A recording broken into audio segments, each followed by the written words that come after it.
Recording is on. Good morning, everyone. I'd like to welcome everyone to the January 18th, 2024 annual Village Retreat. I show the time at 10:04, and I show we have Full quorum. And that so no one needs to participate remotely. So I'll go right into adoption of the agenda. Do we have any changes that anyone would like to either remove or change up the order? Hearing none, I'll need a motion to approve the agenda as presented. So moved. All those in favor? Aye. Motion passes unanimously. First up, we got departmental updates. Manager's update. Christina, usually have nothing, right? Mine's actually going to be very brief. There you go. Most of the heavy lifting is done by the staff that's here and their departments, and you'll basically hear a lot from them in terms of some of their accomplishments from last year, where they're going into next year in terms of if there's any important requests in the budget, and then also thinking about kind of years 3 and years 5 so that we can start thinking more strategically as a board, kind of where we're going, where we're setting our resources and energies in the next year and the next 5 years to come. So the very first couple of slides, these are really just going to be a preview. Like, we don't need to spend a lot of time talking about the mission, vision, goals. I just want you guys to see some of what you have stated as your goals and your mission and vision as we're going into the presentation. And then once you hear from the departments, just be thinking about those things. We're going to see the mission, the vision, the goals, and all of that again at the very end of everyone's presentation. So more than likely we'll see that tomorrow. We will revisit those goals and kind of try to tighten those up a little bit, change them up a little bit. I just want you to see them initially as we're going in. You can think about that as you hear from your departments. So if you look at the very first slide, the review of the mission, vision, and CANT statements. If we have questions, let's try to hold them to the end of the presentation. Yes, thank you for saying that. We've also, if there's someone that has a question throughout the presentation, that if we're talking about the mission and it just rings a bell for you and you feel like you need to talk about it, just raise your hand and say, hey, can we add this to the parking lot so that we can come back to it later, and we'll try to wrap that up as we move along. Any other housekeeping items? Okay, so I'm not going to read the mission and the vision statement. You guys can see that for yourselves. Basically creating vibrant communities, high quality of life, transparent leadership, efficient governance, and responsive services. And along with that is the vibrant residential communities with amenities, recreation and heritage, celebrating heritage. Moving on to the next one are the council goals. Now some of these need to be revised. I've crossed out what I think needs to be taken out, and again, we will get to this slide at the very end of our retreat, but I just want to take a second for you all to absorb these, look at them, and just kind of use these as guiding principles as we're thinking throughout this retreat.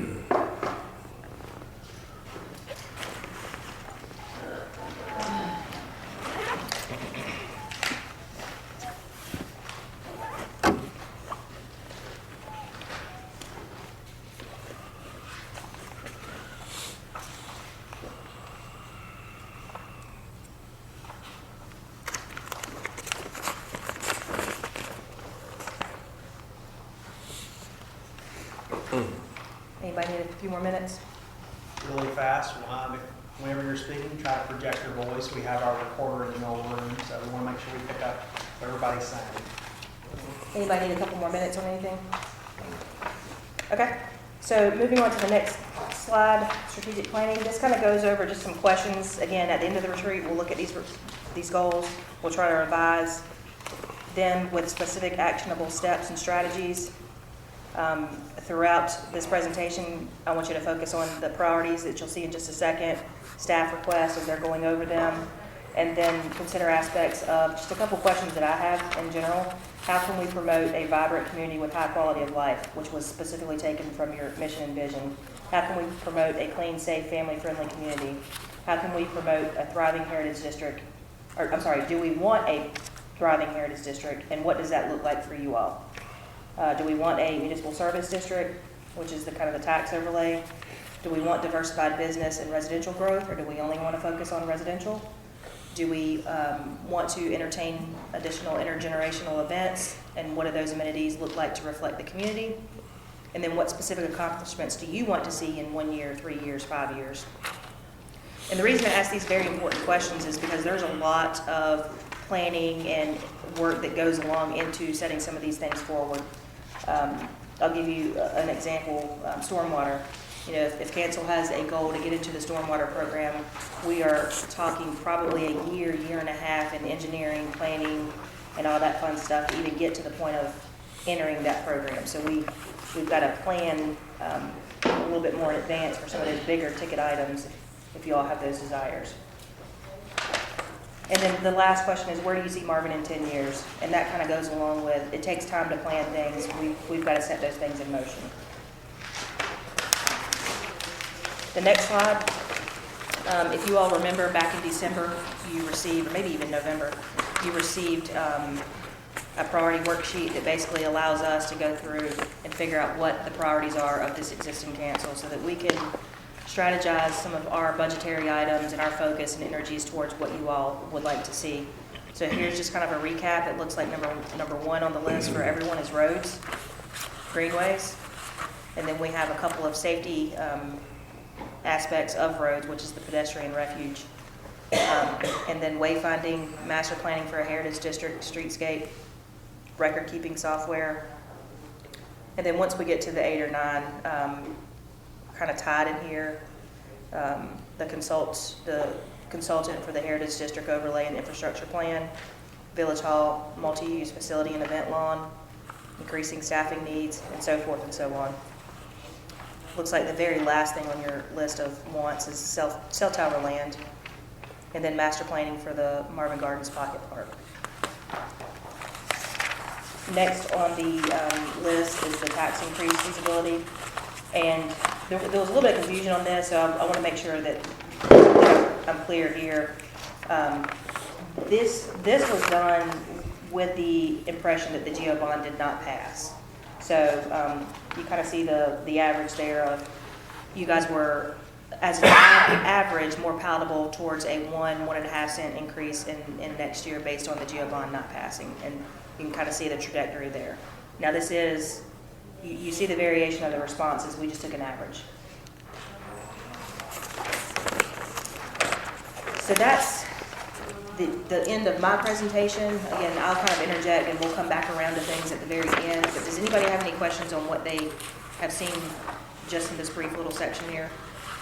Yeah, I would like to just note that, you know, that 10-year plan, I'd at some point like to go around the room with council, is just do a quick, what do you see Marvin, what does it look like in 10 years and stuff? I'd be just curious to hear what this council is, where their heads at on all the stuff, especially with the Heritage District coming in, what that looks like and stuff. I know we tend to get into that conversation in these meetings to presenting the GO bond, so if we can think about that at some point, we can maybe just go around the room and see what I've that got it is. on the parking lot. So it's probably better you guys hear from everyone before you actually answer that question. So let's come back to that question at the end of all the departmental presentations, if y'all are okay with that.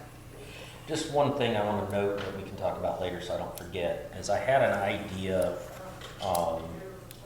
for the pedestrian crosswalk kind of situation that I mentioned to you guys on the way. So I just want to put a pin in that for later whenever that topic comes up so I don't forget it. Anyone else? Okay, we'll move along to clerk and communications. All right. Well, good to see everybody today. Hopefully, hoping for a productive and relaxing meeting today. Really for my department, since I came into my role as clerk about 3.5 years ago, I've made it my goal to really, revolutionize my position and being able to take on a lot more projects and really, whenever I do choose to leave this position in the future, I want to leave it in a better condition than I received it. That's always my goal. If I ever leave this. Will you come to my house? I want the next clerk to be in better hands. I think it's better than when. Yeah. Nice to know that scares you. All right. Austin, you can come to my house and start shredding that. That's right. Well, just want to go over some recent accomplishments. We recently completed systematic review of all our physical records. We've shredded more than 45 boxes of records that are well past retention. That is why the storage room is now an office, because we have most of the stuff we had in there we did not need to keep. And the stuff that we do need to keep, we've relocated other places. We still have some planning records that need to be gone through, but most of those we cannot get rid of. Throughout the past year, we've implemented Marvin's refined brand. I like to say refined instead of new because Enriched by Nature is truly reflective of what Marvin stands for. And I think that it's not a dramatic departure, it's not a new direction for Marvin. We're just reassuring our residents that we stand that, I think what I'm trying to say here, that preserving Marvin's natural feel is important. We recently completed a comprehensive rewrite of your rules of procedure to make sure they are up to modern standards. They are all inclusive of various regulations. You guys are covered in regards to modern subjects such as remote participation, media requests, different types of motions and whatnot. This past year we saw the completion of the AV installation project, and it's funny because it's down at the moment. We're having it fixed on Friday. But we had the equipment installed in the chambers, the lobbies, the conference rooms. The original archive room was going to be the community room. We transitioned that and had AV connectivity installed there as well, and then we had the smart shades. Finally got that time capsule interred outside of Village Hall. Again, thanks to Public Works for helping with that. Village Hall weather vane is ready to go, and hopefully we'll have that installed soon. You guys did sign a contract with Sunshine Construction to install that in the coming months. And regarding communications, right now we're managing the GeoBond public education campaign. You're really going to see a lot more of that coming out in the coming weeks. We've just started our social media campaign. Banners and yard signs are ordered, so there's still a lot to come there. We've successfully onboarded Polomy as my communications assistant, so we're in a good groove now, and it's been a pretty smooth transition from our consultant. And with the onboarding of the communications consultant, all our materials are now created in-house. We're not waiting on anybody. We are able to make things at our own pace. And so whenever we need to do something, whenever we need a material created, we can have it done really fast. And the number of emails that we send out has more than doubled recently due to event reminders. So Marvin residents are getting a lot more reminders and just information about what is going on in the village. Next slide. Regarding our communications, here's some analytics for you. We had a little bit of restrictions gathering some analytics because from transitioning from the consultant. Emails have an average open rate of 59%. That's very little change from last year. I think we're really hitting kind of our peak. Normally, email newsletters and the like, the average open rate is around 10%, so we are well above that in Marvin. We have an unsubscriber rate of less than 1%. This is fantastic. We're losing extremely few people. Regarding social media, we've had a lot of growth on pretty much all of our platforms. We started our Instagram account in 2022, and that has just continued to explode. It's one of the most popular platforms out there. We have a much smaller presence on Twitter and YouTube. YouTube is really just for our meeting recordings and the occasional promotional video. Next door, we have a huge presence. We don't have to do much work there to maintain that, though, just because of the nature of Nextdoor. It's just neighborhood based. We've had a good growth with Facebook as well. On to the next page. With record retention, like I said before, we've gone through nearly all the paper records at Village Hall.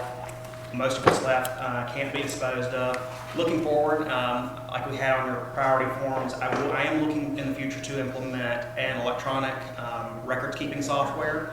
Essentially, that whenever we create a new paper record, something that we know we're going to have to keep long term, it would get entered into the software. It would be digitized instantly. It would have a retention period automatically assigned to it, so that whenever it's time to get rid of something, we get notified. We can delete the electronic record, we destroy the physical record, and essentially we're preventing in the future from someone having to do 10 years worth of record retention in about 2 months. The cost of this starting out is about $50,000. That is mostly the setup cost for getting records digitized, getting the software in place, and then beyond that, you just have an annual subscription cost. It's less than $10,000 a year. We would need an electronic records policy in place that meets state standards. There's a lot of sophistication with this type of policy because there has to be multiple checks to make sure that the records are maintained, that access is maintained, no records can be altered or lost. In case our systems were to be hacked or for something were to fail, we need to make sure our records are preserved. Real quick, Austin, let me just interject real fast too, because as you guys are hearing from the departments and you're hearing things like, hey, that's a $10,000 annual subscription fee, just keep that in mind because as you all know, we run a pretty tight budget, and any little things that you're hearing like this is something that we really can't absorb in our budget. So, when we have increases in, the little bit of properties that we have coming on with a 5-cent tax rate is really menial in terms of what we see in terms of our books. So it's not like Austin in his budget has something $10,000 that this is replacing or getting rid of. So when you hear those things throughout the day, that's one thing that we've got to figure out how to pay for that. Even though it's minor, there's no way that I can figure out how to pay for it internally right now with what we've got. This software is called Laserfish, and there is other modules that can be added onto the software in the future that could handle our permitting online, to where no one's filling out a PDF anymore. Everything would be online. You could use this for farm rental applications, for community garden plots, for sponsorships, and the like. So there's other modules that can be added on in the future. This is important. There are some other things I personally find a little more important for my department, and we'll get to those in the next few minutes. Moving forward into wayfinding, we did finish our wayfinding plan in 2023, so I kind of wanted to bring you all to the next steps of that process. So what's next is implementation. We need, in the coming future, we're going to need to bid out the project, solicit the vendors. We most likely will need formal engineer drawings. While our wayfinding people created a wonderful plan, they're not engineers, and we will need engineer drawings to go forward through the DOT permitting process. And this will be something you will need to consider in your budget, in your annual budget, if the bonds do not pass. Whenever you do try to bid out the project, you can bid out all the phases at once and then have them fabricated and installed in phases, or you can bid out the phases individually. I would personally recommend bidding them out at once so that we get lower costs. As far as the phases, the plan established 3 phases, a phase 1, phase 2, a phase 3, not including the monument signs. Those are not set in stone. We can create whatever phase we want. I would consider the gateway monuments. These are going to be the big welcome to Marvin signs. These are going to be the most expensive. I would want to try to keep these around $50,000 a piece, and we would need 6 of them. Phase 1 of the directional signage, or the signs that are going to be most centrally located, they're really around the Heritage District especially, and along those main thoroughfares throughout Marvin. Those are 11 signs. In the plan, what they labeled in Phase 2 and 3, those are less centrally located. Phase 2 is 10 signs. Phase 3 is only 6 signs. Phase 3, I would recommend holding off until the Bonds Grove Waxhaw Marvin roundabout is done, because there's some signs down in that direction, some additional signage near the schools. And then you have gateways for the Heritage District as well. And my personal recommendation there would be to work with the Heritage District developers as those projects come to fruition, to make that as part of their approval process. They contribute to the wayfinding in the village, and particularly the Heritage District. And if at any point I'm talking way too fast, please tell me to slow down. As far as implementation recommendations, if the bonds pass, I'm with Kim. I'm all steam ahead. Let's get it done. Consult with the vendors, bid out the phases, get our engineer drawings, and then I would like to personally see most of the signage installed within 3 to 5 years. And if the bonds pass, we'll have the money to do that, and we can benefit from that economy of scale pricing. If they don't pass, it will have to be a much more phased approach. Still bid out the project, get our engineer drawings, we'll have to budget for that. And then I would encourage you all to start essentially what I would call a wayfinding fund, making a commitment to set aside funds each year to a certain amount so that you can plan for the future. And in doing that, I would encourage you to set a year goal for when you would like to see these fully implemented. And I would consider delaying the monuments because those are the most costly. And then we would need to look for some other funding mechanisms to really get these off the ground, including grants or further tax increases. If we do formally go down the route of trying to apply for various grants, we would probably need an additional staff member. Grant writing process and administration is very rigorous, and it would definitely take a toll on our resources. Moving on to GeoBond communications, just a quick little timeline of what you can expect. Postcards should have already been mailed out, and if they have not been received yet, they should be in the coming days. The social media series has begun. We sent the first of those out last week, and we'll be scheduling more in the coming weeks. You should be seeing an average of 2 to 3 posts a week at least. The GeoBonds will be in every newsletter. There's going to be reminder emails really highlighting the neighborhood meetings, the GeoBond Town Hall meeting, first day of early voting, and the projects to be included in the bond proposals. Going into February, that social media series is going to continue. We're going to have our GeoBond Town Hall meeting, and early voting will begin on February 15th. Once we have the GeoBond Town Hall meeting, that one will be recorded and live streamed, and we will start directing people to that recording through our social media series as well. And then finally, the Get Out the Vote social media series continues into March with the referendum on March 5th. And then once we know the results, regardless of what they are, we'll be having some messages going out thanking the residents for letting us know their opinion on the issue, and we'll address how we're going to move forward. All right, so going into projections, now this is kind of goal setting for years 1, 3, and 5. For myself as the clerk, every year I want to be making progress towards my Master Municipal Clerk certification. It's a very rigorous certification to get. It takes multiple years.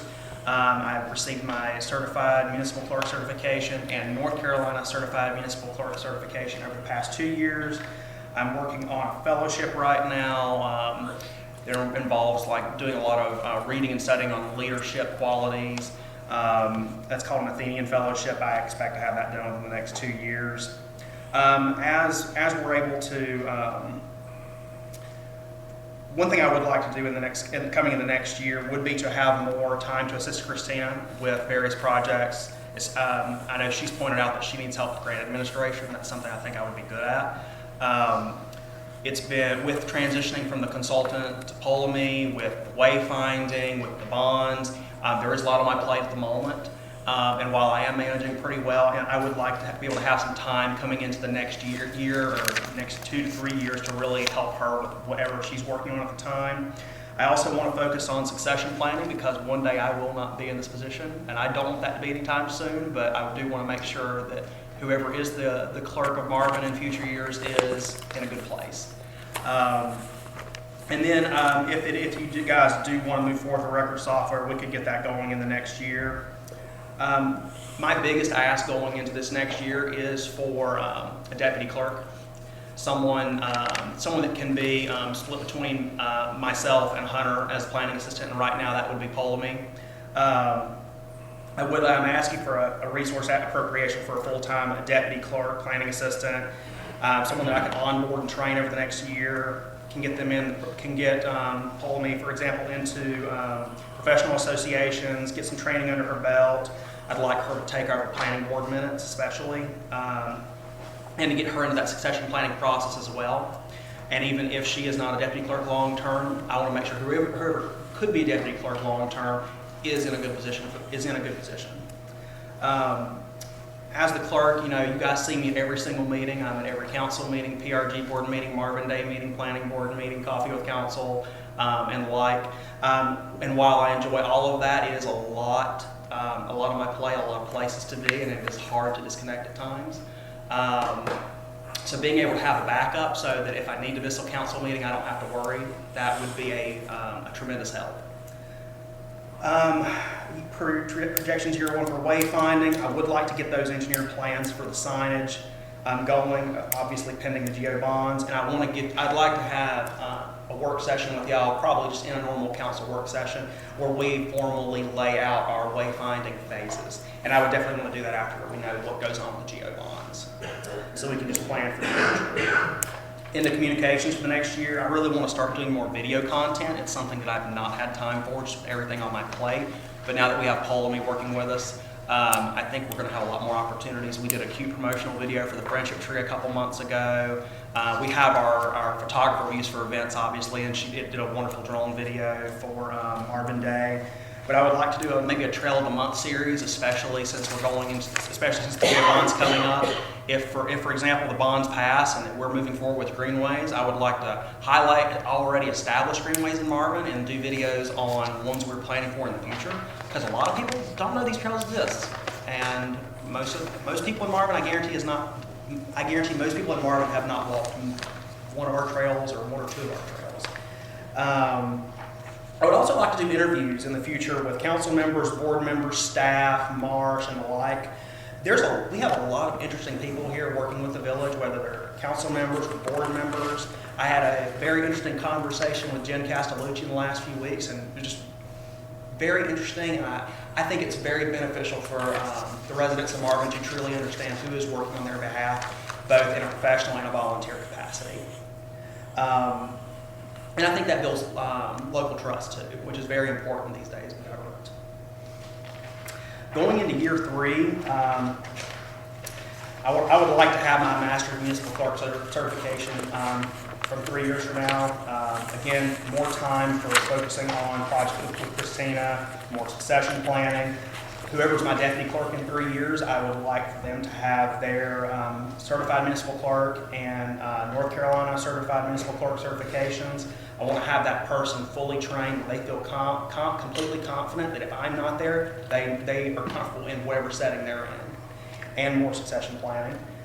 With wayfinding, I would like to have at least one phase of the wayfinding done within 3 years. It's phase one, most of the main core signs, maybe a monument or two, depending on how the bonds go and what's in our budget.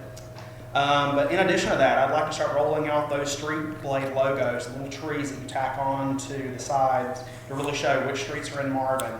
Greenway signage. You have a neat little one down here on the slide that shows Village Hall 2 minutes in this direction, Pampas Way 2 minutes in that direction, White Dogwood Lane 20 minutes. And most people, when they see mileage on a sign, that's hard for them to quantify whenever they're on the walk, so being able to have time estimates is much more helpful. And I'd like to start rolling out these annexation signs, the Village of Marvin community, so that people know which neighborhoods are in Marvin and which neighborhoods are not. And it'll be another way to show people what it means to be in Marvin. And lastly, going into year 5, again, if I haven't already received my master certification, I want to have it by then, helping more with Christina. I want my deputy clerk to be working on their MMC. By year 5, if the bonds pass, I want all those signs done. And if we've got the money, let's get it done. And as far as branding goes, if the Heritage District is much further along, we have some local shops. I want to see our logos on some shirts. I want to see merchandise throughout the village. I want the Village of Marvin not to just be a community, but to be its own brand. I am Marvin. And Jamie's I Am Marvin series. But that's really my vision going for the next 5 years. Again, does anybody have any questions? This is the end of my presentation. Anyone wants to talk about anything, we can get it in the parking lot. Go ahead, John. When you were talking about the social media, is one of the things that we track or they track the ability to understand what the actual subscription rate is to? So, like how many more people, we see how many we've lost, but I don't see how many we've gained, so we can start to track that. So your residence list right now for emails, we have about 1,150 people subscribed to receive our newsletters and just general news updates. The number of people that want meeting notifications is about 100 less, about 1,050. It's an amazingly sized list. Most towns only have a residence list of 100 or 200. We have a very large list for our population. The list does grow slightly. It ticks up probably, if I had to guess right now off the top of my head, I'd say probably 50 or so people a year. And considering probably 1 or 2 people per household, it's a very good sized list for our community. I can try to get more analytics on that in the future to kind of get a better idea, but yeah, we're a And I very see all good- the other ones Yeah. for the social media ones, yeah. Any other questions? This is gonna sound a little micromanagement type thing, but it came up yesterday, when we were at our meeting. Jamie and I, and Kim, I believe, were all disappointed at Firethorn, which is one of the biggest voting blocks. 3 people showed up that were from Firethorn and 2 others that were not Firethorn members, but one of them being my wife. Very disappointed in that.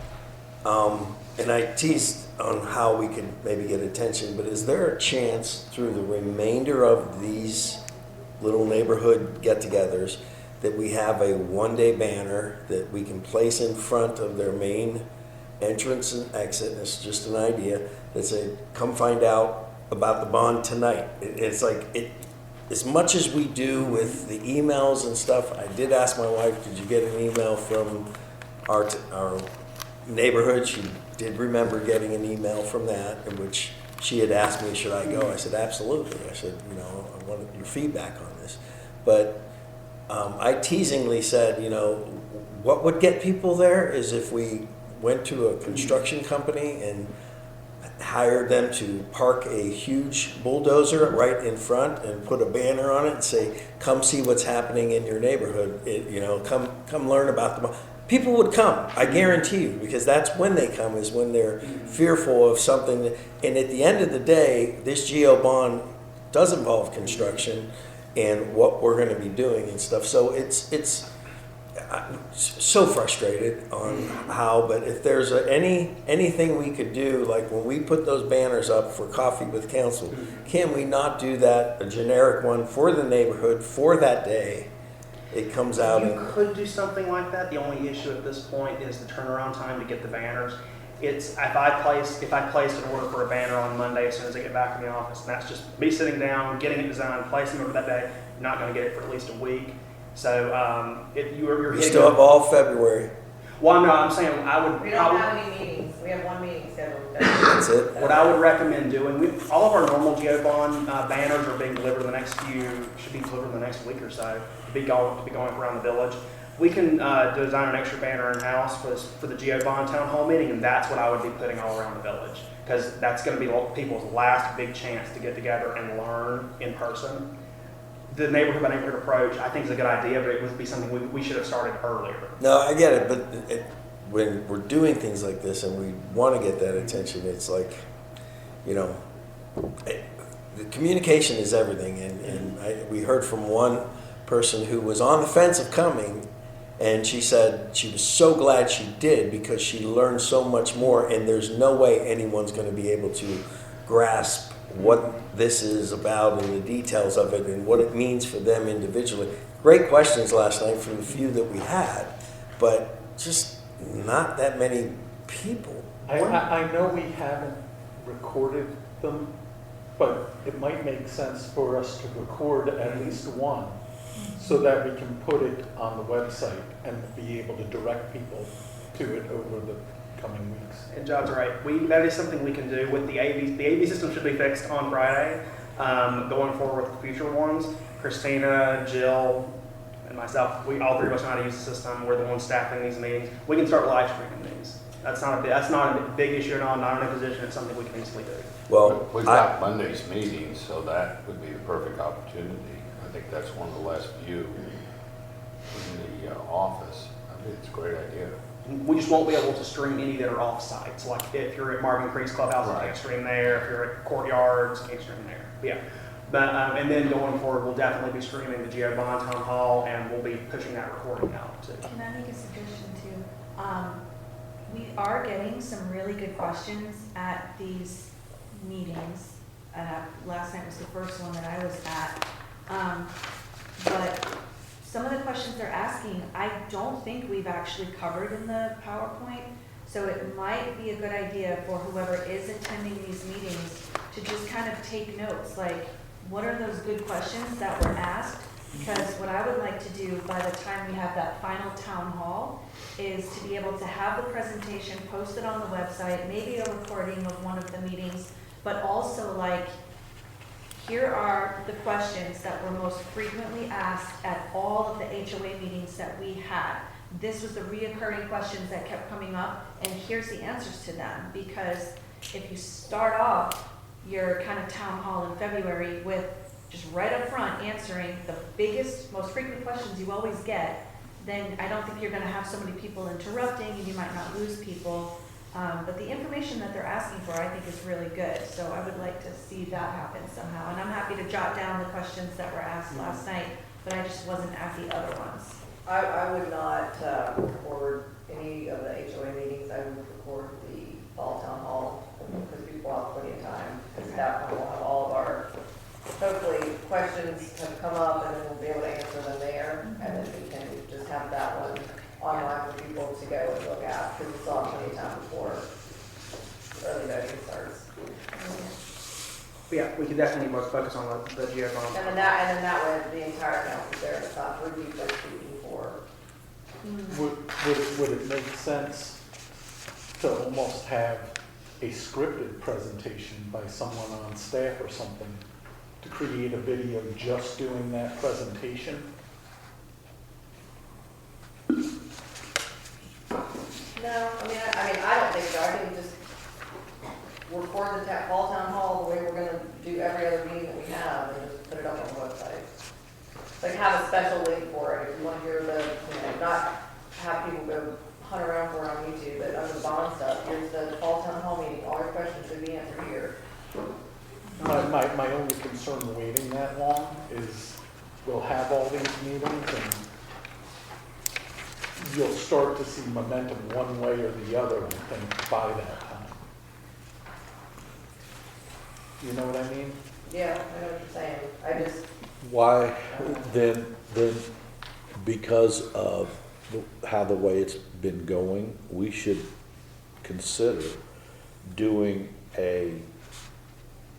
with no one in attendance, just doing a presentation, doing a presentation of it with the slides and put that out. Because I don't know if we're ahead or behind from a PR standpoint, from getting the negative out there. Because if someone now is going on Nextdoor or any kind of social media and putting something out, we have something to defend it with, as opposed to going out on social media, and because we could say, go check the video, go check the video. The video says, and in that way, it's out there. So have a presentation done where it's video and then put it out. well, it should be us, not staff doing it. Sure, I Can we mean- do a poll? But Do you want to send a poll out? Could we do that? No, it's not work. That's not work. I just think you do. With that presentation, that debunks the BS that's on next. Right, so in other words, have no one in attendance, so nobody's interrupting. Who's ever given the presentation has the ability to hit the highlights, hit the top spots. So the public gets the presentation, they get the presentation from the highlight standpoint, and there's no interruption, and then it's sent out, and then you've captured, because we're losing right now from a standpoint of we're not getting people in. You've got one of the largest neighborhoods in Marvin that we had 3 people at. 30 people. We got more people from Providence is Providence Estates than That are like- we actually had a So- fairly decent We had turnout. 7 people. for Yeah. problems. So from that, if people have questions, they can then email, and we can put on there, if you have questions, please email questions. Comments are gonna happen. But if you have questions or would like to request another presentation to be given to a group of people larger than 10, not 3, then please contact staff. What I would recommend is, I just check my calendar. I have plenty of time next week, especially on Wednesday. If 3 of y'all want to come in, do the presentation, we'll record it, no audience. There'll be a presentation on screen the whole time, just being voiced by 3 of y'all. We can definitely do that and get that out there and start pushing that as another marketing material. Does it have to be 3 of them? I don't want No, but can one No. person do it? if one person can do it too, if everybody agrees on it. I just want the council to agree. I would also recommend, just because I've done it both ways now, the TV and having the clicker, and the audience sitting down there can see that TV much better than they can see that screen. The big screen room? Yes. Okay. So if I do another presentation, I want to do it with the TV, not because you see people and you can't read it. They can read that TV. We can do that. You just won't have microphones. That's the only thing. You just have to be closer to everybody to be able to hear you. We don't use microphones anyway. Just letting you know. Yep. But, yeah. I know, I don't mean to cut anybody off. I know Wayne had a question. Well, no. Hold on, let's finish up this conversation. Who wants to do it, when does it wanna happen, like, let's wrap this up and then we can move on. Well, I've been to 2. I think Jamie does a very nice job of presenting, and I tend to interrupt you a lot, so no, but I just want to add things on. He does a very nice job, and it's you articulate very well. Jamie's So too far, so- nice, he lets people interrupt, I didn't let anybody interrupt me. Well, But there will be no one there to interrupt me. That's my point. Well, John and Amy, they Interjected, but interjected, but nobody in the audience nobody interrupted. interrupted. When people in the audience are like, stop asking questions, you know it's bad. Yeah. Well, Well, we had one of those. doing live, it is helpful to have your other 2, because I know when I did it with John and Wayne, they brought up very good points that I just didn't remember to say, and they augment what the presenter is saying. So that's good, but I think for purposes of getting it out to the masses, where we can, because again, we have to find a way to stave off the public input that's incorrect. And now they can say, no, that's not what the presentation says. Stave off the misinformation, yes. Right. So who wants to do this? Jamie can do it. Do you want to do it by yourself? I don't mind doing it. You want to do it by yourself? Do you want to do Sure. it with others? Okay. I'd rather do it by myself, so it's just singular and no one's interrupting, no one's interjecting. It's just, here's the presentation. So he doesn't want to. Okay. No joke. So are you good for doing Wednesday next week? I can set up a good block for you if you got time on your calendar. And we can do multiple takes if we need to. So Sure. Totally fine with that. Wednesday's good. All right. I'll set up a time with you on Monday, okay? Okay. Wayne, I have a question. he had one a while back.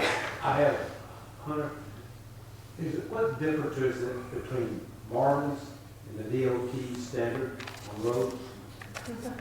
That's There's really not. a rabbit hole. It's not, yeah, it's not much, it's kind of, I guess, a big on what that correct, maybe something like the asphalt, like package. Why are you asking? Because we've had people ask us. Okay, we had people ask us last night, so. Can we? That's out of the park. Yeah. Yeah. Put that on the parking lot. Okay. I'll see, I'm sure it really is.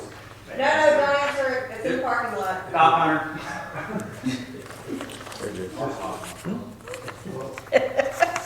Stop talking. Okay. Bob. No, I was just asking, who was doing it with me on Monday? We'll, With Bell Grove? we will put on the parking lot the Geo bond schedule, because I gotta change some stuff around, so everybody just hold your horses. Not, parking lot. Feel that whip yet? I almost brought her an actual whip. Okay. Way too much information, Austin. Any other questions for Austin? Yeah. All right, moving on, Austin, great job, good job. Jill, you're up, finance. Let's go. Actually, I'm moving that because we're gonna have our geo bond, our financial advisor jump in, so I'm gonna try to weave him into finance. He's gonna be in at 1, so she'll come after lunch when you guys are hungry and wanting to take a nap. So if we can turn it over to Tyler. Parks and Rec Department, it's Hunter City, has been cared about Parks and Rec. Yeah, multiple times. It was a joke, It was a joke, though, it was a joke, I shouldn't joke anymore. Alright, so Parks and Rec. Tyler, would you mind coming just a little closer? I want to make sure everything gets picked up. It's in on Parks. Hey, Yeah, there you go. okay.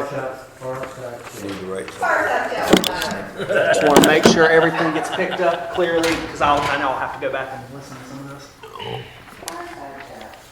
All right, so Parks and Rec update, start with the events recap. Trick or treat in the park, we had 15 vendors come out, different businesses from around Marvin. Davey and I are saying there was about 1,000 attendees, and that was with about 45 minutes of us having to turn people away at the road. So that was a really good turnout.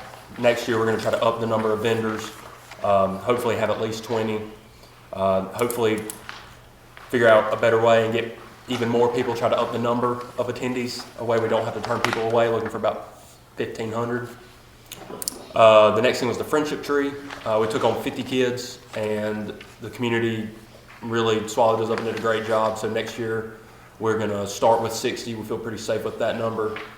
And then last event we had was a tree lighting. I believe there's about 225 people showed up for that. Had hot chocolate, coffee. There was letters to Santa. The marching band and the school choir came and did a great job. So that one went really well. The snow machine was a huge hit. Next year we're going to try to up the number of attendees, try to get about 300 people in there. Let's see. And for the upcoming events, we have the Easter egg hunt at Eford Park coming up on March 23rd. Looking for that to have about 800 people, I'd say. We're going to do 3 separate time slots. We're going to spend around $1,500 on the event, on eggs and DJ and stuff like that. We're going to spend, and that's with off-duty officers as well to manage traffic. We'll probably end up buying, we have to buy new banners and that's going to cost us around upwards of $1,000. So that'll be that Saturday morning beginning at 10 a.m. Marvin Day will be April 27th from 4 to 10. That'll be live music, beer and wine. We'll have a kids' fun zone. Putting the estimated attendance at 1,000. That's what we're looking for. We'd love to have a huge turnout. We're budgeting that right now with allocated money. We're looking at about $40,000 that we need to raise. So, yeah. And then lastly, on June 1st, we're going to try to host a 5K in Marvin. Working on the location right now about whether that's going to be at Eford Park, if there's going to be a way for us to incorporate the park into a 5K with that trail and the land. If not, we will use a separate trail system to do that, but that will be June 1st, and there'll be more details for that around the end of February. On to the rental revenue for these next 2 slides. This one's just a chart where you can see out the barn, village hall, picnic shelters on the far left. The professional pass is in the middle, and the community garden is on the right. 22-23 had about $19,860 in facility rentals. With professional pass rentals, we had $10,627, and then with the community garden, we're sitting at $700. On that next slide is just a chart to show the growth. The facility rentals keep growing. Looking for that to continue to grow. Same with professional passes. Community garden, we will hit $700 again in the next year.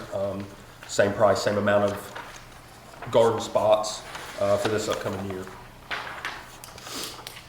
For trails in 22 and 23, completed the Tullamore Phase 3, which was 900 linear feet.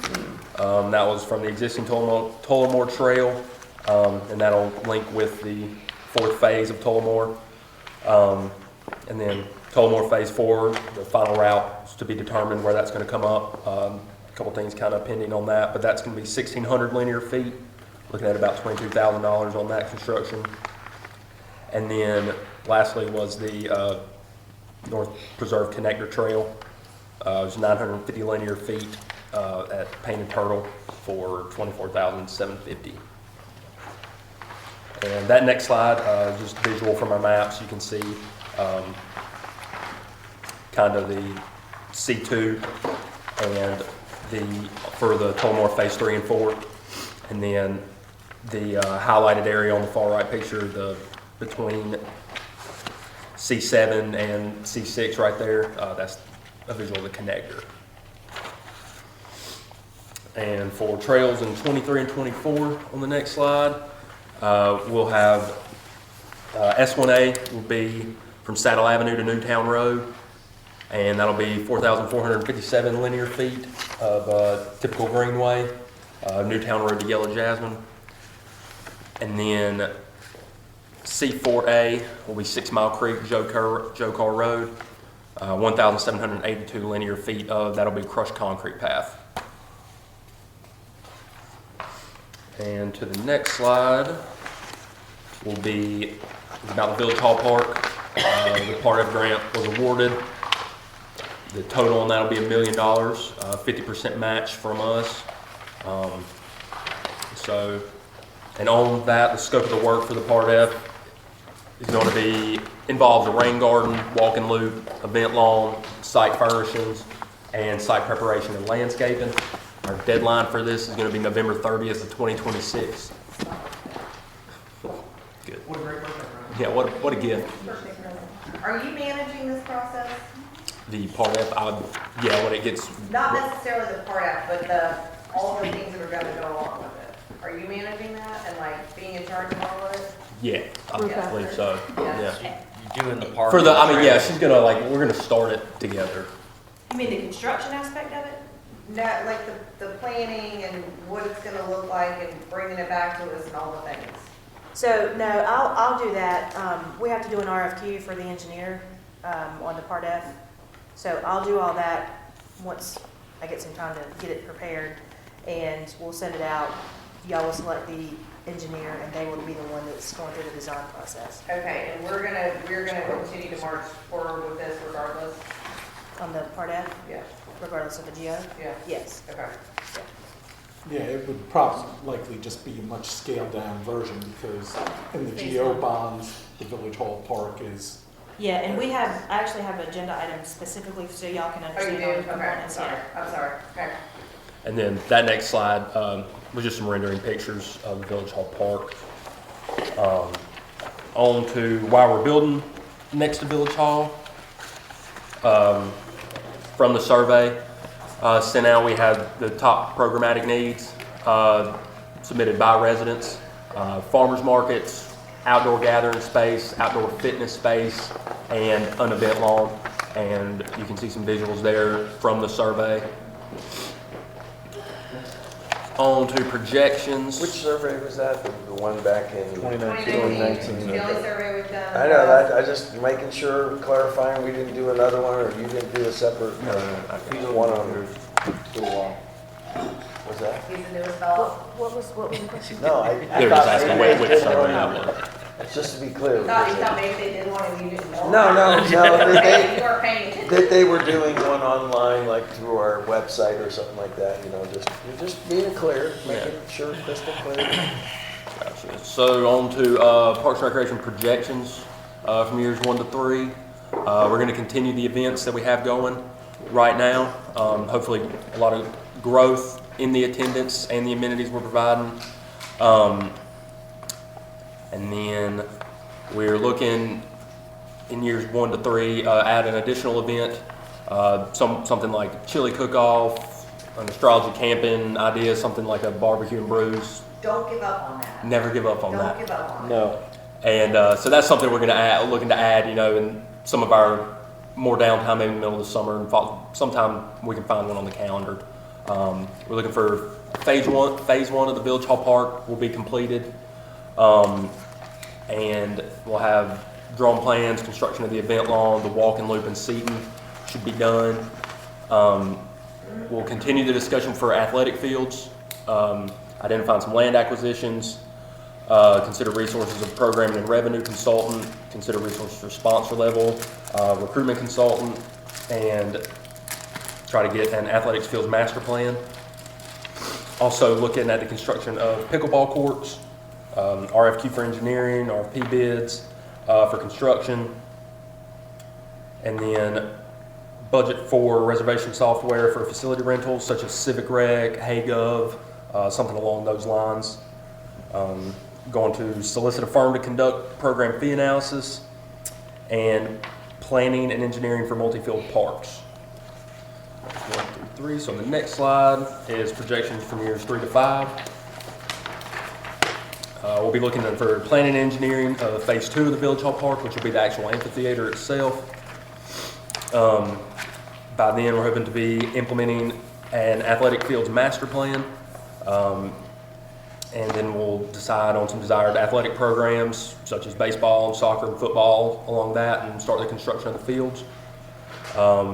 In these years, we hope to plan a farmer's market at the new event lawn beside the Village Hall Park, and kind of see what we can shift around, maybe from Eford Park and take over to this new area, just to kind of change things up. And by then, hope to add 1 to 2 new events or day programs that we can use either at the new park or at Eford Park. And then the projections for years 5 and up. Hopefully by then we'll have the amphitheater at Village Hall Park, and we begin something like a summer concert series. We'll need additional staff and resources for a concert series, and if we continue events out there. Looking to have amenities and some programs at the Heritage Park. Hopefully in year 5 and on, we can budget for programs and event staff specific, and we'll have a completed athletics field by then. And that's my update. Parks and Rec.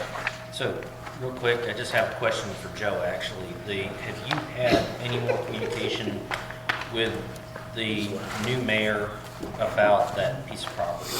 I talked to him 2 times since the election, and I reached out to him. The last time I reached out to him, the same, because he was supposed to have a meeting about that, and he didn't have an answer for me yet of how serious they were. Christina's talked to the Waxaw manager, and they're talking about it at their work session at the end of the month. Okay, because I've lost all communication. Ron's disappeared, so I have no idea what's going on. He's not part of it anymore, so. Christina's gonna take it over the conversation. I'll find out from Jeff. Okay. They're gonna actually, they're having a retreat just similar to this, and they're gonna have this discussion, so. Oh, I thought they were doing their work session. I'm pretty sure it's the retreat. Okay. I just was trying to keep up with the progress of it, because I At the end of the kinda- day, and I'm dead serious about this, because I said this with the former group, that regardless of what Waxaw wants to do with that, and the option maybe, which I doubt, is to just sell it to a developer, is to give us first shot at it before, because I think this current group, had no interest in developing more homes. Even if we were just to purchase it and sit on it, until we could get a budget to be able to do so. I'd rather partner with them, quite frankly. Yeah. But you just don't know where they're at. It seems like they're going to be in the mode of no homes, but. How do we buy it? I mean, can we get an installment loan for that kind of money? That we have enough? Okay. Because, I mean, obviously it's a large chunk of change and we don't have it in fund balance. So that's like, we'd have to figure out a way to finance that. We just have to find whatever the installment payment is, we'd have to come up with that in taxes. Right. Or a combination But of if the fund GO balance. bond passes. Well, then we're good. But if it doesn't, Right. this is the contingency. If it doesn't, we would have Either to. way, give we'd us have to first finance shot. it. We could Yeah. always say, no, we don't have the money. We'd have to and finance it's it. going to go there. But either way, I made that very clear to the and I told it to the new mayor, the incoming. But I think they're in the mode of no more homes, or especially with what they Well, that's could what they yield bring it out on, of so that. we'll see if they're gonna put their money where their mouth is. Well, Well, their new guy that's on CRTPO, I sat next to him during orientation and brought it up to him, and he goes, we're very interested in really kind of keep pushing this forward. Yeah, it makes total sense. You look at both towns, They don't, it's a no-brainer. I don't think there's anyone sitting there who wants it to be developed. Okay. So we're coming out of the gate in a positive direction, and they're gonna meet on it like Christina said. Yeah. And they're gonna discuss it. I think fresh after that, and we got emails from the guy the other day.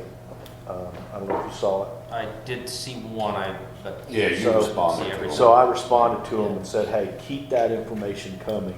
Let's keep him on the line and keep him wiggling to get stuff in. Because when we do meet, we're gonna keep Waxaw active. I just want to make sure we're keeping our head down, moving in a direction on it, because I hadn't heard a whole lot recently. Part of that's my fault, because I just have been busy and I haven't had much communication with Christina to know what's been going on. So, Ron has just, yeah. I saw him at orientation, and he's, I'll blame him, he's done. And me just coming new to the council, I had heard some conversations kind of anecdotally in meetings about Waxaw and us having these discussions. And that is the 27-acre parcel that has the little pond in front of it. Yep. And 34. It's 34. It's 37. It's 34 Okay. acres. Yeah, and it backs up to your neighborhood. it is contiguous with Marvin. And was the intent, I wasn't sure if they were looking to do like a partnership to develop that, or it sounds That more was like the now. it's initial about- conversation. They told us they were offered X amount of dollars, and we said, okay, but they bought it for very cheap back in Understood. 2015. And somehow where we come together and we've funded or helped them out with anything they decide, but it is a true partnership and we're going at it as a 50-50 split. So, and keep in mind, if there were to be some sort of functions going on once we get up and running, it's been very clear, it's made to me, and this is just the opinion of one person that I talked to, but who's very involved with WCWAA. They said having a municipality run that is almost impossible. See, so you almost need a public-private partnership yeah. that, okay, this is where you go, and maybe you get better deals being a resident of Waxaw and Marvin. Anything outside that is, Yeah, we've talked about just setting up a separate entity that would operate that on behalf of the two But that's municipalities. ways down That way we- the road, but that was the Politics stay out of initial it. intent, Yeah. of 50-50 ownership and how we could participate. We walked, I think almost all of the council members walked it, got permission to go on it. There's a lot of land back there. If nothing else, I mean, you can clear some area for a ball field, and I was gonna get to this and do food truck Fridays, and stuff like that, and just, this is, what's that? I love Food Truck Fridays so bad. I do, because you're not putting a building anywhere. You're Yeah, bringing a Weddington's very good, and once you get, Waxaw, I'm telling you, Weddington does it, and they were very successful at it. It's just limited parking. We don't have that ability to do the parking, so. But lots to be discussed there, but the fact that there's even land available is appealing. The fact that it touches Marvin, and we're not really tied into, because most families, and you may know, I've experienced it, WCWAA is in a floodplain. If you got kids, They put ball fields in a floodplain? yeah, go What? figure, yeah. Shocking. Sounds like a good place for an easement. Yeah. I was gonna ask you, when we toured that, supposedly there was a developer that was like on that, and he was making a proposal. I'm sure like all of this, we don't know whatever happened with that. Well, I think what was told to us is there was a standing offer from a developer interested in it at X amount of dollars. So I don't know if they were throwing that out there saying, well, if you're interested, it's gonna be around this price. No, they actually had a developer, he was doing soil samples, all that stuff, he was doing his due diligence. So they actually did have an offer on the table, but it's an offer. well, you gotta remember, what that new council had, they ran on. Yeah. Yeah, that's what I was And gonna say. so, unless it is a humongous number. Yeah. Their residents would torch them. When I went past it just there the other day, and I was showing Claudia, and I said, this is kind of the area that we're thinking of, whatever. And I said, but from what I understood, there was a developer. She says, oh, you got to be kidding me. She says, that really a lot of homes in there, shoved in there? That's never going to fly with the new Right. council. Well, What a good and the old one didn't really want to develop it either. I mean, Yeah. I had conversations with members of their commission and the Yeah. mayor, and they didn't want to develop it either. This was a conversation that we struck up and wrote some stuff down on a napkin, and started a conversation Yeah. to go into a joint And people partnership. like the idea. And everybody was Yeah, all but like, wow, this is a great In idea. fairness, if they were really serious, they would have made that part of their campaign. And they lost big. Because they didn't put it out there saying, hey, look, this is what, because we were meeting with them saying, hey, we're very interested. Yeah. There was no, if I was them, given the situation with water I sewer, agree. I would have made that a big campaign event saying, this is something we want to do. And people would say, oh, there's 37 acres that is going to be spared for a park. I would have been all over that as a candidate. You know Yeah, what I mean? agree. In I fairness. don't think they did a really good job running their campaign or whatever, but, regardless of all that, there was definitely interest.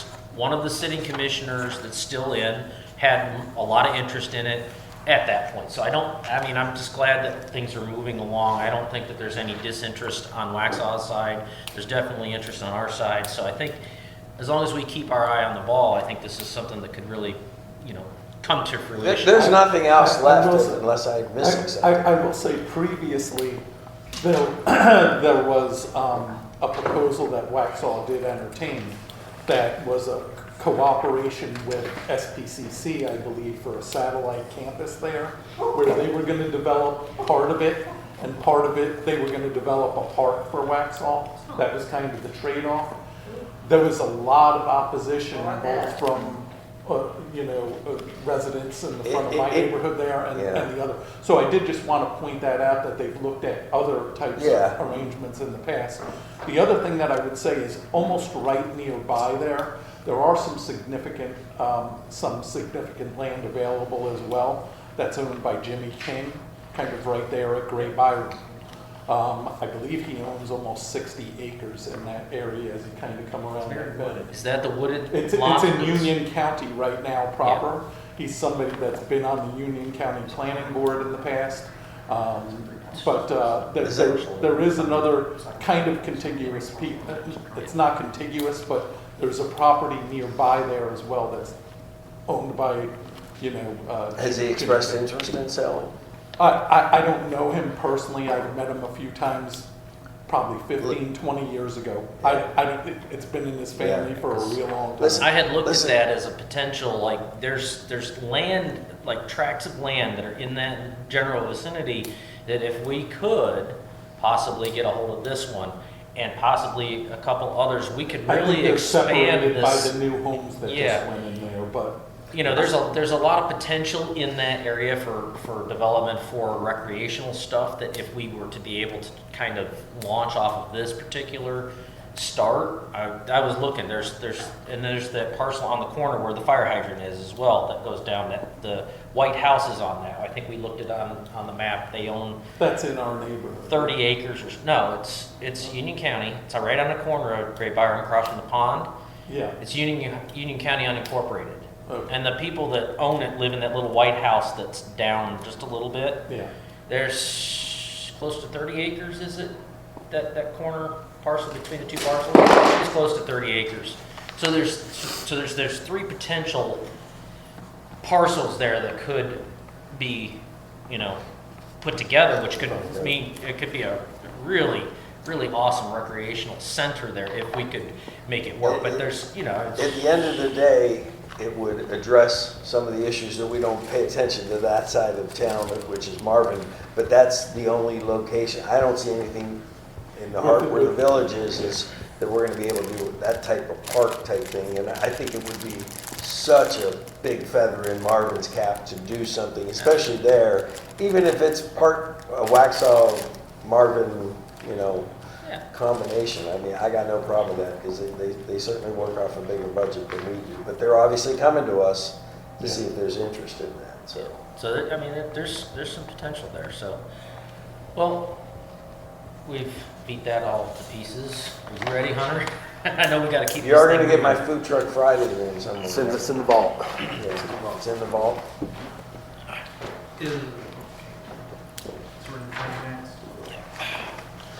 Keep this ball rolling. Dude, how long is your position? How long? About how? I was wondering if anyone needs a bio break real quick. All right, let's do a quick I 5 do, I minute, gotta drink a gallon of water a day. 5 minute bio break. Is that all right for everyone? Yeah, Okay. And declare recess? yeah. All right, I recess. feel like it's always me. All right, nobody step on the laptop, please. I got bumped twice, okay? I was No, supposed to hey, go it's after. Because yes and clerk. no. We'll pause the recording. Convene the meeting. Okay. Thank you all. Take it away, Hunter. Okay. So we'll kind of start with our 2023 overview. One of the big things that we did hire a part-time assistant that's been a huge help for me, slowly getting her kind of trained and taking stuff off my plate, so it gives me time to focus on some of the bigger long-term planning stuff. This past year, we did have 170 zoning permits issued. We had 1 new subdivision approved, which is the Sage at Marvin. 2 developments completed and closed out. Finally had Belgrove finished, and the Cottage at Marvin Gardens was the other one. We also did some revisions to the Marvin Heritage District form-based codes back in July. Additionally, we had 1 rezoning for the Heritage District this past year as well. Our current 1 commercial development, Marvin Gardens, had 4 new tenants go in this year. One of those, the 7-Eleven, was, I guess, fully completed and opened about this time last year. Phase 2 was completed, which included the Dunkin' Donuts out parcel. They are in and open. There's also going to be, I think, a Yoga 6 studio that's going in beside them. And then a few other tenants in Building 4, which I guess I'll get into when we get to there. But overall, pretty successful. I don't think they have any open space at this point. Everything's pretty much leased or under contract and being renovated for those tenants. So that's a good thing. Outside of those 2 out parcels that are still in development. We also began the Marvin Development Ordinance Project, which has been it's been a great experience for planning board, and I'll hit more on that here shortly as well. We also annexed 1 property this past year. Been working on the Marvin Loop Grant project, and other than that, just some various ongoing projects. So overall, this past year we did have 170 zoning permits issued, which is kind of on par / a little bit less than the last couple of years. Partly that's also how I track permits compared to, I think, previous staff. But out of that, we did have 45 new home construction permits issued, a majority of those being in Broadmoor and the Estates at Marvin Branch. Even between the first of the year and now, I've already issued an additional, I think, 8 new home construction permits. Once again, 2 in the Estates and I think 6 at Broadmoor. So those developments are, underway and adding into our household numbers. We did have 3 special use permits issued this past year. One was for the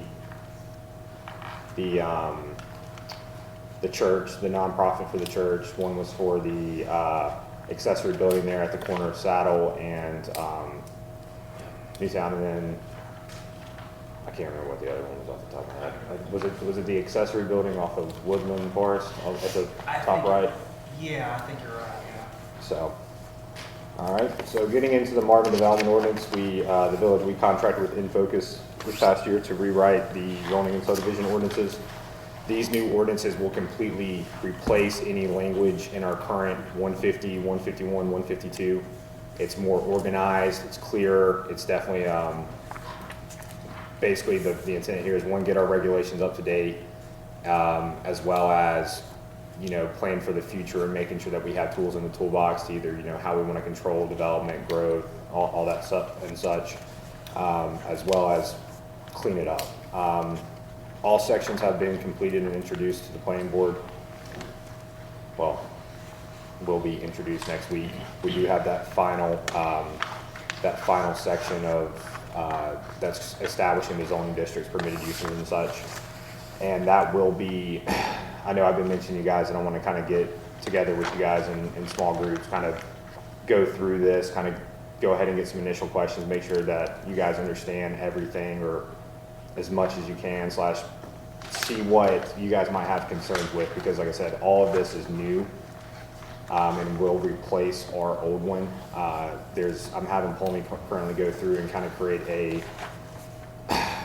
cross-reference sheet or chart of the major kind of regulations that you guys are familiar with, like if it's, you know, accessory buildings, pools, accessory dwellings and stuff, and how they're potentially changing the regulations in the new ordinance.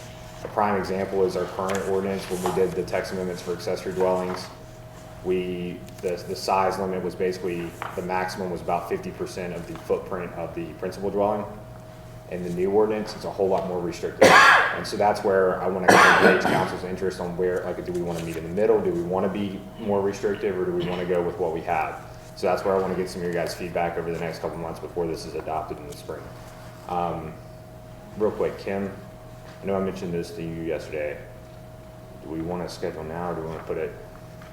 Yes? I think so. Or put it in the parking lot, we can schedule them later. But yes, I think while we are all here, we can get all these meetings scheduled, get it on everybody's calendar. What meetings? These need to be UDO, small group meetings over, and you can just put like dash in the next 2 weeks.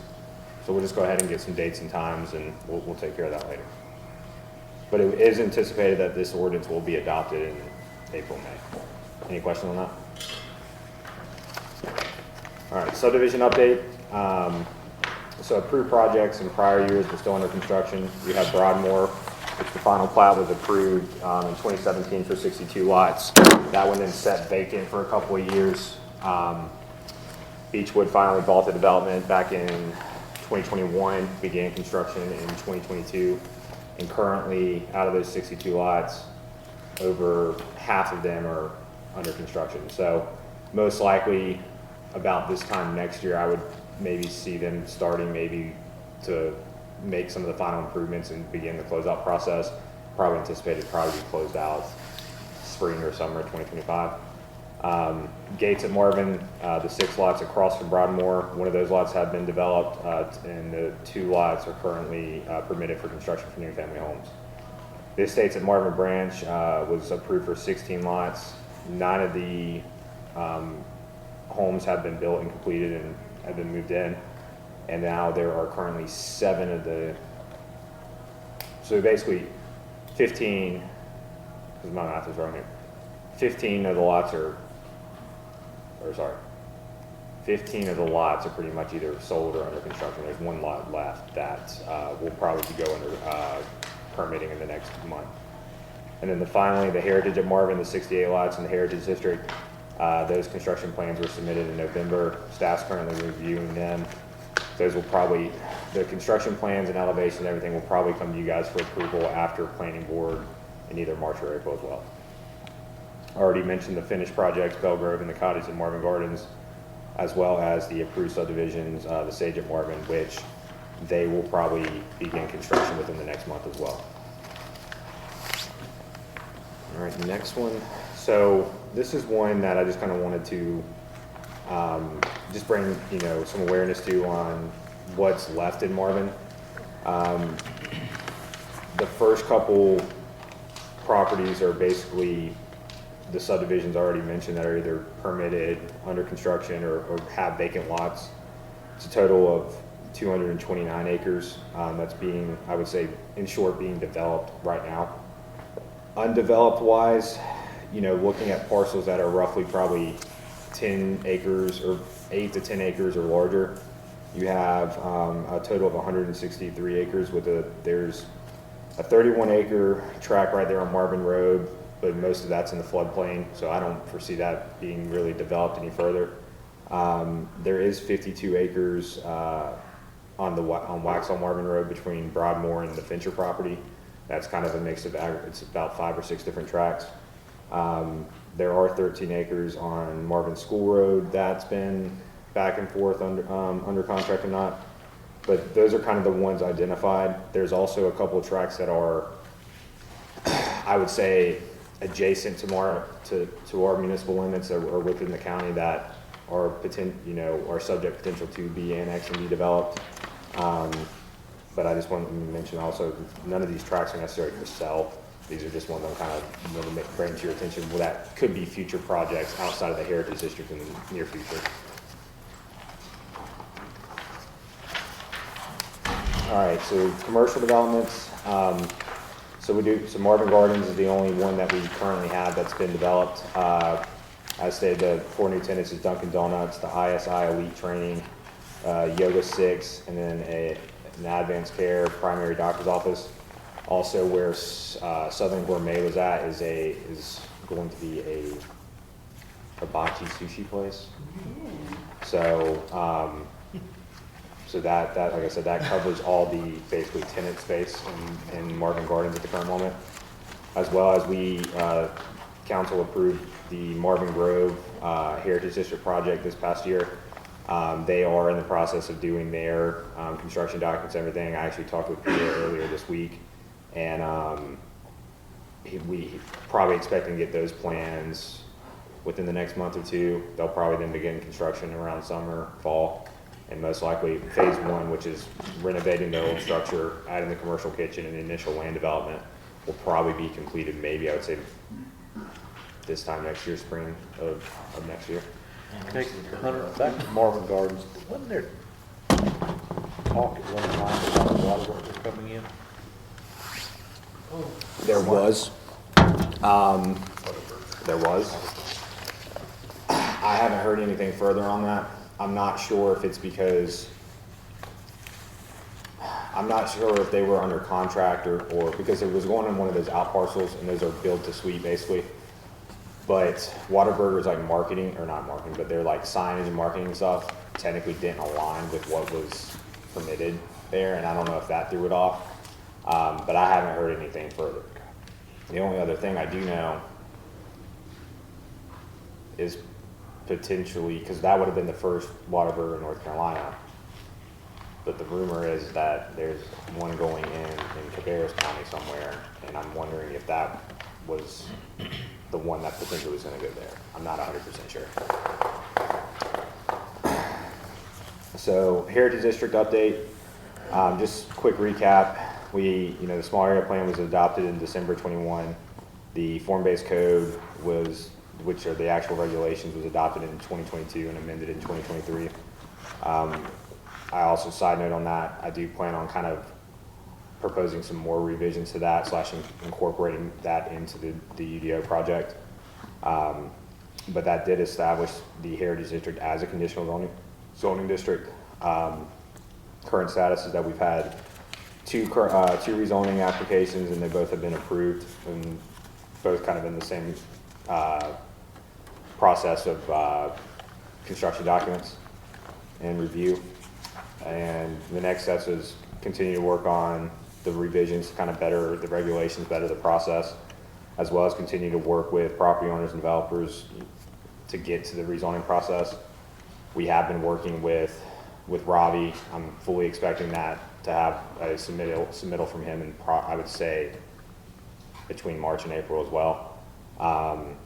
Still been talking with Tim. Need to follow up with him because I think Robbie's definitely probably going to be the next one, but I think Tim is going to be shortly behind, and I wouldn't even be surprised. I have had conversations with Mark Curtis, with the Crane store owner, and especially with I guess I haven't told you guys this, but Mark and Peter worked out an agreement, a shared use or a shared access. So Peter and his company, when they come in to develop, the entrance of Marvin Grove will be on the Crane store property. They're developing additional parking for the Crane store property additional parking for their development that will be shared between that one and the Crane store property. It will be on the Crane store property. So it's setting up Mark's property already to be pretty much like a third or a quarter all the way to be developed, because also the infrastructure is going to be there with water, sewer, and all that. So they're going to come in through the Crane store, loop around, and come out through the Grove. Correct. So be right in, right out. And, so. One part of that Peter, is that the Zepso were fund, part of that parking lot? Yep. Not all that parking lot? All that is going to be funded through them. They worked that agreement out, and from a zoning standpoint on the Crane Store property, there's nothing that has to be, I mean, we'll review the infrastructure and the land development portion of it with Peter's documents. But for the Crane Store to be renovated or be utilized for commercial use, it will have to still go through the rezoning process. So it sets him up where it's less for him maybe have to get documents or certain things done, but I thought it was kind of a win-win. Say that again? So the Crane Store property still has to go through the rezoning process to be utilized for a commercial use because it's zoned residential and. So before they can put the shared parking on there, it has to go through the rezoning? No, the shared parking, since it's parking, it's just parking and infrastructure. It's not, they don't have to. It's not residential parking. Well, parking's just an accessory use, would be considered the same. I'm tying it in that same way. And so, but in short, basically nothing else will happen on the Crane Store with any type of buildings or renovations of the Crane or the existing store to be utilized for commercial unless it goes through the rezoning process. And they know that? Yes. Do they have an idea when they do want to move forward? No, I haven't talked to Mark probably since October, November when they were working this out. Like I said, that agreement's between them two. Yeah, but now that you know it, can you follow up with them and be like, where you go with that? Yeah. Around the preposition? I can do that. Cool. Okay.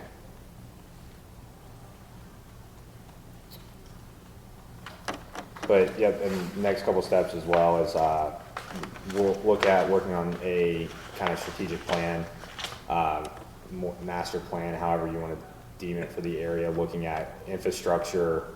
I know we got the Marvin Loop coming in, but looking at water, sewer, additional sidewalks, any potential streetscaping projects as we take over Newtown Road. Kind of looking at maybe getting a plan together for that, something to utilize as we move forward as this district continues to develop out. Marvin Loop update. I know it's taking some time, but little just background, once again, that grant was awarded in 2022. This past year, we did an RF LOI for engineering services which is phase 1 of that. The village selected Dewberry Engineering as the most qualified engineering firm out of the 4 that we received, or there were 4 firms that we received a package from.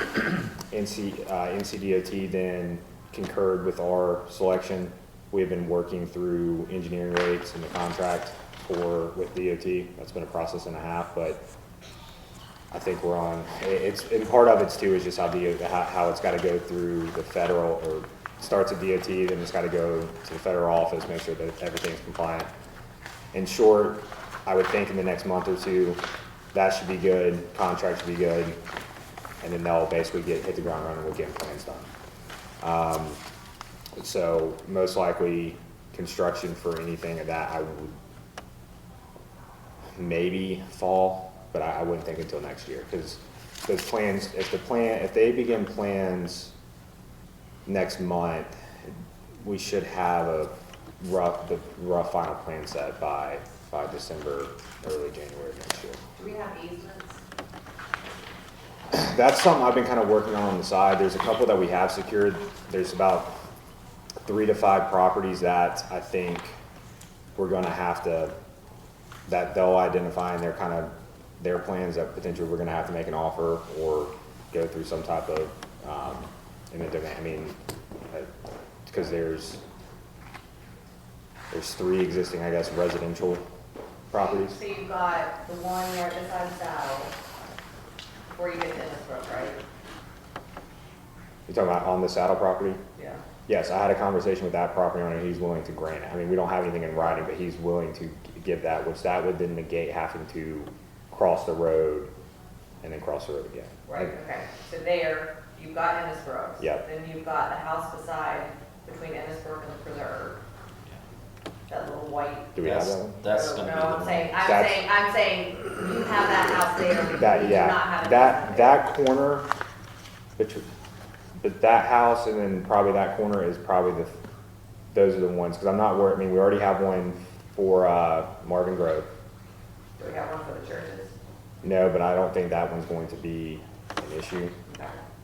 So having those conversations, especially with the house on the corner, would be great to go ahead and start because they're in the Heritage District and at some point they wanted to do something, so we should absolutely get those conversations going and you can do it at a, we talked about two things. Yeah, okay. All right. Sorry. No, you're good. Any questions on the Marvin Loop? All right, so kind of been wrapping up with our 2023 year is that we continue to update the zoning permit application and database tracking. Said, had the Marvin Loop grant continuing to move forward.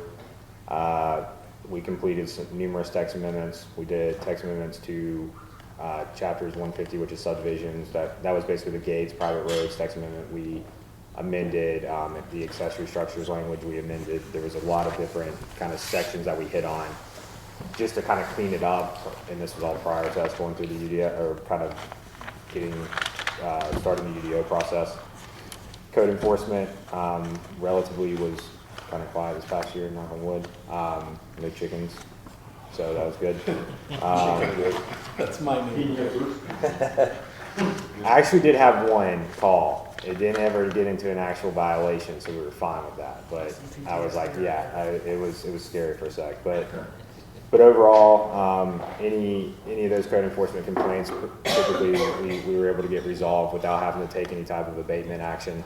I know Andy's got one or two that keeps popping up, but typically we get a letter and we get it, they get it cleaned up. So, as well as, well, this last one shouldn't be on there, but yeah, we did work with, continue to work with the county and WUMA on just different type of projects or proposals or collaboration. Another big item that was this past year was the Winmore bond. Finally, I got that, got those proceeds, got that agreement done with the HOA. Those final improvements are currently being done. With the rain and stuff we've had, our contractor, it's taken him some time to get the pond converted just because it's got to be dried out before he can put the basin on and the sand filter.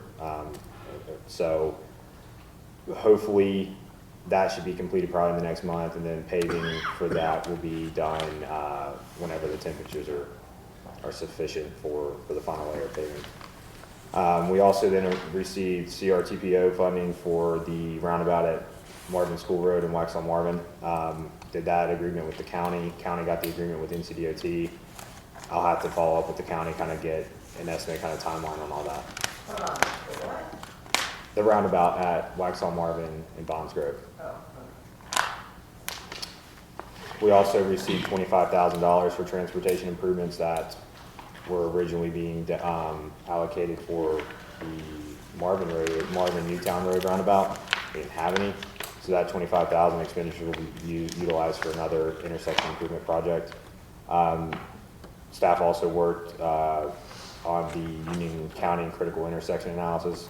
We did have two intersections identified in that. The council decided to include both of those intersections in a design grant that was submitted to CRTPO. We also, staff worked with the Parks and Rec Master Plan Assistance and Greenway Project Assistance. So kind of looking in the future outlook, Marvin Loop project is going to be, once again, kind of the one thing that takes some time, but I want to make sure it gets done. Ordinance revisions and updates, kind of, we'll have all those in place. And the good thing about our contract with InFocus is that we have it's 2 years of ongoing support after it's adopted. So any, state legislature changes or anything that we want to potentially work on through the amendment process, they assist in that. So that will also be very helpful to have. Continue working with Union County and WUMA on, ordinance or just collaboration ideas that we've been talking about. Once again, the roundabout project for Waxhaw Marvin and Bonds Grove. Continue working on future transportation improvement projects. I know that we've kind of identified a few, and as well as once we get the design plans back for those two intersections, we can potentially then go for additional funding. And I know this is all bond related and other stuff, but at least we'll have these documents and everything that we can utilize in-house. Ongoing residential developments, annexation drive. I will mention, I did have another, with my chat with Peter Zepsa, there seems to be interest from people at PDS to annex. He's either back on the HOA board or acting as a liaison, so I've got to get him some information, but there's a chance that we might start seeing some residents from PDS either annex in, depending on how we do it, or potentially the whole neighborhood.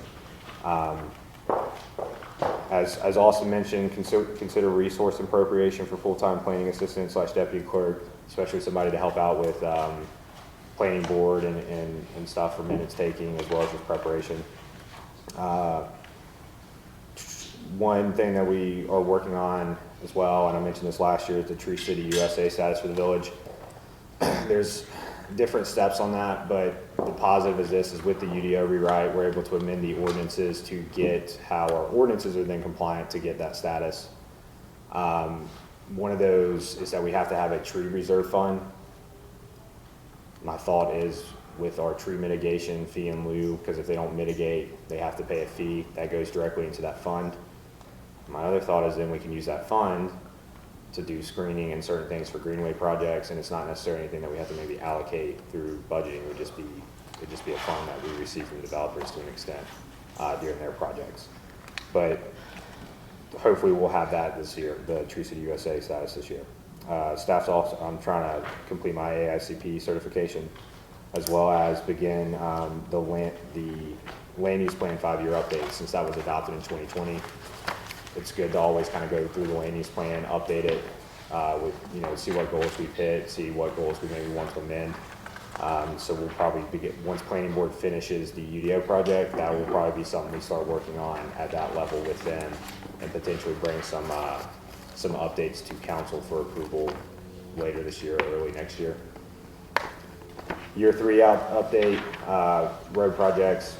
Once again, kind of bond continued, but the next after the Waxhaw Marvin Bonds Grove roundabout, I'd be thinking that we probably want to do intersection improvements at Marvin Road and Joe Carr. We did obtain some right of way or land from the Sage at Marvin for that to already kind of get the ball rolling, as well as that with that intersection is what is in that design grant for CRTPO. Marvin Loop and Village Hall Park projects completed. Marvin Heritage District, hopefully by that time we have more properties rezoned or developed. So then we look at kind of that master plan, strategic plan, and that potential of the municipal service district overlay, the tax overlay for basically to receive revenue to upkeep that, the infrastructure, if it's the plantings, the road, the streetscape, whatever. Implementation of village-wide stormwater program. That's something that's kind of been coming up again and again, and that's something that I think staff wants to kind of start looking for, but it kind of begins with doing a plan. Potential future staff needed, and just kind of on the horizon would be some type of stormwater floodplain program administrator, potentially shared or housed in public works, as well as a downtown community development coordinator for the Heritage District, or just kind of utilized in general. And then just looking at potential grant matching projects, as well as taking additional training courses. Year 5 is, once again, at that point, land use plan will be adopted for 10 years, and at that, most of the time after 10 years, you start the process of doing a new one. Depending on how good we're staying on top of it with updates, either way, either updating it again or beginning a whole new process of a new plan, as well as exploring different small area corridor plans. I think this is kind of important, especially with Providence Road widening in certain properties in our annexation area there, looking at maybe doing a corridor plan, which basically includes everything and anything from sidewalk and pedestrian improvements, as well as kind of commercial, kind of that vision of what we potentially see on that corridor, because there is that, that property there at the corner of Bonds Grove and Providence that could be commercial, so there's some opportunity there. Has Jan Ringling reached out to you about that property? She has. I got to follow back up with her. I talked to her right before Christmas. Okay. So, and I got her some information, but You talk about taking over sidewalks, you're not talking about within inside the city, the subdivisions. It's outside next to the road. well, it's kind of goes in. It's just once again, it's one of these things where how involved do we want to get, and it would also be up to the HOAs if they want the village to take over maintenance. Obviously, that kind of comes into having a plan in place, having the staff in place, and having the funds available. But you know, right now, and especially in some of the newer subdivisions, it is on the HOA's responsibility. And some HOAs are better at having that in their capital reserve funds than others. And so I think it's just, I mean, most municipalities, I mean, larger municipalities, I mean, the sidewalk, they maintain all the sidewalk. If it's on their roads, they maintain it.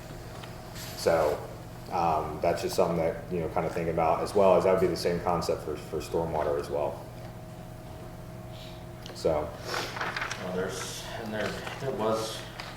one subdivision, stormwater is an issue that we talked about, right? Weddington Chase. Talking with council, and it's in unifying it with the village to head off some potential issues, stuff like that developers didn't take care of at the beginning. Yeah, and that's what we're starting to see now, especially from a stormwater, is it's the neighborhoods that were approved in like the late 90s, early 2000s, so that infrastructure's been in place for 20 some years, if not more. And at that time, most of those neighborhoods, when they were platted, they were one, NCDOT roads, two, then NCDOT then basically put, or not put, the developer, it was NCDOT standard, I don't know, the stormwater infrastructure that runs through the back, you know, if it's the piping and that's through easements that runs through individual properties or whatever, is maintenance responsibilities on the individual property owner. And that's where we're starting to see some failures happening, and individual property owners obviously like have this big burden now. And the newer developments, the HOAs are responsible, so that you have a little bit more leeway, as in, or at least more capital, funds available for potential maintenance needed. But it would be somewhere, once again, kind of the village potentially takes some of those systems over and maintains it as well, or utilizes resources to be able to provide assistance if need be. So some of that will be, like I said, kind of identified in developing this program through the master plan and some of the things we're working on now. So when those individuals bought a particular house, was there something that required them to maintain? I'm sure it was probably in their disclosures or their, but it's on the final plats for those developments. It says It's goofy how Yeah, they it's wrote really that, jacked and how up. that, We had and you an know, nobody individual reads come the in small and print, talk to us but essentially you have a homeowner responsible for multiple other, Yeah. For the stormwater. for it to coming from the whole continue block. and work and not back up everybody Several else. blocks, And that's put depending on where you are on, in that the is system. put on one homeowner versus the HOA, which it really, and all they need is, and what I told the one person is, instead of spending a lot of money and getting an attorney, I'm sure there's probably an attorney in your neighborhood that they may be in a situation where they have to repair in their own property, and then it becomes a more personal issue for them, and they're not spending tons of money on an attorney. But I think it's got to go back to the HOA. You can't rely on one homeowner to be responsible for multiple homes. It makes no sense, Well, but it was poorly written. Yeah. Is that and what we're starting to see too, and in that specific case in Weddington Chase too, is that most stormwater easements straddle property lines, and like the pipe runs on the property line for the most part, so the easements on both sides.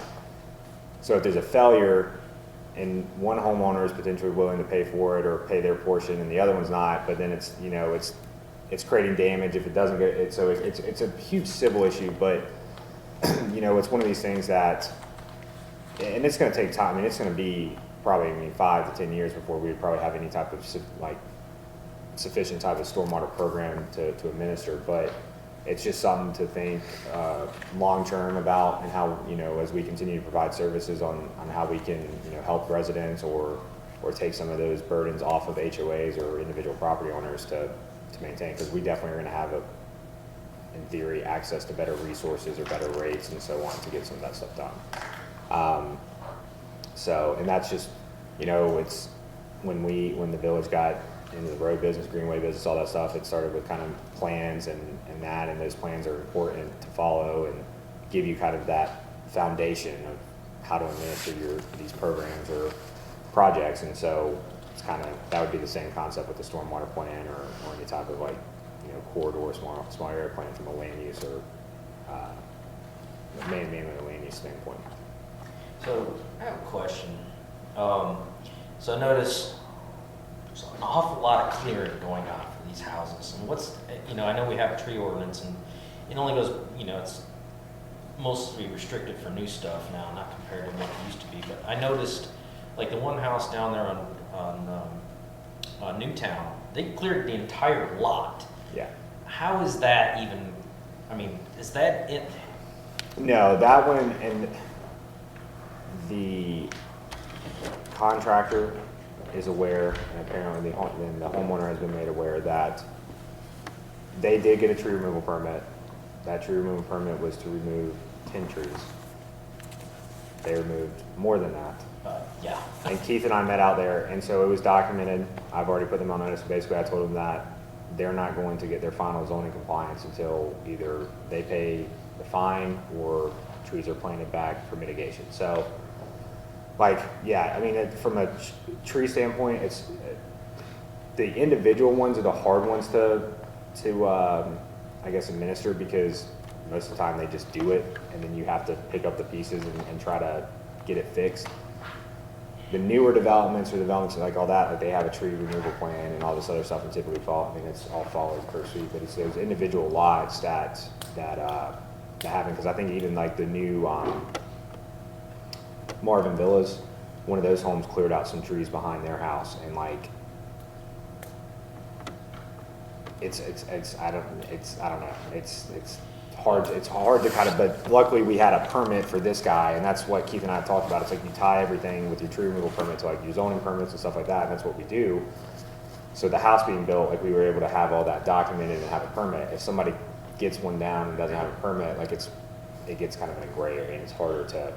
I noticed even with the gates, it seems to be an awful lot of trees being taken out of there for just those two houses. So the gates on their plans, and this is like right when I started, because those were fully wood lots, basically their clearing plan, their limited disturbance is the driveway and the foundation area of the home. Right. Those are larger home lots, but there's also not adequate space on the rest of the parcel since they're fully wooded to mitigate. So those plans were approved with basically allowing for those to be removed with that limited disturbance. Anything outside of that limited disturbance, they would have to get an additional permit for, and then we'd probably have them mitigate. It just seems like an awful lot of trees have come out of there. And they also undercut all the brush, so there's no, you can see all the way through now. It seems like it's really, really barren in there. One other comment, just for FYI, that you mentioned some of those issues that I was having. That one house, I've heard that it's coming down the line that at some point they're going to raise that house and rebuild. So just an FYI, that's possibly coming in the next year or two. Any other questions? Continue in ground running? I got one.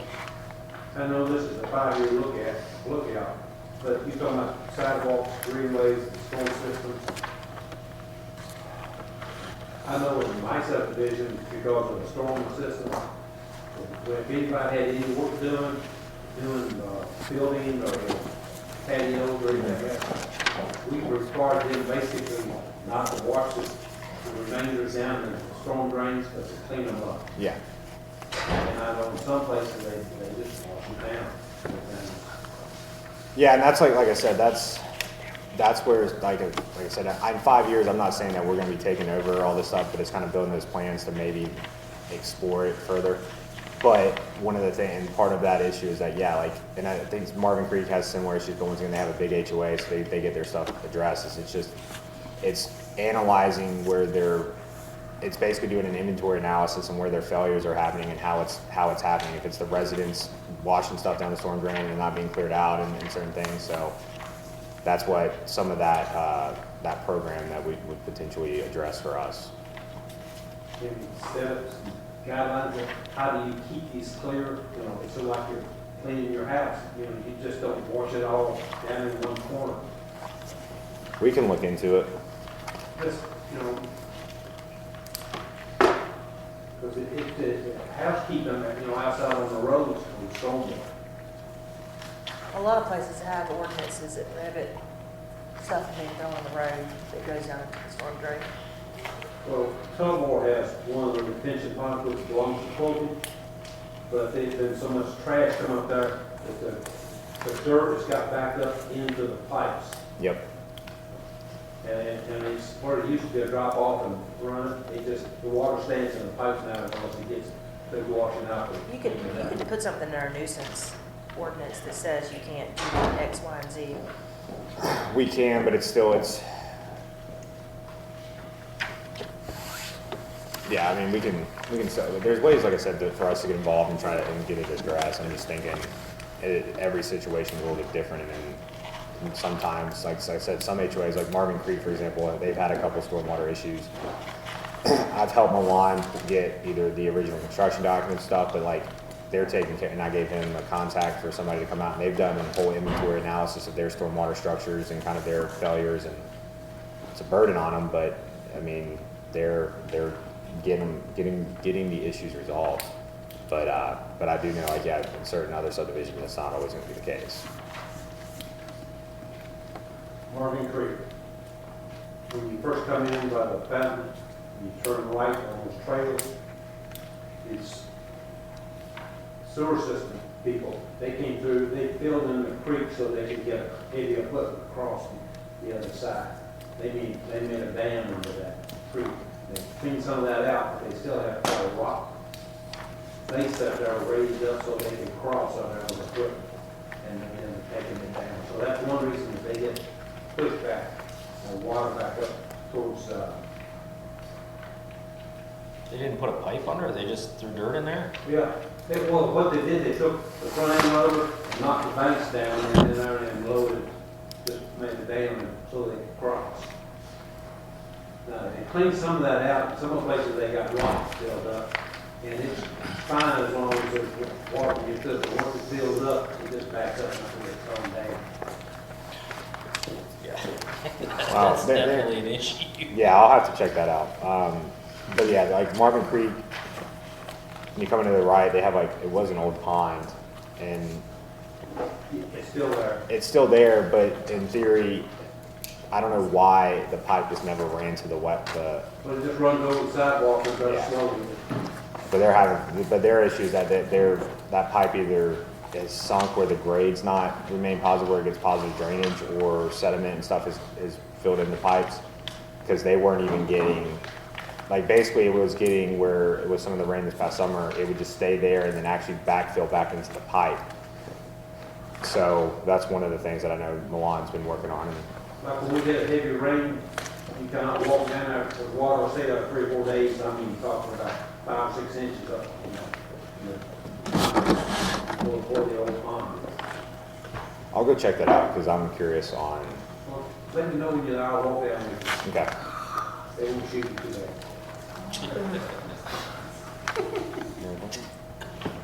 What's up with the chicks? Is that your idea? Yeah. Okay. Just asking. I thought I just heard something. Does it mean anything? Those are his chicks. There's some green concepts. Back to the controversy. Yeah, well, 2022, And they got, but it's still, still got stories. chicks love planning.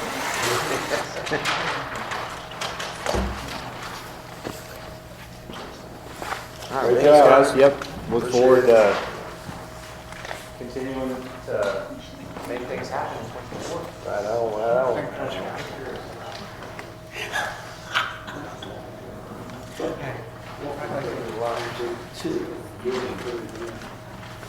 No, he's making fun of me. Christina, we're at the breaking point for lunch, or where are we at? What's, No, we're gonna keep going. Lunch should be coming any second now. We're kind of at the okay, schedule of the chef, but it should be coming in here pretty shortly. So we'll keep working through lunch. We do have a conference call scheduled at 1, so if y'all want to take a quick break around 12:45-ish. So what do you want me to start with? Audit? Yeah, that's fine. We are a little bit ahead of schedule. Let's go! The queen has spoken. Queen bee. Well, I'm so excited that I get you all while you're probably starting to get cranky and hungry. And finance is not the most riveting material, but I'll have my charming personality will have to make up for that. You'll make it. You have to pass out money and then get more interested in it. I should just make dollar bills rain all over the Make it place. rain. Okay, so let's start with the easy one. I just got this like literally right before the retreat, so I thought I'd print it out for you. It's the percentage report that we get from the county. So just so y'all can see, they give us these every single month, and this is how much of the ad valorem and solid waste taxes and revenues that they have successfully collected already through the end of December of 2023. As you can see, they've already collected 82% of the property taxes. And that the due date was January 1st, so that's not surprising. That number should be quite high. And then they've already collected almost 84% of the solid waste fees as well. So we're doing really well from a collection standpoint. The end of January report, we should be even closer. As you can see, they've had 100% collection rates for the last 2 years. So doing really well with. I thought like tax bills you're talking about, so weren't they like the 3rd or the 5th, I think? I don't know, I say January 1. Okay. So yeah, whatever the first business day was, that's not considered a holiday, yeah. Okay, so there's that, that's an easy one. Who does not have an audit book? Is this an audit book? No, the black, these? Yeah, that's mine. I know, I'm just holding it up, show and tell. I don't have one. Give it Okay. away. I brought you all one. If you want to give it back to me before you leave, I will bring it back to Village Hall and make sure that it's at the dais for you for the work session, because our auditors. Give me one for Kim. Thank you.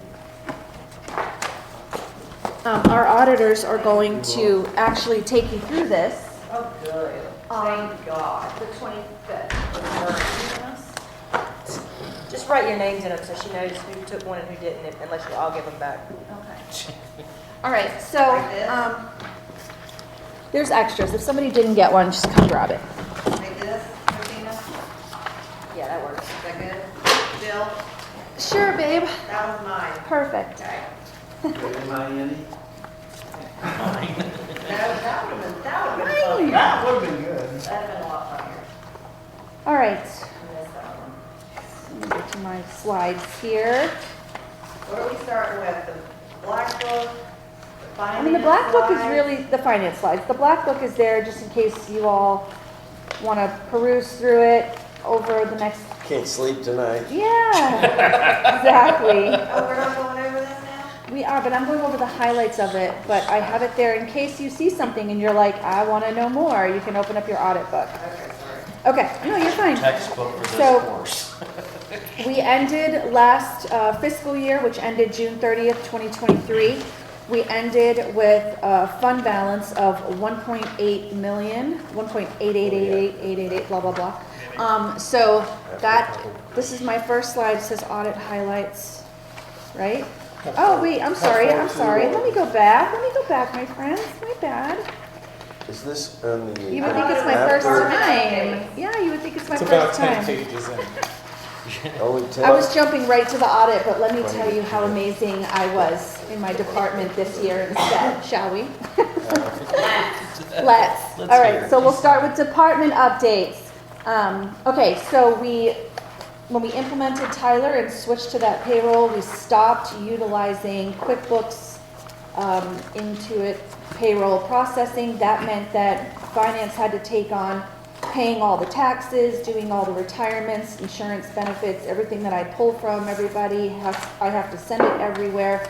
I also had to take over reporting various unemployment reports, and I'm doing W-2s, 1099s, all the stuff that QuickBooks used to do for us.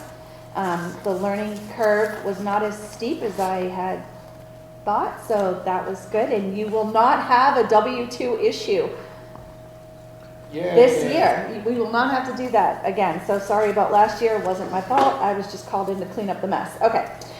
We finally finished implementation and configuration of Tyler Technologies. Like, finally. Is that going to be your test tonight? No. But, so it's all done. It's all done. And now we move into like the next phase, which is me getting additional training on how to really utilize it to its best, and it's just really maximize efficiency, and then training staff on how to use some of this. And I'll just jump in here real fast, because when we implemented Tyler, we thought it was going to be a kind of easy, quick thing. Most people think of, hey, we need the software, it's going to make our life easy, but that process in and of itself, I don't know the hours that you spent on that, but me alone, I didn't even go through any of the training, and I spent probably 30 or 40 hours just learning what it is that they're doing and trying to reconcile some of the problems. So I know that she spent hundreds and hundreds of hours configuring and learning and training in this program. Pretty much all of 2023 is what I spent doing that. So it was a lot of work. I mean, just merely saying Tyler Technologies is configured and in place it doesn't do enough credit to say there's hours upon hours upon hours. The big question is, was it worth it? No.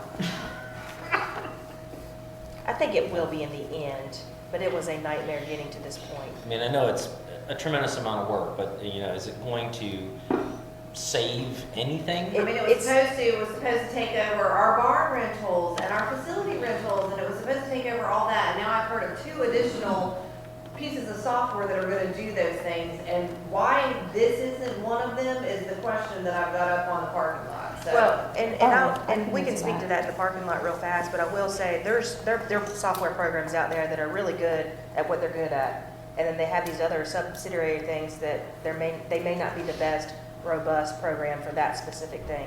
So it's definitely a possibility. We can get into that later. But I think for the problems that we were seeing internally in terms of what Tyler has done for us, I think it solved that problem. We had issues with capital accounting, figuring out how much money we had in this capital account, this much capital account over here, and then taking that from our general fund operating budget. So kind of keeping track of that, making sure dollars aren't getting missed here in terms of us not putting them in, so that when the audit comes out, we have all the information that's there. So I think you can speak just briefly in terms of what it's done for the financial, accountability piece of things. Yeah, from a finance standpoint, it far exceeds QuickBooks capability in some complex accounting. So what we were having to do manually that QuickBooks could not really do is track different funds, money that can't be commingled, multiple bank accounts, multiple capital projects. QuickBooks was really not set up for that level of accounting. It's not. So Tyler is able to do that for us, and I was able to go in and create projects and create multiple funds and multiple ways to sort of track this stuff, so that we're not having to, what we were doing in the past for decades is using spreadsheets or sometimes even paper journals to manually record, okay, this transaction needs to go under this capital project. And the problem with that is when y'all are trying to figure out how much money you have left in that account, it was almost never accurate. There's way too much human error. And it would take a long time to get an answer. Like Christina would ask me, how much do we have in greenways and trails? And I'm like, let me go look through other people's work to see if it was complete and was it accurate and up to date, and most of the time it was not. So this will solve that problem, because as bills are paid, it automatically deducts from that capital project. So I can spit out now within like 20 minutes. I always like to double check stuff. Suppose she'll ask me for something, I can spit out that number a lot quickly and feel confident that it's an accurate number, so that when I'm giving Davey or Tyler the green light to go ahead with a survey or a trail, that I'm actually not overdrawing or spending more than y'all have authorized. So it's really helpful in that regard. And in terms of the human error element, that's very critical and something that we were really trying to address, because I'll give you an example. If she forgot to put in, she paid a bill out of the regular general fund operating budget, not operating budget, but the regular account, which is how we do things, it would have pulled from the regular account, it would have gotten caught somewhere in the reconciliation, but she may have forgotten to put it into the spreadsheet that she keeps as kind of a secondary to the bank account, and therefore we would have come back behind and had another expense and maybe overspent in that account. So Yeah. that was a very real possibility that we were trying to not get into that situation. And like she said, commingling of funds, that's a really big no-no with certain grants that we're getting a lot more of now. So we just had to have a more robust system that was for municipal government, that had more complex accounting instead of just a normal business. So, I always hate to bring this up, but from a succession planning standpoint, I'm assuming this will help us significantly too, that if, Jill says, okay, I'm leaving, can someone step in, and it's pretty much, that's kind of. That's a really good question. That's a complicated answer. I would say, Because yes we all have to and assume. no. we all have to assume that, Yeah, no, I know what you mean. It goes for Christina as well. Yeah. If Christina gets hit by the bus, Yeah. how easy is it for someone else to step in and be able to run that function, and especially from a finance standpoint? So the critical elements, like entering a bill to be paid, processing payroll, some of the things that like you got to keep the bus driving on the road. Christina charged all of us in 2023 with creating these process forms where we all went in, we did screenshots and step by step instructions from logging in to click here, do this, exactly how to do some of the most critical functions for finance in Tyler, knowing I'm the only person who uses it and has been trained in how to use it. Christina has used those process sheets to go in a couple of times and run payroll just as a practice. We've set up sort of a plan where she's going to run payroll once a quarter just so it stays fresh in her mind and in memory. And then those process sheets have also been used by Mary to get experience in going in and logging some bills to be paid as well. So all that to say, if I were to tell you all I was leaving, it's just my nature, I would probably give you a ton of notice and try to really train people well in how to use that to make life easier for you all. But if I'm hit by the bus, we've got stuff in place to at least keep the bus moving. Would it be moving wonderfully? Will it have a wobbly wheel? Probably, but that's where you rely on your Tyler support. You get people into training, you use the CPA and the auditors to help which is exactly what I had to do when I took over the wobbly bus from my predecessor. It was sort of like, good God, this thing's like, I gotta keep this thing on the road. I mean, it was like horrible, but we made it, so we've got some steps in place to make that happen. The system would be easier for somebody to step into than the situation you stepped into. Yes, except that this system is, because it's so robust, I'm not going to say it's very super user friendly. So it takes some training to learn how to use it. But so does QuickBooks, so. At least somebody would know where all the money is, where when you came in, you had a mess. Yeah. That you had to not only learn the technology, but then they had to pull all of the stuff together to get it. We'll talk about the succession plan in a little bit, but the main thing is it's a lot more of a robust system. It reduces the amount of human error that we could possibly generate. And yes, you're not finding spreadsheet upon spreadsheet and knowing where those are in the event something happens, where we just physically have to know, hey, there's a spreadsheet over here in V drive number 85 that we've got to go and update because we put in a $3 expense. So it's a one-stop shop for all things financial related for the village instead of 5 different spreadsheets for different things. Yeah. I just wanted to tell you guys it wasn't an easy process. So. Thank you. It was not. All right, completed my first audit all by myself for this past fiscal year, and we had no audit findings. Yay.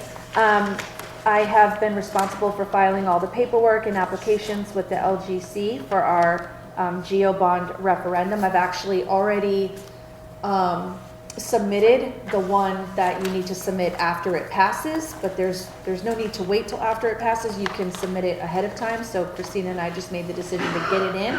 And if it doesn't pass, then they won't process it. But if it does pass, they've already got the paperwork that they need to like move that ball. So that's been done.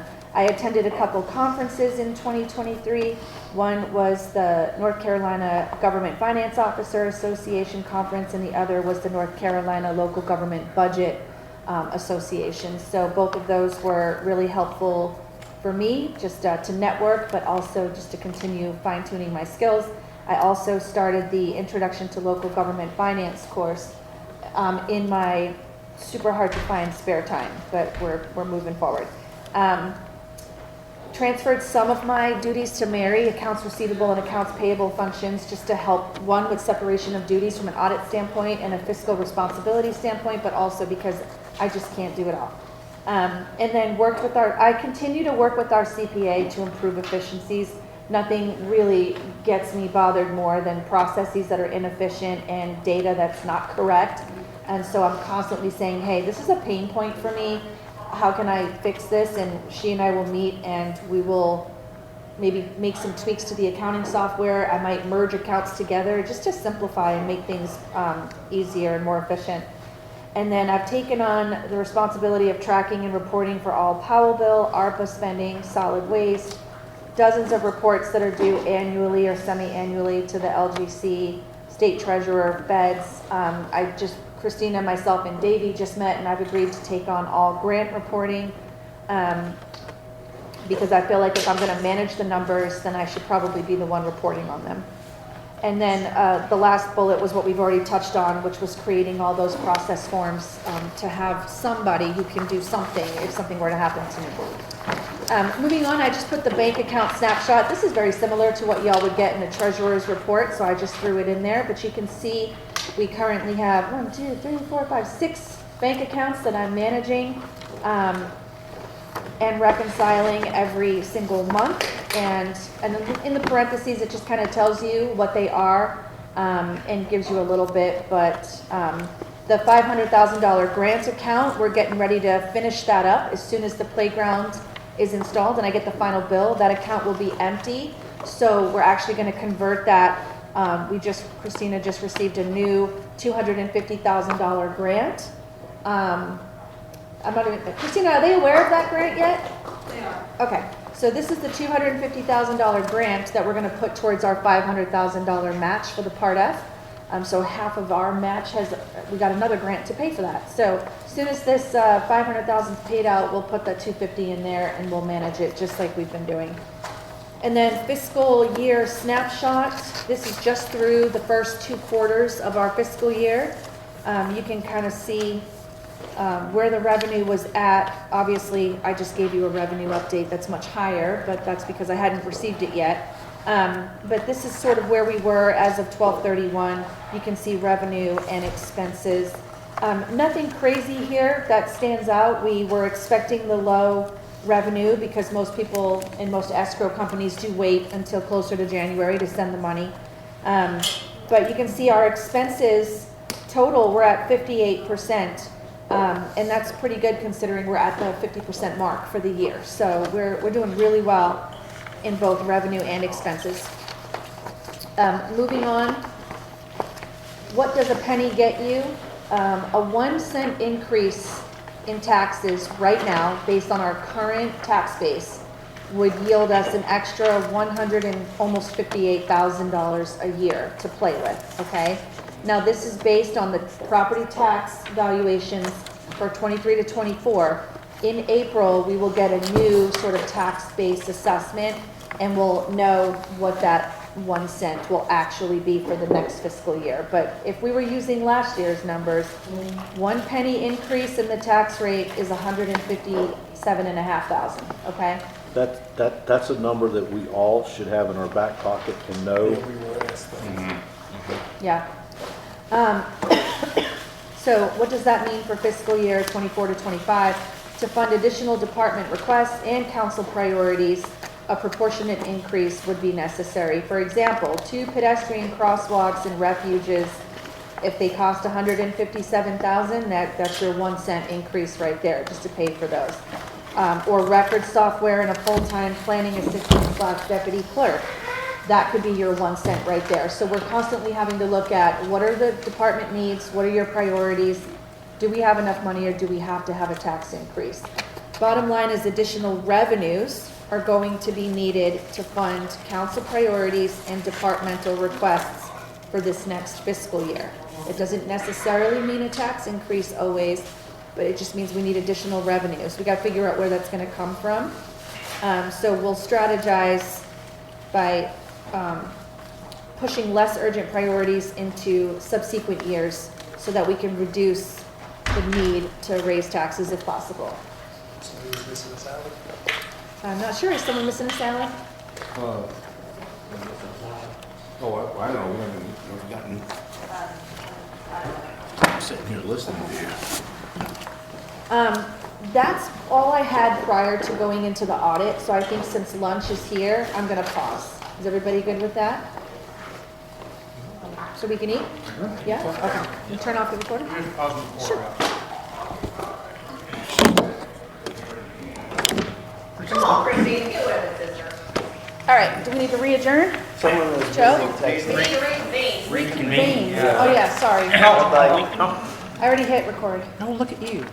All right, I'd like to reconvene the village council's retreat at, call it 1 o'clock All right. Thursday. So first I get you when you're cranky and hungry, and now I get you with full bellies when you're all sleepy. So this is great. Let's do this.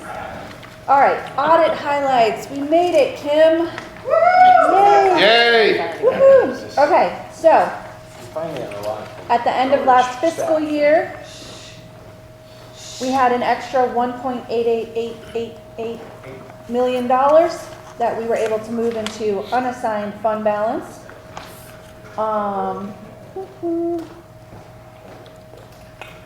Unassigned fund balance, as we keep telling you guys this, but we consistently exceed your goal of 8% that you guys set in your policy in 2012. So we do a great job of being fiscally responsible and conservative with our spending so that we can have this surplus every year.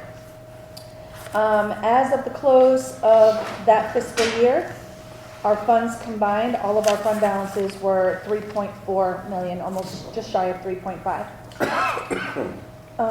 Of that, 1.1 million is committed for various purposes. That's all of our capital projects, parks and rec, land acquisition, road improvements, and LEAP projects. There's a chart that breaks all of this down on the next slide.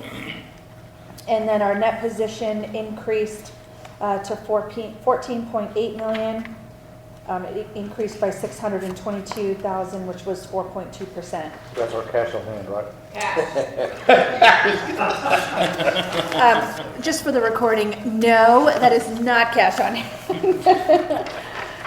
Okay, so as you can see, this is on that slide, all of your fund balances and what these things are earmarked for. Yes, sir. I have a question. Yes, sir. And just for clarification, I'm not backtracking, but it has to do with the money that we're talking about. Yeah. On the percentage report, when I'm looking at 753,458, that is our share of the Union County property taxes of the residents of Marvin, correct? Am I reading that right, or is? This number up here, 918,000. Yes. That is how much the village of Marvin is owed by its residents this year for taxes. That number is just what they've already collected. Collected. Yeah. Now, of that 918,000, thank you Uh-huh. for directing me to that. Mhm. When the residents are paying the Union County taxes, Mhm. it's more than that, right? Oh, yeah. That's our So- share. yep. So, the okay, just Union making County, I think Union County's current tax rate's like, what, 70 cents or something? Like, it's 70-something cents. Okay. Versus our 6 cents. So they're getting one bill, and it's broken down for them by, here's what you owe Union County, that's their biggest chunk, thousands and thousands. And then here's what you owe Marvin, and it's $600 for every 1 million of, for every 100,000 of evaluation. Well, $1 million home is $600. Yeah, $1 million home is $600. Okay. Roughly annually. And then you've got your solid waste underneath that. That's how Gotcha. their bill is broken down. Thank you. And they may also have fire district tax. I'm not really sure about that. I think that's under county. It shows it under county, if I'm not mistaken, but. Okay, so I'm going to move on to the next part here. You can see currently where your capital project reserves are. We actually just, this fiscal year, we just closed out Village Hall. We used that last $17,886 that you see there. We used it to buy additional furniture and filing cabinets and things that we needed. So that's closed out. You all already approved that closeout ordinance. But we still have the $25,000 earmarked for farmer's market. We still have what we have in there for trails. So it's a little. Jumping back, a quick question. Right after that net position, we increased the net position, increased by 622,000, 4.2%. What was the main reason for that? For the increase? Yeah. Well, just recording more assets. The CPA and I were able to kind of look at what we have, projects that we have in progress, and we're able to identify a lot of assets that needed to be added to our collection. So for instance, like the new garage bays that we did at the park, we started it last fiscal year, we finished it this fiscal year, but there's a way to record that construction in progress as a future asset, which we were able to do. So we record kind of what we spent before the close of the year, plus it sits out there as a pending future asset. So we were able to identify about almost just shy of $400,000 in assets that we could add. The new trails that we put in get added to assets, the roads that we take on get added. Yeah, So- and thinking of the roads, if Geo bond passes, obviously, $14 million in that position will increase significantly if we add 23 miles. But and again, maybe this is why I didn't do well in accounting in college, but how do they consider a road an asset? It's owned by us, but it's a liability because of the things that going forward to maintain it. How do they categorize it under? It's under infrastructure, and the road has a value and a worth when we take it on, That could never be sold. even though it has, well, for instance, we have assets that have completely depreciated. Like, we've owned them for 10 plus years, they've completely depreciated, they show a net value now of 0, but they're still in use and we're still using them, so they stay on our assets. You know what I'm Okay. saying? So the roads. I just look at roads, when I think roads, I think It's probably a good liability. question for the auditor too. Like Yeah. we can go into more detail on. It also that one. reflects the investment in funds that was originally made to make that an asset. It's not just a piece of dirt. Right, It's right. now an asset because you've improved that piece of dirt.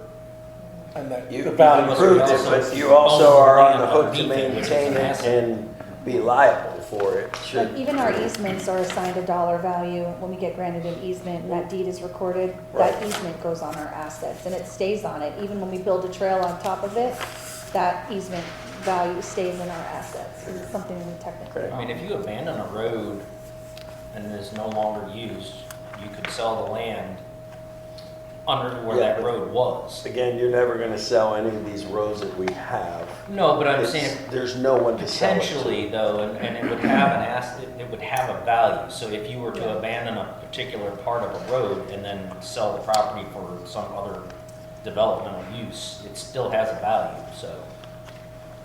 Yeah, I can ask the auditor to have sort of an answer for that for us when they come next week. like, how do they It determine obviously the value confused of a some road? people thinking And that we're just flushing cash, but, you Yeah. know, that's not the case. Okay. Okay, other financial highlights, as you can see on the next slide, we've got our assets and liabilities. This is what kind of makes up our net position there. Some of the, like the 300,000 you'll see down below in deferred outflows of resources. There's all kinds of deferred revenue and it's all sort of jargon, but sometimes it's deferred payments that we owe for pensions and things, and other times it's grant money that we have been awarded, but we've chosen not to record it until the year that we use it. So even if we received it, little things like that, just some different accounting stuff. But the bottom line is you can sort of see here all of our assets, all of our liabilities, and how we end up with that 14.8 net position. And again, that is not cash. It's not cash on hand. You will see cash and cash equivalents of 2.9 million. And then we have restricted cash. And so be very careful to point people to our audit so they can see cash. That is cash. Everything else is not. And then you guys have seen this particular chart many times over the last couple of years. We just updated it. Basically, you have a percentage of a dollar that goes to each department. We've added a new department with Public Works. So it got there's another pie piece this year. And then we have it broken down by cents per dollar also. So the bulk of the revenue that we receive and the bulk of our expenses goes to general government, then solid waste, transportation and roads, public works, public safety, parks and rec, and planning and zoning.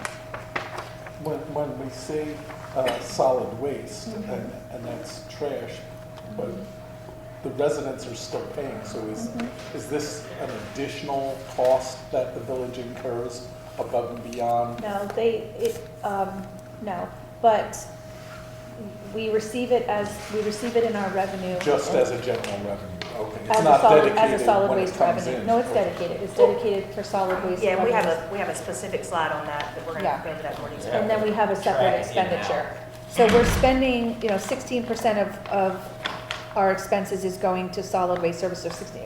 This is on the budget, yeah. So 16% of our budget is going to solid waste, which is a little bit different than what we actually receive. But Real quick, Jill, before you go on, Yeah. I know some of you had some questions about the GO bond and how the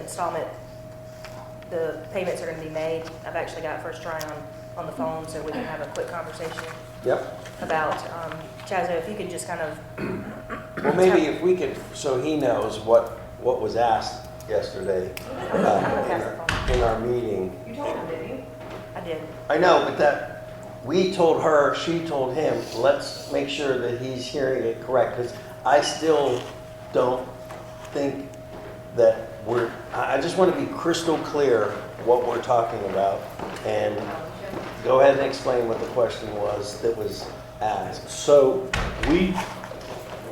I have been approached with two different ideas or theories or thoughts on this. One being that when we go to get a bond for $20 million, we are paying interest on all $20 million of it because That's what's issued. That's what's issued, and that's the way of funding the interest on that money to be paid back to the people that buy these bonds. That's one thought. The other thought is that we only pay interest on what we actually borrow. So if we get a tranche of $7 million, we're only paying interest on $7 million. And if we get another tranche of $7 million, then we pay interest on $14 million. But if we don't use, of the 20, we only use, let's just say, $15 million of it, we're only paying interest on the 15, not the 20. However, on the first scenario, we get charged interest on the 20, we only use 15, we can reinvest the 5 and let's say we're borrowing at 3, but we invest in our investment account gives us 5, so we net 2, and so that's the way to kind of offset our tax liability back to the village. So which one of those is correct? So one of it I'm looking almost as like a home equity line of credit for $50,000 to repair my kitchen, and I use $15,000 of it, and I only pay interest on my $15,000, as opposed to getting a loan for $50,000 and I'm paying interest on all $50,000. And however I want to handle what I don't use on my kitchen, I could put into an investment account. So which one is correct?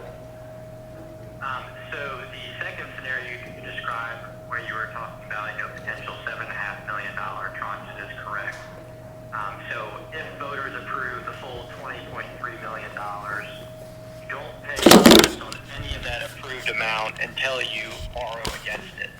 So if you borrow the full $20.3 million, then you would pay interest on full authorized amount. However, in your first tranche, if you only borrow $7.5 million, you'll pay interest on that $7.5 million, but the balance of roughly $13 million will just sit there untouched, not accruing any interest to the village until you actually borrow again for that untouched balance.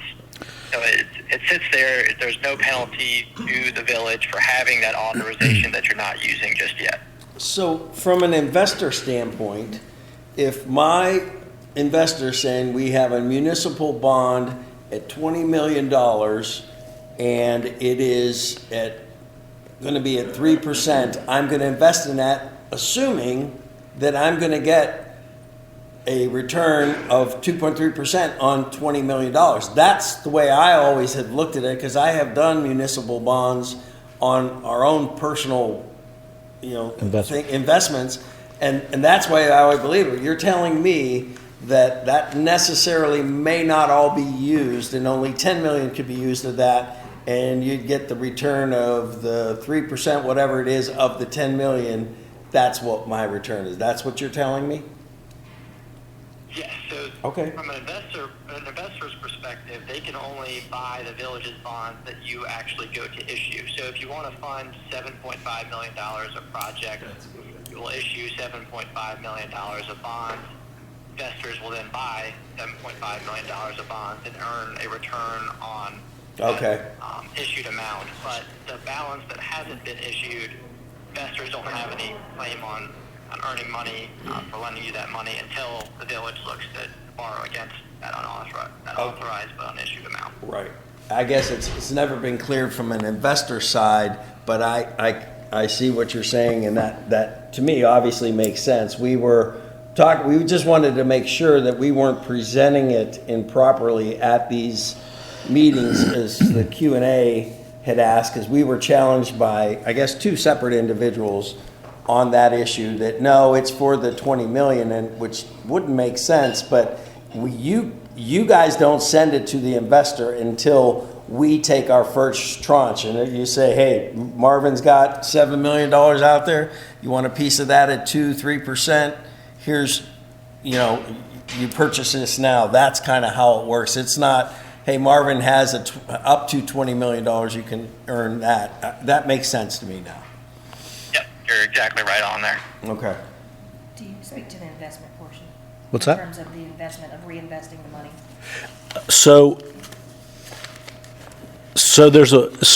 of the money that's there, I don't know, then it wouldn't be. Well, no, it could be, because there could be delays. Say we take a $7 million tranche, but for some whatever reason, there's money sitting in an account and it's not being drawn yet because of where they're at on the process. They're not, maybe don't have the easements or whatever. Can we take those funds and put it into an investment that pays whatever? But the only thing, the caveat is, all of that interest earned has to go back towards one of our projects that we're doing. It's not for the village to use. So that is correct, with one kind of add-on class exception. So when you borrow the money, you all issue your bonds, investors pay you to buy those bonds from you, and then $7.5 million, as an example, gets put into an account for the village to spend on the projects, whether it's the Parks and Rec or the transportation-related projects. Obviously, on day one, you're not going to send $7.5 million out the door to pay for all those project costs. So you can invest those funds in an account that can be something like the North Carolina Capital Management Trust, which I think you all have some investments with at the moment. Right now, that trust is paying over 5% interest. If you all were to borrow today's market, the interest cost for borrowing those funds would be 3.25 to 3.5%. So can earn that differential on the bond proceeds that you borrow, the spread between the roughly 5 and 3.5% or so, and keep that money for the town to spend on projects. You can also use it to offset interest costs on the bonds. You can't, as you mentioned, put it towards other needs or purposes of the village outside of a bond-related project or bond-related debt service costs. There are some tax regulations. I don't want to get too far into the weeds here, but in order to keep that what's called positive arbitrage, which again is the difference between interest that you're earning versus the interest that you're paying, in order to keep that differential, you have to spend down your money within a 2-year period, and there's some kind of spending goals or benchmarks you have to reach along the way in terms of the amount spent at a certain 6-month threshold. But in general, you can earn money, you can earn interest on the borrowed proceeds that you have and keep that interest to pay for project costs or offset debt service costs related to that bond. And just so it doesn't sit there idle and just earn you nothing. And just to be clear, Jill would set up a separate account so there'd be no commingling of our current funds, correct? Yes, that's exactly right. It'd be in its own specific transportation bond account or Parks and Rec bond account so that you can clearly see money is going to pay for projects and any interest earned stays within that account. So let me ask the obvious question here then. Why wouldn't we, if it's paying 5% and we're being charged 3%, why would we not go ahead and draw down all $20 million, and what we don't use, we put back into that investment account? I have to believe that there are guidelines that prohibit us from doing that, or if that's the case, I want all $20 million up front, because then I'm going to pay down my debt service from my interest that I'm making on the other end. Yeah, so that's a great question, and to your point, there are some guidelines that the IRS puts in place that prohibits you from doing that. So if you were to borrow all $20 million on day one, but it takes you 5 years to spend all of that money, then you would owe what's called an arbitrage rebate payment back to the IRS for any interest earnings that you earned above our hypothetical 3.5% interest rate on your bonds. So even if you're able to earn 5%, you can't keep that differential because it took you too long to spend down your bond proceeds. So ideally, when we're going to market to borrow for $7.5 million, or whatever the amount might be, the money that we are borrowing will spend down within that roughly 2-year time frame so that we're not sitting on bond proceeds too long and not spending them down, but also on the interest side of things, we're able to keep all of those earnings that might be at the 5% level. There's reason why these rules came about, I think it was back in the 80s or so, people were borrowing money, to your point, borrowing $20 million, earning above what they're actually paying in interest on the bonds and keeping that differential. And so the IRS put this rule in place to kind of eliminate the ability to do that. So in fairness then, as we're selecting, usually you go with the lowest bidder, but that contractor's got to be able to provide the services. If we're coming in with 10 miles of roads or pathways, whatever it is, they have to have the capabilities. That has to be considered, that they can get that done within a 2-year time frame, because we're going to want, when we take that first tranche, we're going to want enough funds to put in there to address that, assuming it's going to be that. Once we get the RFP, everything comes back and we see the number, consideration would, I mean, if it's a small company bidding on it, can they even perform within the 2-3 years? And how does that, or can we write that into the contract? I don't know how that works, and that's down the road a bit, but it has to be considered. Blue Ridge won't be able to do all the trails And how that many quick. projects can we manage? But we're not gonna pull the money until we have all of that set in place. So we're gonna have the RFP, RFQ, whatever they are, I agree. all laid out. Yep. And then we're gonna say, okay, we're gonna give you this bid, you've gotta be able to get it done in whatever time frame, and then we pull the money. Like, we don't pull the money until we're ready Yeah, to but start doing the There's project. no way Blue Ridge could do all of those trails though in that short amount That's of my time. point. They're not a big enough company to do it, and that's our go-to on that. And But I think to Chaz's point is, that's if you just pull the money and it sits there and you guys aren't doing anything. I think as long as you're doing stuff and you're making an effort in order to get projects going, and you may not get all of the projects done, but you're getting some of them done and you're paying some of this money out, I don't think it has just don't to wanna all come be back and ask completed if in it's a 2 years. contractor. Is Does that it? right?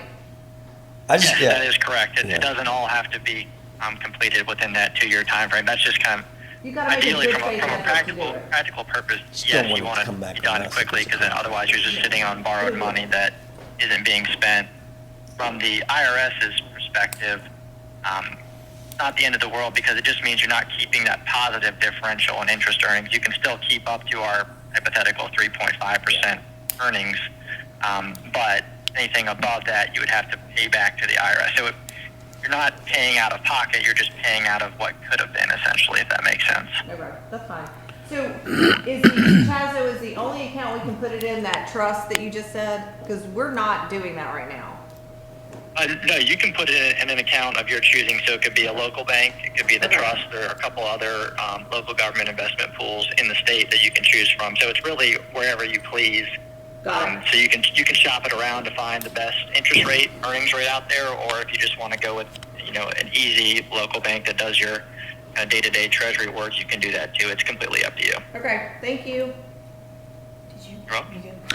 So Chaz, I just want to be clear that as I'm giving these presentations, that I'm saying the right thing, and for anyone else who gives the presentation, we only pay interest on the bonds that are issued, and so we're not right out of the gate issuing $20 million worth of bonds. You're out putting those bonds out for what we pull out. So if the first one's 7.5 and plus the 5 million for the Parks and Rec, we're only paying interest then on $12 million. That's exactly right. You only pay interest on what you pull down. So in the most extreme example, if you all were to, or if village residents were to approve the full $20 million, and then a new council comes along and decides, hey, we don't want to do any of this, you never pay a dime on that approved amount because you didn't borrow any money to pay for projects. It would just lapse after 7 years ran. So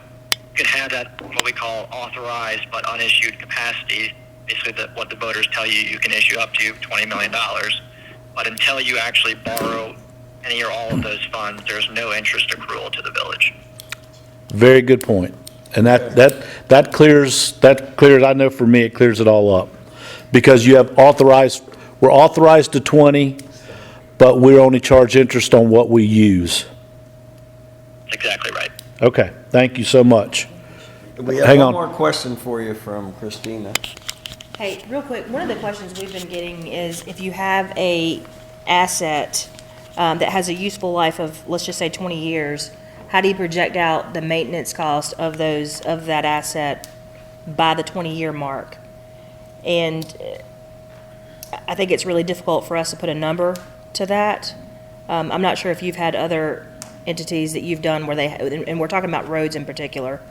We have a plan, we're going to talk about this in just a couple minutes with our council, but have you had any examples of people trying to project out those levels of exact maintenance costs in 20 years?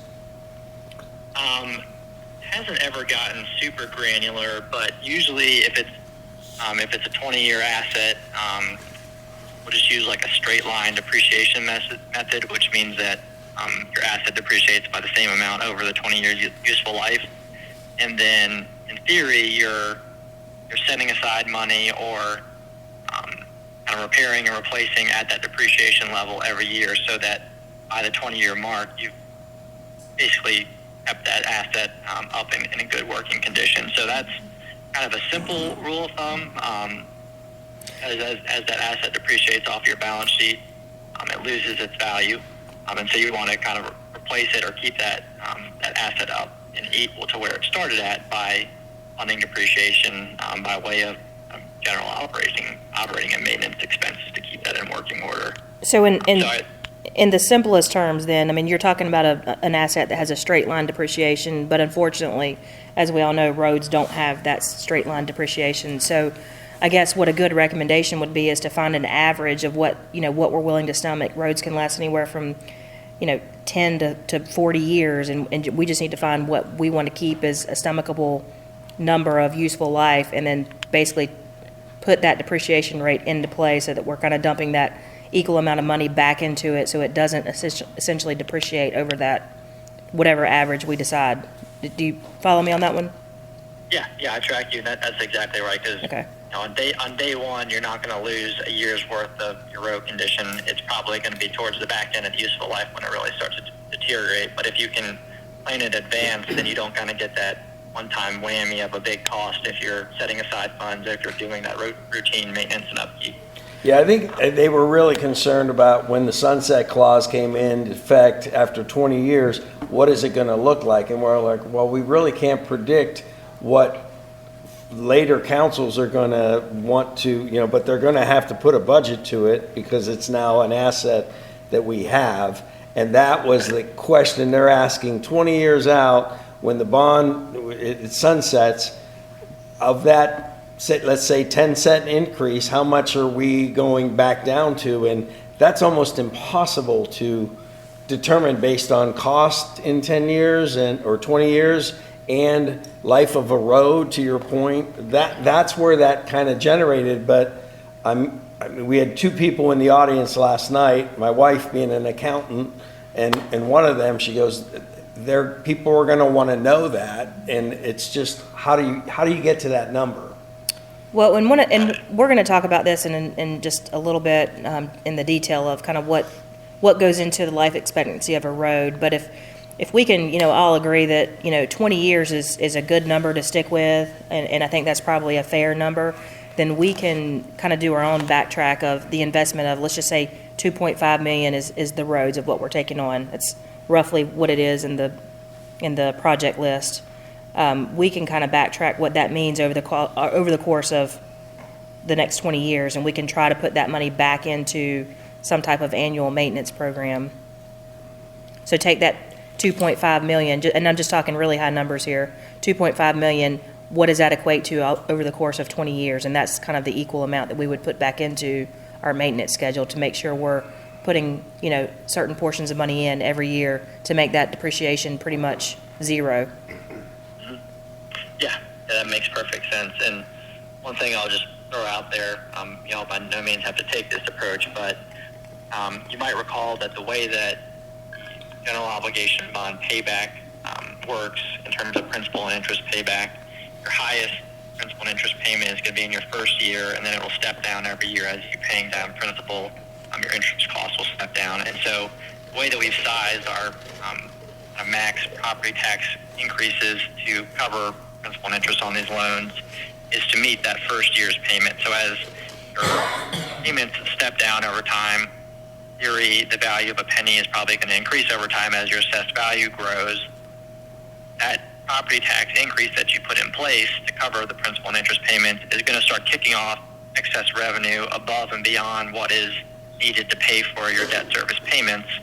So you might kind of use that excess to stock away or put away in a separate fund for certain things like depreciation, funding of depreciation, or just kind of an O&M reserve, capital repair reserve type thing. So you have the property tax increase already in place, and you just let that extra money be put to the side so that you're reinvesting in the asset that you're borrowing for. You guys good on that? We could talk about the... Yeah. No, that's very helpful and clarified. We were just getting mixed signals from some that were involved in bonds in the past and others who were convinced they were right on the full 20 million, so we'll have some news to report back to them, I guess, so. And I know you and I have had a conversation about this, but I just want to ask it just for the record. Is there a cap on the interest rate that the village would be able to agree to at a later date? So say we pull the first tranche tomorrow and we get a 4% interest rate, but in year 5, we're going to pull the second tranche and the interest rates are 10% at that point. Are the residents rest assured that council can agree to a 10% interest at that point? So unfortunately, there is no cap that would limit the total interest rate that the village would borrow against. It's going to be just whatever the market conditions are at the time that you go to borrow those funds. Now, if we were in a very unique interest rate environment where they were super high, and we thought that they might come down in a relatively short order, we would advise against you to go borrow in that environment. But there is no set limit that we can say, hey, at no point would the village's interest rate be above X percent. It's just going to be what the market dictates at the time that we go to borrow those funds. But they can be rest assured that whatever the interest rate is, it's not going to exceed the total amount authorized. So essentially, if we're going to pull tranche number 2 at 7.5 million and the interest rate is 10% at that point, and we're not, our total borrowed amount is not going to increase to 10 or 12 million because the interest rates are higher. That is correct. You're only able to borrow what the residents authorize. So regardless of the interest rate, you are stuck with $20 million that is authorized as your limit on the amount borrowed. But the interest side of things is just going to be as the market dictates. So if we come into year 2 or 5, whatever we want to call it, and interest rates are 10 to 15%, then they would obviously advise us not to do that and to wait, or we could decide to reduce the scope of the projects at that point in time. Yeah, you could certainly borrow less just to knock out a few projects and wait until interest rates come back down to jump on the rest. It certainly address that should something like that arise. We only get 2 tranches or 2 Two pulls tranches. in the 7 years? Yes. Okay. So those tranches that we're talking about in the presentation, are those hard commitments, or are those just examples we're using of if we do this? Those are like we're the ones that control when we pull those tranches out. It is. Because I was kind of looking those as this is our plan and our commitment that we're doing, where it's not. We're just showing them the impact of if we're drawing the tranches at these times on their taxes. I don't think you would do anything more than what you stated. If anything, you do less. Correct. So if you said 7.5 in year 1, you're not going to go to 10 and then 4 in the next one. You would. I mean, I think you probably could, but I don't think it would be more as something that through this process we had to make a commitment to when we draw those tranches. Benchmarks for planning, basically. Gotcha. What we did was we looked at the whole list of everything that we wanted done, and we figured out this is probably gonna be what we can get done the quickest. Yeah. And that's where we got that first number from, as we're working on some of the stuff that's gonna take us longer to plan. Got it. But we are not committed to those numbers. And I think if you look at the project list and you look at the very first one is $9.9 million, how much of that are we actually going to be able to get done in those first 3 years before the second one comes out? Yeah. That may prioritize fall way down the list, where the most important thing is the 2.2 for the roads and the other pieces that are down here. So it may be the first tranche is $5.5 million plus the $5 million for the Parks and Rec. Gotcha. Well, the 7.5 is including the. It is. I'm saying it is. But you wouldn't, as a council, I don't think you guys would be wanting to take the 5 million for Parks and Rec plus the 5.5, because that would be more than. Right. Okay. Yeah. And then the second tranche, we don't necessarily have to take it on that particular year. If it looks like interest rates are going down, we might decide to wait a year to get a better interest rate, whatever. We're flexible on. Are taking longer. Right. Right, Exactly. So that we're we haven't flexible spent the on money from the first tranche. how we do it. That's why I try to use in the presentations the analogy of like a home equity line we're authorized up to 20 million. We're authorized, I go to the bank, they authorize me up to 50,000 for my projects. I may only spend 15,000 of the 50. I'm only being charged interest on the 15,000, but I get something in return for the money that I spend. So if I spend 15,000, they do all the remodeling, then I pay that off. I don't do anything with the remainder of the funds. Chazo, one more question that I remember being asked in one of the meetings was, does obtaining GO bonds today affect any future impact on obtaining installment finance purchasing or anything like that in the future? No, because right now the village has very little debt. So even if you added $20 million or so to your debt load, it's still low relative to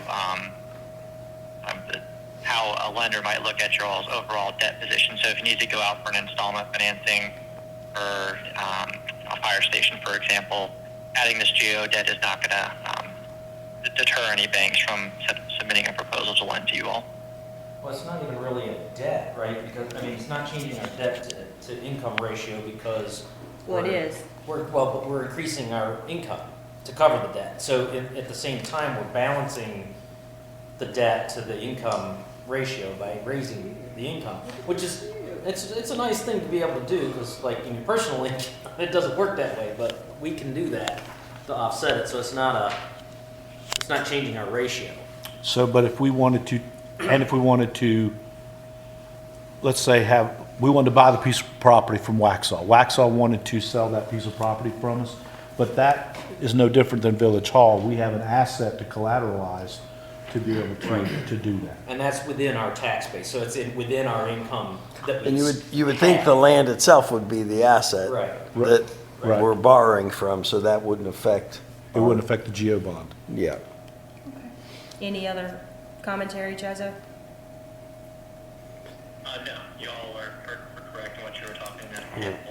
Chazo, thank you for taking the time out. This was imperative. Well, this was definitely high on the list for us as we're doing these presentations. So thank you for your time. Yeah, absolutely, and always happy to weigh in on any questions you all get from residents. Looking forward to seeing everyone on February 6th, I believe. Yep. All right. Thank you so much. Thanks, Chazo. Yep. All right, bye. So the other part of that coin too is I believe, and we've already done this fiscal year, that every time we go out and do road maintenance, like fog and crack sealing, and I pay that 150-something thousand, I have to submit that bill to the CPA, and it gets recorded as an improvement on our asset, which then does offset the depreciation. In theory, it extends the life and it increases its value because now, whether it's a net gain in the value, probably not. It could be a wash, the depreciation versus the improvement. But keeping track of the maintenance that we're doing and with the CPA recording that as an improvement on the roads will help keep it from completely plummeting down to zero. I guess we have some history already of the roads that we've owned for the last few years. There's a cost to that 16 miles. So you would think that there'd be some simple math involved if we're taking on 23 more miles of roads, how that, the life expectancy. Well, that's going to be skewed though, because Yeah. Right. a lot of those are newer roads or state And approved roads or. We'll get into that in just a second, so just kind of put a pin in that, but that's a good point. Pin it. Pin it. Okay, goals. Can I make one more quick? So, in the slide, what is the anticipated debt payment and how will that debt be repaid? In our slide deck, it says if all bonds are issued at once. It says if all, Right, but I just want to make sure. if all. Yeah, if all, what's the average annual debt? The debt service is currently estimated in excess of $1.55 million annually. That's assuming all 20 million.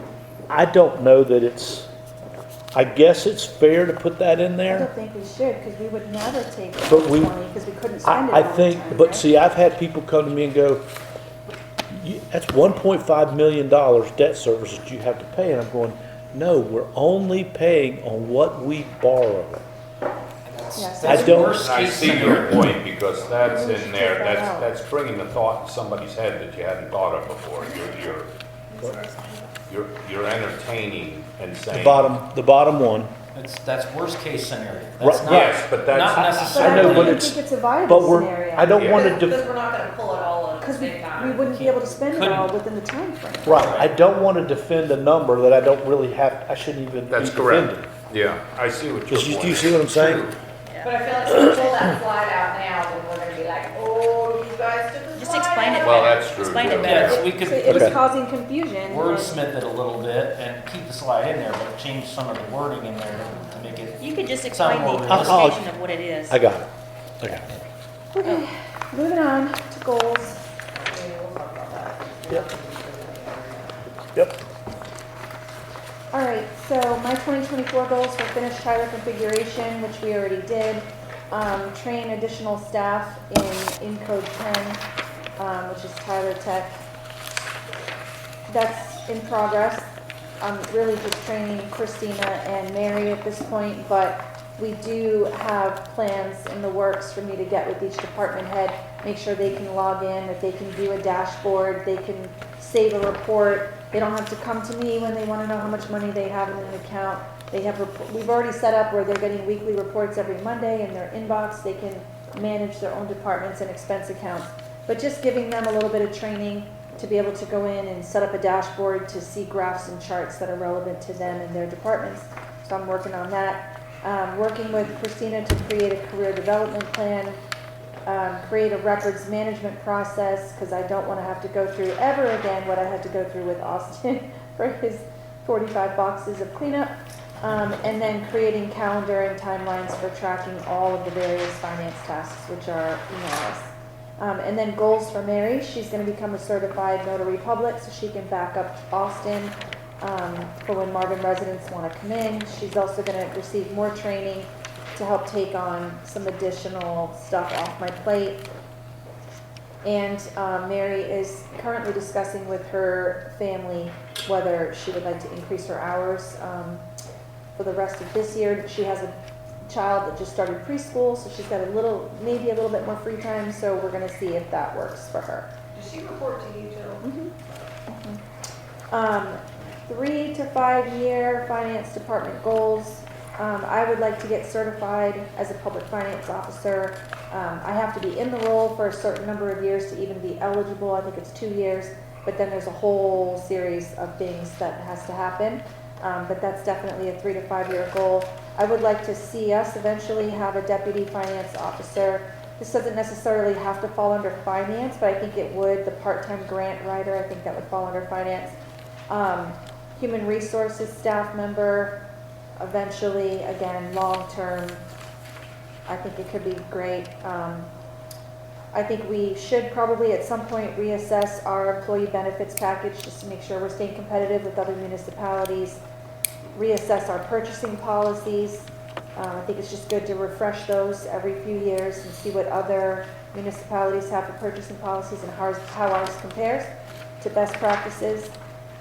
Cash flow management, as where we've got, Paul and Peter, and they're both borrowing, and I got to pay back Paul, and then I'm borrowing from Peter. It's a lot. So just making sure that we have processes in place where we're not overcommitting to match grants or projects at the same time, resulting in a cash flow issue. And also that speaks to what we were talking about with the other guy, making sure that we're investing some of the money that's going to be sitting there for any period of time, so we can be young and, some interest in it. Yeah. And then I just put compliance and cost management on here. I think, personally, I feel like we potentially could do even better at managing costs a little bit, and maybe just because we've used one vendor forever doesn't mean we have to stay with them forever. Maybe every once in a while it's good practice to just go out and rebid and get other vendors from everything from office cleaning to, mosquito spraying, whatever it is. Like we have a lot of vendors we do a lot of business with, but we could always be looking at where we can shave costs. So So Hey, great Andy, talk, Bill. so Andy and I and Jamie and anyone who's helping with less of that. You're fired.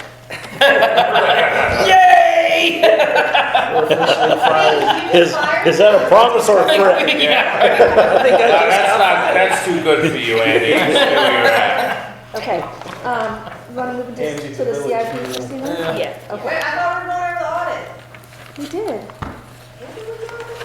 I went over the highlights on all my slides. Oh my That's just goodness. one portion where you want- So, Oh, this is my nighttime. Yeah, it's your nighttime. That's To go with the UDO. so Jamie, you told me not to wake you up if you fell asleep. Apparently it was the queen Yeah, who the fell queen asleep bee over there instead. fell The auditor will go over it with you in much detail. She I just- did not fall asleep. I thought we were literally gonna go through the book. No, I just gave you the book It's in your case. late night reading, Kim. We're gonna do that at 9 o'clock. All right, so I'm gonna quickly take you guys through the new CIP. This is for fiscal years 25 through Sorry, 29. I'm not. Fiscal years? Fiscal years. Bill, did you determine this was the, in fact, final and accurate one? Okay. Yeah. I mean, as accurate as what I could tell, but I've given every department head a copy, so if they see something wonky, they can let me know. But basically, just like every other year, we've asked all department heads to come up with their capital projects and put this together for you. Some of this stuff will look familiar.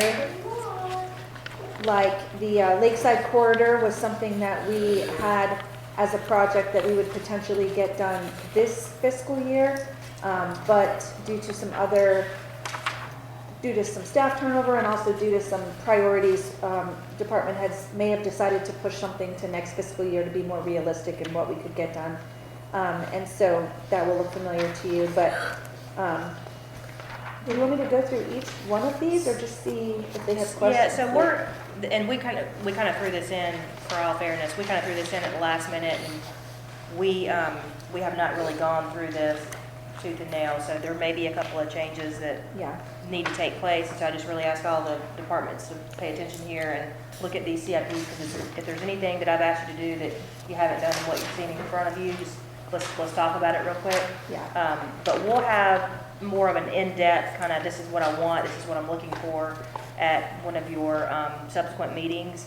This is really high-level discussion, unless you guys want to go into some detail, but really, I can just go through them quickly, right, without yeah. too We're much looking at discussion. roughly $3 million for next year.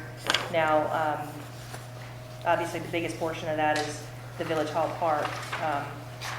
But yeah, you can just take a second to look just over at the overview. We don't really need to go into the detail sheets unless y'all have specific questions, which is why they're here. And just to state, we had staff do this based on the assumption or the worst case scenario that the GO bond does not pass. Okay, so we're not planning on having GO bond money for like some of these trails down here. That's why they're listed here. This is if the GO bond does not pass. Obviously, if it does, that $457,000, we know where we're gonna get the funding for that. We get it from the GO bond. Does that make sense? Yes, it does. Thank you. You're welcome. Let's just start with Public Works.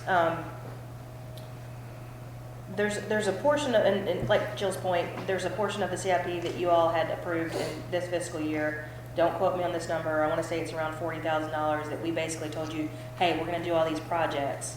And some of that was the Lakeside Corridor, the landscape for the third roundabout, which has already been mostly done.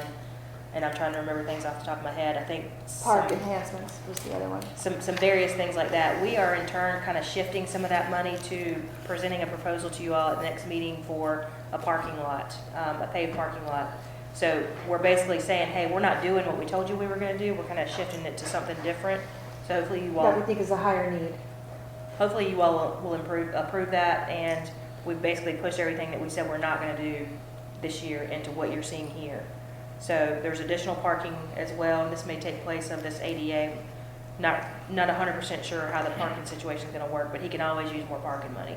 So he's got the parking in there. He's got some maintenance equipment, and I'll just let him speak real fast in terms of what he's asking for. He actually does have a presentation on some of the maintenance equipment that he's asking for, so maybe we'll just hold off on that, Davey, if you don't mind.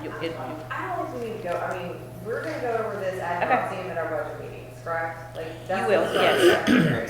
Yep. Like, we're gonna beat this It's not out of this document. We will. One question I have is when you look down at the bottom, and you look at the totals, right?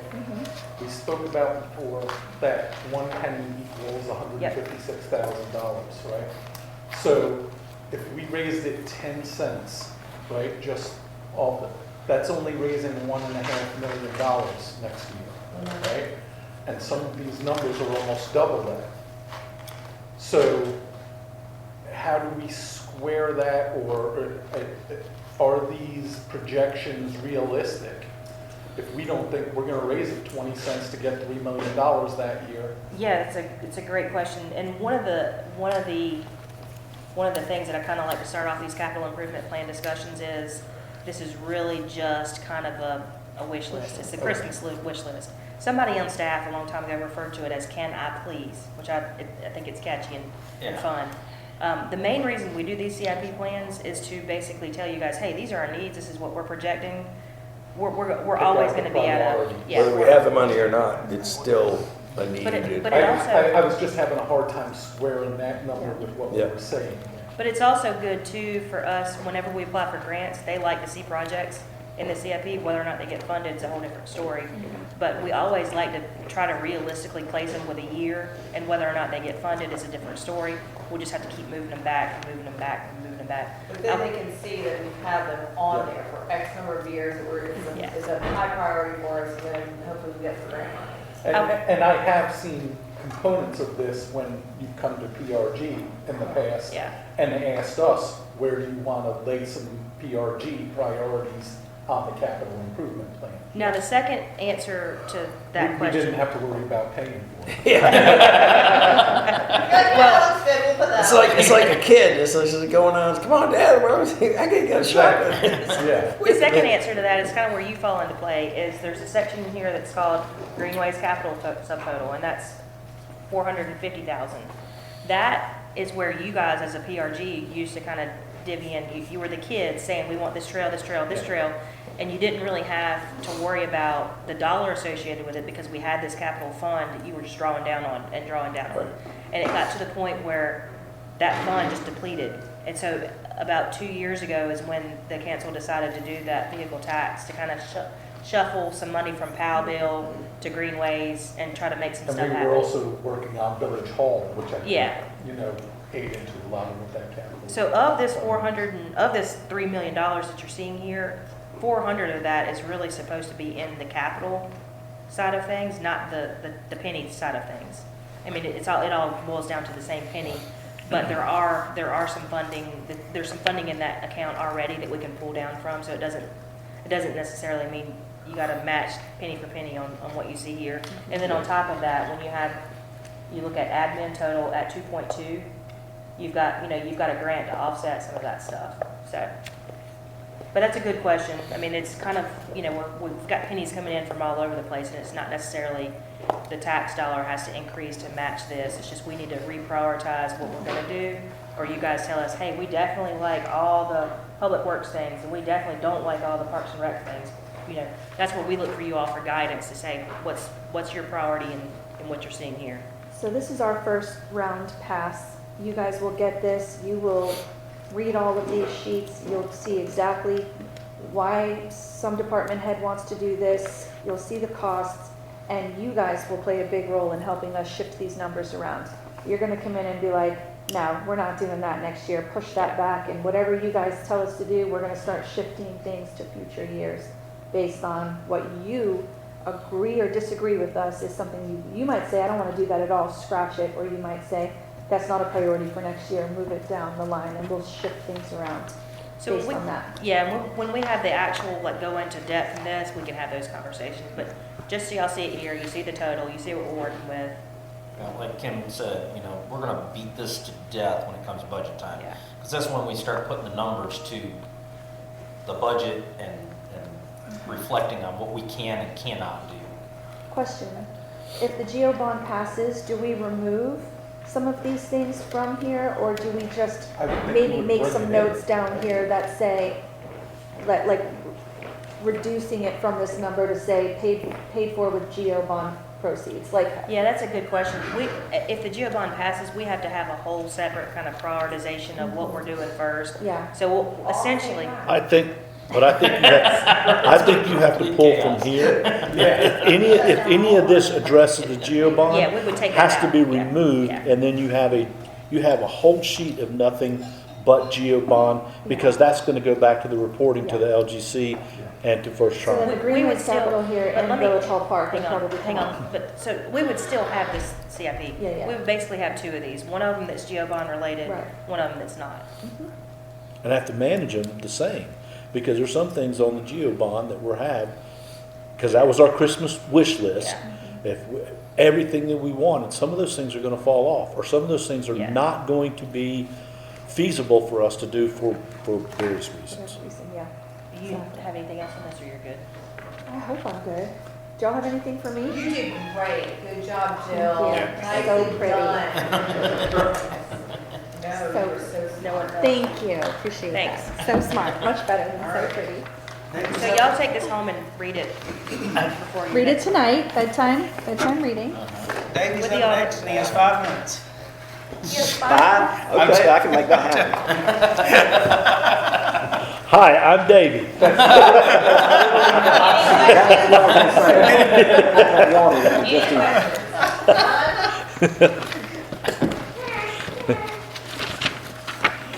Next time you sneeze, I'll be ready. That's fine. It's not the sneezing, it's the snoring. This is the one that I thought was gonna take the longest. That way you made Davey go laugh. Is it because he talks slow? That, and I got a little carried away. I'll apologize in advance. I've got several slides in here. I've got probably the Wait, is largest. the rest of presentation. this yours? Yes. The All right, Davey, let's be brief here. Little light reading here again. I will make it very quick, and but again, I'll like 3 more departments with how much is left in there. I'll be happy to answer any questions as we move forward, though, if you have anything. But Don't we have till 5? He's got 3 hours. I know. We got a lot of We're gonna need parking 3 lots hours that to get- are really gonna take up the time. So before he starts, I will just kind of say, as you all know, we did not have this department, 6 months ago. We didn't have it at the beginning of this fiscal year. We decided his department last year. Yeah, but he hasn't been in his role. Yeah, that's what I'm saying. We only decided a year ago to have this department. So it's, there's been a lot of things that have been needed desperately throughout the years. I mean, I've been basically doing his job and my job for the last 4 years, and there's been things that we haven't done well because we just didn't have the time and staff to do it. So he's been able to kind of pick up on some things that he'll show you in his presentation and kind of run with it, still kind of developing things as he's learning the organization, the role, North Carolina law. So still a long road ahead for him in terms of the learning curve, but he's done a really good job thus far, and he's taken you in places where we really need to be going. So hopefully you'll enjoy what you're going to see and appreciate his role. I think you're gonna Christine. find that in future down the road, some other departments that, because I think in somewhere in there, we said, having a dedicated person to do, where we're going out and finding, funds Yeah. for other things. We're gonna find that department heads are going to give robust presentations on what, because we've never had a focus on it, but there's such a huge need for it that we're missing out on a lot of cost efficiencies and stuff like that. But I'm sorry, go ahead. no, you're absolutely right, and that's a good point. And I'll speak to that in a little more detail as I get through this, but the first slide I have here is for roads and transportation. I just wanted to provide that Marvin currently owns 61 roads, and that equates to just under 18 miles of roadway. And so if you look on the Powell bill map, all of the roads that are listed in blue, those are roads that we own as a village. The slide, most of you have seen this next slide, the village roads acquired. It just gives got a year by year roads that were acquired. But most recently in 2023-24, we took in Bell Grove Drive and Clear Ridge Court, which was just under half a mile. bringing our total again to 17.76 approximately miles. Preventative maintenance versus resurfacing, I know we were just talking about that just a few minutes ago, and the Village of Marvin, y'all did a tremendous job planning, go ahead and planning on preventative maintenance for roadways. It's where I came from, until 2 years ago, Fort Mill had not made any plans or thoughts of how they were going to fund maintenance to the roads that they own. And Fort Mill owns nearly 400 roads, neighborhood roads. And until 2 years ago, when I asked council to start funding $500,000 a year out of the annual budget toward that, we were just funding maintenance, routine maintenance out of the annual budget on a yearly basis at about $100,000 a year. And that's, at some point, it's going to catch up with them if they don't continue to set that $500,000 aside. Because when you start laying asphalt, brand new asphalt, the cost of that roadway goes up. It increases drastically. So, What do you always say, Joe? You build it, you gotta put a budget to it. Once you put a shovel to it, put a budget That's to it. right. yes, sir. Can I ask a question? And this It is my circus now. raw for me. Yeah, we buy the the very three things, we beginning. keep them maintained, there we go. And I want to appreciate your experience with municipalities, okay? Prior councils, we all decided, somewhere it was decided that we would take on these roads, okay? A lot of this question I'm asking you is because I'm getting feedback from residents that are saying, I don't understand why. We acquired these roads, okay? I use this example that where my daughter lives in Cornwall Bridge, Connecticut, with all the salt, with all the snow, with all the potholes. Here comes the DOT, they fix the roads, you know, in neighborhoods, they just fix roads. People are saying, okay, that's where my state money's coming from, you're responsible to fix the roads, called Department of Transportation, or North Carolina Department, or Connecticut Department of Transportation. Now here's Fort Mill. Fort Mill decides to take on all these roads. I'm going to ask the first question. Why? What, in other words, why not just leave it to South Carolina to take over the roads? Why did that municipality take on the roads? Just asking. That is a tremendous question. And at one time, the state did own all of the roadways in Fort Mill. They own roughly 77 roads now. But at a certain point, and I couldn't tell you what year it was, whether it was in the 70s or 80s, but they just approached the municipalities and said, no more, we're not accepting any more roadways that's within an incorporated town limit. So they shut it down at some point. So if a municipality took in a new development, either they would have to own the roadways or they would require the development or the subdivision HOA.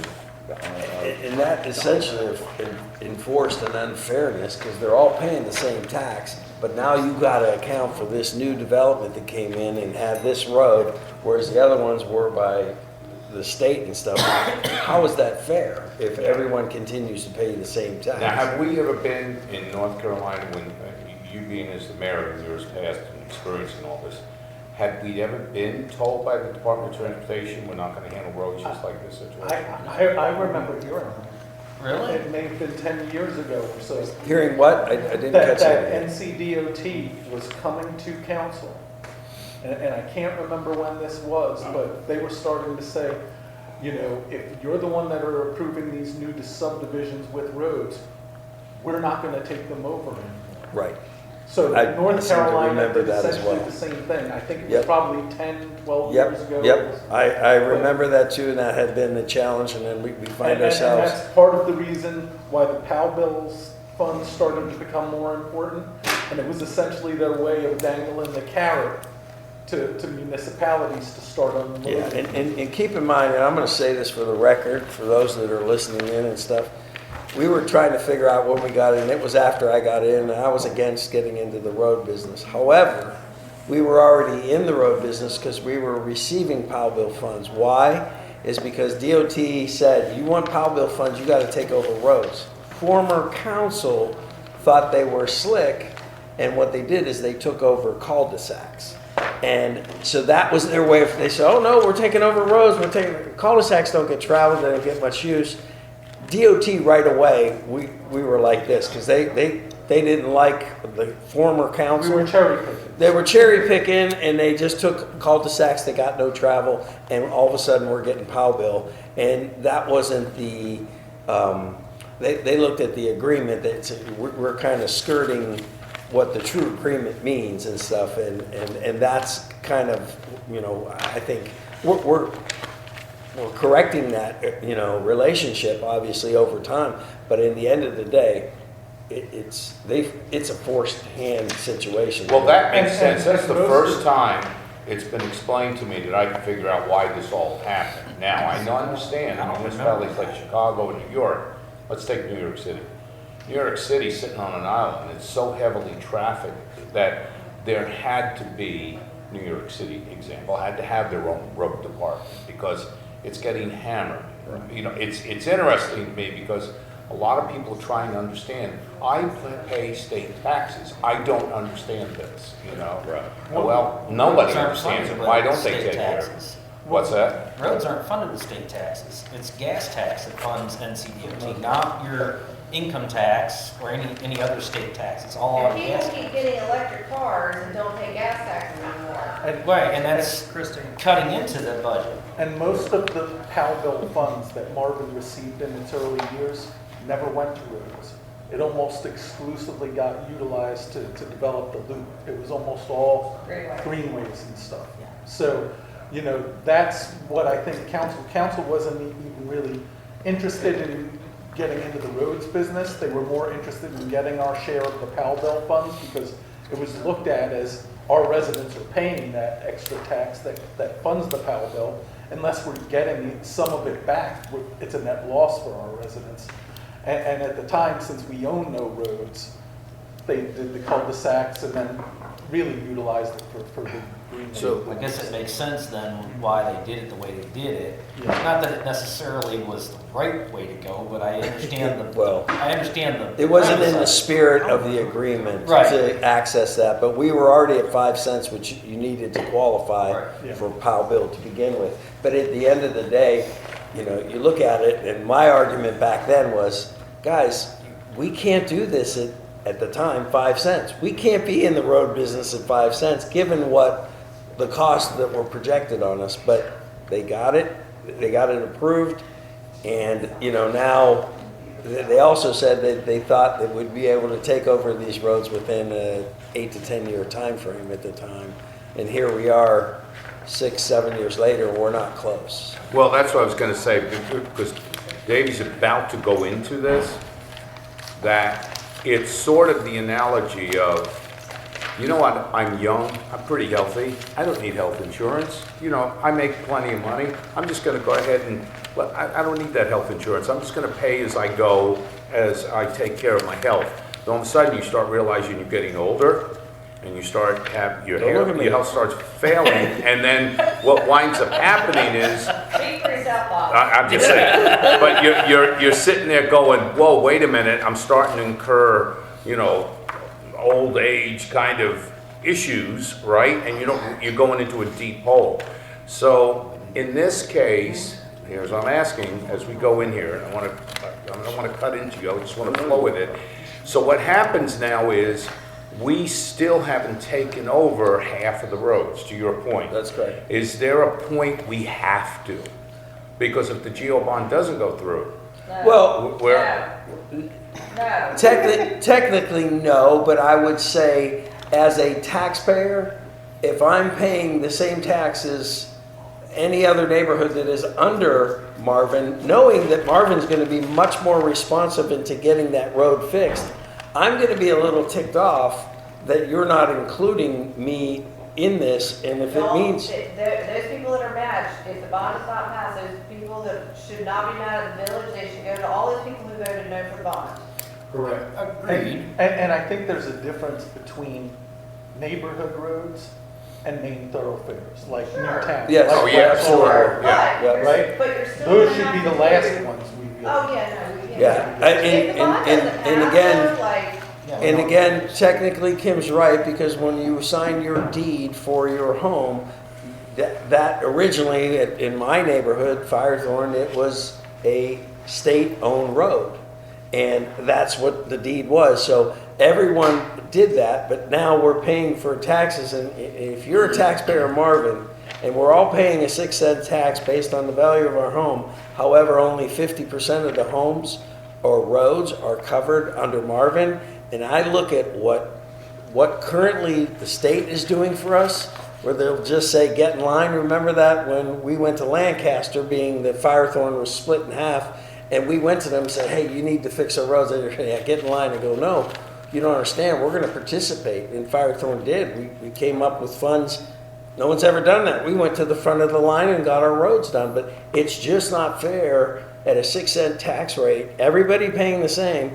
I think the goal, it may not be immediate, but the overall goal is to eventually take over all the roads, because that's again, going back to you can't be half pregnant here, and we need to finish this out. That's just my opinion, Kim, and I know, and it may not ever happen with future councils, but my roads aren't done, so I'm speaking of a person that does not have their roads done. My roads need to be done. that's a great point. But I will say that if this bond doesn't pass, I will not be in favor of doing any roads, because people said no, they don't want anything, so. I'll agree with him, because it's like we did the, poll, what do you want?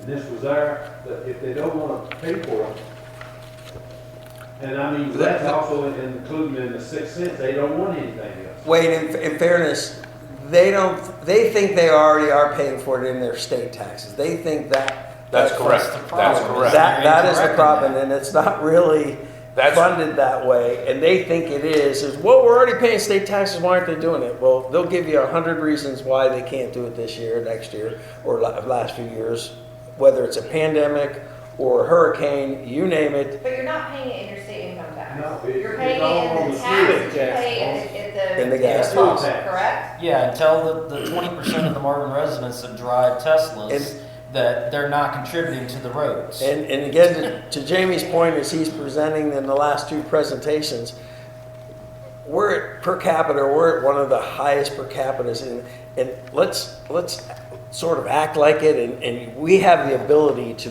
make our roads nice, make a lot of things nice in this. I mean, we're paying for it already. Do you want to enjoy it 20 years down the road, or do you want a way to finance it now, have these things done, and have that connectability? I believe this kind of stuff that we're looking at from a bond perspective raises all ships, and your property values, all that stuff. Well, and as it's been challenged about, without diverting here, the conversation, but the wayfinding whole thing, these beautiful monument signs as opposed to, Jamie's, always alluding to is that when you go over 6 Mile Creek, you see this little sign, right? Yep. Well, that adds to, who we are as a community. Yep. Welcome to Beverly Hills, But the idea is that if this doesn't go through, I'm just saying, you have to just pull back and just say, maybe you're happy with just what everything is. You're going to be happy. You're going to have to be happy with a little sign across 6 Mile Creek. You're going to have to be happy with potholes that occur on your roads. Look, we're not going to go into the red to try to fix this stuff. But anyway, I wanted to go back to how we got here. Yes, sir. There you go.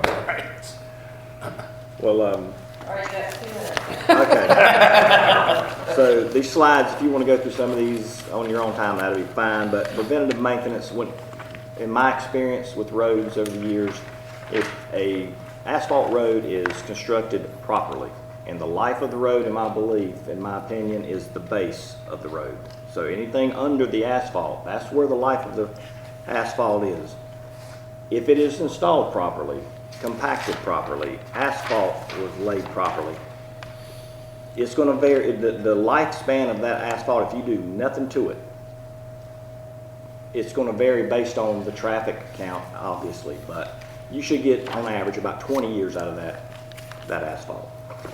any preventative maintenance you do, such as fog sealing, crack sealing, you know, you are staying on top of any potholes that arrive. You're just extending that life. And so that's what we really need to be in the business of, is extending the life of asphalt. Years ago, maybe even decades ago, the thought process was put asphalt down, let it run through its lifespan, and we'll just re-asphalt it.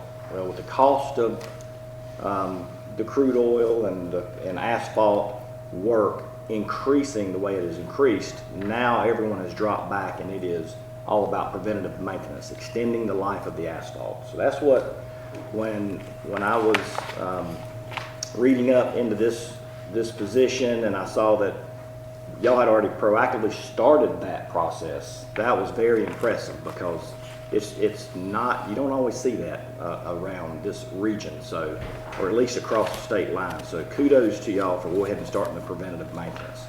One question I have is, and it came up earlier today, but there was a resident that asked, can you distinguish what the technical differences are between Marvin standards and NCDOT standards? We got it in the parking lot. It's like 3 places on this thing. So It is on there. Yeah, but real quick though, to that point, to that question, I'm going to interject in a couple of portions of this because I think it makes sense to kind of paint the picture, and then we'll come back to that question in the parking lot. But as he's going through, I just want to make a couple of comments on the preventative maintenance side of things.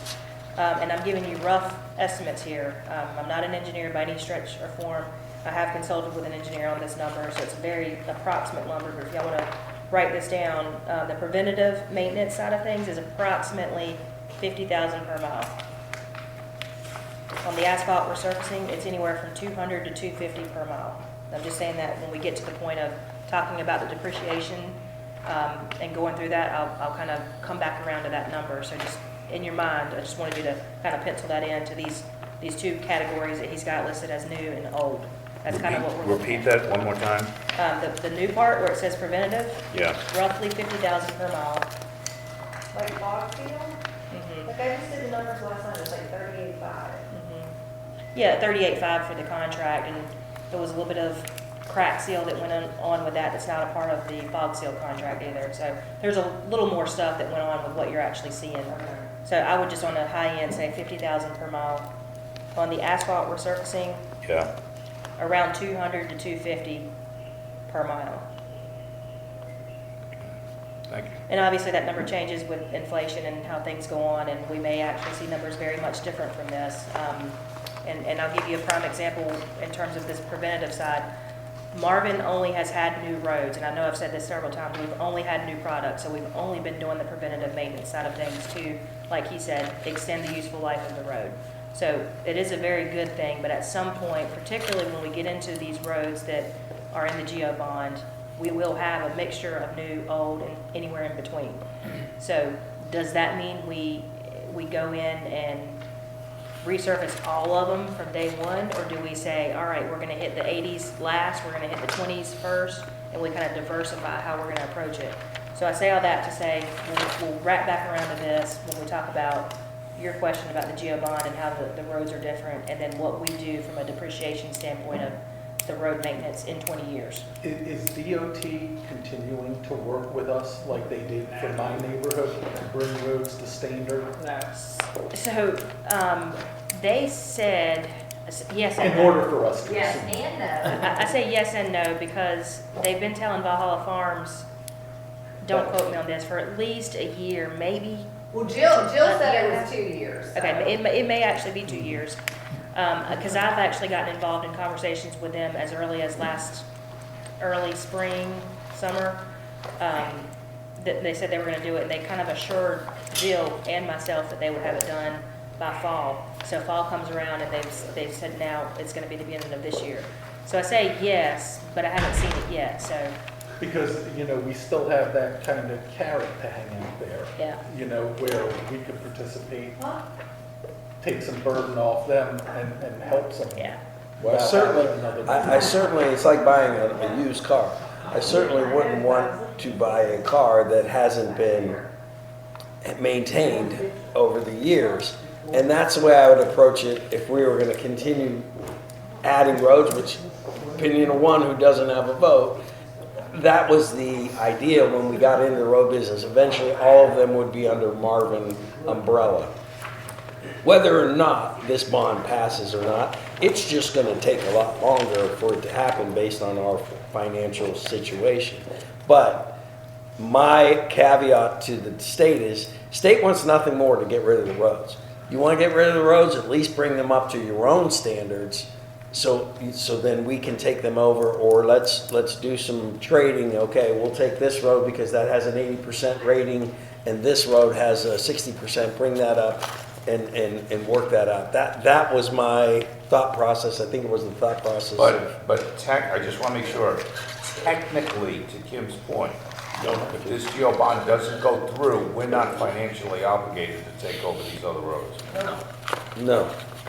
We're not obligated, but. And it'll still stay under the state. State can't do anything about it. But as you know, states aren't taking on that. So Christina, you gave us the numbers of resurfacing versus fog sealing. What is the lifespan of a fog seal application on a road? 3 to 5 years. 3 to 5 years. So it extends the life of the road 3 to 5 years every time you, well, maybe not. It's 3 to 5 years between applications. It extends the life of the road. How much? What's the percentage of that extends the life of the road? Out of that 3 to 5 years, does it extend the life of the road 2 to 3 years? That's a good question. I don't have an answer for that, but obviously it's going to extend the life. Multiple applications on the same roadway. Yeah, so like say over the course of 20 years, right? You fog seal it every 3 to 5 years. The idea is to get that road from a 20-year road to a 40-year road, right? Is that realistic to double the life of the road if you spent? Because what I'm looking at is that you can pay for resurfacing in 5 applications. You can pay for a resurfacing, right? The math is 50,000 to the 250,000, right? So if you do 5 of these 3 to 5 year intervals over the course of 20 years, you've paid for the resurfacing. So that's where I understand, I'm like, my mindset is all about extending life and maintenance. But I also look at, are we spending the same amount of money over a 40-year period by doing the fog seal, or do we just repave every 20 years? And I guess part of it is, it depends on the road as well, I'm sure. So like our neighborhood roads. And the traffic. Right, so our neighborhood roads are very much less traveled. They don't have, they have 1 garbage truck a week on it. They just don't get truck traffic. They don't get any of that. So I would venture a guess that those roads are going to last a really long time if we take good care of them.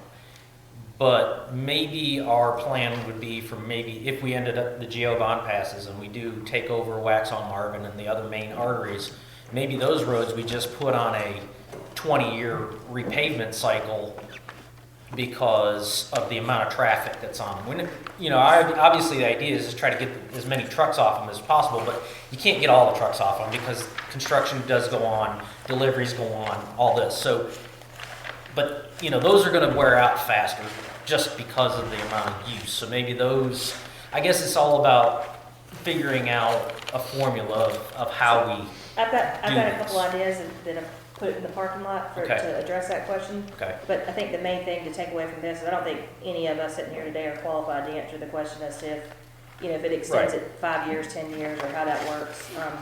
We would, you know, need to get an engineer to actually answer that question more thoroughly. But I think the intent is really to do what we can to prolong the life of the road, as you mentioned. But the fog seal also has an aesthetic component to it as well that I think our residents really enjoy too. So it absolutely does. But that's a good point, and I actually have that written down as kind of, I've got 4 different options for y'all to consider on what you just mentioned. So it also, the fog sealing also gives more contrast to the lines painted on the road and such. You know, where you have a grayed out versus a dark black road, your lines stand out better. It's better for safety. It's better for, there's a lot of benefits to it other than just fixing the road. And the crack seal actually really helps slow the degradation of the road surface down because it keeps the water from getting under the pavement and heaving it. The other aspect of that, which I've seen a lot of problems with along our major thoroughfares, which we can correct, is the fact that the water doesn't get off the road. And The water what? The water doesn't get off the road because the shoulders are built up higher than the asphalt. So it runs down the road, ponds in the road, sits in the road, and then it soaks into those cracks, gets under the road, and starts tearing it up. That's a prime example on Waxhaw Marvin Road and a lot of those areas that is prone to flooding every time we get rain.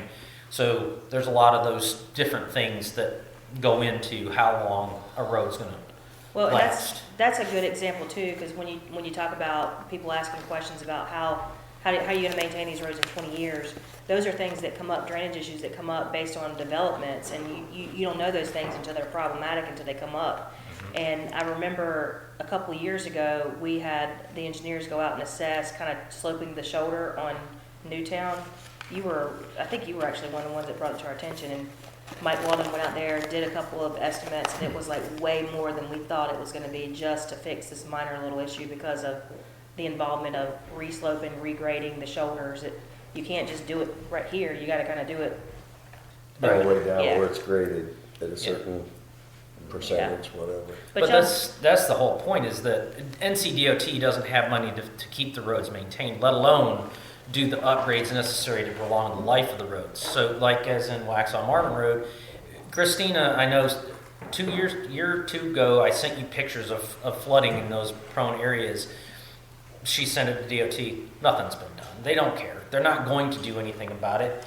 And we end up with major hydroplaning issues along with major, road maintenance issues because it's just so much water sitting in the lanes all the time. So those are definitely some things that we could fix. A lot of that has to do with the size of the piping too, that the storm water, the runoff, Right. it just may not. Or the lack of a ditch. Yeah. And that's where I think, as we consider these shared roads, not neighborhood roads, we've got to take a deep dive into, what is it going to take to get it up to? Because right now, they're not, in my view, necessarily the best shape. They could use some improvements. So if we do take them over from the state, and that's part of this bond, I think there's got to be some carrot out there saying, look, we'll do this because we don't have to do it. But, ideally, our thoughts are what we would gain from doing it, so.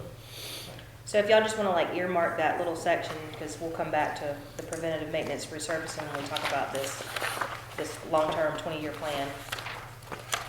But I think we can let him keep going.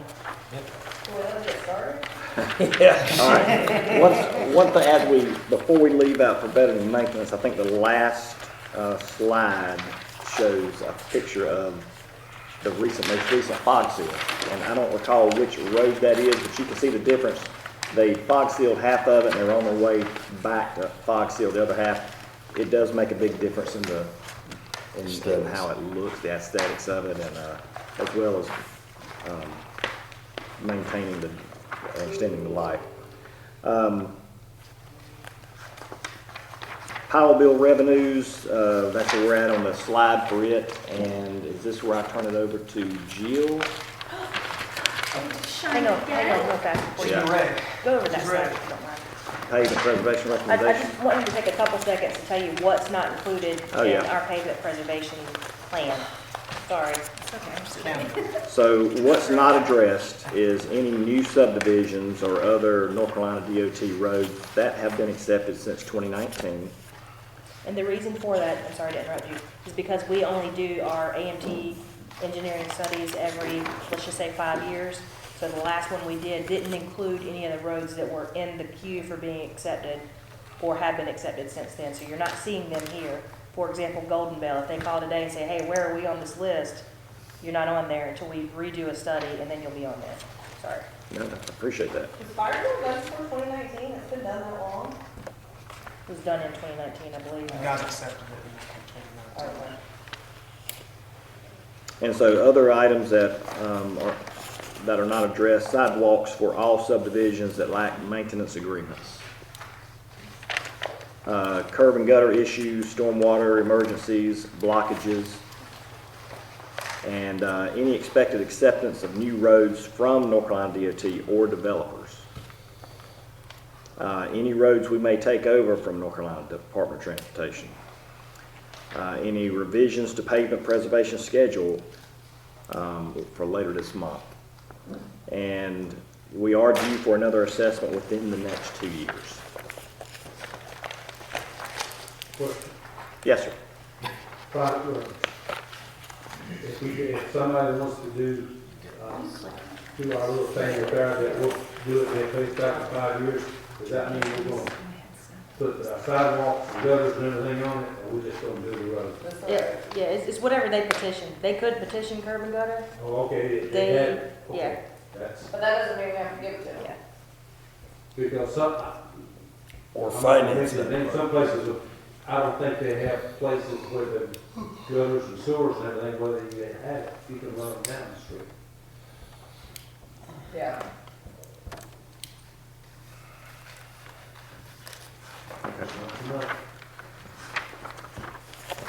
Ready? Now, yes, ma'am.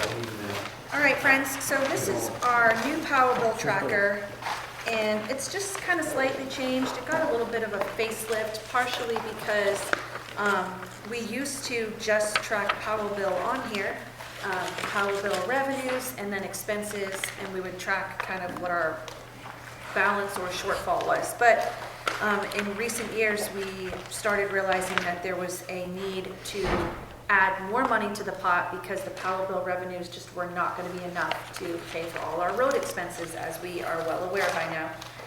So now we have sort of two sections. At the top, you can see the money that specifically comes from Power Bill, plus a starting balance that we roll over from year to year. Then the second section is additional revenue. And you can see all the different places that that revenue is coming from. So sometimes it's a fund balance appropriation, sometimes it was in our fund balance that was reserved for streets. We even have some that we paid out of the ARPA money we had.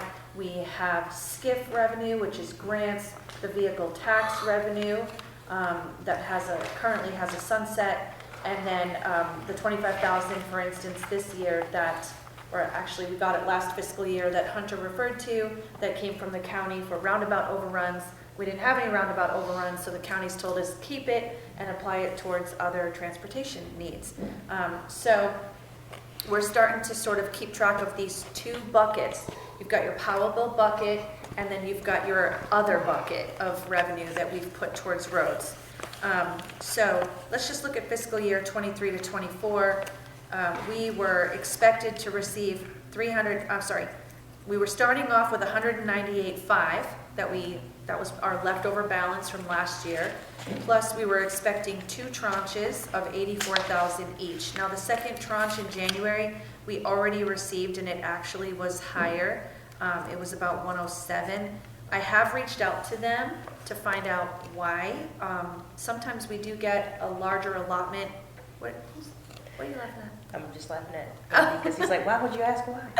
That's a great look, Andy. Great question with that look. The reason we've asked why is because we want to know, is this sort of like our new amount we should expect each tranche going forward? And if so, we'll adjust these numbers on the spreadsheet. But there was a case back in 21 to 22, you can actually see it on this chart, where our second tranche was like a lot higher than we had expected, and it just ended up being they had more money in the pool that year, so we got a larger amount. But it was like, it's not going to always be that way. So well, it was, just correction real quick, it was actually COVID related. Okay, so thank you. It wasn't, unfortunately, it wasn't just they had more money, because otherwise we'd expect to have it, but Okay. it was COVID related Perfect. in some way, shape, or form. So I just want an answer from them as to whether or not that's, because I just want to be able to go in and change our projections for future years, if that's going to be the new amount that we receive each tranche. But for now, we're leaving it alone. And so you can see we've got all the different revenues. We rolled over some other money, $380,000, and then we've got $93,000 we're expected to receive this year from your vehicle tax fees. Combine all of that, and we end up with $840,000 that we have available for roads this fiscal year. Then you look at all of our expenses, and they total $390. So we've got plenty of money this year to cover what we plan to do this year, and we'll have money left over in both buckets to roll into the next fiscal year. So that's just kind of how this spreadsheet works. We're projecting all the way through 2030. And you can kind of see where we start running into, I don't want to say trouble, but we start having an issue with our expenses exceeding our revenues, is when we start turning red. Jill, So, yeah. real quick, Sass, I don't mean to interrupt you. I know when we looked at this before, we were turning red a lot sooner than what we were, but we put back that 200 that we had budgeted. Yep, so it's got a strike through on fiscal year 23 to 24, and that little red triangle that you can't see on a printout says that that money wasn't needed. So I have actually deducted it from the total so that it doesn't get pulled out. I left it there so we could remember that we had planned for it and budgeted for it, but I struck it out.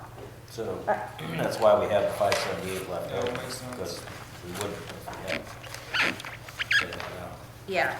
How come, I'm just curious. Uh-huh. Never mind, I answered my own question. And then if a number's in blue, it's because we cannot, like, we try to pay for as much of our expenses as we can with Powell bill revenue first, and then resort to our other bucket.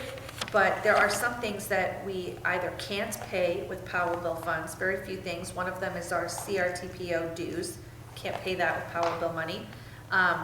But other things that are in blue are where we've chosen to pay for them with other money, like grants. So if it's highlighted in blue, it's not going to be paid for with Powell bill money. It's going to be paid for with grants of some kind, or ARPA money, for instance.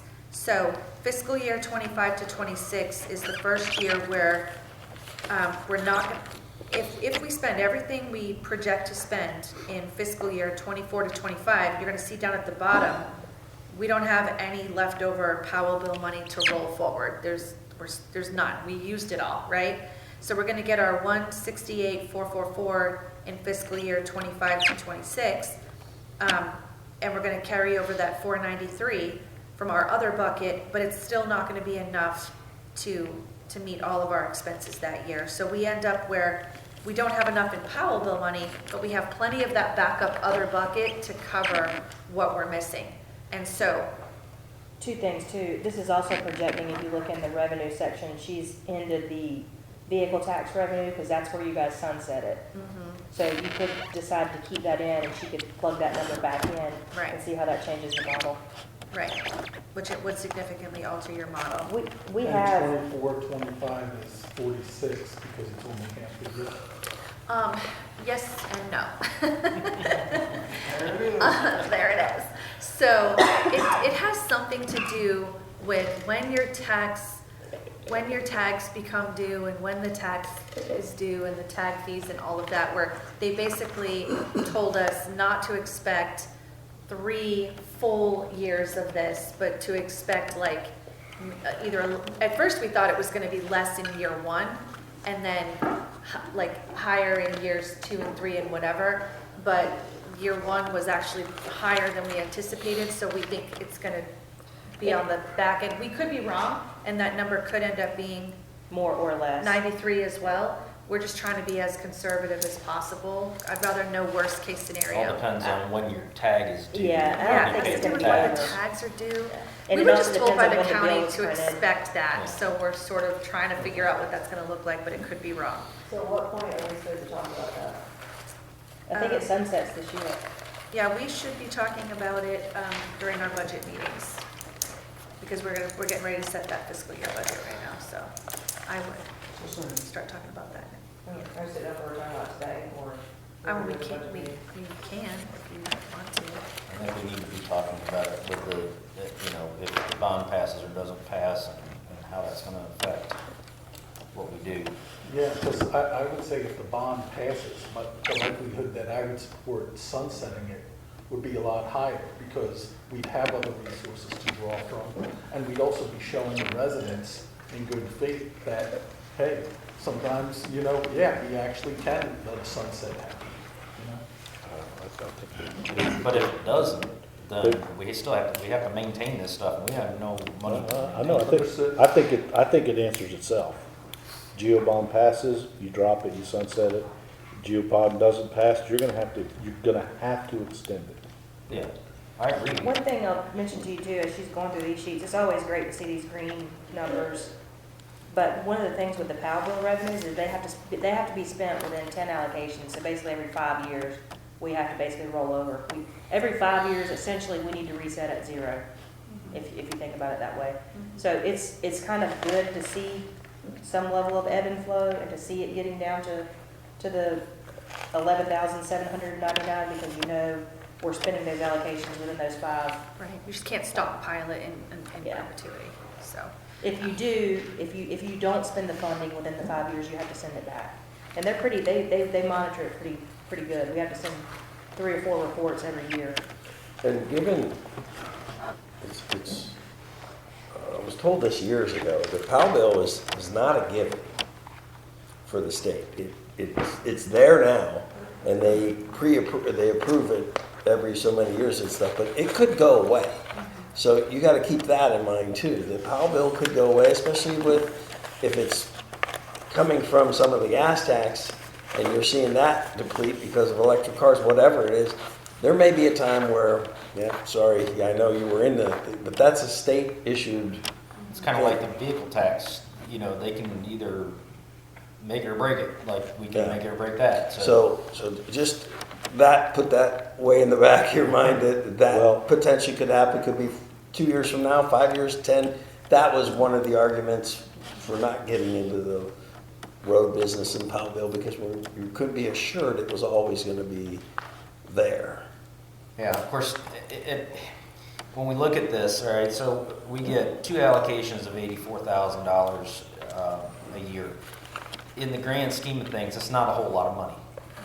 So when we start talking about maintaining all of the roads that we're going to take on with our GO bond, $170,000 a year is a drop in the bucket. So that's a penny tax. I mean, that's what we're really looking at. So if the bond does go away, or if the Powell bill does go away, because it goes by mainly population and not so much by the amount of miles of the road, so we might see a small increase. But I think we're talking about a penny to $1.50 tax that we're going to have to make up if this goes away, and that's it. I mean, we're not talking about a 10-cent tax increase. We're talking about a penny. So there is an impact, but it's fairly minor in the grand scheme of things.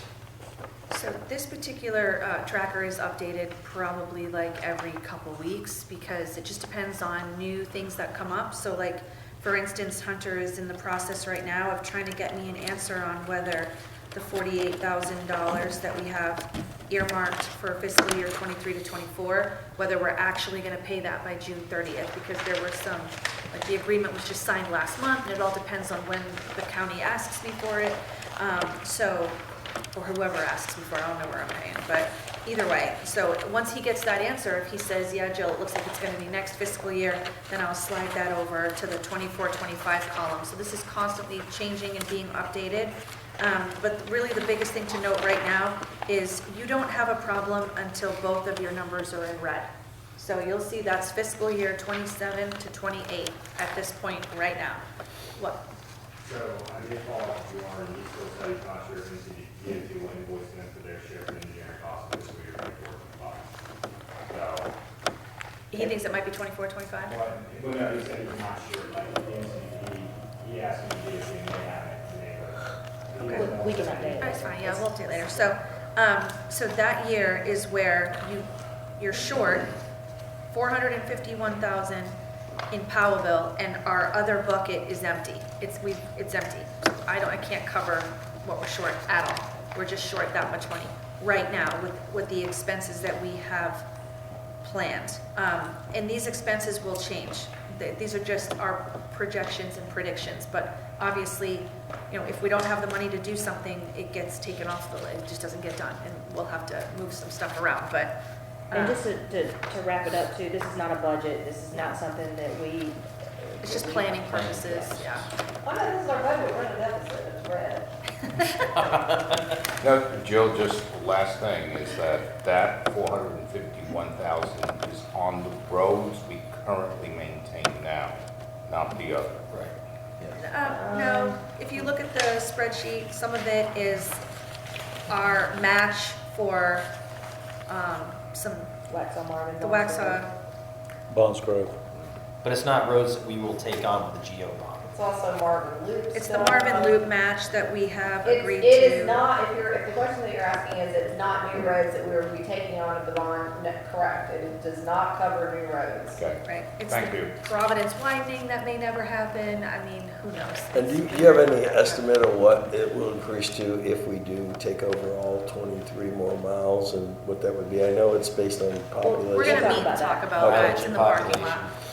All right, Part. got it. Put a pin in. Parking lot's cool. Parking lot. Oh yeah, that's a big topic of conversation. All right. Park's next to Christina's fancy Tesla in So Milwaukee. where are we? And my Geo bonds passed. Costing us. All right, so based on what Jill said, if the GEO bond passes for road maintenance, projected maintenance costs will need to be assessed and categorized based on formulated pavement condition analysis and expected life. Costs will need to be indexed by a professional engineer based on categorization of this necessary road repairs, which an example would be preventative maintenance, asphalt resurfacing, or restoration. If the GEO bonds don't pass, then we'll just adhere to our existing preventative maintenance plan. And then kind of hand in hand with that is the trail maintenance cost. If the GEO bonds pass, the projected trail construction and maintenance costs will need to be assessed and categorized based on council's priorities and in coordination with other relevant projects. We'll need a consultant to develop a maintenance plan for the greenway and trail maintenance, or we can enter into a maintenance agreement with a third-party group. If the GEO bonds don't pass, again, we'll adhere to existing 2020 Greenways Master Plan with current funding constraints. All right, so the Public Works Department, I just wanted to highlight some of the projects that have taken place in 2023. Now, the top four, or the first four that I listed, are ones that have actually taken place since September of 23. So the installation of the low voltage lighting in Marvin Ebert Park, which is, it turned out really well. It worked well when in our last, on our Christmas event, and we anticipate them working well for all events moving forward that are in the evening hours. Phase 1 of planting for the Newtown and Marvin Road roundabout. That's actually the photo down below it on the next slide while they're installing that.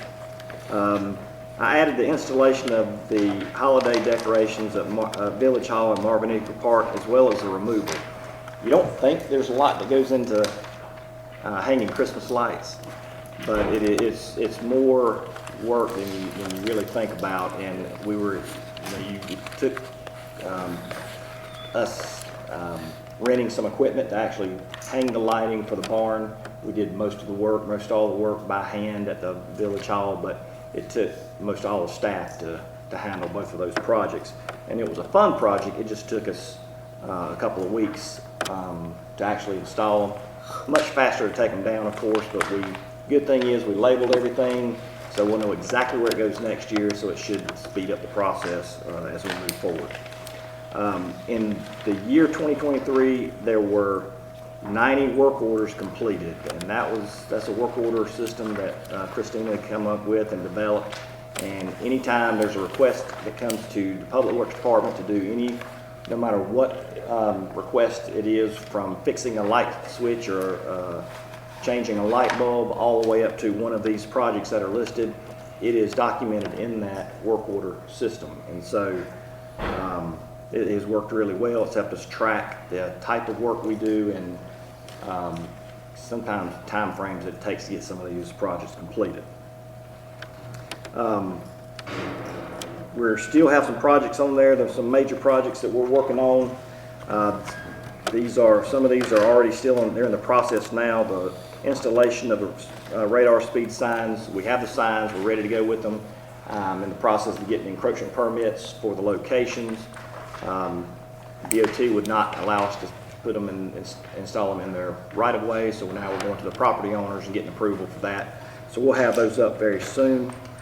Installation of the Welcome to Marvin signs, they've all been ordered, they've been received. We'll be adding those should be in the next couple of weeks or so. But the DOT is using, how far having to push that onto the residents' properties, how far over is that sign going to be? And does that make it less visible? That's a great question, and the answer is the right-of-ways vary.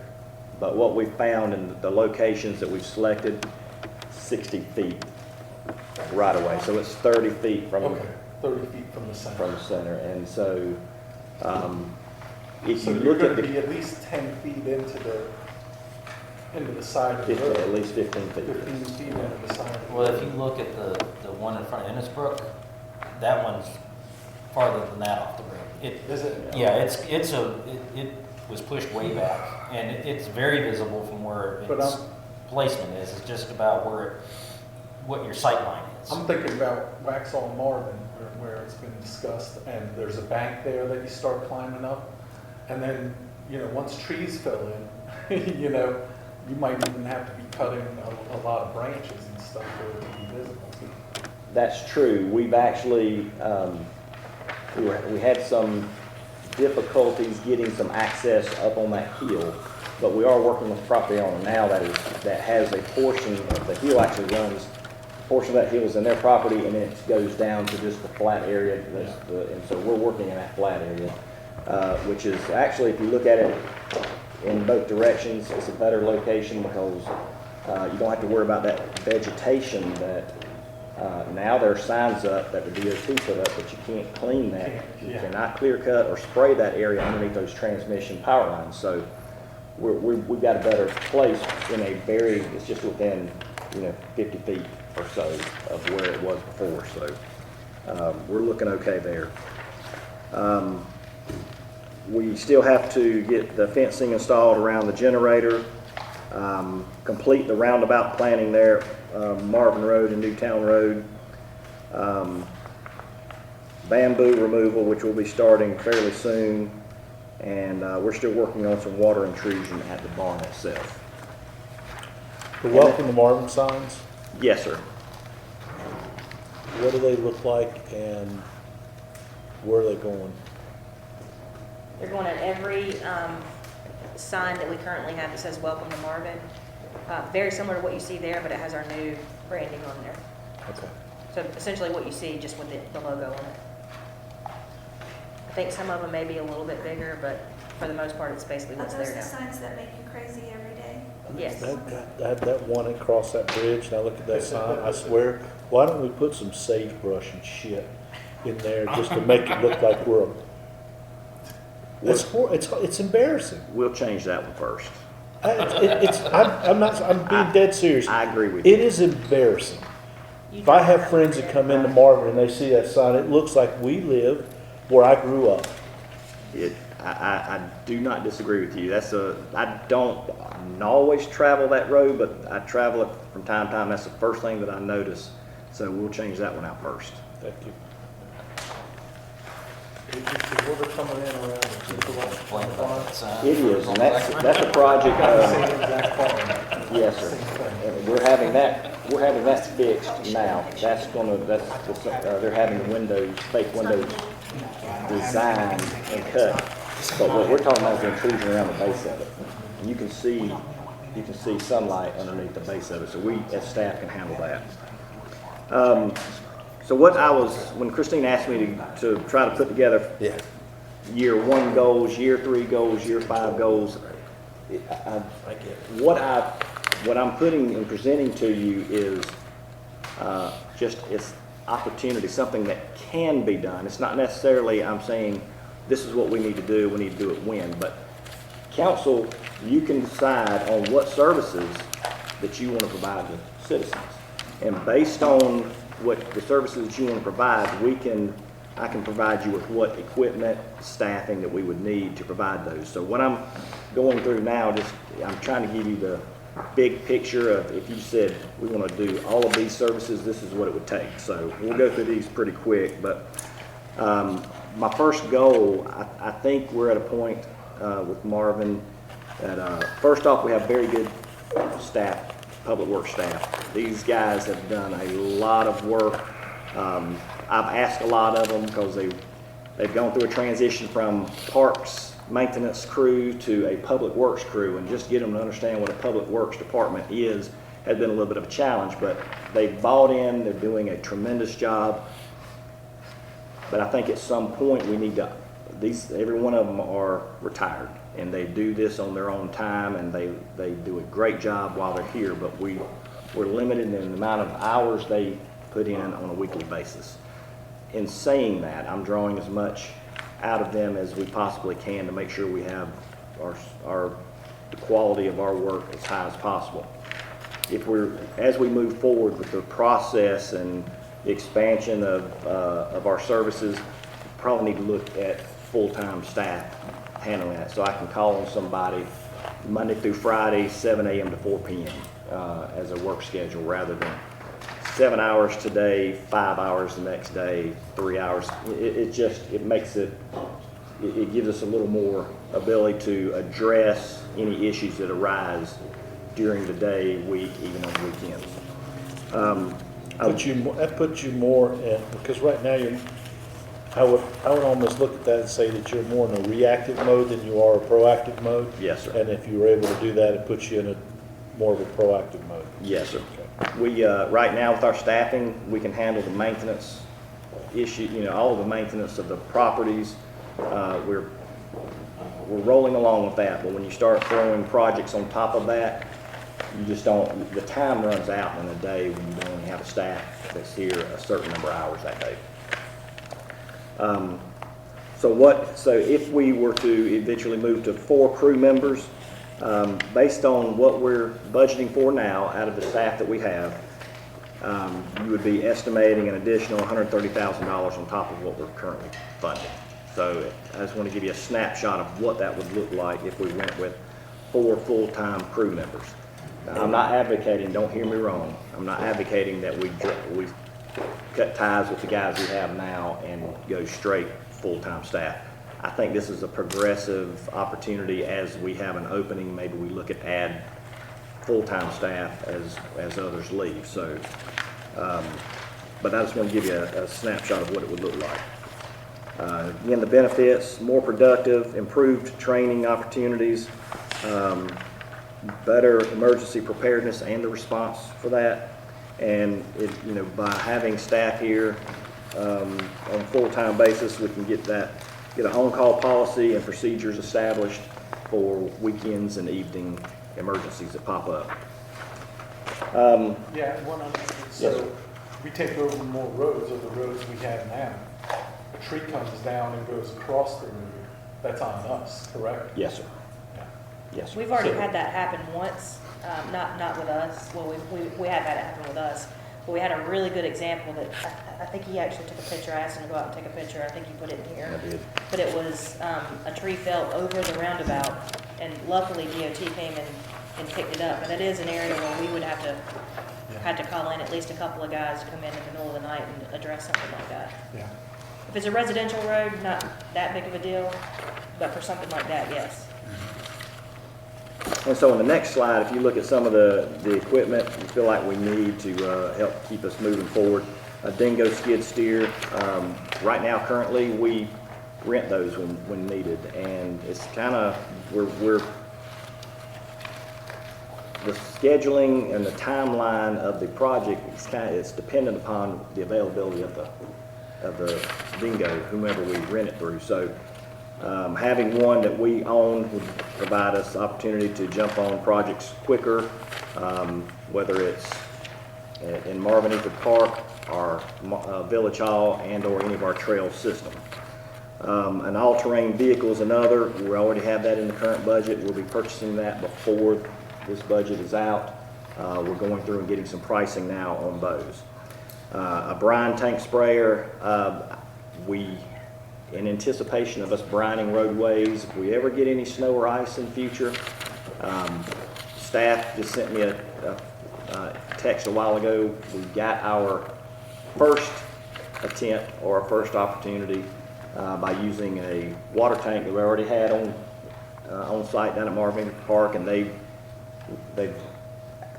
constructed a watering system so that we can brine the roadways in case we have any cold weather coming up in the near future. it's a good way to start, but if we're going to be serious about brining roads and addressing roads in an inclement weather situation, we'll probably need a little bit better equipment, motorized equipment, if you will. And our current truck can do that versus the new truck that's coming. The current one can do it at a lesser volume. So it's a 250 gallon tank, and we're not gonna put more than 200 gallons of water in it. But- Our 350 will come in, we'll be able to, you can put, upwards of 500 gallons. But he's talking about literally throwing a tank in the back of a truck versus getting a trailer that has a truck. Correct. Okay. Looking at possibly adding another half-ton truck, whether it be new or used, that would come in handy. We have 2 trucks, and we're very happy to have 1 truck now, 1 on the way. A 3rd truck would be beneficial when we're out meeting with the public, and or like we were last week when we had the storms coming up. I was in my personal truck, Matt was in his personal truck, and we had the staff member in the village truck, and we were trying to shut down roadways and or call in emergencies. The general public does not recognize my truck, my personal truck, as a village truck. So my flashing lights meant nothing on Waxhaw Marvin Road near Crane Road when the road was flooding. They don't pay attention to the deputies with blue lights on so much less yours. Well, it brings up a good point too. And so a lot of times, I mean, it took, you all have been here for, Joe and Andy, you all know that it took pulling teeth to get you all to finally open up to buying a truck. It took several years for us to get to that point. I'm always up for buying trucks. Yeah, she's saying that we were the ones that kind Yeah. of spearheaded getting a truck to begin with. And we always relied on employees to use their own personal vehicles, which I, basically came to you and said, it's not really acceptable. We can't really do that. But we've gotten into this situation where we have so many projects that we're working on that the guys, just the frontline workers, they use that truck 24/7. It is not available for Davey or Matt to use by any shape or form because of what they're doing on a day-to-day. So Davey getting his truck is great. We'll have a little bit of flexibility and freedom, but it also, Matt still having to go and run errands and do stuff where the guys might be working on the roundabout and someone has to run to Lowe's and pick up this, or someone has to go address one little issue here or there. And so at some point, we are having the second one come in, but the third one would be beneficial within the next couple of years at least. Well, I knew as soon as we hired a public works director that we were going to need another truck, because you can't work and the management have a truck, because you have to be out there too.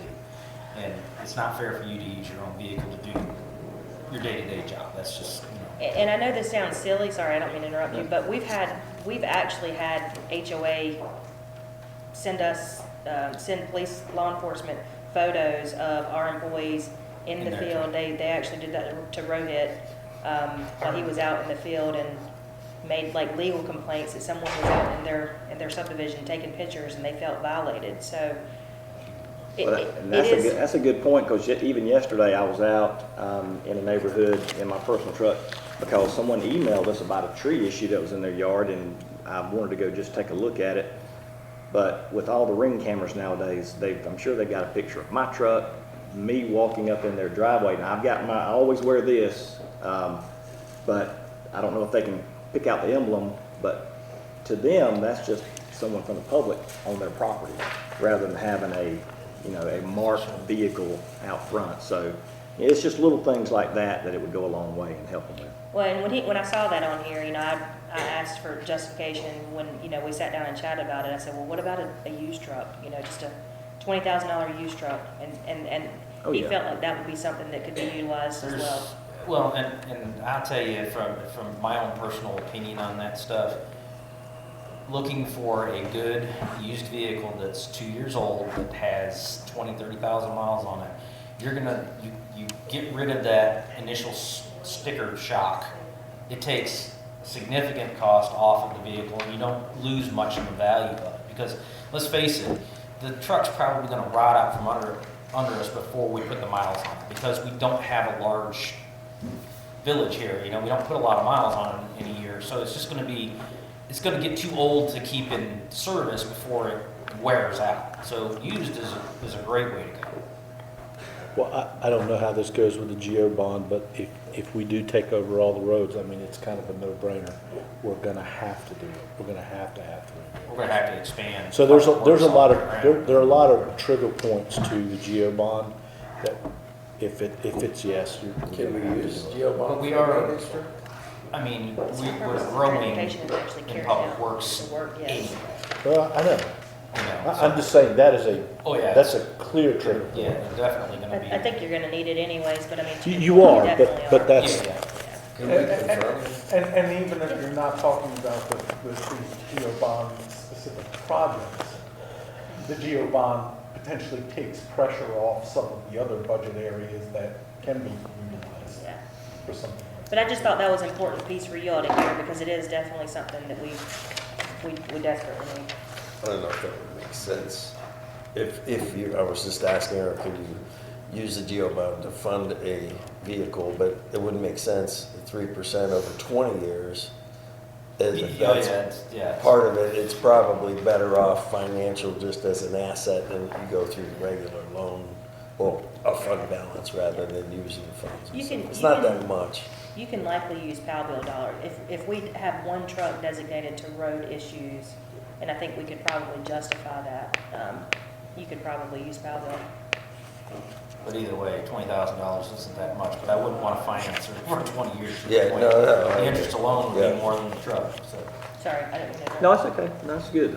So other goals that I have for the first year, identify or implementation of an inspection plan for parks and trails. We do have some inspection plans that we have for the playground area and for the barn, but for the trail system, I want to be able to periodically go on every inch of the trail and identify any hazards that are on that trail, namely trees and things of that sort. So we want to make sure we get that implemented. And also a village hall storage facility. We do have a commitment to contractual sanitation services and asphalt concrete repairs, and we want to continue to stay on top of that and have a good, strong relationship with them, be active in the communication with our contractors and vendors to enhance the sanitation services and the road's right-of-way maintenance. And we also want to implement emergency response protocol and staffing policies. Moving on to next slide for 3-year projections, just thinking down the road, how can we operate more efficiently, safer? Some of the goals would be possibly purchasing a landscape truck. It is a safer operation compared to towing a utility trailer behind a truck. The double cab offers up to the 5-passenger seating where you can throw a crew in there and take off to do whatever job you're trying to do. And it would be beneficial should Marvin build sports fields. So that's when you put all your equipment on this one truck. You can go address the fields, get them clean, and you're moving on to another project, whether it's a trail or something like that. I also want to emphasize specialized training for staff. I would like our staff to get pesticide applicator license. I'd like to have an OSHA competent person designated on our staff, as well as staff being first aid certified. And then for athletic field responsibilities, when they arise, we'll just need to define and prepare now for what we may need a few years down the road when we do go into that business. I would also, in that time frame, if we're interested in expanding our sanitation services, we could do that in form of by forming a street division itself. We would need to add a full-time CDO operator with that position. Projected salary a year for that with benefits is about $68,000. What we would be able to do with that service is provide in-house curbside collection, which is white goods, landscaping debris, anything that someone puts out on the road other than construction material. Is that something that you would charge for, or that would be a service? It would be, you have two options on that. You would either charge for it or be willing to incur that within the annual budget. I would recommend charging for it in the annual sanitation cost. That's in our current sanitation cost. So It is. that's something that we could take out of that and put it into that. So it's just, it'd be moving it from active doing it to doing it But in-house. in fairness, why would we do that? Right now, there's a Same 1 day cost. a year bulk pickup, I believe. 1 day, it's and- only drop off at Village Hall. And it's a drop off at Village Hall. What I'm Proposing is on site. proposing would be a weekly pickup. And so, And then the yard debris is included in Active's contract, but if you take that out, that's a cost savings, which would offset cost of this particular thing. now I say weekly. The plan I put together is you could incorporate that into a weekly selection. You could also do that once a month. You could do it bi-weekly, however you want to do that. But right now, sanitation services take place 2 days a week. That's sanitation and recycling on Mondays and Tuesdays. So essentially, if we took over all of the programming later on down the road, you would or should be able to do the same with a trash truck Monday and Tuesday, maybe this on Wednesdays and Thursdays, and or Thursdays and Fridays, however you want to do that. There's that potential until we get, if we continue to grow, at some point you'll have to take on additional staff, but Is something like this a one-man operation? it's a one-man operation, a one-person operation, and it's, And the cost you're projecting would be like $68,000. So have you done the numbers? or- that's just for the salary. Yeah, I know. So I'd have to do the numbers for this, For what you Fuel, would save maintenance, on what we currently have, Put a like, business plan around it. what's that? Put a business plan More around than it. one person, because if that person's sick or goes on vacation, you're gonna have 2 people that are certified in driving the trucks. that is true, that's a good point. You'd have a full-time position, but you'd have a backup You person don't have a backup person, you're right. that you could shift from their normal job description to that. Where we can. I'll take a shot at it. I can operate that. Oh, Lord. That's what I'm getting. Again, these are where Okay. a direction we can go in. Okay, How we you get go. there is something we look at later. I just put some slides on the next page. That's typically what you would pick up. The middle slide is the dead tree that fell across the roundabout there. That was moved to the edge. One other slide I threw in here just as an option to be thinking about later on. There's some thoughts about bulk leaf collection. Leaf collection if we move into stormwater down the road. Leaf collection at the curb side is something that we probably want to jump on so that when a storm comes, it doesn't take the leaves into the storm drains. And so that kind of goes hand in hand with that as well. So it's just something to keep in mind and think about. There's the leaf collection. If you have somebody doing your yard work, it's their responsibility, like some of the HOAs, like my yard and some of the others on the community, the landscaper's supposed to remove all. If the landscaper creates it, they're responsible for removing it. But with our current trash service, if you go out there and rake up your leaves and you put them at the curb, Active picks them up. Yeah. Only 2 bags. Up to 2 bags, right. 2 bags. Up to 2 bags, but your landscaper can't put it out there for you. No, they hard. And that's the way it is with most every municipal Yes. pickup is your landscaper can't put your stuff out. You can if you do it yourself. Yeah, but Active allows extra bags in the fall. people want that, like. machine Extra bags in the comes up and what? All they have to do is rake the leaves, In the and fall. straighten it onto the bag. Right. October to January, Right. I think, you can put up to 5. How's it go? Yes, sir. It's like a giant bag. You can go up to 5 or 10 in October. Way you can But get it around depends that is on- ask your neighbors if you can put extra bags in there. Wow. It just depends on where you live. In Marvin, we have communities that are tight together, and you have curb and gutter, and then you have places like mine where I don't use that kind of service because I don't need to. And I'm sure John's neighborhood's the same way. They're Just burn. yeah, you just burn them or put them in your garden or whatever you do, that kind of stuff. So You can come pay 38 I cents for think Waxaw you and have would them be vacuumed off your. Only curb looking at for maybe you. 50% and that's of Marvin that would, do that or less. The good thing is that the knuckle boom truck could actually be your leaf collection, however we write our ordinance could state believes must be bagged. If that's the case, knuckle boom truck, pick it up and haul it away and be done with it. On however, whatever basis we want to do that on, but there's a lot of options here moving forward how we can expand services if that's what we would like. And from a personnel standpoint. Yes, sir. One thing on here for the next slide, you're going to see here a bucket truck. That was in the CIP that we'll discuss a little bit later. Bucket truck would bring a lot of opportunities for staff to address issues that we can't address now. So I talked about renting equipment for holiday decorations. That's one small opportunity. Just out of curiosity. It's about $450 a day for renting the equipment.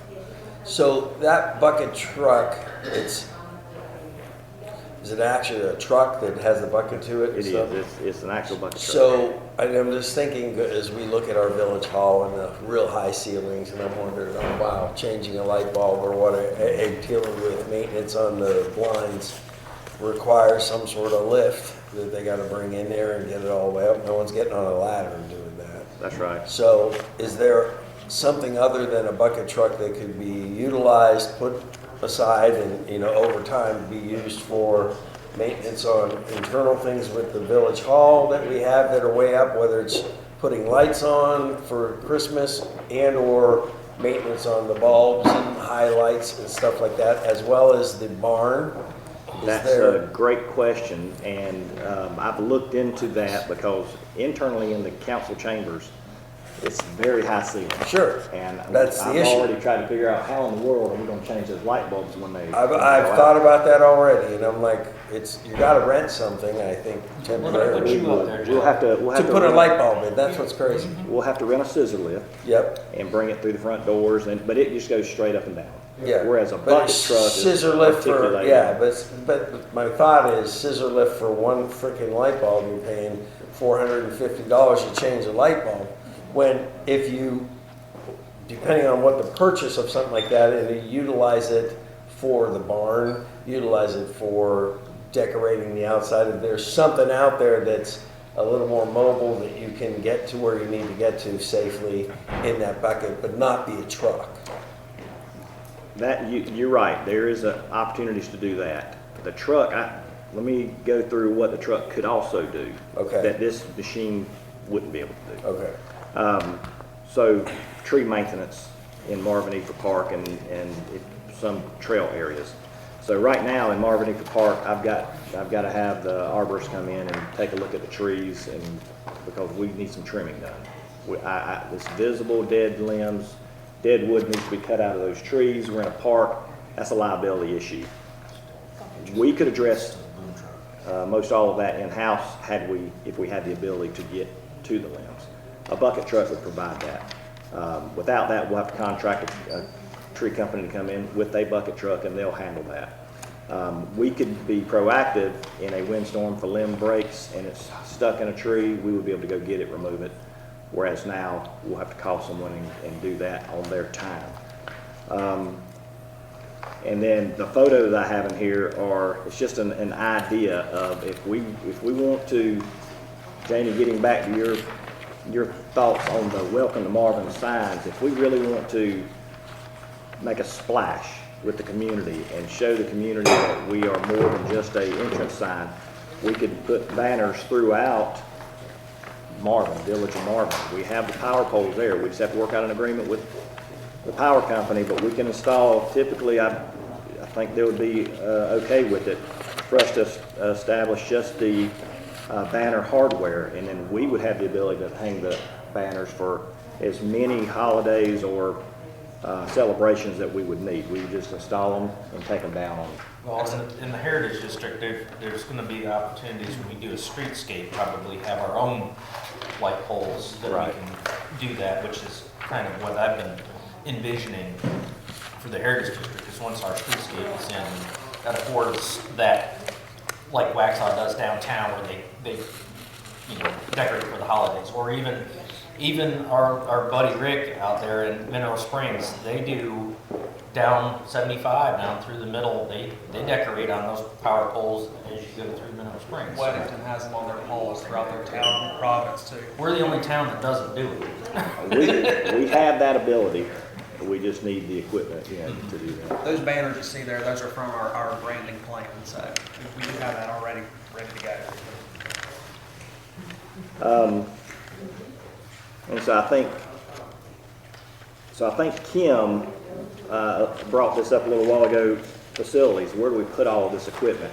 And that is a very good question, because right now we do not have any property that I'm aware of that could hold any of this type of equipment. And realistically, if we decide we want to move into some of these services, this equipment is rather expensive, and you would want to keep it out of the weather as much as possible, out of the elements. So some form of cover, doesn't have to be in an elaborate shed or anything, but just some form of cover shed to protect it from the elements would go a long way in the life of these vehicles and these pieces of equipment. So something to be thinking about, you know, now as how we may need property later on down the road, and y'all are already looking into that now. How much property are we looking at? If you're, for this, I mean, you could probably get away with, you know, 3 to 4 acres. 3 to 4 acres. That would, you could, for the size of our community, the equipment that I'm proposing, 3 to 4 acres would be plenty. Now, if you're looking to expand services to have a permitted land clearing debris site, where we grind it up for our own mulch, you may have to add some more acreage to that, just for that as a holding site until we get it grounded. Well, that might be 20 years down the road. That could be 20. So that's just something to be thinking about if you wanted to move in that direction. You would obviously want it to be gated and fenced to protect it from vandalism, but it would provide protection to the vehicles and the equipment from the weather. And so later on, this is as a 5-year projection, thinking about if we had moved forward with the curbside collection again, and we're unhappy with our sanitation services, which I'm not saying we are now, but if we become, we're not happy with the services we're getting, we're not happy with we don't want to contract it out any further, we want to take it on in-house, we would transition just that street department into streets and sanitation division. You would want to do that with a fully automated truck. I think Active currently has an automated truck for their trash, but I have noticed they run a 2-man rear load for their recycling. And during that not hurricane, but during the storm last week, they were operating, and it was a messy operation for those guys. They fought through it. Good thing about a fully automated trash truck is it doesn't wake up sick in the morning. You know, it doesn't know that it's 33 degrees out there, whereas humans, you're always dealing with whether they're going to show up for work, you know, if they have to work the rear of a truck. This is a one-person operation. It's got a joystick. They go run an automated arm, pick up the can, dump it, sit it down, and they move on to the next car. Did Fort Mill have this? Yes, sir. They did. Well, you'd be surprised how long it took me to beg for this style of truck to get it. Can you pull numbers from Fort Mill? Or do you remember numbers from Fort Mill, what this? Yes, you can, on a typical route, this truck will dump 600 to 800 cans a day per 8-hour day. Now, that depends on the style of neighborhood. And some of the neighborhoods we have here, particularly the homes are one after another, you roll along pretty good. If it's more of a rural area where you're spread out, it slows that, or it lowers that number. Right. But you can figure about 600 to 800 carts per day. If you could figure a cost savings in it, us doing it in-house, I'd be interested in doing this way sooner than a 5-year projection. Yeah. And that's what I was wanting to get some ideas from you. If that's the case, I can get some information, do a full cost disclosure type study, to find out what it costs. I would, and listen, I know this is a lot because it's not easy to do these things, but as simplified as you can possibly be with stuff like this, I'd like to see a business plan on this. Okay. So specifically, put a business plan, and that business plan includes, all the aspects that take to run that from top to bottom, and then offset it with, okay, as opposed to what we're doing today. And if those numbers are equal, then that tells me we need to do it in-house, and we can do it in-house. As also with doing, I think some of these back here, doing another business case around, I can't remember what it was. Bulk leaf, Yeah, bulk leaf. yeah. So let me ask one question real quick. Is that including land acquisition costs in the business plan, or you want to do that secondary? Like one Well, we're not truck parking would, the truck at Village Hall, so I mean, yeah. one truck We're doesn't gonna take park it. a 3 or 4 acre facility, but like if we get into like more of a public works department where we have multiple pieces of equipment, then it would be, if we only had one garbage truck to house, we could keep it at the park. But if Well, we, you're gonna have 2 to start with, because you need a backup. no, I got you there. I have seen there's a rental company in this area that rents these trucks. Because Acton gets them all the time. And you can rent, if you have a truck breakdown, you can rent a truck from them to back up your system. So you don't have to have 2 trucks. You don't have to put that expenditure out there. You can just go rent one if you But need what are it. you gonna do? So you have one full-time one. And if you buy a new one, of course, you're talking about a long time before we start seeing breakdowns on it. So- But what are you gonna do in a rental situation when you're relying on a rental availability, when you might have? Well, and that's where you develop a relationship with a rental company and have, and know what your options are with a rental company. But they are available, so that's at least a start. But that's built in his business plan. So your business plan would say, because you gotta convince us that it's even worth us to go out and look at the piece of property to put this on there. And it could be joint. It could be like, we can put this in with our other equipment, because we house our trucks there, we house our tractors and our skid steers and all that other stuff. So that can be in conjunction with that, but just put, and again, for me, and I think for everyone, if we just have that basic, it doesn't need to be, I don't care how it looks, but just have that, a good basic business plan. I'll send you a business plan that I put together, and just say, this kind of, use that format and say, here are the basic numbers, here's this from top to bottom, because you're bringing a wealth of knowledge to us that you've done this someplace that's already done this, themselves. So put us in a position to make that hard decision or make it an easy decision. I can do that. Okay. So you Thank you. did bring it from contract to in-house in Fort Mill, right? No, I started, we've always been in-house. Okay. And what we moved to, though, was recycling. We got out of the recycling business and contracted that out. And so I had an opportunity to see both sides. We did, when I was in Albemarle, we had contractual solid, we brought the bulk leaf in-house. Where were they hauling it to? Who? Fort Mill. Fort Mill, we haul it, well, we were hauling to York County landfill, which was 18 miles one way. And we did that for years. We were able to work out an agreement with, it's changed names so many times in Fort Mill off of Highway 51, but it's a local commercial sanitation company. And it was only 6 miles from the center of Fort Mill, so we had inroads to get there. We were lucky, had somebody that used to work for them, and so we. That's a lot of the cost is how far you got to travel. It is. It's the wear and tear on the vehicle. It's the fuel cost. It factors in even in time wise as far as. And then, but in fairness, well, they're coming twice anyways, but there's 2 separate trucks for recycle, and I was thinking how many times are trucks going on the roads, which we're trying to limit from 4 different companies to 1 company, but There's 2 trucks for every company. Yeah, there's 2 trucks coming down your street during the day, twice a day, one for recycle, one for, and I think a separate one for landscape, isn't it? Yes. Yeah. Yeah, and And that's- you're not gonna get away from that if you have two types of services, sanitation and recycling, so. You have And to in have ours, some- we're building in fuel cost and all of that. Fuel just- costs, maintenance costs, I mean, Yeah. everything.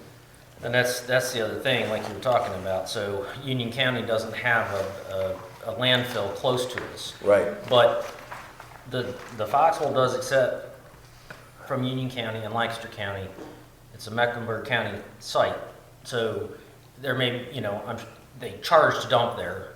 Obviously, probably Union County would charge anyway as well, but But they don't do household. there is yeah, they do. Not there. Yes, they do. Foxhole? Yes.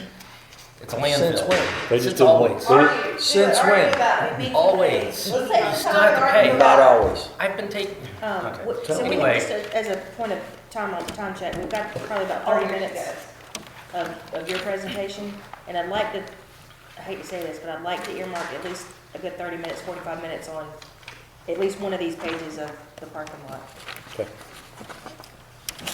Okay. And so, some other goals or projections that we could move into, is if we do, the GEO bond that does go through, we will need to, maintain roads and right of way.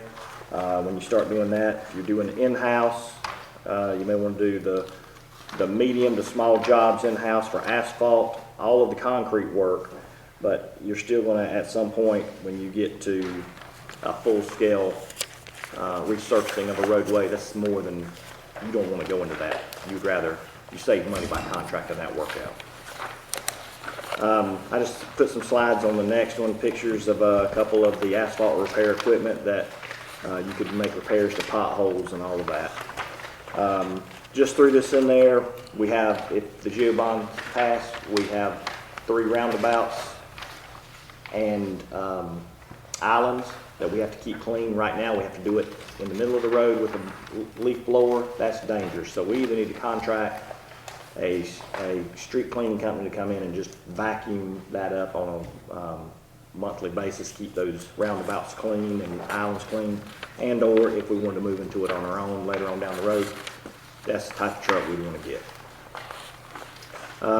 You say you did go to doing it with the street sweeper, or? We need to. We have we're going to budget for it. I mean, because you're saving hours by the guys not out there blowing, so it's Well, going to yeah. offset some of it. We can't stop traffic on Newtown Road, and getting in that traffic is just way too dangerous. No one's paying attention to our guys, so we need to get, what we don't want to do is to get built up around those islands and roundabout, because that does aesthetically makes it look like we don't care about our community, so. Yeah, I we'll make thought Louis. we had a contract with street sweepers. We did, and we were using them once a quarter, and then we got away from it and started doing it on our own. But Derek had set up with a guy to do it about once a quarter, and then we started blowing them for whatever reason, I guess because we did a better job. Just put Joe out there to do it. Yeah, Joe and I did do that at one point. And having someone contract do it is very easy to do, and it's for the most part inexpensive, because it's not a lot of work, but it's just, you have to have the right equipment to get those curbs and gutters clean and those roundabouts and islands. Yeah, I'm not opposed to that, even just switching to that now because of safety concerns. Because people, like I was saying earlier, they don't pay attention to blue lights in the road, much less amber lights, so, you know. Okay, so for our current solid waste program, during the fiscal year 22-23, the rate was $244 a year. Collections equal to $355,643.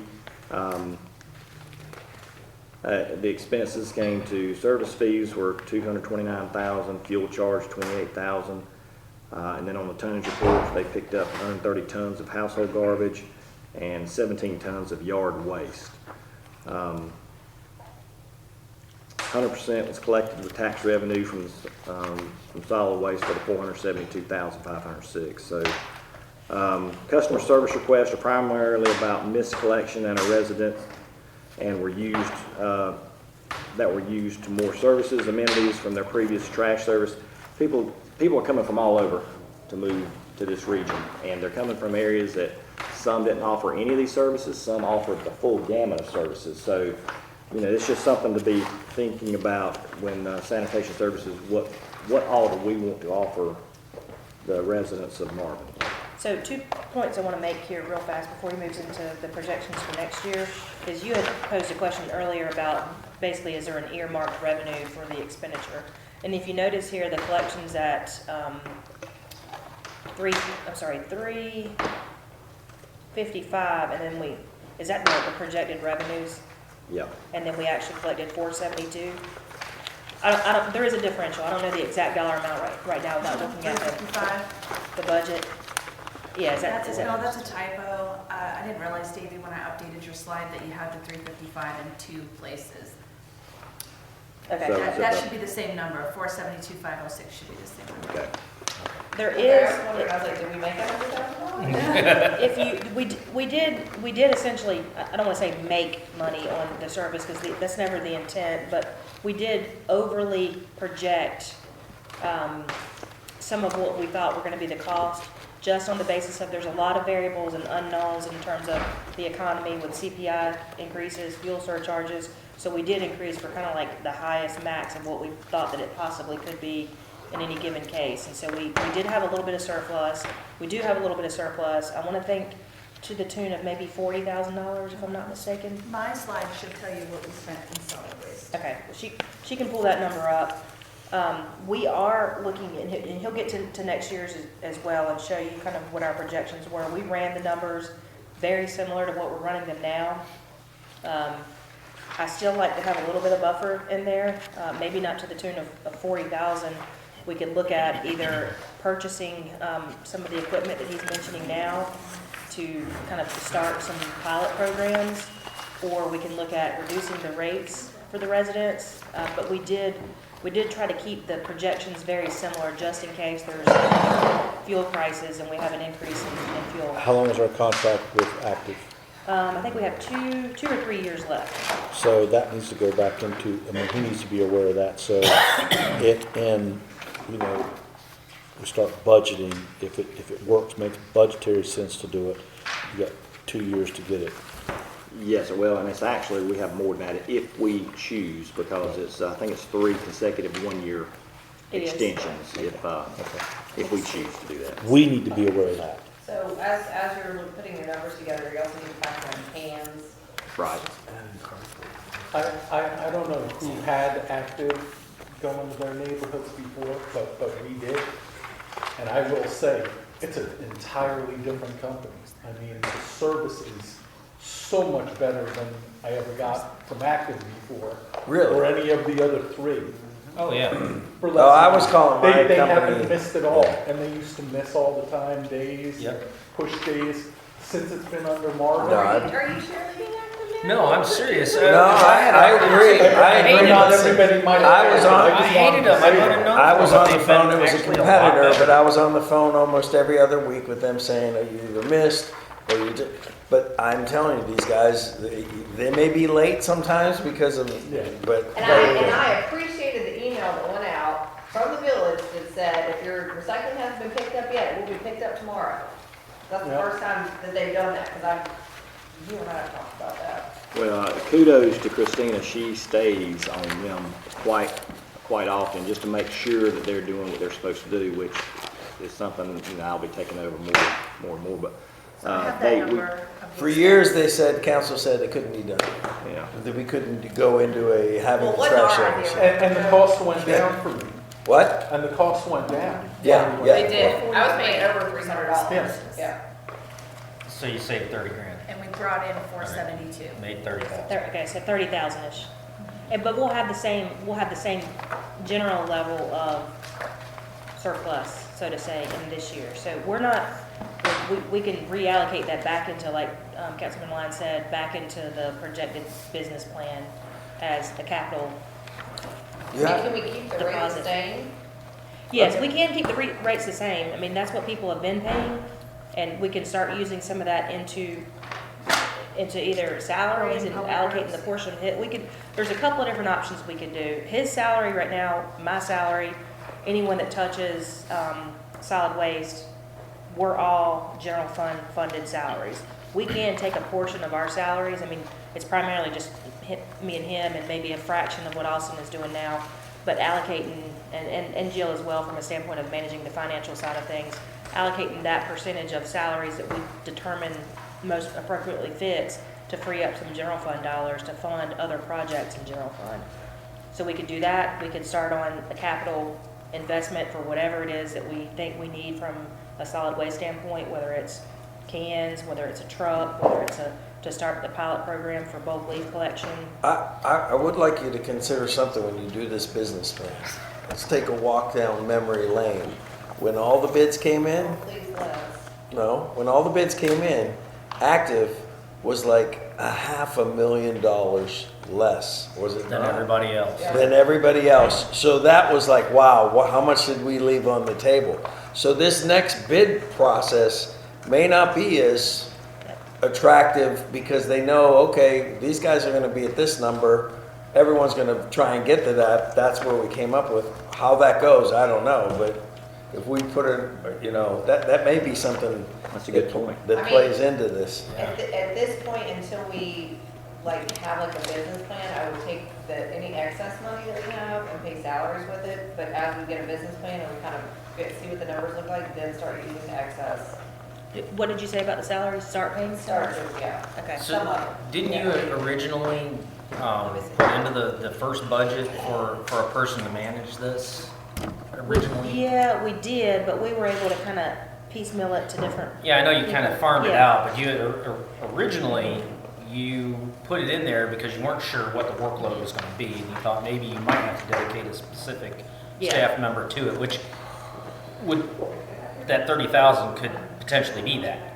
So Yeah, we can definitely start doing that with the salaries. That's a easy little process for Jill to do, and we just have to kind of sit down and say, how much time am I spending on solid waste, and we can do that in-house. But it is the consensus here that we keep the rates the same, because we do have to prepare the ordinances. yeah, I mean, if costs are probably going to go up and our surplus will go down this coming year most likely, but by the sounds of it, as a matter of fact, I see fuel starting to come down a little bit. So our, fuel surtax may go down a little bit or whatever, but I think that we still could cover expenses by keeping it the same. Okay. Yeah, and I do want to make sure we're always keeping just a small level of buffer, because we never know what happens if chaplains needed to, file a complaint on the terms and conditions where they're not meeting certain portions. There's, good legal expense there. There's also the unlikely threat that our collection rate just goes down for this type of service for whatever reason, and we can't, there's kind of that lull in terms of being able to collect or get those funds in before we have to pay those bills. So we'll move forward with keeping the rates the same. We'll start preparing our ordinances and our budget to reflect the same rate that we have today, and we will work internally to kind of shift and allocate salary portions to free up some general fund dollars. We may have to come back to you all for a budget amendment on that one. Before we set that in stone, keeping the rate the same, Jill's putting the numbers in at the new rate versus the current rate. Just New rate versus the current rate? Yeah, because Our you've current got. rate's already 250. Our current rate is 250? Okay. So we've upped it $6 a year. Already. Already. That's what they're paying this year, fiscal year 23 to 24. Okay, so we came in 30,000 ahead. We've already raised it $6, so. And that was because of the CIP, they raised it 3% for some things. So we raised it the same as what they raised it, so we still should be 30,000 to the good? That's what I'm kind of trying to get to. Is if Are it, projected to be about 30,000 in the good again this year, yes. okay, that's what I'm trying to get to, because I don't want to get where, we could save taxpayers a little bit of money by, not raising it as much, but I don't want to get to the point where we get into a deficit. Well, I mean, if you guys wanted to go down $1, I still think we could stomach that. I mean, I would just leave it where it is. I would, yeah. I just wouldn't raise it. Yeah, that's what I'm. If we can. We can. And still have some. Yeah, we're not proposing an increase. we're definitely not proposing an increase. Okay, all right, I misunderstood the difference between the two. If anything, we're proposing a decrease. Yeah, I wouldn't want to decrease it because we have contingencies, like you said, if we need to use Chaplin, if we, this or that could possibly pop up, and we need that money as a surplus. It's not a huge chunk. I don't want to cut it too close. Okay. I do have a minor little kind of buffer for Chaplin, I think, legal costs, 15,000. So there is a little bit of that built in, that's not, 15,000 isn't very much for an attorney, when you get to that level of, Close enough. complaint, but, so you have a little bit of buffer there. The main thing that we're just really trying to keep an eye on is the fuel and CPI. Well, fuel's coming down now, but that doesn't necessarily mean it's not going to spike in 6 months. And, being an election year, that could make a big change in how that changes too. So. Oh yeah, he's gonna get to that. So one of the other things, he'll get to that in just a second, but one of the things that, where it says customer service requests are primarily about X, one of the things that we continuously hear is cardboard from Amazon packages, and wanting a service for that. We do have, last year, we had the same presentation to you all. I don't mean to take over your presentation. You go right ahead. You do it better than I do. But we had the same conversation with you all last year about people wanting the service of glass and cardboard. We just kind of cut and paste that into this PowerPoint, just so you can see. I don't know if those numbers are the same. We didn't ask. I do know that they treat cardboard like a bulk collection, so they gave us very similar rates as to what they would do. So we can't put, People ought to be able to fold up their cardboard and put them in their can. doesn't it go into recycle? It's the same, right? Yeah, They so. won't be able to put big Big box No, outside of you their- gotta get an X-Acto knife and cut it down and put it in there. Well, that's why we didn't spend a whole lot of time and effort into getting pricing, because if y'all are all on the same page with Andy. not doing anything more, Andy, then just tell people, call Village Hall and ask for Andy, come to your house. All right, so here's a box you get from Amazon. here's the option, okay? Furniture boxes and shit. I opted to get a second garbage can. Cost $20. They can get a second recycling can if they gotta buy that much crap from Amazon. Get a second recycling can. Or use your neighbors. like Joe does. I mean, I ask if I have overflow. I said, can I throw some in your? I mean, it's all going to go to the same place. In the end, if I can't use the neighbors because they're full, I'll leave it in my garage and then it goes the next week. So it is what it is. But I mean, like I paid for an extra can. Utilize it. I mean, if that's what you got to do, you get that much crap from Amazon. that's on the next slide. I mean, they pass by my house more than they stop, so just saying. So, I don't generate that. And I don't know why you're asking me, it's his slides. So where are we at? Some people get daily deliveries. Behind the prepositions. So we're on, sorry, I skipped ahead. That's fine. Sorry, Rex.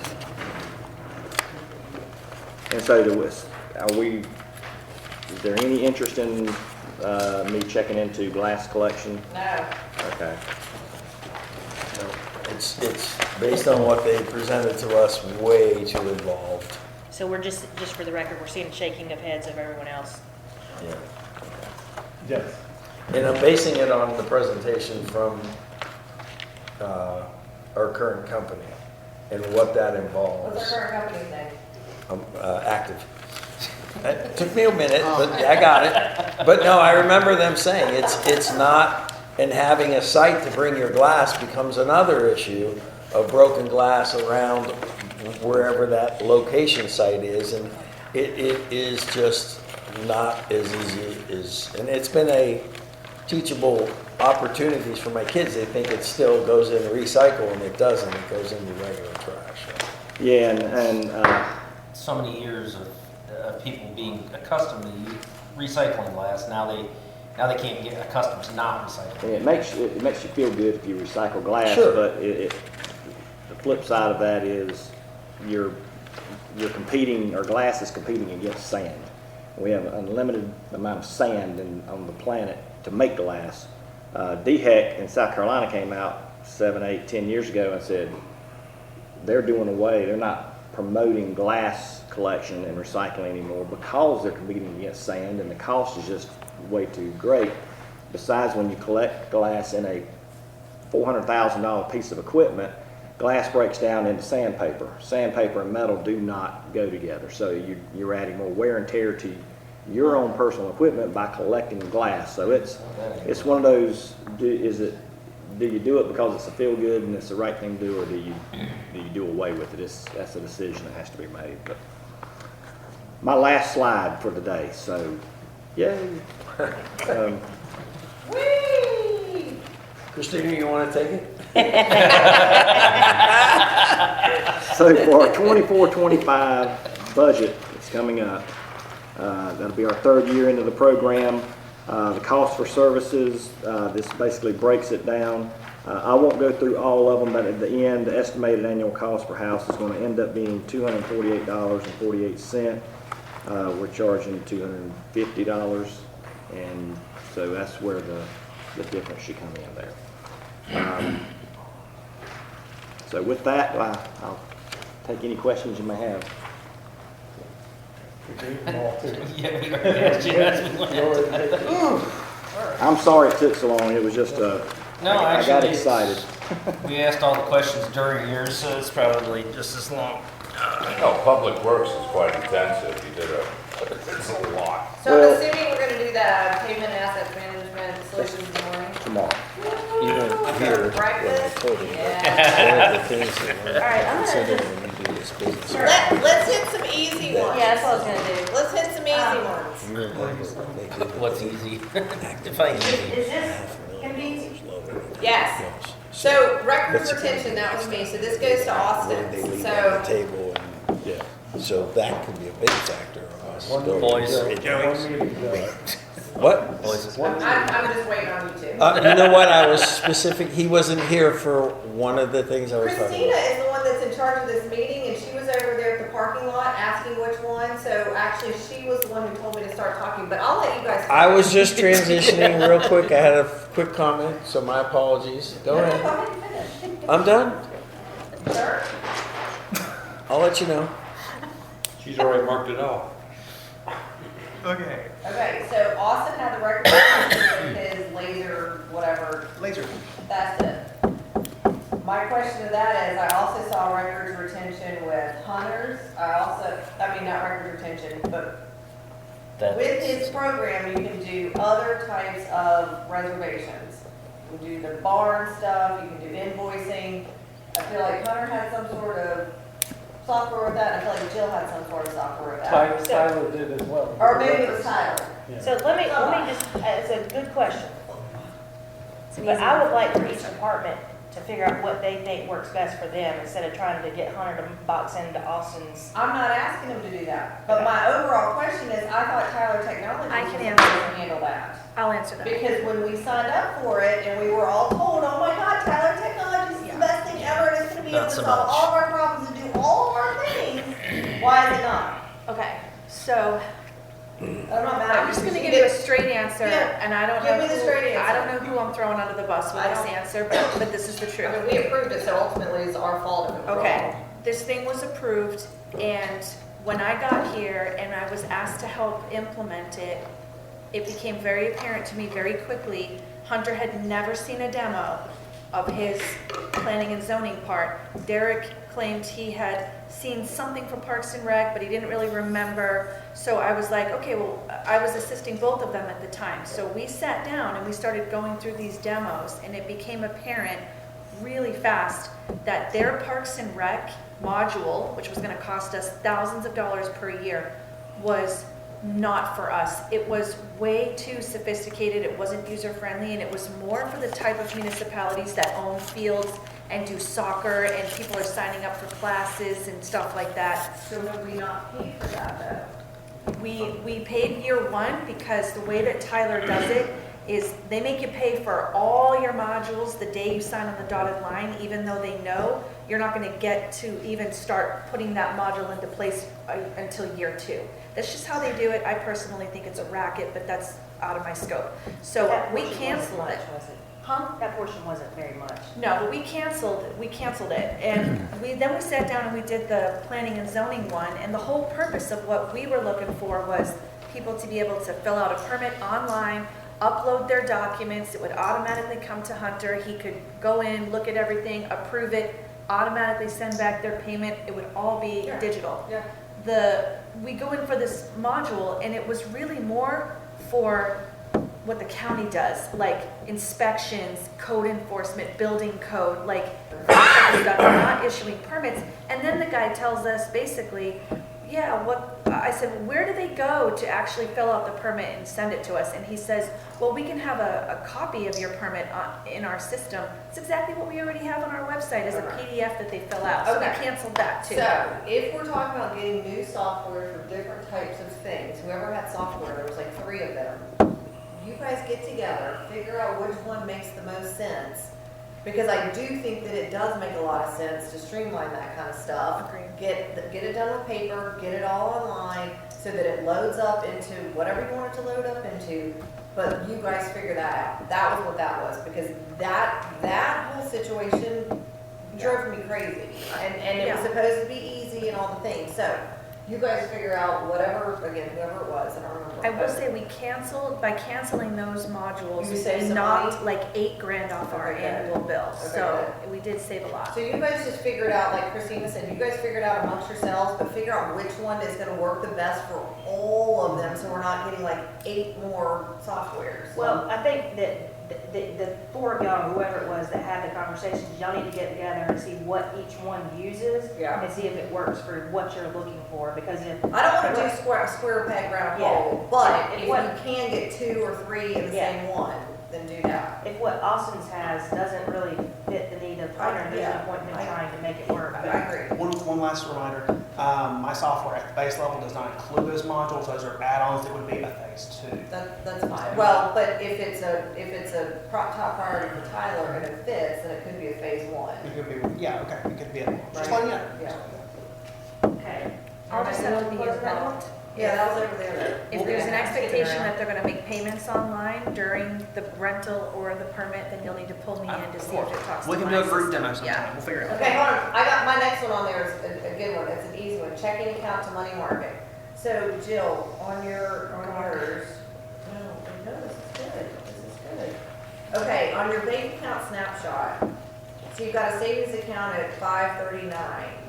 That's liquid, right? Like we're not pulling money from that. Why are we not putting that into the Pinnacle investment account? Well, so I did. I pulled 1.8 million out of it, and I left that behind as a cushion because. I mean, can we not pull out of the Pinnacle account at any point? I mean, There's fees involved it's in not that. as liquid. It's in a CD, but yes, we could sell the CD and cash out, but. But it's multiple CDs, correct? Oh, yeah, Right. it's split off over multiple, so. About it's 240 not. or 225. I mean, I into can't it cut a at check the from time. it the same day, but I could make a call to Pinnacle and find out how fast we could get money from But that you account. also have, how much cash do you have in your checking account? Do you have enough that would cover 539,000? But just let me interject real quick, Jill, because we're about to run into part F where we're having to pay for grants in advance. The same thing with Hunter. We're getting ready to run into potential cash Like where we're flow. gonna need a lot of cash? Yeah, because we're having to Well, front. the only reason I'm saying this is because that sitting there, literally not earning anything, Well, the that, 500 does earn, it does earn every single month, but it's not a lot. it's got. It's just a typical savings account, like it's gotta be 1.5 or like- something like that. Whereas It's you've like, already it's earned. like $260 a month. Right, so you've already earned 40,000 on this money, so I mean, if you can add another 500,000. I'm just saying, like, if we can do it and we're not having to pull cash as much, then do it. And if you have to pay to cash the CD, you're probably making Still up making for it. money, Yeah. You can look into it if with worst case scenario with me and Hunter. I do have to, there is a minimum amount that I'm required to keep in that account, but I'll find out what it Okay. is. And I'm gonna cross this one off, this is real quick. Succession plan and cross training. Somebody mentioned, I don't know who it was, about, I think it was you, about cross training Mary or someone. We had, so if you remember, we had a personnel study, I wanna say 2 years ago, and that study was really thick. Unfortunately, it's one of the things that's kind of low in my list of opportunities to get to in conjunction with the day-to-day. part of that process was to start some succession planning and cross-training for particular areas that are kind of high priority: payroll, paying bills, running minutes, processing permits, checking barn rentals, addressing street condition issues that are emergency, like all of those things. So we've really done, we spent a lot of time all individually sitting down and kind of identifying what those priorities are for us each individually and putting these forms together, and we're doing some cross-training efforts. We're trying to do the best we can. There's a couple of unfortunate things to that, and that's that we've done them. They're sitting there, they're in a nice, pretty little book. We've used them a couple of times, but we're not able to dedicate kind of the continuing running the reports every quarter, trying to do this every so often so that it stays fresh, and that we have the ability to promote time to update these, every year, every 6 months as things change. Since Austin's done his, we've had several changes that have taken place, and that he hasn't updated his just because he hasn't had time to, and hasn't trained any of those people that have, will take over that task whenever that time comes. So just wanted to bring that to you all's attention, is that we're trying to do it. It's just one of those things that all of us have, unfortunately, it's been low priority for all of us. I actually did update mine, so you're good. Okay. But we try to understand that it is low priority, but you don't know when you're gonna get hit by the bus. That's right. I mean, you guys have gotta make it a priority. I mean, I know it sucks because you don't have any extra time in your day, but if somebody legitimately kicks the bucket, you guys are fizzle sticked. We're fizzle sticked. In terms of succession planning, it's a good question that you asked, and it's one of those things, does Jill have someone to replace her when she gets hit by the bus? I'm irreplaceable, friends. And unfortunately, unless we have 2 people in a given department, it's really hard for us to fully answer that question honestly. It's the same thing with Hunter. Luckily, Polome's there. Same thing with Austin. Luckily, we've got half of a person that can kind of take over stuff. Now to the form of, how well he's doing it, probably not, or how well Jill's doing it, probably not. But it is a real problem that I think we have to really identify, and that at some point we need to work towards at least getting these departments to have 1 person, to have 2 people in that role. But you started that process with doing, like she said, Yeah. screenshots and stuff like that. So Yeah. you can't do it when you've got one or 2 people, or Yeah. in finance you can't do it. You got 1 person, so there's no succession planning there because it's such small. But you've taken the steps to, in case something does happen, someone else can come in, because we're going to hire. Obviously, we'll hire someone who's got a financial background, and they'll be able to recognize all the steps. And will it take time to do it? Absolutely. But they're not coming in and going, Yeah. what did this Well, person? And you can get payroll your little lists. You can muddle through it in the interim. It's always going to be a real pain if somebody suddenly disappears from a position. Yeah. There's no way you can seamlessly slide over. Even if you had an assistant in that department, it's still not going to be a seamless Well, and I transition. will say, and I think I've actually hired every single person that's here today, and I think that I told you all this on day 1 of your employment, is you will not feel comfortable in your job until a year later. You just won't. And sometimes even longer with positions like planning, because you have to learn the process in the organization and kind of where your all's priorities are, where you see fit in certain aspects. And I think and Jill can vouch for that, is that she's probably just now to the point of feeling somewhat comfortable in her role as finance director. But to your point yes, it's going to be muddy to start with, but you have kind of those things in play. And in the past, previous councils have used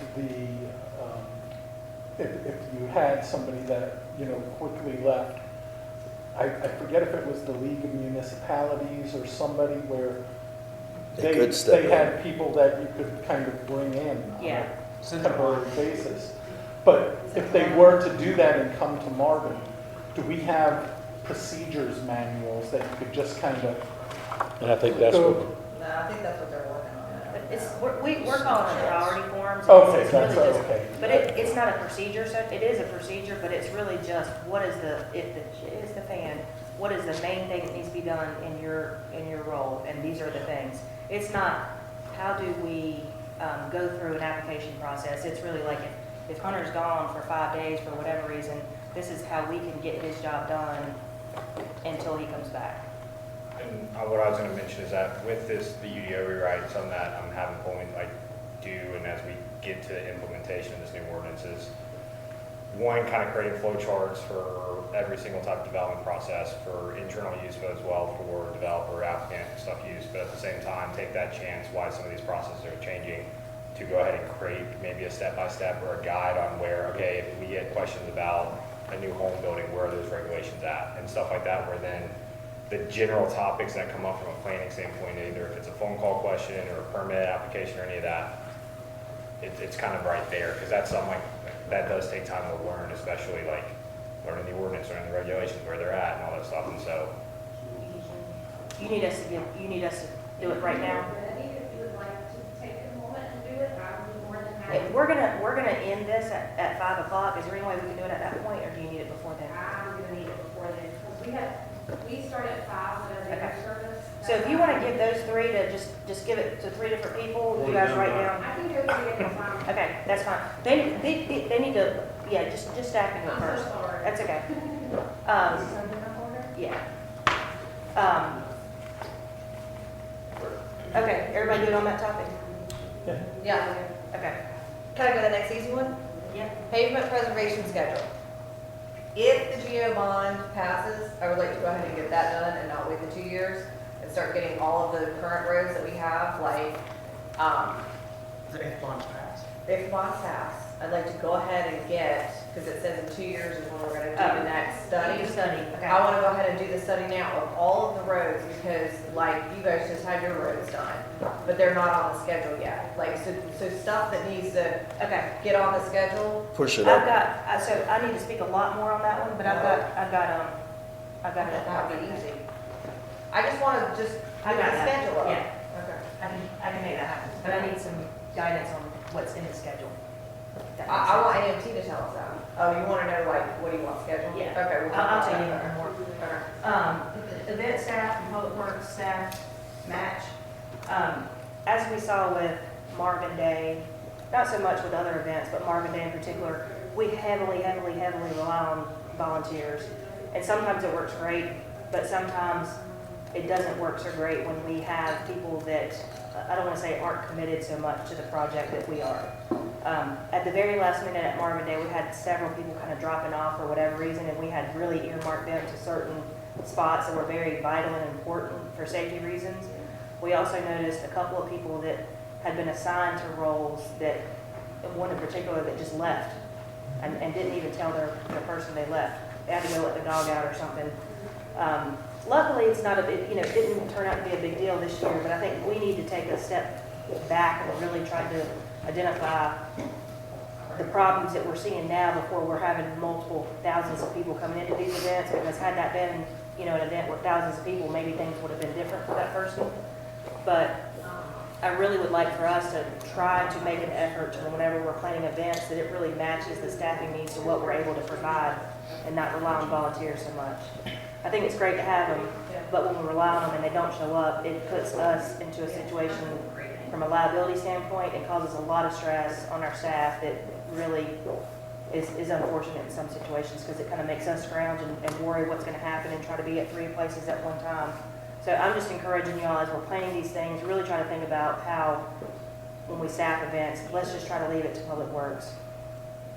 So do you not want volunteers for Marvin Day?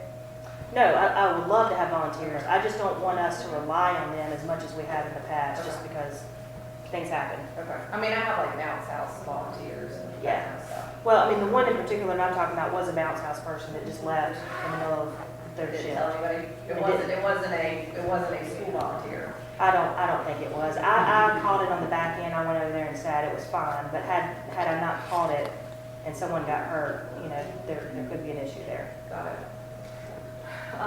Debbie touched on this actually in his presentation, but I just wanted to let y'all know as we move forward, we will have to have some type of budget for on-call and callback pay, and some type of policy when trees fall down, when there's a storm that happens and they got to come out and clean up some storm drains, that kind of stuff.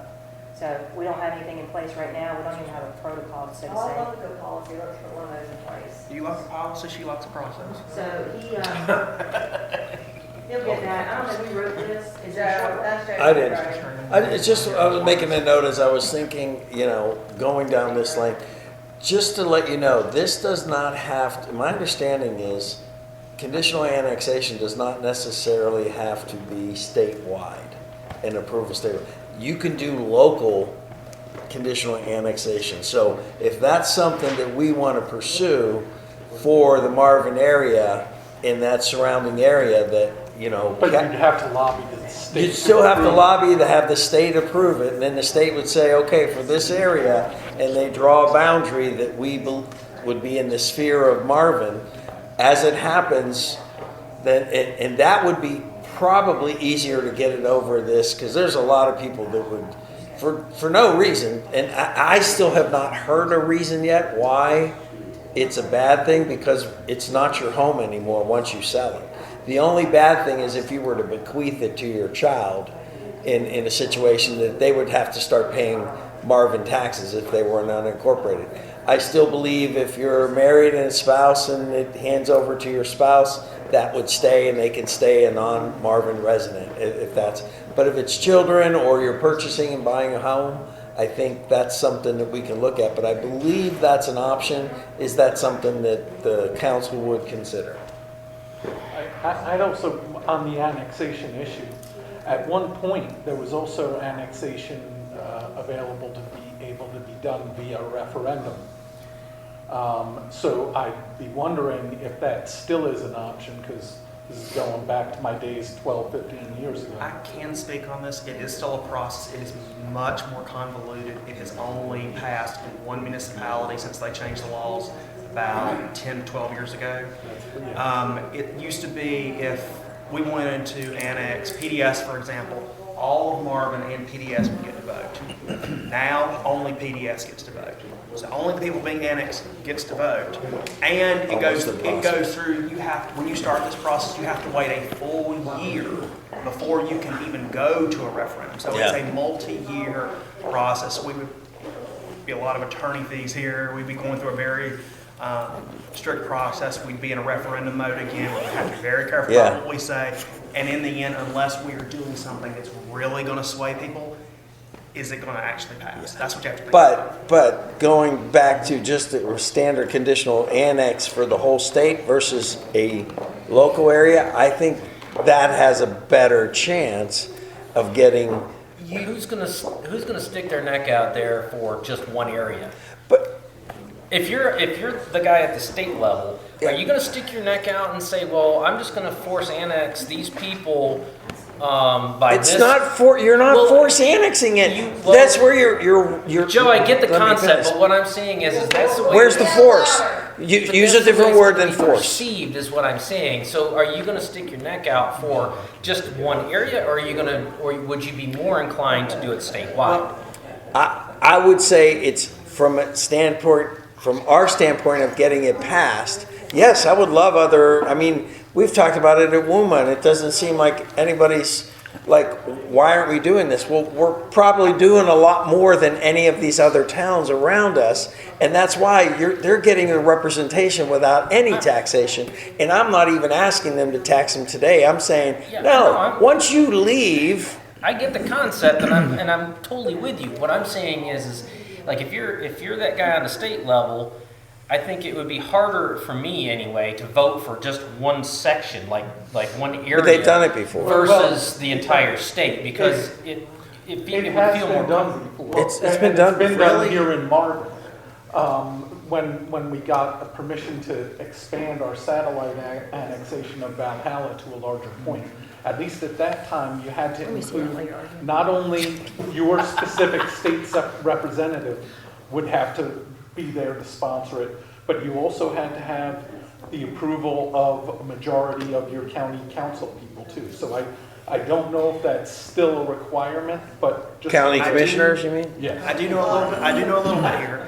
The way local bills work is generally the state legislature will not bow, but they will defer to the local representative. So if you have your state representative, your state senator for your area on board, and they're okay with it, and sometimes they do defer to the county as well, they will be more likely to grant something like that. Local bills are interesting because they don't exist in South Carolina. But yes, a municipality can have something like this in theory, but you would have to have Todd Johnson and David Willis on board, and maybe Union County. I'm not sure about the county. Yeah. And yeah, I mean, I'm just, Your argument would need to be based that Marvin has a very special case as to why its should be treated different from any other municipality. My recommendation would be our weird geography on a map. yeah, Well, yeah. wouldn't it be better then if you go to WUMA and get all of them to do all of WUMA and ask for it? Yeah. Because they all fall under it. I'm just trying to figure out options because I'm convinced this is the way to go. It doesn't affect the current taxpayer now. If you want to stay in your home for 20 years, you won't pay a Marvin tax. But if you sell that home, it's someone from Jersey or whatever that are already expecting it anyways. So, This is kind of my dork subject. I've spent too much time reading about annexation. sorry. So yelling at each other, man. Who? Did y'all, you two? Was I supposed to pick They were something? trying to get louder than the other. It's a contest. Does she know that we're not done? I guess she. No, wait, we're If you have not ordered and you're not, You're not staying. Not yelling at anybody. We're not, Okay. we're not through, are we? no, but she has to have the food order. Did she leave? I don't think so. I think she knows. Where'd she go? Because she would have asked as anybody else. Yeah. So just, She'll be back. just so you all know, while we're waiting on her to come back, she's gonna actually bring the food here at 6:30. So you don't need to get all dolled up and go to the clubhouse. She's gonna bring it here. She's also, if anyone wants to order wine, again, it's at your own cost, but she's gonna send me a She's copy. coming out, Christina. she's just checking something. We had dinner reservations on their sun porch for 13. She's gonna send me a picture of the wine, and y'all can pre-order it if you want some. I'll do that, but again, it's at your cost. I know, we've changed it. Oh, okay. We can't sit outside? Yeah, you can sit wherever you want. She's gonna bring it here. James being funny. I ain't sitting outside. Ongoing cost precedent for, what's that say? That's Asses? preventative Does that say maintenance. asses? It says, no, it says passes. Never mind. I'm not gonna make the joke. I'm So, on real fast, Hunter was gonna check his schedule on this UDO small groups. He's got a couple dates if anyone wants to put it in his calendar real quick. Yeah, real quick. Unfortunately, Chef said if you don't mind, it would be easier if we did do dinner up there. Yeah. He said y'all don't have to fancy up, you're fine in what you have on if you wanna come up there like that. Anybody wanna make the call? Okay, then that's fine. If it's easier, then that's fine. We'll go up there. Okay. I don't wanna Yeah. make it. I apologize so much. No, listen, let's go up there. Yeah, And then that's a short on the walk. shepherd's pie, it is beef. Whoever has that. Is that good? Okay. Shepherd's so- pie, what? I'm just announcing dates. You like the shepherd's So pie? Okay, good. Hunter's gonna announce the dates for, the UDO meetings. If anyone wants to say they're good or not on these dates. So I'm looking at next Wednesday, the 24th, and I'm expecting 1 to 2 hours, so I'm booking 2 hours for these. 11 a.m. to 1 p.m. or 1 p.m. to 3 p.m. or Thursday right after the work session. And then the following week, Monday, pretty much starting at 11 a.m. all the way till 5 p.m. I got one. Yeah, Kim's at 1 that day. You've got Anybody half, wanna you've got come have half a of meeting not with me? listening. Come on. That's fine. What day? You can- Monday. The 29th? Yeah, I'm just trying to let them know. Yeah. Monday or Tuesday, preferably Tuesday. And then the Tuesday the 30th, 10 a.m. to 2 p.m. basically. The 25th, we have a big, Amber Meadows, Counterfield Creek, and Tullamore coming in for me about the geo bonds. But that'll be 6 o'clock. Do you want to go? That'll be, I'll just do about it. Okay. I'm already, I live. Oh, yeah, that's right. I got my own binder. 1 o'clock on the 29th? They got theirs too, Did but, Jamie get on the schedule? No, not yet. I'll do the 1 o'clock. I have it scheduled for 1, but essentially right after the work session, we'll be there. I can send you an email. Thank you. Ask John when he wants to do it. Yeah, John, so if you didn't hear me, I know like, And we can do 3 together. I might, once you do this, I might do an individual, get you up to speed over the project. I'm doing small groups to kind of go over, especially like the big article that just got introduced. We're pretty much got all the drafts. These are the dates and times I kind of outlined. I like to use council for big projects and other things where I get you guys feedback and go ahead and get the information to you. And do a chance to ask any questions, get familiar with it, where they're more comfortable with it. So if I'm going to stay later, that's better to do 2 more trees. Well, this is next week. This Wednesday. Or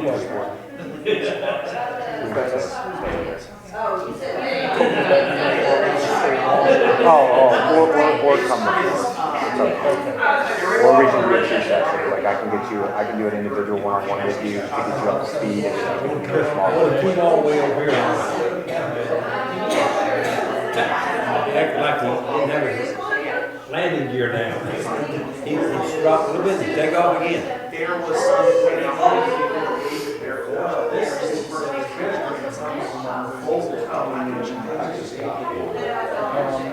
I'd rather do Monday, 29th.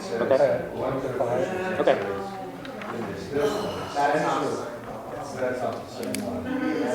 Just in case, Kim, on Monday the 29th, could you do 3 to 5? I can also do, what I also can do, these are kind of just relative times, like, because I don't want to just, I'm trying to obviously be efficient with this. I could do like 2 to 4, I mean, something. I'm just trying to see everybody's availability. I'm open after 12 on Monday, and I'm open until 2 on Tuesday. Okay. Would you, if you two are the only ones to sign up, would you want to move it up to 2 o'clock that day, or is 3? I'm flexible. I'm just wondering. I don't know. On that, yeah, on Monday the 29th. I'm saying.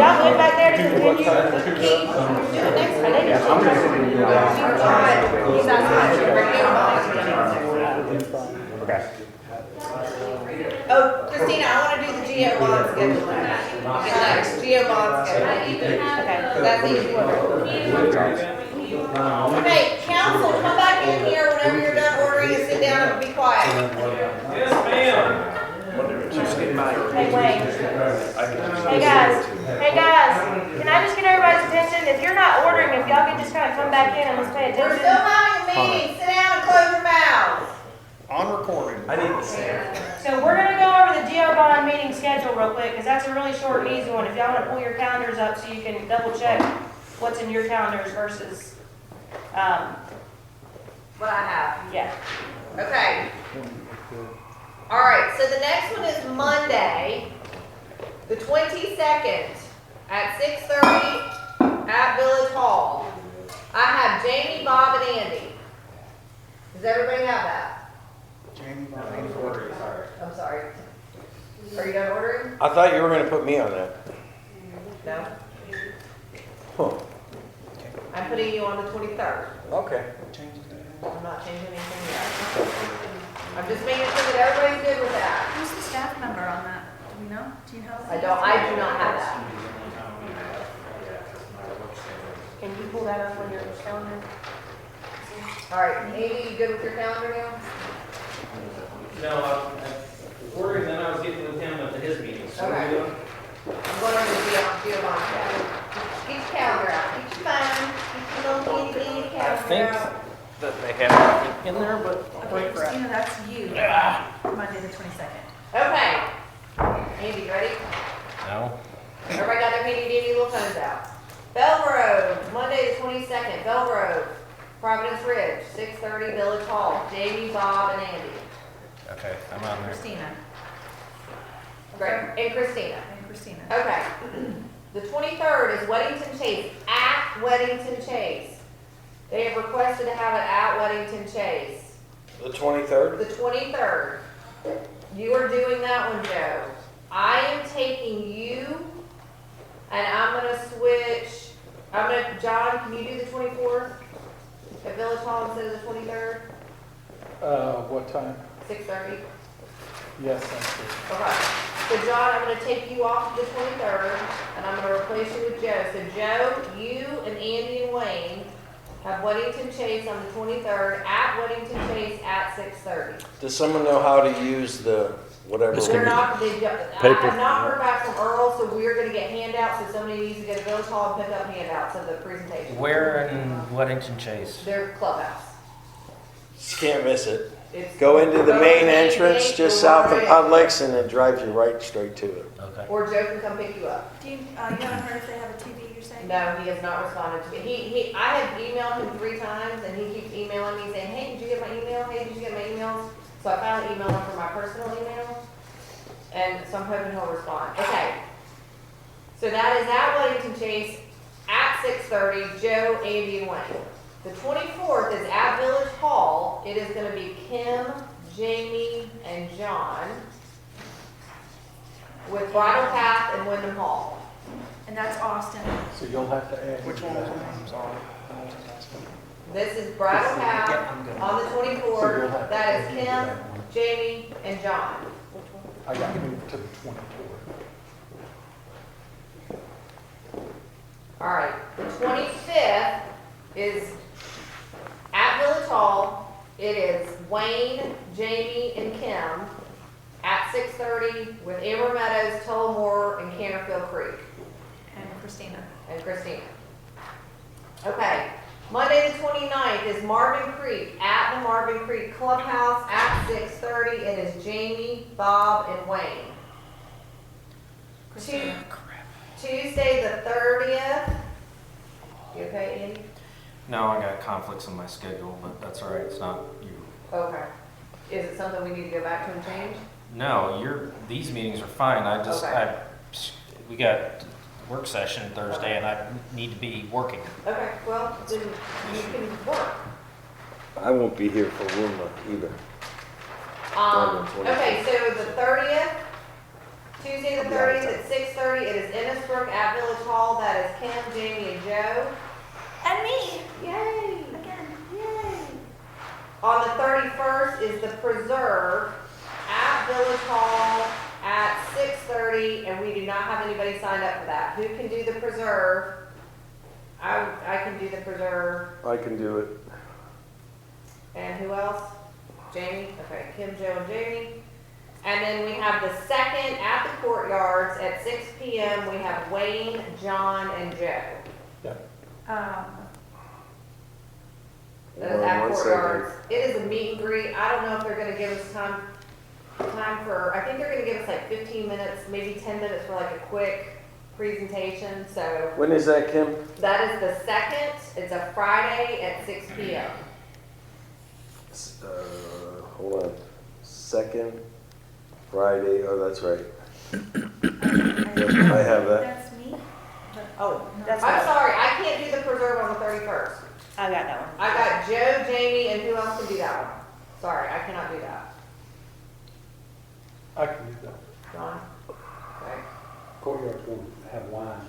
Yeah, they'll definitely have. Woohoo! So the 31st, I apologize, that is the Preserve at Village Hall at 6:30. That is Joe, Jamie, and John. I'm sorry, I did not look at my calendar when I said I could do that. Okay, is everybody good with that? Anybody have any questions? 18 still.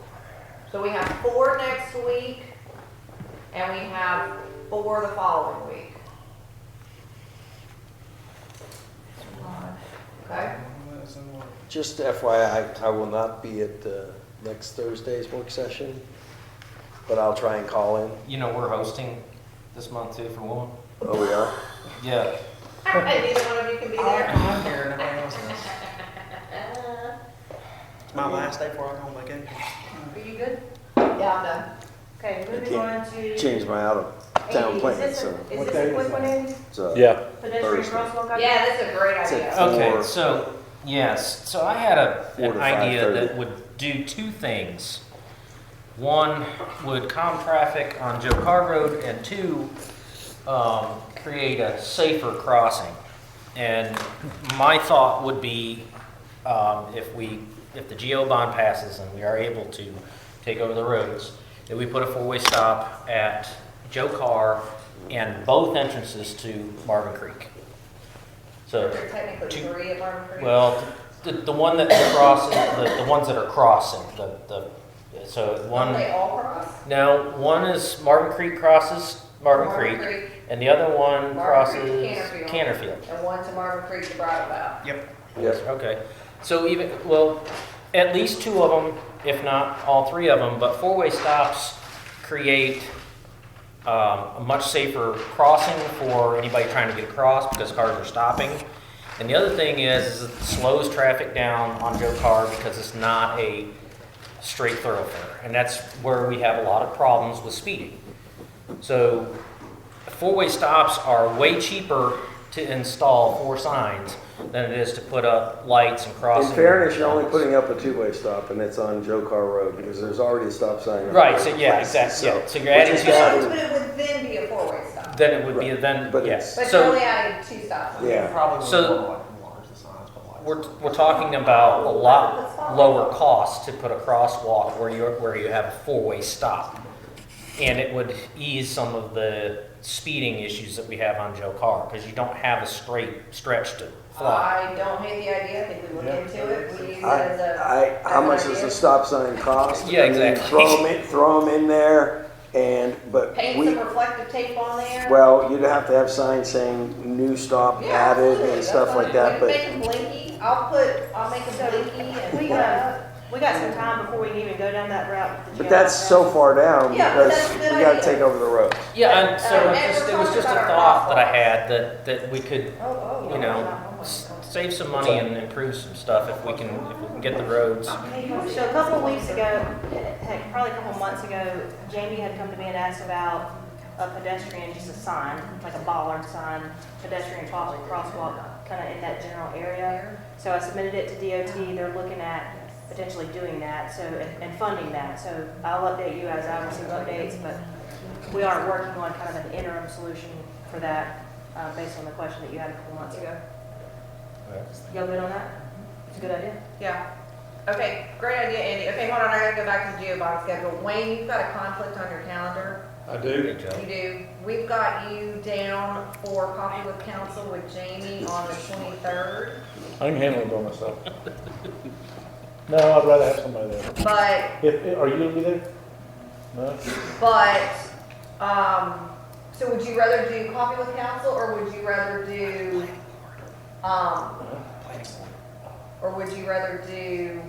GeoBond?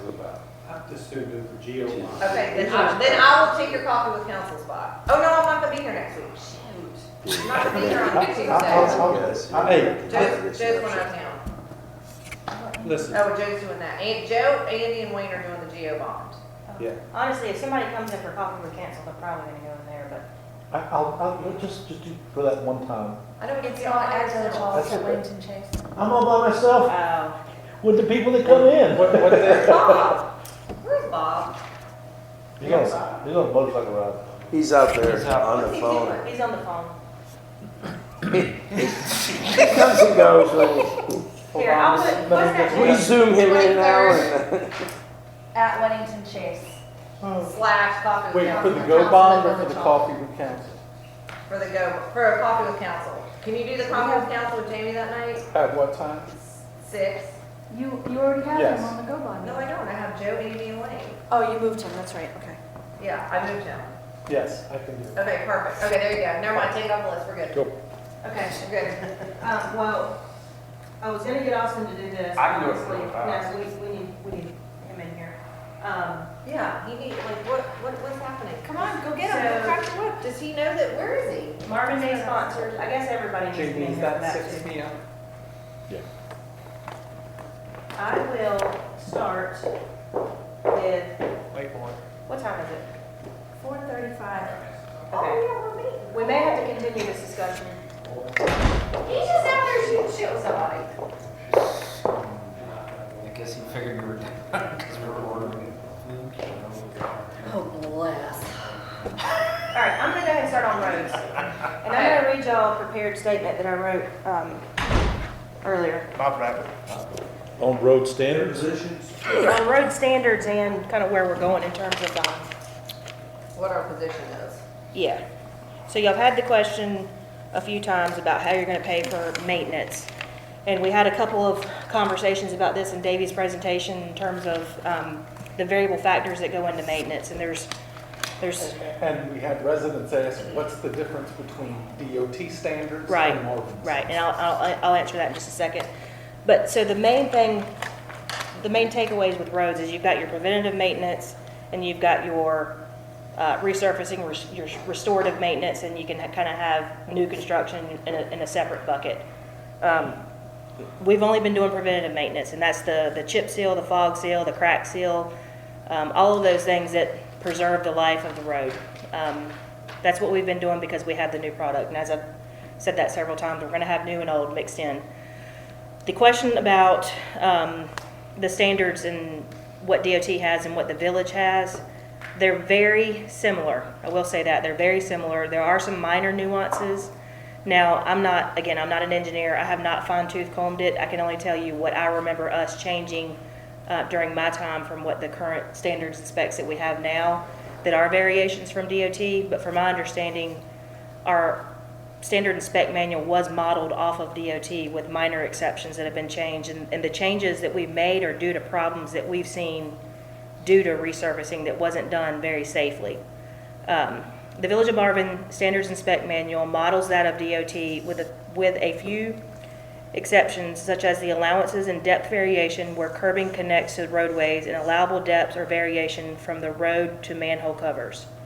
If you remember, a couple years ago when we did Canterfield Creek, we had them come in and do a quick little profile mill, which is basically shaving down the road a little bit and then just putting another kind of surface on top of it. When they did that, they basically allowed, I don't know, a 2-inch variation from the asphalt to the curbing, which any normal person is going to not really notice it, but when people are biking and walking on these roads, it number one allows the water to penetrate more evenly into the cracks there, but it also is a tripping hazard for people that are walking and riding their bikes. We actually had a little boy had fallen down. I don't know if he broke his arm, but he got hurt pretty bad on that, which was how we got it brought to our attention.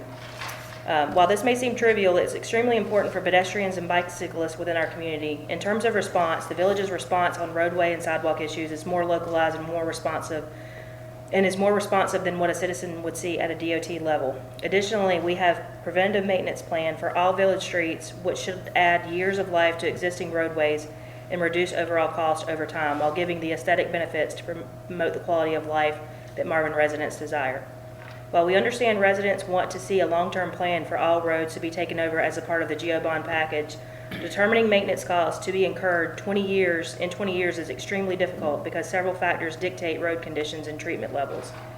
Factors such as road construction, materials used, average daily traffic counts, types of traffic, heavy trucks versus commuter vehicles, weather conditions, water penetration, preventative maintenance applications such as fog seal, chip seal, crack seal, all impact necessary repairs, treatments, and life expectancies.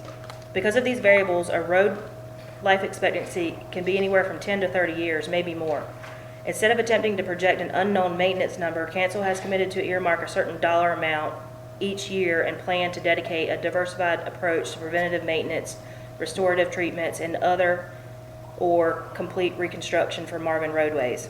And so We need to figure out what that earmarked number is. Yes, Because people yeah. are gonna be like, okay, well, what's the earmarked number? Can you send that to me? Yeah, I can don't send it mind to you, sending that? but I want to add a little bit of depth to that because as we're sitting here talking, I'm brainstorming a couple of different options for how we dictate what that number is, and I'm just going to throw these at the wall. As I've mentioned on the phone with Chazo, we can do what I'm going to call a depreciation neutral plan, where you take whatever the amount is and you try to depreciate it, and you make what we're putting in match that depreciation level. So that's option number one. Option number 2/3 is to take a percentage of dollar amount per type of application or a blanket dollar amount. For example, we think that we should spend $300,000 a year in preventative maintenance and $100,000 a year in restorative maintenance. I'm just throwing those numbers out. Like, we kind of dictate either a percentage or a dollar amount to whatever we think is best fit. Kind of similar to what you said earlier. I think preventive maintenance is more important than restorative or whatever. Well, if you're doing preventative, then you ought to be able to not have to do the restorative as often or. Yeah, but some are gonna require restorative measures. I kinda like that one because our goal would be preventative as long as we can, but then there are gonna be areas, there are gonna be areas that need complete restored. Right, but So- that's why you're putting more in the preventative pot than you would in the restorative pot. Yeah, but that's, she gave an Well, example, 300 to 1 or whatever the We're not number talking is. about getting them up to standard, we're talking about regular After, maintenance. yeah. So- After So, they're Yes. it's after, so I think what we really need to look at is two different types of roads. We need to look at secondary roads, and then we need to look at neighborhood streets in two different pots. Yeah. Because the resurfacing is gonna come sooner on secondary roads than it is on neighborhood streets. So why don't you make the restorative more on those? Right, Yeah. so we need to figure out how many miles in the secondary roads and how many miles in city streets. Okay. And then figure out a budget for each of those two pots. Then we can kind of get a number of what we need to set. So I have a third option, and I kind of like this one molded into some of the other ones, so let me just mention it real quick before y'all talk anymore. So as Chazo was mentioning, at some point after year 3, let's just say year 3, I don't know what exact year it is without pulling up the model, but let's just say 3, we start seeing a surplus, and maybe it's $20,000, the next year it's $70,000, the next year it's $90,000. We could actually model out what that surplus is and take all PAL bill revenues, put it in roads, and take that excess, and that's going to be our number that we use to create that depreciation cycle equal a net zero based on whatever application we say, 20% in restorative, 80% in preventative. Are y'all following me on that? So I like that thought, and I like that thought process. What I don't want to do is I don't want to go too far down this road with getting into some serious heavy planning and figuring it out, because if it doesn't pass, then we're not doing this. So I would say let's keep looking at these options. Okay. And let's come up with an arbitrary number that we can say we're going to put $300,000 away every year for restorative and preventative maintenance. All right. And if the bond passes, then we will have a schedule, the same way that we have a current schedule. We will schedule every new road out. All right, so I want to hear Davey's expertise on this because he's been doing this a long time. How did y'all do it in Fort Mill with 400 miles of roads? Y'all had to maintain everything. Y'all had to keep up with all this, and y'all had to have a budget. So how did y'all come up with an annual budget for maintenance? Well, unfortunately, we didn't have a good plan, and that's going back from, and I say that, I don't mean that as a joke, but when Fort Mill was so small, it grew so fast, there was never really a good plan on how to maintain roads. The previous councils and managers felt like we could address $100,000 a year in just maintenance, and that's basically just addressing potholes and any deteriorated roadways. You don't get a lot of work done over a 12-month period with $100,000. Aren't we doing that now, like $100,000 a year? In No, preventative? Preventative Not quite that much. 160, 150. What, are you talking about like potholes and like random stuff? No, I'm talking about like our preventative maintenance Your policy. program. We're getting Policy. 160,000 from Powell Bill, and we're spending it on our roads. So Every other year. Every Yeah. other year. but we're averaging like $160,000 a year in Not preventative quite. maintenance, right? We're burning up the Powell Bill funds. No, not quite. We've Not been- quite? We're building Okay. up. Yeah, we've got a little bit of a surplus built up. But We're we're close to what they were spending. Yeah, South Carolina's a totally But different. they have 400 miles. Right, exactly. That's my point. But- is that But they the don't difference. get Powell Bill money. Their state, the South Carolina does not offer funding for roadways. So Fort Mill's in my opinion, in a very challenging position. If they don't continue that $500,000 or more per year allocated from the general fund.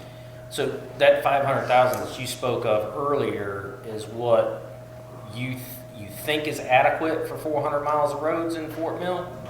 what I used as a rule of thumb was $500,000 a year. The roads that we have now, in 10 years, what kind of condition are they? We would have essentially $5 million bank.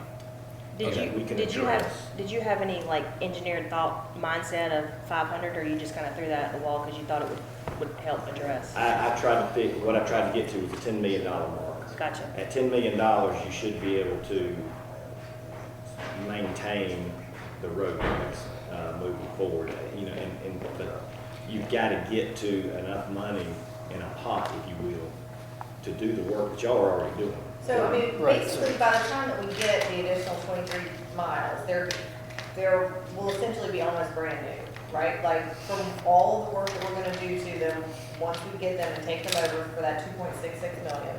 And all of our other roads are pretty close to being brand new, so we really should be able to do the preventative maintenance on them at the tune of, you know, if we're doubling our roads, we're doing about 4.5 miles we did 4.5 miles this year, so we've got to obviously, in order to get the 17, we need to basically be doing 8 miles every year, which we're not doing because we haven't added some roads we've just done in.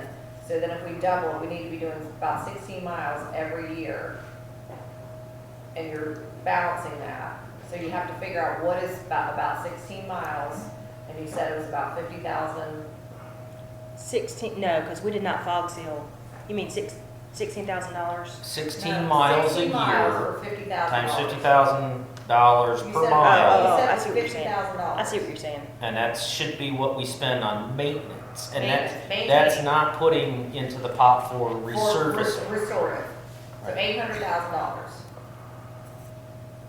50,000 times 16 is 800. Yeah. So we need about $800,000 a year then in preventative maintenance. So we need to But put I away don't- $1 million a year into that road maintenance program so that we have another 200,000 going towards that I'm I'm restoration. confused. Why would you fog seal them every other year? Isn't that what we're doing now? No, No, we're Every 3 to 5, so half that. So we but need, it's not even all roads. It's like Kim, you're thinking of in every other fiscal year, we're doing a section of roads. yeah. we're only doing like a couple of roads every other year. Like the first year, So you don't account I for, want to make sure I understand this, because that is not how I understood this little handy dandy little, So we have 20, hang on. how many miles of road? 16 miles should not factor into that. It should be 16. 4 to 5 We have miles. 17 point So if we did, 3, I think. so if we did 8 miles of road annually, cycling through, that would get every road done every 4 years, which fits that 3 to 5. Right. Okay, so figure that. So we figure. So you're looking at 400,000 a year. here. Right. So this is Weddington Chase and Marvin Creek, only a few roads. Canterville Creek, Greenway, this is 23-24. 200,000. And then in 26-27 is Weddington Chase, Marvin Creek, only a few roads. Canterville Creek, Greenway, it's every other year. Yeah, Weddington Chase, just so you know, there was literally like maybe one road in Weddington Chase. It was not much at all. So then how will they do, okay, because this is what I'm looking at, and this makes me think you're doing the entire neighborhood. Yeah, no. So where, yeah, I want to see that thing we were looking at last night. That's what I want to see. What the preventative maintenance. So the simple math, if you do it by the mileage, then Bob's right. $400,000 a year is what needs to be budgeted. If Powellville is putting 160 into it, then we need to put the other 240 into it, which is 2 cents tax. That's maintenance. Now, we need to scale that up and put some money in there for restorative, which if you break down the 250,000 right now over 20 years, that's 12,000 per mile, 12.5 per mile. So then we have to figure that per year as well. So what's the total mileage again? It's just shy of 18 for us, 23 and some change. What we bring on? So 40 miles times that 12.5 is what we need to put back because we're not going to do them all at once, but putting the money back for the resurfacing 20 years down the road. But on should, the average. I'm just asking, should we not treat the secondary roads differently in the formulation? Well, and The the reason why I say that, that's an average. So obviously, our secondary roads are going to be more frequent, and our city streets are going to be more infrequent. So if you pick the 20 number, those roads will probably get done in the 20. The neighborhood streets are probably going to be more like 30, 35 years. Especially if we're doing the preventive. Right. So then that'll also kind of help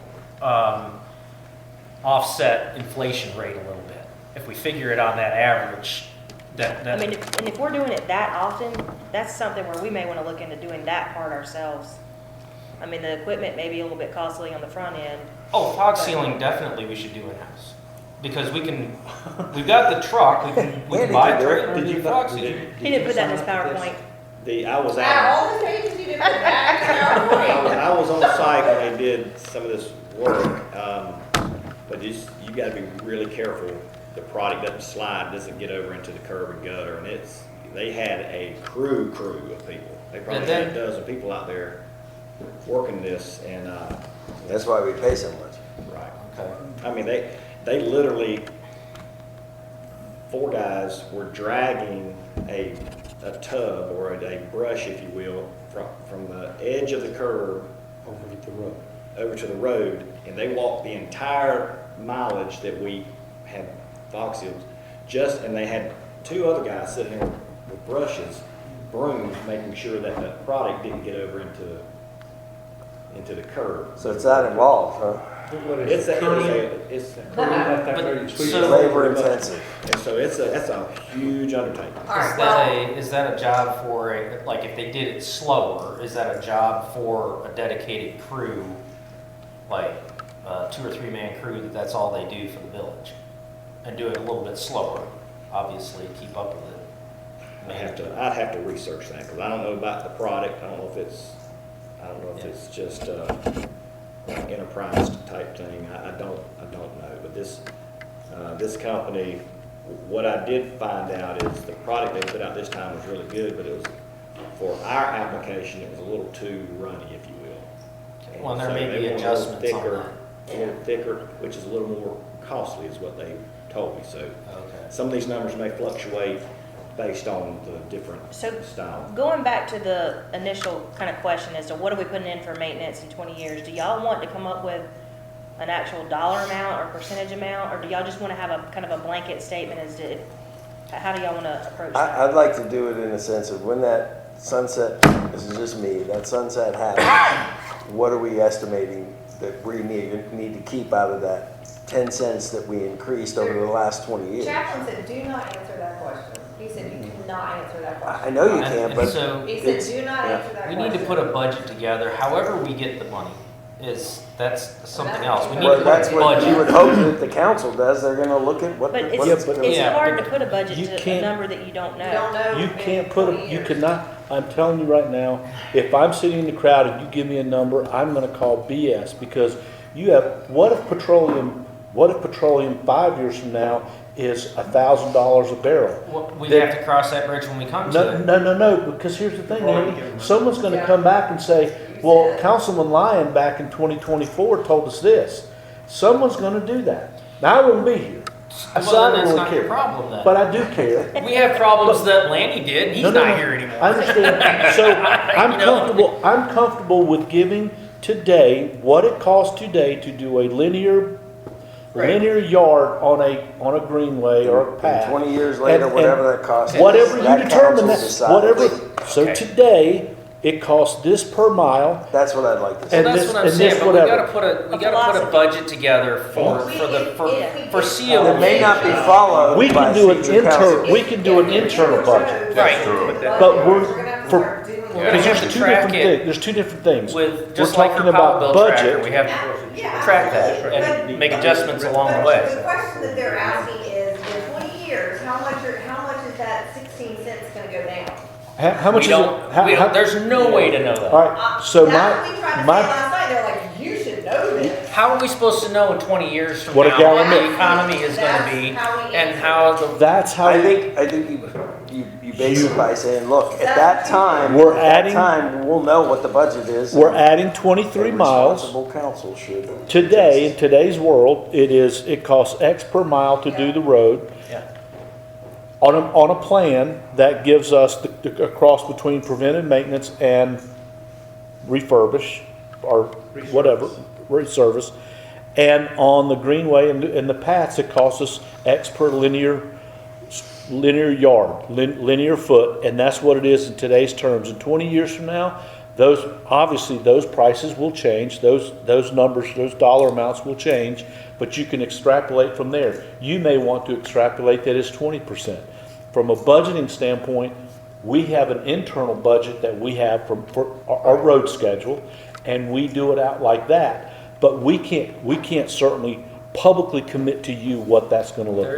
We can't commit to what a future council will do anyway, and none of us are gonna be on this council in 20 years. We said that anyway, and they were like, well, you should at least have a number, you should know what it's gonna be. But Based on today's If you can terms. tell me what that number is gonna be, then I'm voting for you for Well, president. it's not, That's the way I look at it. it's not my job, it's your job. You guys should be doing the due diligence. If you haven't done your due diligence on that, this is what we heard about. So the We have closest. a budget now in so- today's dollars, we don't have one in 20 years. So the closest thing you could do that I would feel remotely comfortable with is saying, in today's terms, if I added 23 miles to the 17 that we currently have, the maintenance on this per year would be X. I'm never gonna ask you, cause I'm gonna hold you accountable, John. You tell me what a price of milk is gonna be in 20 years from now, and I'm gonna hold you to that because that's what you told me. So only in 20 thing. years, I won't be here. No, I know, but. But come to my house and tell me that I did something wrong. Here's the thing too, is that it's not just that council that's making the decision. It's the residents in those elections 2 and 3 times before that are putting that council in place, knowing that decision is coming. So it's really gonna be in the residents' hands in 2016, in 2036 or 44. And John, that's a very good point, to the extent that in 2 years, this could all be scrapped. Yeah. So we need to, obviously. Because they don't pull the funds. Right, you got, how many people you got coming up? And everyone is running? 2 years, me, Kim, and Wayne are up. All right, so you got 3 people that say no to it if the bond passes, and you used to go to pull funds and they go, all in favor? Aye. All opposed? Aye. And then it doesn't matter. Right. I know you wanted to say something, before I say something. Go ahead. No, I was gonna say on your point, we're saying the whole point of this GO bond was looking at the master plan and finishing it in 20 years, right? I mean, I have. No, that's when we stop paying for it. So what they're asking. That's what I'm getting at. In other words, we're trying to say, if you go for this GO bond, this master plan, we're trying to get this done right now in today's dollars, in today's interest rate. That's the reason there's a sense of urgency about this. You don't have to vote for it, but we can't tell you what 15 years, 10 years down the road. Can we turn that around and use it as a selling point that, we're trying to get this done as quick as we can? They still want the numbers. They want to know what the budget is. I think that we can all agree that we're not gonna agree upon a number or anything that. No, like but that. work up that statement, because part of that, because we said it last night, we're like, our standards are higher, our road standards are higher than DOT's. They're like, well, how are they higher? And I was like, well. And I was like, I don't know if they build them different. Why don't you know if they build them different? So at the end of the day, we don't really build them any different, except for what the curb connectivity looks like and the manhole cover connectivity looks like. But our preventative maintenance schedule is significantly higher than, They don't have one. And our plan. What DOT does? Are you I sure? mean, that's the DOT is not doing it. That's the answer. So Christina, send that out. I'll tell you in a minute. Send that out. Like, let's wordsmith it a little bit more, but send that out so people can have that and read over it, so that when we get asked that question, because inevitably we will again. Oh, yes. So I think, I'll send it out to you, but I think that it would help if y'all could kind of come to a consensus on the philosophy, whether it's, I think the philosophy needs to go on what we're currently doing, which we're setting aside X number of dollars for X number of roads. based on Powell bill revenues. That, based on Powell bill revenues. And would you say that? So, Powell bill revenues or those other revenues that? It's a couple of funds, so, but if the GEO bond passes, we'll probably sunset the vehicle tax. Future council's gonna share the same philosophy, that they're gonna continue that, and they have to decide what that's gonna be, what that maintenance program's gonna be, because they may want a more intense maintenance program down the road, which would create a higher number. So let me layer this. That's why I believe you can only give them based on today. If we added the 23 miles, you give them a number of what it would cost per year. Here's the other thing. We've always said, I know I've said in all my meetings, that doesn't mean if we get the GEO bond, that doesn't mean we stop going out for getting other grants and stuff like that. Who's to say that in 5 years, 3 years, that they come up with a transportation bill on the federal standpoint and go out to municipalities that need to do this, and we get thrown $5 million. Then what happens? Right. So there's variables. There's so many variables, there's so many different things that impact on both sides, both positive and negative. I think you just give them a number based on today's dollars, and if we added. okay, I'll wordsmith this a little bit, but I do have one question, last question. You put it Do you all want to say, or at least in your philosophy, do you want on the excess debt service versus revenue, like that buffer that that surplus that you're gonna start seeing? Do you want to earmark any of that, or do you just want to leave that silent? Leave that out. Yeah, don't say anything about that. No, because I think we've got to get into it and look at it and see how things are looking, so, yeah. The last question or statement that I had is define road standards. I think I've answered that question, but I will tell you, our standard spec for the variation, DOT allows 2 inches variation. Ours is 1/8 to 1/4. Yeah. So it is that's a pretty big difference. That's a significant variation. Well, and I remember this when we did the, Less variation. when we Like an when we eighth. signed off on the roads for, what's the rental neighborhood? Barcroft. Barcroft. When we signed off on that, I remember going over there and looking at those variances on the manholes and the curbing with Shannon. If you remember, we went over there and went over that. And that was one of the things that we were looking at, were those variances, because of the plane of the road where it met the manhole. There were some issues there Listen, that that. happened in Firethorn, the low profile cars were hitting the potholes, I mean, the manhole. I mean, that's not funny. Yeah. They were lifted up because of that. They Right. couldn't do it.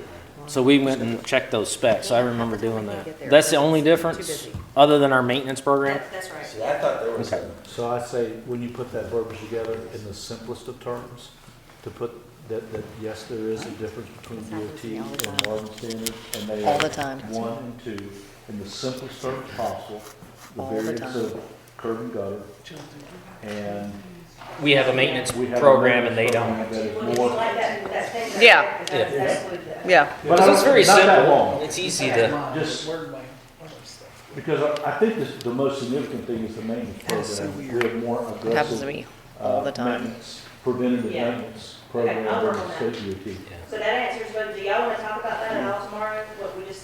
I don't know why it does it to you. Kind of statement as to. No idea. We have time here. Okay, well, I'm gonna mark off the defined road standards, because that's been answered. And aside from that, I think we're ready to adjourn. Recess till tomorrow. Recess, sorry. And Austin, real quick, you can just kind of give us instructions. For, instructions for. For dinner. Okay, well, we're going over to the clubhouse at 6:30. That's our reservation, so this is your, That's walkable. it's right there. So this is your time to relax, unwind, get changed, freshen up, be over there at 6:30, ready to go. They said you don't have to dress up. You can if you want. Yeah, she said she said the chef said we're fine in what we're dressed in. Staff, our house is on the other side of the clubhouse. I'm about to text you all the address. I have the keys, so we'll be heading there.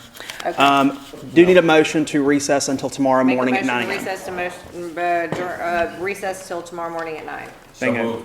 All in favor? Aye. Recess. Okay. I'd like to reconvene the Village Council Annual Retreat. I show the time at 9:03 in the morning on Friday, January 19th. We have a full quorum present, and we're going to pick up where we left off, which are we on the parking lot here with the...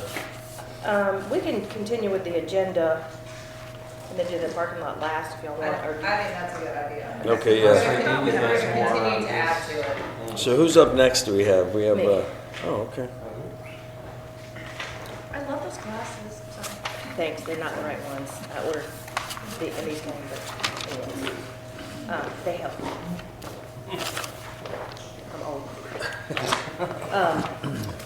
Okay, so discussion of Parks and Recreation Trust Fund application for the Village Hall project. And I don't know if you guys have read your agenda packets. It's not actually in this retreat thing, so I don't know if you had the opportunity to read your packets, but I'm going to read a couple of things. I hate to read straight from the paper, but this is a very important project, so I want to make sure you all understand what's going on with it and just kind of where we're at. It's been a while since I wrote this, probably a month ago, so I'm going to probably read it verbatim. As we discussed at the council meeting on 12/12/23, the village was awarded a Part F grant in the amount of $500,000 that will require a 50% match. Major components of the grant application included the installation of a rain garden, which is the dry pond. There's also another section of the dry pond on the other side of the property as well. A walking loop, an event lawn, site furnishings, site preparation, and landscape. The timeline of the project is 12/1/23 to 11/30/26. It has to be completed by 11/30/26.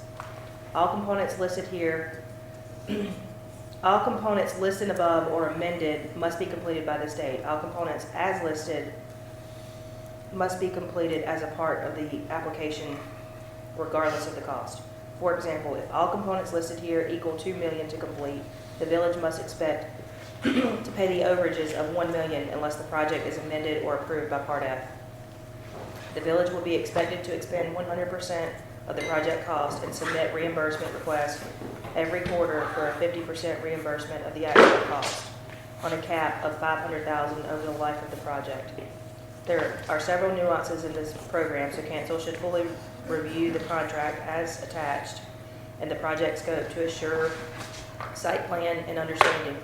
If there are desires outside of the scope of what is listed in the application, council should advise staff so the project scope can be submitted ASAP. The timeline, and there's not a guarantee on that either, the timeline for this project is extremely short, therefore there's not much room for modifications, and staff will need to start preparing an RFQ for a civil engineer. Also attached is a project timeline. All right, so going on to the site, the specific items that we said we're going to complete are the trailhead, the event lawn, the walking loop, and the rain garden. Rough costs that we had estimated into this timeline are, into this project scope. Site prep, $130,000, landscaping, $111,000, rain garden, $70,000, walking loop, $82,000. Hold on, are these like projected costs, or are these like what we're guessing, or? It's what we're guessing. What we're guessing, okay, can you start over on that list, I'm sorry. Yeah. Start over. And this total equals 500, so essentially it's our portion, just so you know. So essentially you would double it. Got it, okay. Okay, now it makes sense. Go ahead. Let's see, site prep 130, landscaping 111, rain garden 70, walking loop 82, site amenities, which says swings, signage, and furnishings is 40. It says swings? That's what it says. Okay. Event lawn 67. And hang on, I've got to log in to get the actual timeline. I thought I had it here. So one thing in regards to that, we talk about how when we create these numbers, we project them, that oftentimes we might come in below. Would it make sense to have additional projects above and beyond that? So in case things do come in below, then we move on to these others? If time is of the essence. I am sure we can add to this project. And some Yeah, of you these can keep it numbers, in. we've already gotten some pretty clear numbers, like the rain garden, Okay. we've already gotten a Quote. preliminary quote Okay. on it, so we're I pretty. didn't know if we Andy, were when I- projecting these like go bond things. Remember, we did get that one quote from that one contractor for that rain garden at What I'm 140, hearing- so we're pretty close on that. When I'm hearing lawn, whatever it is, the lawn area. Event lawn, I'm thinking water right away. We could tap the current, use that Yes, well. we can use the well for for that. irrigation for that, but I, Can we use the rain garden, the bladder for it, if there's standing water, can we use that for extra water? absolutely we can. Well, That- look how smart I am. That underground If it doesn't reservoir, evaporate. you can put a pump in there and use it for irrigation purposes. We will probably want to irrigate the rain garden, because if we don't, there's a much smaller list of plants that can either be dry or wet. Most of the plants like to be wet all the time. Well, then it would make So, sense. so a pump in the rain garden, you would use to irrigate. Use the, That would make yes. a ton of sense, right? Right, yes. 'Cause Can we had add that to the quote whenever, because I know we're gonna go back out to bid for that.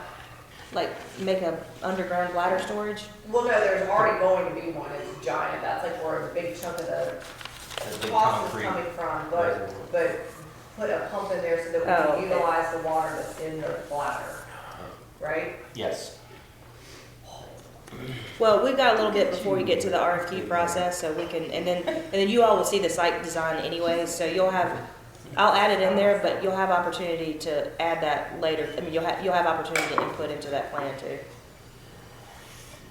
Into what plan? the site design. Okay, oh yeah, so. Because is we have to that- actually approve the site. We've got a conceptual site design now, but you'll see actual engineered drawn plans. Well, that's gonna be my question, so I know we have the conceptual plan currently, which is what we've been telling people. Again, we've been saying it's conceptual. Once we have somebody really come in and look at it, one of the biggest things that I'm hearing, and I know other people are hearing it too, is there's no parking. Where's everybody gonna park? And people are complaining on next door in emails that people are gonna start parking on streets, and which I've explained, part of the small area plan and form-based code is that you will have shared parking throughout the Heritage District, and that's just part of it. Like, people that are gonna come park there, they may not stay there, they may go somewhere in the Heritage District, but if we can maybe add a few parking spots, I think that would probably be a good thing. And again, I know that what we have right now is currently conceptual, so I'd really like to figure out like what this thing could actually look like and. Okay. So, just thinking about that for parking, we have that half acre that's right off the traffic circle. Yeah. That's adjacent to, maybe we can utilize that for But parking. doesn't it drop like right off? Like, Well, I mean, we got a bunch of extra dirt over there right now on the event lawn that we excavated out of around Village That's Hall. not enough, I don't think. But, I mean, we would have to assess it, but there's nothing that says that you can't make the parking lot lower than the road, just drive down to it and park lower, like we did in the parking lot over at, what's the development next to Wayne's there? We can get the engineers to Tullamore? run the projections to see. I would think parking would be eventually kind of maybe, if I were to choose anywhere in there near the generator and off in that area and towards where you're talking about. Well, that's the event lawn.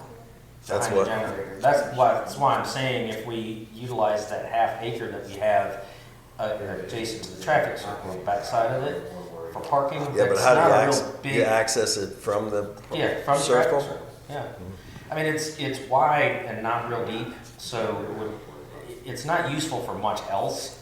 Yeah, I'll let the engineers, I know there's an aerial easement over there, and I don't know what information is in the deed for that. It was something we discovered in the process with Part F, and we thought it was, Chaplain and I thought it was really weird. Aerial easement? Oh, for like overhead lines or something? Well, the way that it read, and this is a year ago, so I don't know exactly. The way it read, it had language in there that could basically mean any of that. Overhead, it could be signage.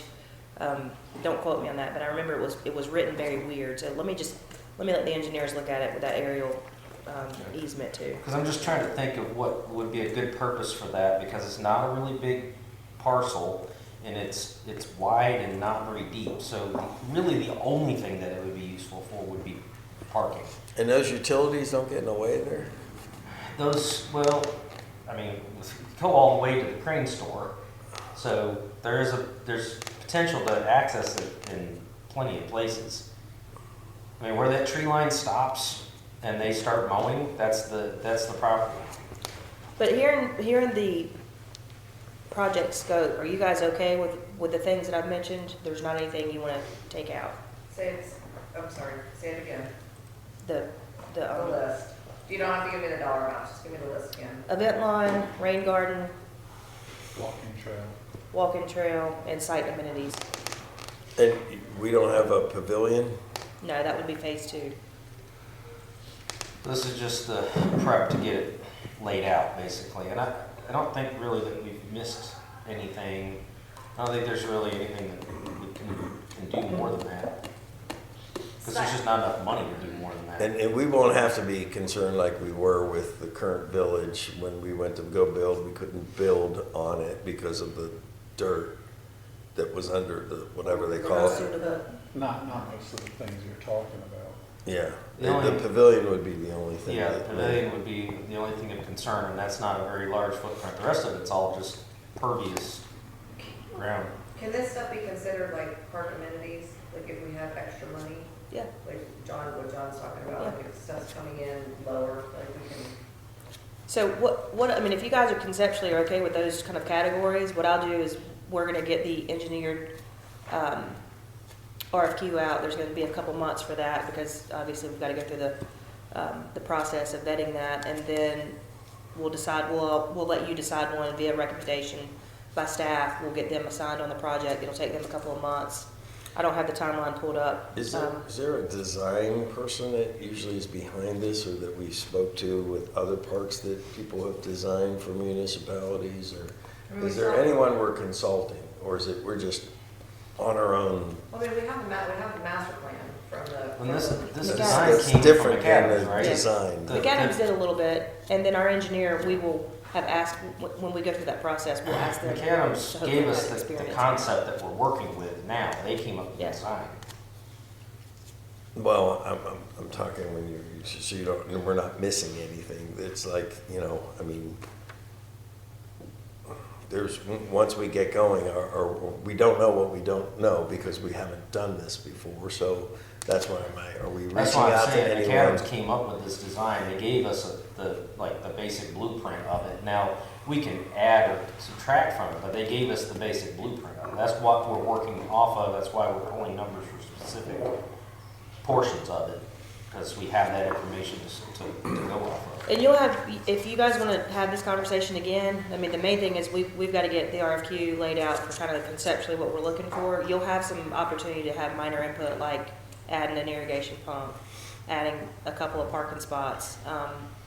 But anything above and beyond that, like, we need to talk about before we do the RFQ. Like, if y'all want to add the actual amphitheater itself. That's what I was getting yeah. ready to say, should we just like go ahead and just put it in there? And I don't- at least we find out about how much it's gonna cost. Yes.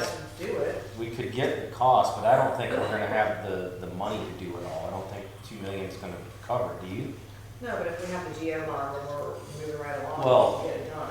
True, so I guess in the interest of having proceeds from the Can we- GO bond. can we as do the little RF? As 9 months, we probably should start that process now, right? Can we do the request for the proposal and have that as a pavilion as an option, and we can pluck it out without being, Yeah, you know. they would probably have to do kind of 2 CAD drawings, one with, one without. Yeah. That's fine, I mean, we're gonna have to do it anyway. Okay. Yeah. So we might as well just go ahead and get it all done. And to your point, if bond passes, then we've we already are- had that Yeah, shovel-ready stuff sort of like right. moving along, so. Okay. Anything else, just off the cuff that you can think of? Okay.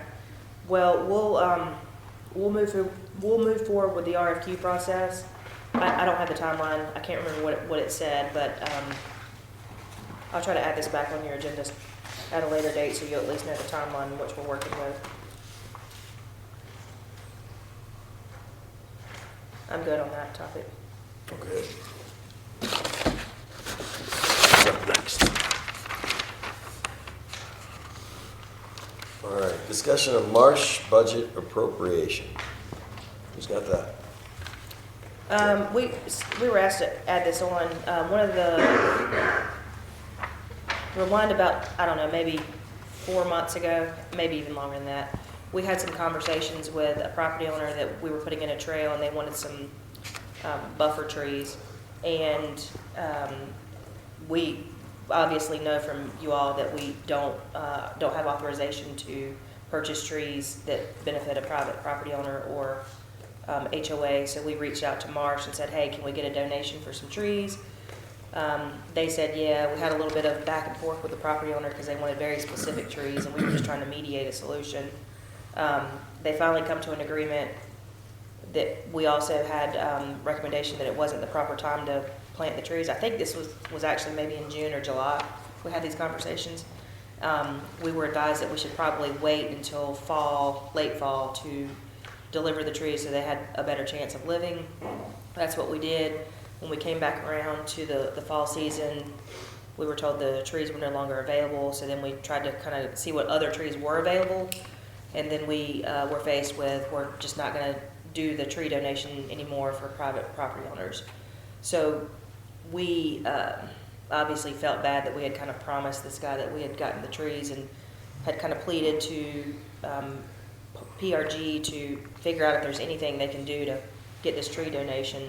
Unfortunately, the direction is coming from the wildlife habitat, like National Wild.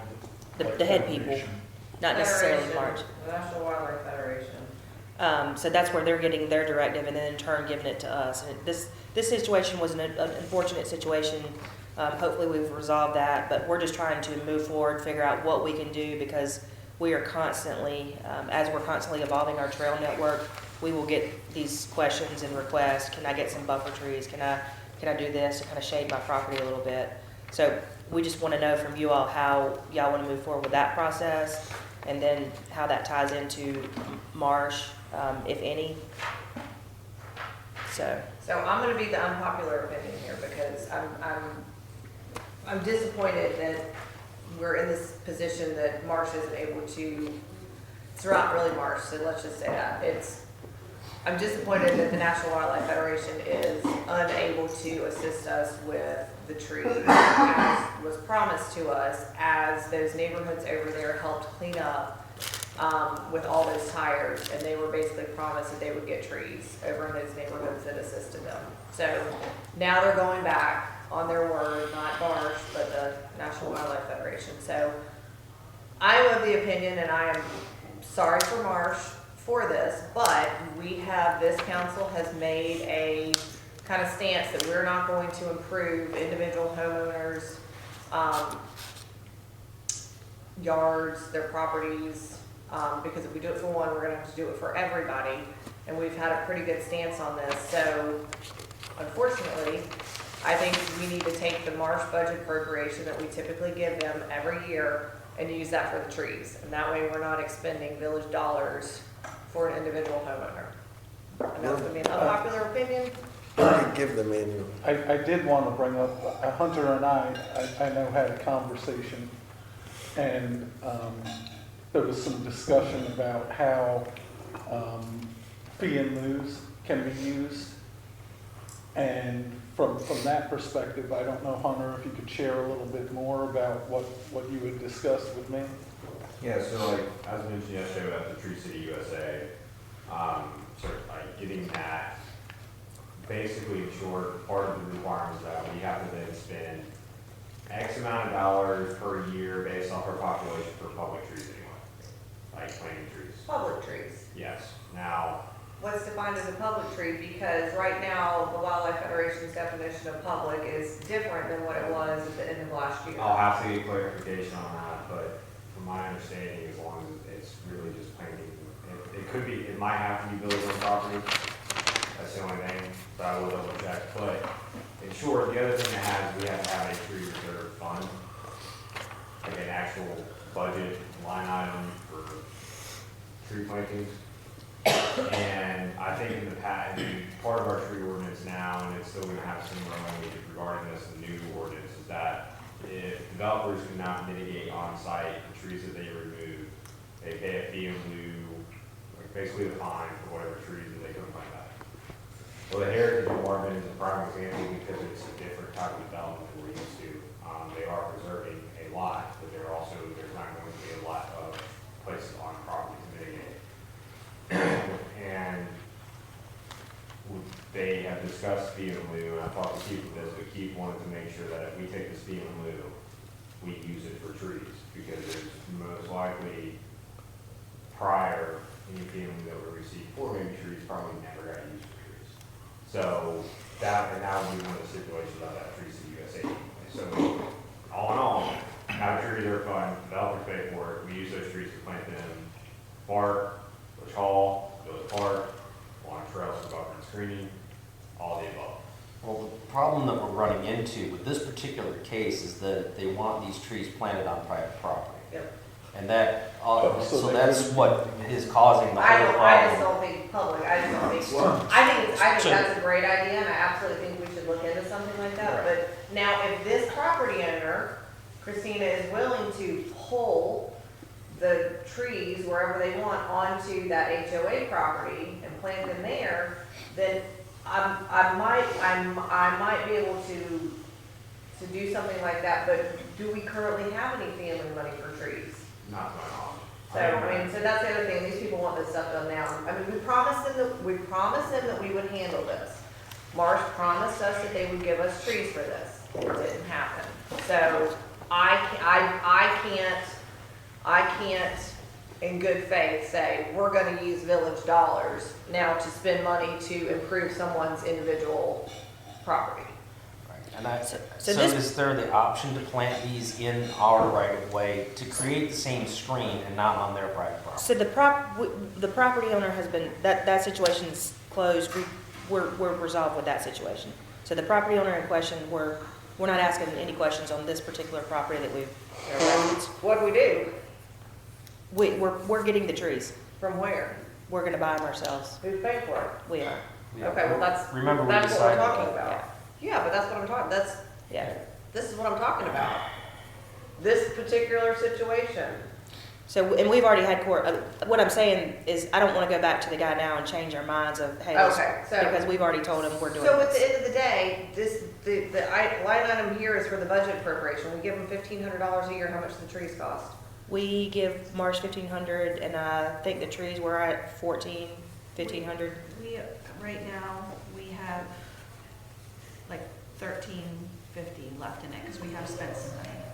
Typically, they spend their funds for banners and stuff like that. Right. Well, Like, what is yes, it? but we spent $150 to get Village Hall certified as a national Okay. wildlife, national habitat. I mean, I hate it, and I hate it for them, and I'm sorry, but again, I can't spend village dollars, especially when something was promised to us. And those people over there in those two neighborhoods spent a lot of time and energy and effort cleaning up with the promise that they would then get trees. So if we withhold what we normally give to Marsh, the Marsh needs to go to the National Wildlife Federation to get that funding back. I mean, that they're losing from us. I'll give it back to them next year, but Yeah, exactly. I get it. This is the unpopular opinion, and this feels terrible, and I don't want to do this. This is not what I want to do, but I cannot, in good faith, spend the village's money to improve one individual homeowner's property. We will get inundated with something like, oh, you did it for that guy over there, you gotta do it for me. And I would think it would be different if we were putting these trees in our easement, Correct. potentially. Correct. But putting Agreed. them on the private homeowner's Correct, land, correct. does create a difference. And that's what we promised that we would do, because Marsh said we can absolutely get you trees. Yeah. So that would be what I would say to Marsh is that, we have to do this because of this particular situation, but if that funding that we normally send your way, you need to take it up with the National Wildlife Federation and get your funding out of them this year, because they're the ones that pulled the rug out. you know, we didn't, Marsh didn't, it's the National Wildlife Federation that did it. So, you know, they change horses in midstream and then leave us all hanging. That's nobody on the local level's fault. No, it's not, and I hate it. Let me ask this, is the village allowed to do something kind of to at least publicize and maybe help, you know, advertise to raise some funds for Marsh? We can't do anything for a private, or like, yeah, we can't support private stuff with communications. Okay. That's our policy. Yeah, they have a policy because this all came about because we would get requests upon requests upon requests for various things. So they created a policy that basically says we can't give any outside donations, or we can't give any donations, nor Can we advertise for you? It's essentially you're spending the taxpayers' money to donate to causes of whatever choice. Well, we just no, didn't think that was right. You know, even the library, we couldn't do anything for the library as a group. Yeah, understood. Is Marsh allowed to have like they have speaker series, so they could probably at their speaker meetings have, whether it's like a jar or something where they're asking for donations. They used to do it at And Marvin they plan to Day. be at Marvin Day, so they could probably do the same thing, They should be totally on raising- their own. They should be raising funds. Yeah, for a their nice sign that says program. keep these things going by donating to Marsh and, you know. Yeah, I'll all talk these- to Bob about that. and So, explain that. just so I'm clear, we're taking the remaining 1,300 that we have and not giving it to them this year. Right, we're paying back what we spent on Okay. trees with that. So we just need to We're advise them. keeping or our if you promise wanna with let them know. Yeah, that I'll landowner, right? But Okay. we're keeping our promise with that landowner, right? Yeah. But Yes. it's not coming from. That's the point of the whole thing, is keep that promise for the landowner. And then moving forward into next year's budget, we're gonna zero. Is that what I'm hearing? Zero for Marsh? No, I Next think year we'll start it back up again. Start it back up, just this year. for Yeah. the offset It's just costs. that we're saying that going forward, though, there's nothing wrong about Marsh. Right, they They've could, been doing. they could raise more money and do more things if Sure. they did that. We say this year, we're basically saying they've got from now until. Calendar year. Yeah. Fiscal Budget. year. Budget year, yeah. So fiscal year. they've got 1350 left to June 30th that they can spend, that we're gonna take away from them, we're gonna give them their new budget in July. Yeah. And then I just added, Christina, a tree planting reserve fund under Parks and Rec for the 24-5 budget for We can have hunters. that. I Okay. think that's a That's an great awesome idea. idea. And I think, What was that? Fantastic. was it A your tree idea, fund. John, to have a place to grow trees for, I think that's a Oh, yeah, great that's gonna idea. be too. on our- In-house That thing. was another thing that I've discussed with Parks and Greenways, is identifying areas either within the park where along the tree line or something where it would be a good place to start planting some small trees that we could eventually use as kind of a nursery. And then we could even expand that at some point to take a look at in some of the common areas, that easements that we have that might have a field next to it. We're working with common areas where there's open space to plant some trees that'll grow and that we can use, you know, to move around as needed. And that would work well with the Tree City USA thing, because we're actually planting trees now, and then they can grow into something we can use later, but that's the actual planting of the tree. We do, I think we have to plant like one tree per year on public property. I don't know what they define as. Parks and public property. Right. Yes. Yeah, so if we plant one tree a year that we may decide to move somewhere else, we're still Well, planting that's a what I'm tree. getting to, is I don't know if we can technically move that. Well, we can plant one tree a year regardless of Yeah. whether we move others Yeah. or not. Yeah. But if we could do that and use that as our thing, and then we can, move them around where we need them done, or just plant one where we know it's gonna grow. But the thing is like some places you have to have a little bit larger specimen to fill the gap than just a sapling, so. Okay. I think we have a direction. All right. Thank you. Next up, we have discuss and consider entering an agreement with iWorkQ Systems to purchase pavement and asset management tool at a cost not to exceed $20,000 and authorize manager to execute the agreement and direct staff to prepare budget amendment. Hey.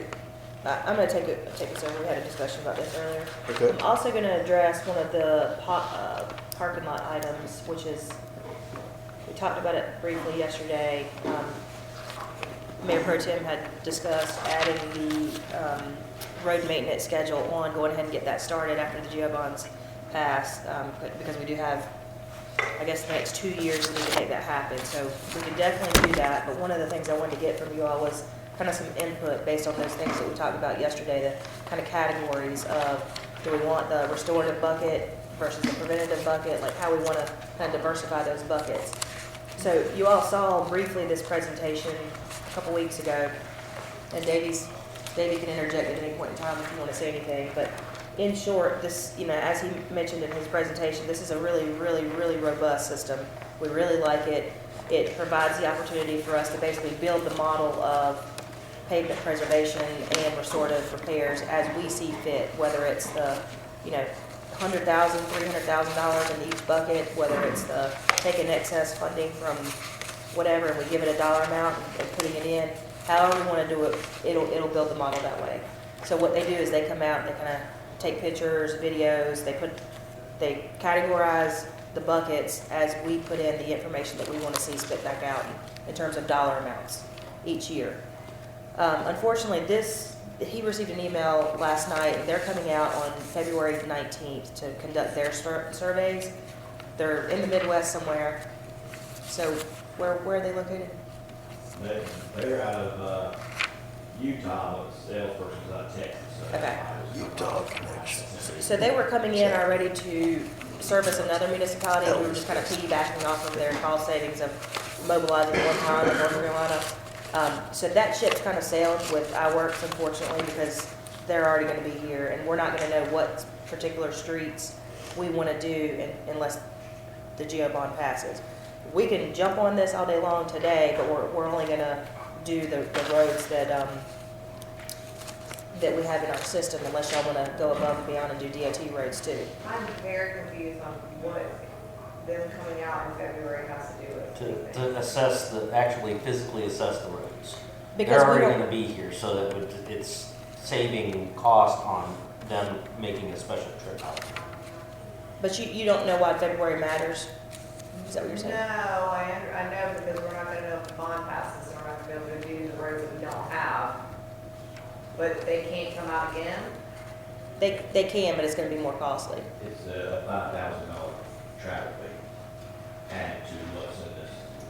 So we may as well wait. We're saving $5,000 based on they're gonna be in the area already, so they remove that cost. If the bond passes, we will have extra money to pay for the $5,000 for them to come back out. I would much rather wait and see if the bond passes and do everything all at once. I think I have looked over this, I've looked through the PowerPoint. I think this looks like a great, it basically is gonna do all of the budgeting that we had talked about yesterday on this slide here, your budget tool. So it's basically gonna say, okay, this road, this is what's gotta get done, this is what's gonna get done, this is how much it's gonna cost. I think this is fantastic, and I think the fact that you can also inventory your signs, I don't think you have a lot of hydrants, but, I think this is a great system, so I think we just need to, I think if we don't get the additional 23 miles of roads, we'll probably stick with the program that we currently have, but if we get it, if the bond passes, I think this would be fantastic, and we'll pay them to come back out and do it, and inventory everything, and get everything done the right way. Well, with that said, you had said AMT does a similar product.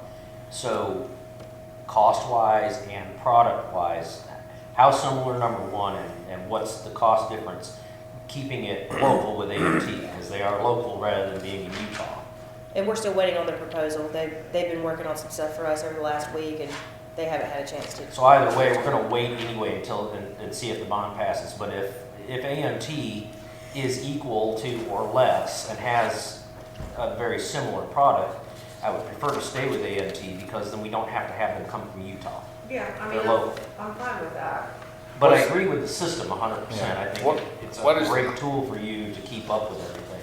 what is the cost of if they, on the 23rd, what were they gonna charge us? Just curious. Roughly 20,000. It was $20,000 with, if they did it in conjunction with the local area team. And so we're talking about $5,000. $5,000, would be 25 total if we do it at a later date. And again, I But were they agree. gonna do all of the non-Marvin roads that we may get them on the bond? They're gonna do everything? They'll do all the roads, anything under 100 miles, that is, they set the price for. Yeah, see, I wouldn't even want them to come out and spend that money on roads that we don't know that we're getting. Right. Well, and the only problem too is when they do the modeling, they're gonna model all the roads as if they're the villages. Like, they're not gonna pick and choose? They would basically do, unless, I don't know, are they gonna overlay the Powell map? We would provide them the roads that we like. So we would have two kind of prescriptions of treatment, like one for DOT, one for, and then we just have to converge them into one model that passes. Yeah, but I don't want them discussing like roads that we don't know that we're getting. Yeah. That seems like a waste So- of money and time. Unless y'all wanna move forward with this, which I'm kind of hearing you don't wanna do it like right now, we wanna wait until at least March 5th. Yeah. And then what we'll do in the meantime is we'll keep working with AMT, getting the proposal. We'll bring it back up. If we gotta pay more, then we just gotta pay more. I think everybody needs to be prepared with that March 12th meeting that we have. It could be very, very long, or it could be very, very short. Yeah. Okay, I am good. All right. Throwing that out there. Maybe you were saying that, you know, you agree with me about what The AMT. Oh, you just wanted to hear something? No, I wanted, it's not that he agreed, it's not that. I just wanted to get his opinion on what his thoughts were as far as the difference between the two companies. Yeah, there are other platforms out there to databases that can be used, and that's what AMT is looking into, see if there's anything compatible and the price to it. Okay? Okay. All right, moving on. Final item of discussion is discussion of Marvin Creek Connector Trail. So I'll take that. As you all know, over the last week and a half, we've had a lot of emails, correspondence about the Marvin Creek Connector. We had some residents come and speak to us at the last meeting. And I'll just kind of backtrack for a second. This easement was, and I'm trying to recollect, you can jump in at any point in time. We procured this easement in or around November of '23. We started moving forward with the plans to get the trail constructed. There's been some pushback from some residents that feel like we did not do our due diligence to properly inform the HOA of what was needed before the easement was given. I will admit that we should have told the HOA that we had to do a little more due diligence than we thought we had to, because at the time we thought we were operating under a variance ordinance that didn't really apply to the greenway section. So we advised them that we didn't have to do environmental surveys. They in turn granted the easement, and we moved forward with the construction. At that point, when it was brought to my attention last week or the week prior, I think it was last week, that we needed to go through some things. I, again, don't understand floodplain development, so I had to spend a couple of days looking into it. I did realize at that point in time that we should have gotten what's called a no-rise certificate, jumped immediately into getting some engineers on board with just kind of educating us on what actually needs to happen.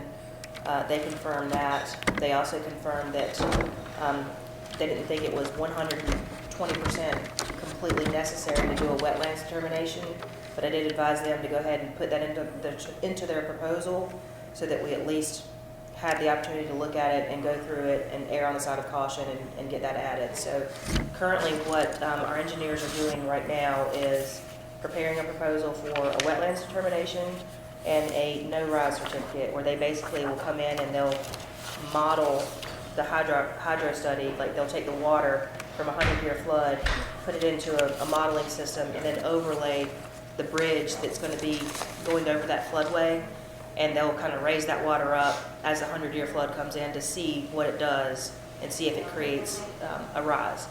If it creates a rise, It's a lot bigger deal. If there is no rise, then basically we get a little certificate that says there's no rise, there's the engineered studies, we're good to go. You can proceed with whatever with the construction right here that you've presented. If there is a rise, we have to go through they're called a Clomar process. And it's basically a map revision of the FEMA floodplain map. So that's a very costly project. Just the application fees, permit fees alone to FEMA is around $10,000. And then you have to have the engineered studies to go along with that application process. So you get to the no rise, then you've only spent the cost of that engineer. You get to the Clomar-Lomar, you're spending a lot more money. And don't quote me on these numbers, I'm giving you high-level estimates based on conversations that I've had. But for the wetlands determination, we're probably looking around 15-ish, 15, 20. Just the engineering piece? Just the wetlands determination. I'll say 10 to 20, just to be safe, 10 to 20, because I'm not. And just that one connector? Yes, just the one connector. The no-rise hydro study is going to be probably 15 to 20-ish in addition to the wetlands. So let's just say 40 to 50. If it goes over 50, we have to go through the Mini Brooks Act and do an RFQ to get an engineer to come back. So we would do all that we can to keep it under 50. So we would have to go through a secondary phase if we didn't get the no-rise certificate. I'll tell you all that to say I discovered that on Friday of last week. I did call the HOA president and say, look, we should have told you we had to do a couple more studies. We had to do the wetlands, the no-rise. That being said, would that have changed your mind in granting us the easement? He said no, but he would check with his other board members. Apparently they had a meeting on Tuesday of last week, and they determined that they were going to uphold the easement, and they were going to allow us to do the due diligence that they thought we needed to do on our end. So they understood. Since then, a resident and then 8 other residents, I believe, have sent an email. I've forwarded them all to you so that you see the emails. The gist of what's being requested here is that the easement be returned due to a lack of due diligence and misrepresentation by village staff. They also referenced human safety, environmental safety, negative impacts on private property and home values, lack of transparency, privacy security, crime attributed to the existing preserve trail, wetland habitat preservation, and misleading 2019 survey results. One of the residents also accompanied a minor little poll that they did on Nextdoor, and I forwarded all that to you all. The question was a little bit misleading in my opinion, and I did express this concern to the resident, and she said that she would get it back out and let them know what our intentions were in terms of the question stated, should Marvin Creek accept the Village of Marvin offer to return and nullify the Marvin Creek connector easement back to the Marvin Creek? At any point in time with the discussions that I've had with any of the residents, I've never said that we are offering to give the easement back. I've always said that it's y'all's decision. Y'all have to have a board meeting just like we're sitting here today to make that decision to give the easement back. So, but since then, like I said, there's been 9, I believe there's 9 residents that have emailed. You've seen it, you've seen the documentation, so I'm turning this over to you all to have a discussion, but I don't have the proposal in front of me. There's also been an email, sorry, I forgot this. There's also been an email sent with private CCRs and information. We don't get into the CCR business. That's not our role. So if something's going on with CCRs, then that's between the HOA members and their board. We don't police that. I'm just letting y'all know. I don't have the proposals. I do have a minor proposal I just remembered from AMT that I think is very similar to the numbers that I just stated with it. So we've got two different options on engineers. So one of the questions I have, and it's not specific to just this, but when we're looking at most of the land that we're looking at easements on or is donated to us by developers is in floodplain to some degree. What's distinguishing this particular easement in requiring these things that many of the others don't with these exorbitant fees? Or did they really, but we just didn't know Correct. to do it? It's because we're crossing the floodway. Because of the Okay. bridge, the trail itself and all that, from my understanding, for the most part, the trail itself, and because of the way we build the trails being 4 feet wide, all that stuff, is we stay under the threshold for any other type of stuff. It's because we're crossing the floodway and the bridge. Yeah, and so basically what that new rise group is doing is making sure that that bridge isn't going to dam up and cause the fringe lines and grades behind it or downstream. And we are, just to answer, to piggyback on your question, just to confirm, we understand it correctly, we're actually meeting with the floodplain, what's his title? Do you remember his title? He's just, he's like he's Western North Carolina's regional floodplain administrator. He's kind of, he represents other, like this region for floodplain administrator. So we're gonna have a conversation with him on Tuesday, a really in-depth conversation, just to make sure we're covering all of our bases.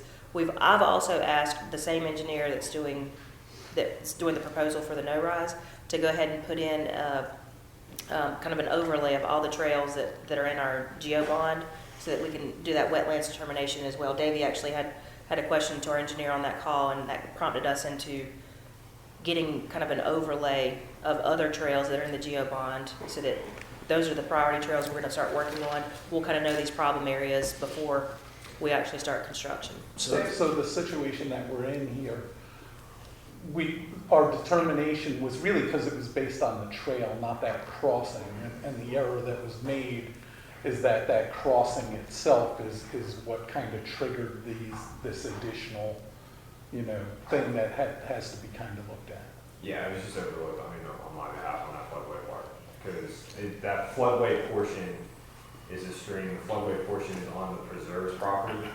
So everything that dealt with Marvin Creek, it wasn't really, until we got out there and all this stuff kind of started happening. But yeah. And I'll tell you, like, I've looked into this left and right. How do we get here? Like, how do we make this mistake? And we've sat down and looked at ordinances, and I've looked at the ordinance that he looked at to interpret that nothing was needed. And it is a little bit confusing, because we have, again, just like other ordinances that we find, we have pockets over here and pockets over there.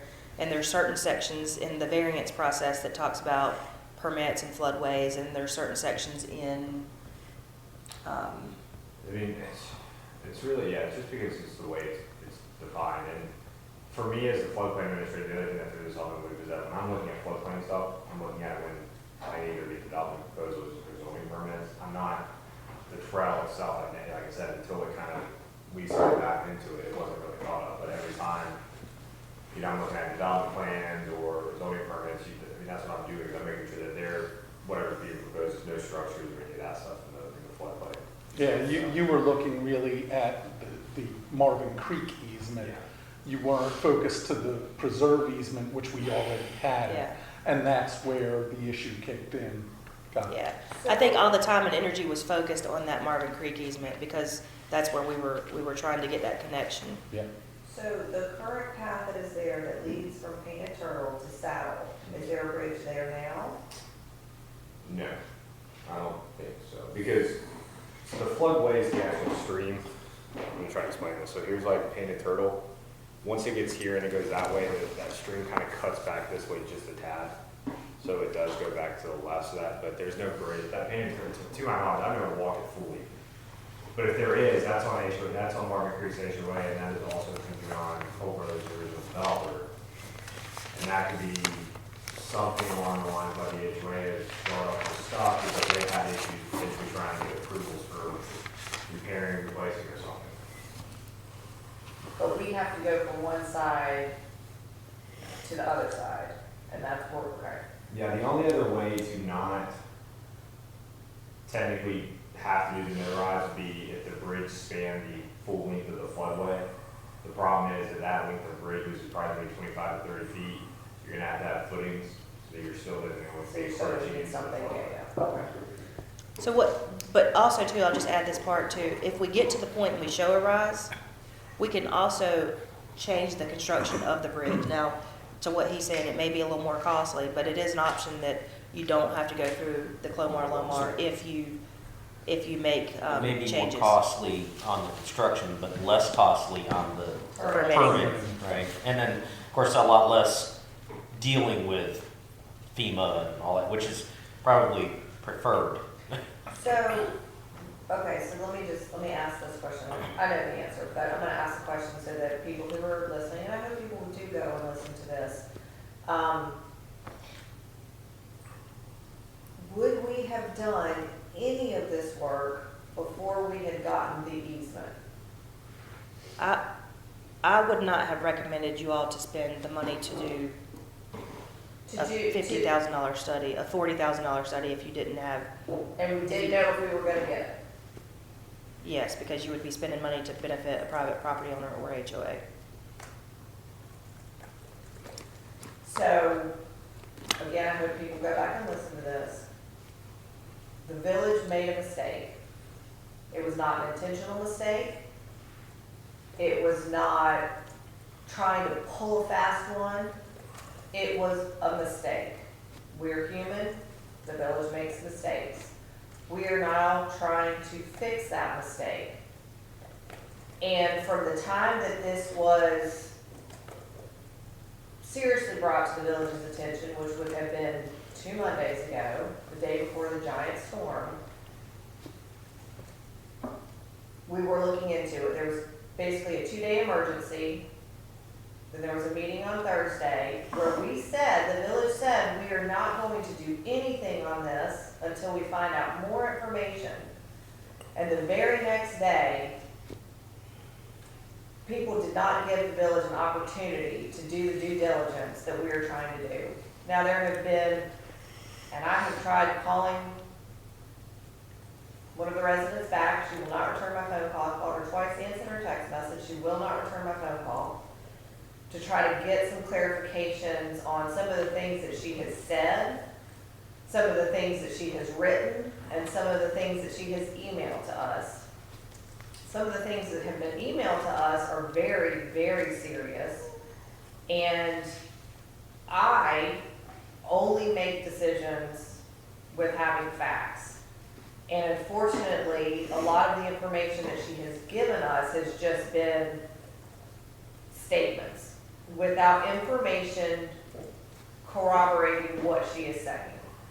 So in order for me to make a decision about doing something with this easement or not doing something with this easement, I'm going to need those questions answered. Christina said she will not call me back. I would appreciate you reaching out to her and asking her to corroborate all of the things that were in this email, that whole list. They're all very serious. The crime on the preserve trail, I have spoken with Union County Sheriff's deputies, and they are unaware of any crimes that have happened on the preserve trail. So that's a very serious And to that, when the question was brought up about our trail safety at the public hearing for the Zepsa property, our deputies went back 12 months and there were no reported incidents on any of our trail systems at that point, 12 months back, to add on to the fact that our trails are safe. So, with all of that being said, I would like additional information in order to make some sort of decision. Because I'm not willing to voluntarily at this point, because I don't make decisions without facts. So I need some clarification on some of these things that she has said. Okay, I can do that. When this first came up, I think I might have been one of the first to receive a call from Ms. Kaminsky, expressing her concerns that, were largely the same ones that were sent in emails to us all. And at the time, she wasn't asking for a return of the easement, she was asking for the pause. And I think staff at our last meeting really effectively gave her that, because they did realize that a mistake may have been made, and it's good that a resident, did bring that to our attention. So, there's nothing wrong there. But I was talking to Andy too about our philosophy that's always been with our master plan for greenways and so forth back on the PRG board, which is, we're making decisions that are not for any individual resident right now that may be on or off a particular trail, because we as residents, move. Somebody that might be here today that might not want something may change in the next 2, 5, 10 years. So we're making these decisions more on the long-term planning that we need to do for Marvin and putting these things together. So what I would say is that as we go through this process, we do put a pause on it, as the residents have, you know, clearly stated they want to make sure that things are done right. And I think we do too. And during that pause, we'll do our due diligence as we always have, and we'll continue to make decisions from an economic perspective as well. You know, if does the cost outweigh the benefit? But I would say that's the route to go more than turning back any easement. I agree. But again, I need facts too. I need to know what we're dealing with, what we're looking at, all of these accusations that are like, that it's gonna affect property values, there's been crime, there's all these things that she has said in this. I'm gonna need, I only deal in facts. I don't deal in emotions. I don't deal in, I deal in facts. Well, and one other important part I didn't realize when I was first looking at this, I was looking at this as the residents that are mainly concerned about it were the ones that were getting a new trail kind of put in by their homes. That's typically what we hear. Whereas most of the folks that we've heard from, I think, off of Painted Turtle and so forth, in their area there, it's already an existing trail. So, you know, where we're talking about connecting that trail is actually, you know, probably a couple of 100 yards down the way. Now, again, that doesn't affect some other things, potentially like flooding or things like that. But as far as some of those concerns, you know, there's already a trail there, which I think makes a difference too. I agree. And I'd like to reiterate, Kimmy made a good point. I think not only do you like to deal in facts, I think we all like to deal in facts. And the fact is that what we were learning back before we didn't know this was not that we weren't getting the facts, it's just we didn't have that information that would have been required because we were focused on other. So it was not intentional that we omitted this issue. It was something that was missed. Mistakes happen and stuff. But now that we have it, let's deal with the facts of that, what we learned from that, and then the facts of all these claims. Because, boy, I can get 10 people to come sign something, especially if based on the emails that I've received and the claims that are made, I'm very concerned that, you know, someone would say that. Well, let's do a deeper dig. If that's what you're claiming, let's go in and you're saying that your whole neighborhood doesn't want this and stuff. You know, let's do our due diligence on that part. But it sounds like the HOA was not the intent. And to the point that she started the letter by saying that we offered to give it back. You, number one, can't do that. Right. It has to be a council thing. So where she got that from, the claims that we're willing to give it back, I don't think that was ever on the table with that. So, and we're trying to do, short to your point, is the greater good. When you were back on PRG, not only you do the homes and stuff, and we had that over at the preserve too, right next to, if you remember, right at that roundabout, we put a parking lot in there. We spent a lot of money to put in there, and then some things started happening in there. And what do we do? Yeah, and we worked with the residents. Right. And, you know, Yeah, they turned out very happy. Well, Yeah. we also need to take one step back because of the CCR issues. And I know we don't get into CCNRs, but are we legally and technically able to do any of this stuff? Because that may not be our right to do it. So I would say, let's all come together and bring all the information that we all have with facts to the table. And I think the most important thing would be, I don't know, are we really even supposed to be talking about this? Because of your HOA did something they weren't allowed to do. So taking one step back, everything beyond that doesn't matter. Well, So I would rather say, well, if we're gonna clear the table and we're gonna bring everything up, let's just talk about everything. Let's start back from the very beginning. Let's start at Genesis. Okay, right here, were you able to allow us the easement there? And if they say yes, and go, not according to your CCNRs. So, because if that's the case, if I'm chaplain, I'm not raising a finger to do anything, period. Now, that doesn't mean we still can't address the items that she brought up. We clearly want to know what's going on there. And we can come to the table and say, listen, our staff did it like they do every other easement. They handled it no differently. So if you go in there, and this one it was just that one off, they caught it. And we could address that. But let's address everything all at once, because again, if I'm chaplain, I'm going, why are you having a discussion around that? It ain't legally. Just so you know, the CCNRs are what, and I'm learning this through there was a change of guard at Firethorn, if you don't know this, that the board has a lot more authority than you think they do as an HOA. It doesn't have to necessarily, they have a rights, and they're learning that through, because they are now hiring a separate company to manage it. And they said, well, why are you doing that? You have the authorization as a board to do this. So there's a lot of leeway in that, which they may not realize right now from a state statute, North Carolina state statute with CCNRs and what boards can do. So just so we're clear, the email says the CCRs, basically the board was not allowed to do what they did, and therefore we should give the easement back because the board operated illegitimately. Understand. Okay. Let's address everything.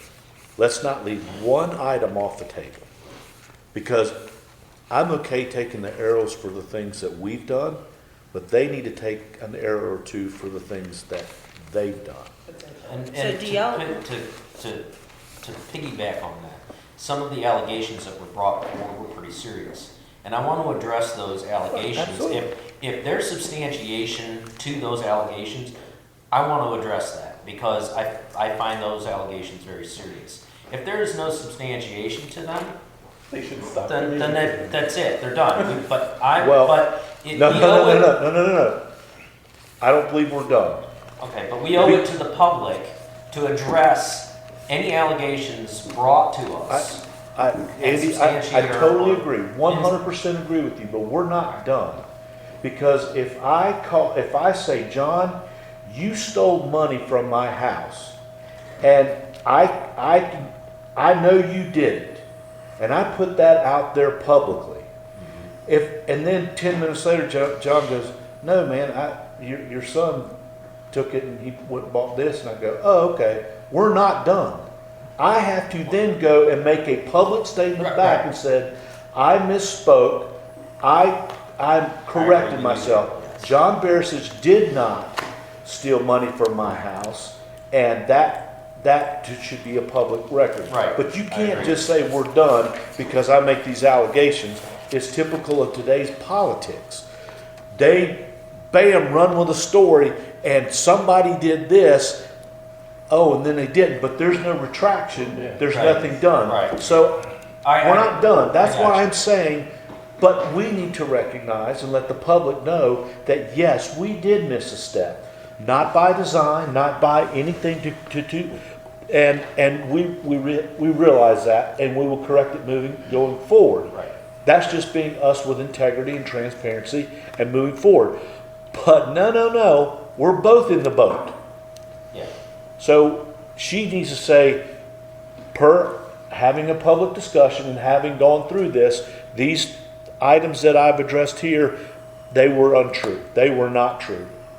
And we'll start with the one saying that we immediately offered as a council to, because that was never discussed in our conversation before, nor was it, This is the first meeting that we have had as a group in order to make a decision like that. Period. So I think, going back to the CCRs, I think the reason the resident brought that to our attention was that they wanted to kind of make us aware that there might be an issue before we spent any public dollars. That's a valid point. That's what I'm saying. I totally agree with it. Because again, if I'm chaplain, I'm going, if I looked at it and I'd be like, hold on guys, I'm just my legal opinion. As your attorney, as your counsel, I wouldn't get too deep into this mud because you ain't gonna be able to get out of it. It's mud you don't have to cross. We don't have the proposal yet. So let's get the proposal, let's get all the facts, and once we have all the facts, Right. then we can make a decision Right. on how we want to proceed or not proceed. But the end of that discussion has to have action items that go along with it. Yep. Because if it ends there, I'm out. Yep. So I'm still waiting on the proposal. I don't know when I'll have it. I mean, I literally just told him this on Friday, so it usually takes them a little while to compile that. I'll try to have it before the work session. We have demobilized the trailblazer, Yes. correct? So there's nothing happening right now. No, and So I've also, everybody can relax. I've also asked the guys to go back out and put vegetation, or put seed down so the vegetation starts to grow up, so we don't have any erosion and sediment control issues, just as a precaution, even though I don't necessarily think we have to. We've done that just as, Good faith. And is there, and the next question beyond all that, if that were fixed right now and that is no longer a viable solution for us, is there an alternate solution for us in any capacity? there always is. I agree, but again, if I'm saving money, not going through the analysis and doing all the environmental stuff, and I have a pot of $50,000 that I would have spent on that, I can take $50,000 and do it for that. We'd still have to. Are you saying, is there an alternate solution to connect the trails? Yes. Not really. Yeah, not on those spots. The only way to do it,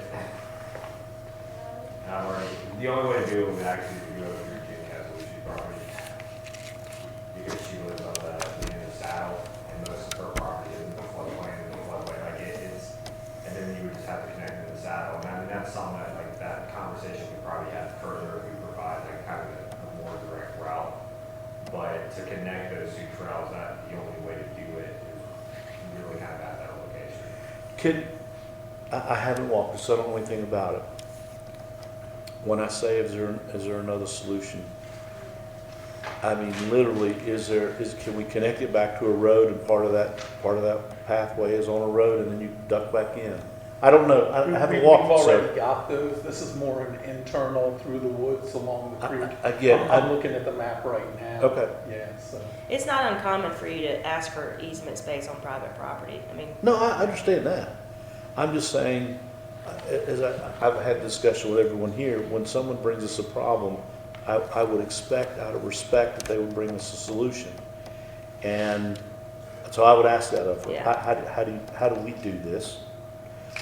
But we need to also have a little bit of insight into what our options are. And our options may be that you just can't. so I'm hearing there's not a consensus to return or nullify the Marvin Creek connector easement back to the HOA. So there is a consensus not to. I'm sorry, yes, Yeah. there is a consensus not to. Yeah. I said that wrong. No. There's a I haven't consensus, said anything. Well, you guys haven't said anything. there's a consensus We don't have not enough to. information. Yeah, They're I just- don't have enough information. I mean, to make a decision. I'm asking, why do we need this thing? Why do we need this thing?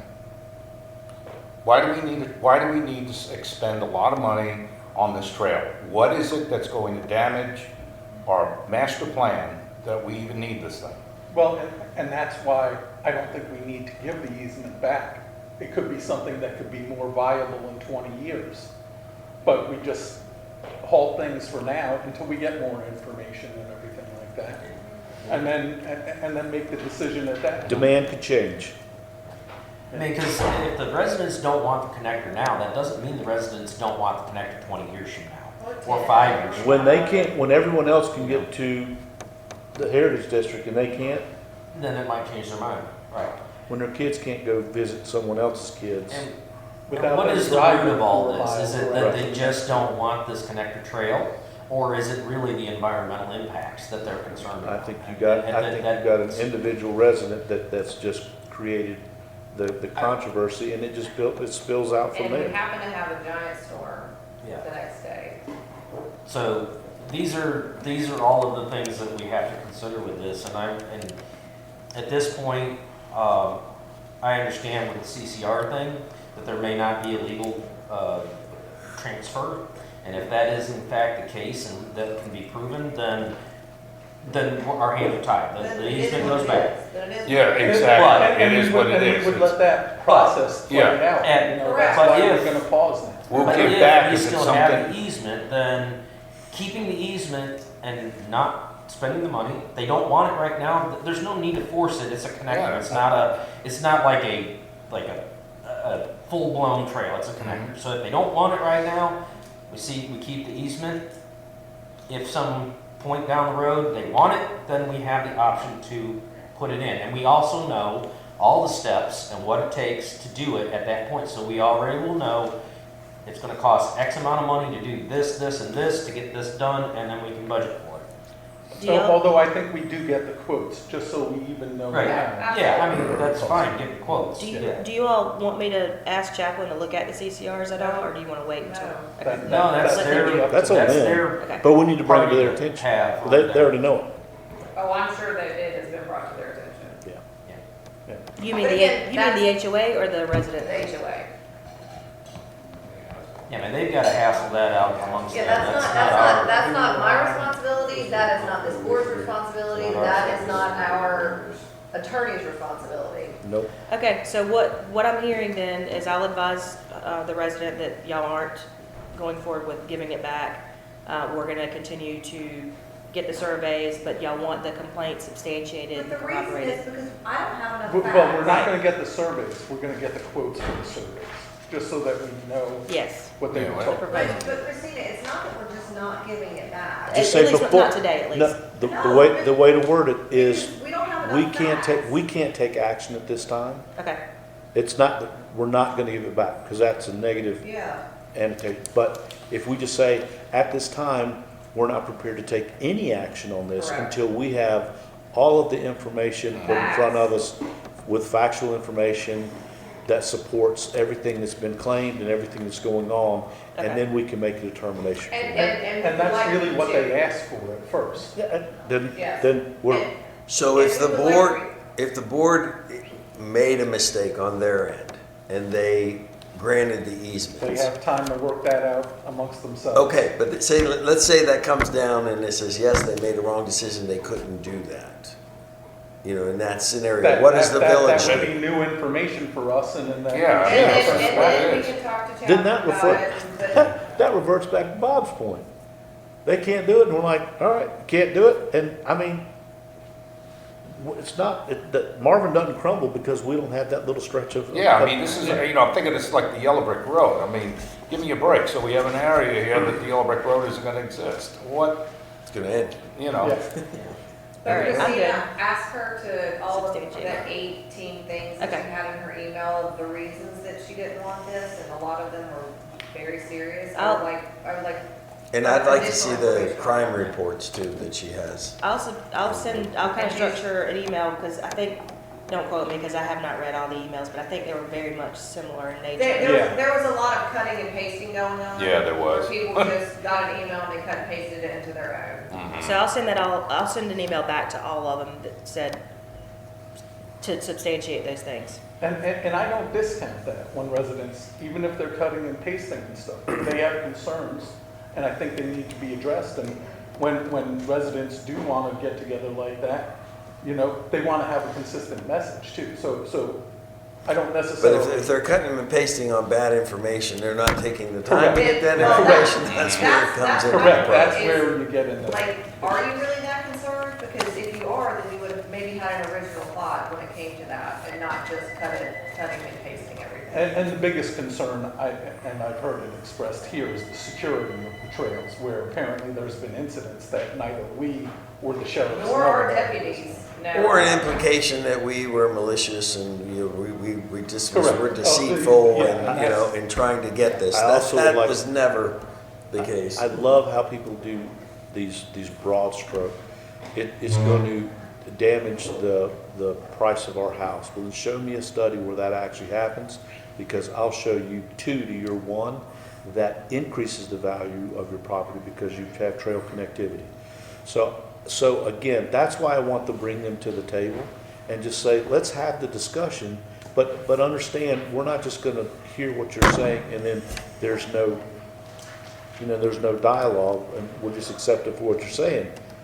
again, I'll give you 2 reports to your 1 that would do in any situation. Being new, what's the format in which that happens on council to address? So like if that group of residents that, have the concerns, does that happen at a staff level or? Bring it to the council so we can all hear it. I mean, I'd be happy Present to that. have a special meeting to talk about it. Absolutely. I don't think that is I think it, with this level of complaint, I don't think that's a popular council situation. I think that's let's schedule a special meeting. As part of You guys- a public meeting. Yeah, you guys, absolutely, it's a public meeting, but you guys come on in and we'll sit down and talk, because we can't really do that in a regular meeting or even in a work session. It's Nope. just we have too much stuff going on. It's just too hard to do that, and with something as, serious and,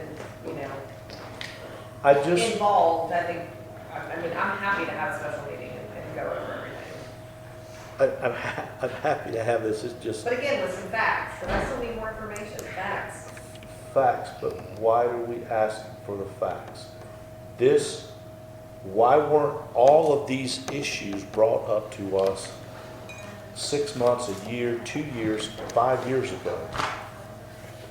Yeah, I know we've been So talking to Mark Creek for you diluted your product because you're trying to now pile on.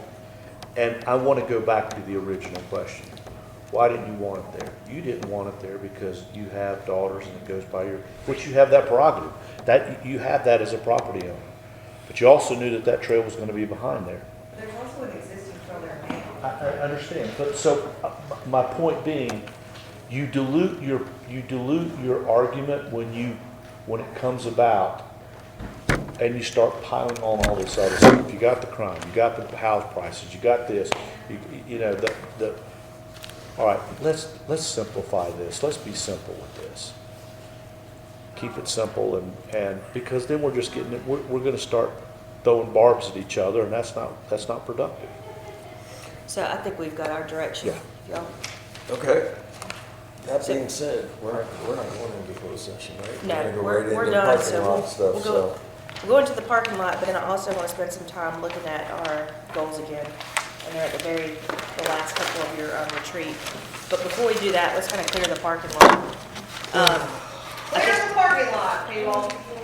I think we've spoken about the ongoing predictions of the geo assets and also the road standards. So you're gonna put together a little Yes. blurb for us and send it out so that the people on Yeah. Monday have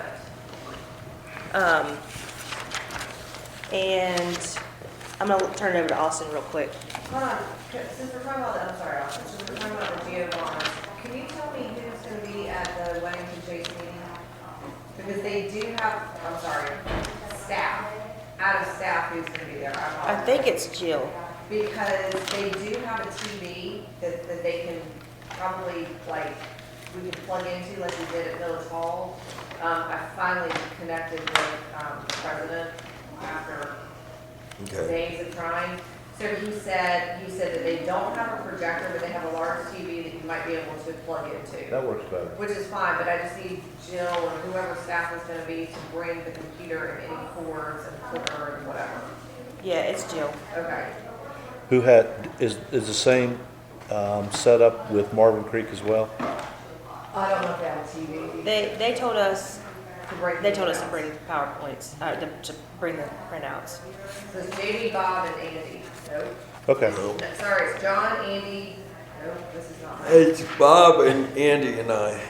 For Marvin Creek? Sorry. Oh, not Marvin Creek. I've got Marvin Creek. She said can't. it's Jamie. Chase. Weddington Weddington Chase. Chase is Joe, Andy, and Wayne. Oh, it's Wayne. I'm sorry. Wayne. And then Marvin Creek is Jamie, Bob, and Wayne. But I would definitely say Christina for both of those since they're off-site and we're not 100% sure about what their setup's gonna be, is have PowerPoint presentations. And then Austin, did you get the list of attendees from our Wednesday night meeting? From Jill to then send the PowerPoint presentation to all of those? I will. Okay. Can you double check with her on that? I said it's in my office. She might have handed it to me today. I just don't want to send that stack of papers that I She have. wouldn't have handed it to you the other day because it would have been Wednesday. Oh, absolutely. I'll get it when I'm back in. But I thought she might have brought it here, because I gave it to her to bring so you could get it. But make sure that you put that on your list to do Monday, is to send that out. And then from that follow-up meeting, Jamie, are you gonna follow up with the questions that we had from the residents? Dave and Bob? Yeah. I've already followed up with Dave. You did? Yeah. All right, so Bob? Yeah. Okay. Or actually, are you gonna call Bob before PRG? Or are you just gonna call him About later? the Marsh thing? Yeah, are you just Yeah, gonna I'll talk reach to out him to Bob about that. At Marsh, at PRG? Well, I'll reach out to him before PRG. Okay, then we may give you some answers to the questions that he wanted answers to from the bond. Then you can just tell him all the things. Okay, I wasn't aware of I know, that. I'll tell you. Okay. Okay. All right, sorry, thank you. Sorry. Oh, awesome. You're up. Okay, for those who were just reelected, per general statutes, you have to do 2 hours of ethics training within a year. Yes, and but. The course for it, you can do a course now that's available through the League of Municipalities. I don't recommend that one because it's more expensive for the village. There will be a live webinar in May that you all can just sign up for. You can do it, you all can do it all at the same time, do it at the same time sitting together. Was that a requirement of me to be able to run? I remember. No, once you're elected. Once you're elected. It's more ethics and all that kind of stuff. Doesn't John want to go to the newly elected thing? Yeah, he has to go to the newly You elected one. can do that one. I don't know when the dates for that one. You want to do that one. It's like, it's really good. It was, Jamie and I went back then, and it was at UNC, and it was all of the newly elected, and they're showing you the Yeah, I'm whole. not even aware of it, so. Yeah, I would say that was the one that said Let's touch base in next week. I can get you, I can try to get you booked for a class in February. Okay. They have one in Asheville in the middle of February, and they have an online one too you can do later. So we can work Yeah, on I might that. have to, I know I have some travel to Colorado in February, so. Well, let's talk, and if your travel is a problem, we can get you the online one, and that will take care of your ethics training. But if you can't do that, you can do the ethics training class everybody And else. for May, what dates? Yeah, what date? I don't have the dates in front of me right now, but it's Just send those to the ones involved. anyone who was just elected. But even if you miss that date, it is recorded. You can watch it later. You can fill out a form at the end, and it still counts. It's May 23rd. So if you can't be there live for that, you can do a recording later and still get your credit. So there is a live scheduled time. It is live. It's online. So it's where you come to Village Hall. Remember you sit we- in front of the computer. No, I remember. I asked what day or thing, so there is a time. Because you said there wasn't, you didn't have dates. I just pulled it up. He didn't have it, like off the top of his head, Joe. Okay, well, I thought it made it sound like he didn't know it at all, but it was in there, so it's just the 23rd, right? And it's at what time? I don't have time. They have open registration. Okay, so Registration. technically, we don't know. Registration. But there is one. I go back and listen what I said. I said I know that there was one, Rewind so it. what You go date back was and it, listen. and what Go date to the was it, date. and what Go to the what date. time? I I just was looking for a date and time because I already have something on that date. Already have something on that I threw the replay flag. date. Go ahead, let's go look Go to at the it. date. Okay, so You don't want to go there. as I was saying, Bella. as I was saying, registration opens in March for that. I will get you all signed up for that. You can do it live. You can do it live Village Hall, or you can do the recording later. As long as you do it within 12 months, and I have your certificate of completion on file in my office, you're fine. By when? Perfect. So all that crap you gave me about going back and forth with Joe yesterday. You two were actually yelling. Listen, I'm gonna stir it up when I don't get a vote. That's not me yelling. Nobody understands. What like, do I do? actually yelling. It's like, you guys say this. Fine. When it starts going, when the momentum starts shifting against you, you just go, listen, I don't vote. I said, why do you think I'm stirring it up with you all? I'm stirring it up with you all because I'm gonna get a vote anyways. It's just to get you thinking. So are we moving on? Are you good, Austin? I'm good. Okay. What do you want to tackle next? MD sponsors, that's me. Have you guys done your Marvin Day sponsors? Legitimately, it is February 1st. I am tired of asking this. I'm tired of doing this. If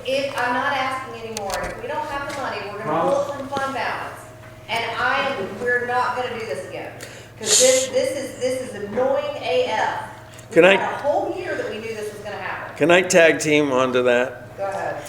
I'm going to ask a challenge of all of the council. And this is something that's really easy. We have a really nice brochure we have that you guys made. Really nice. Take your business card and staple it to the Already done. very front.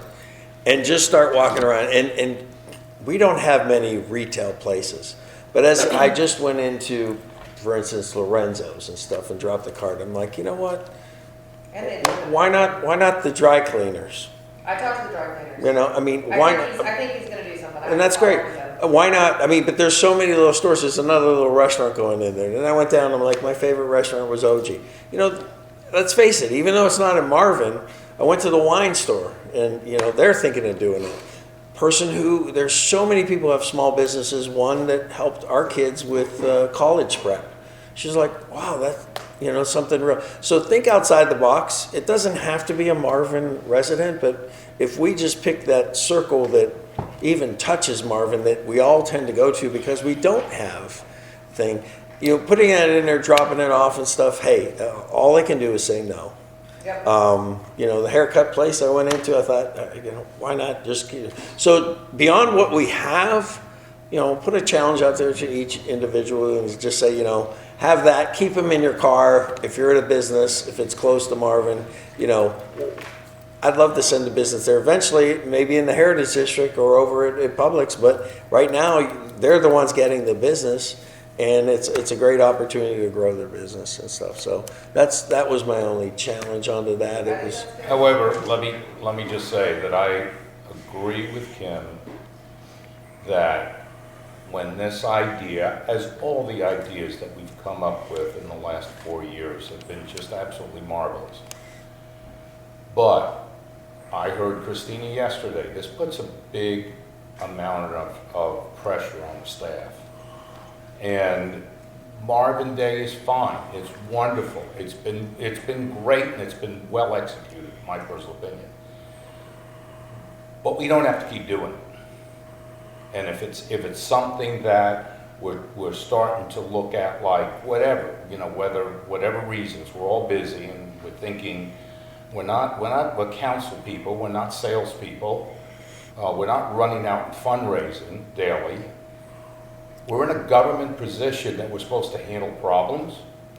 And if we're sitting here trying to get a festival together, okay, that's not our jobs.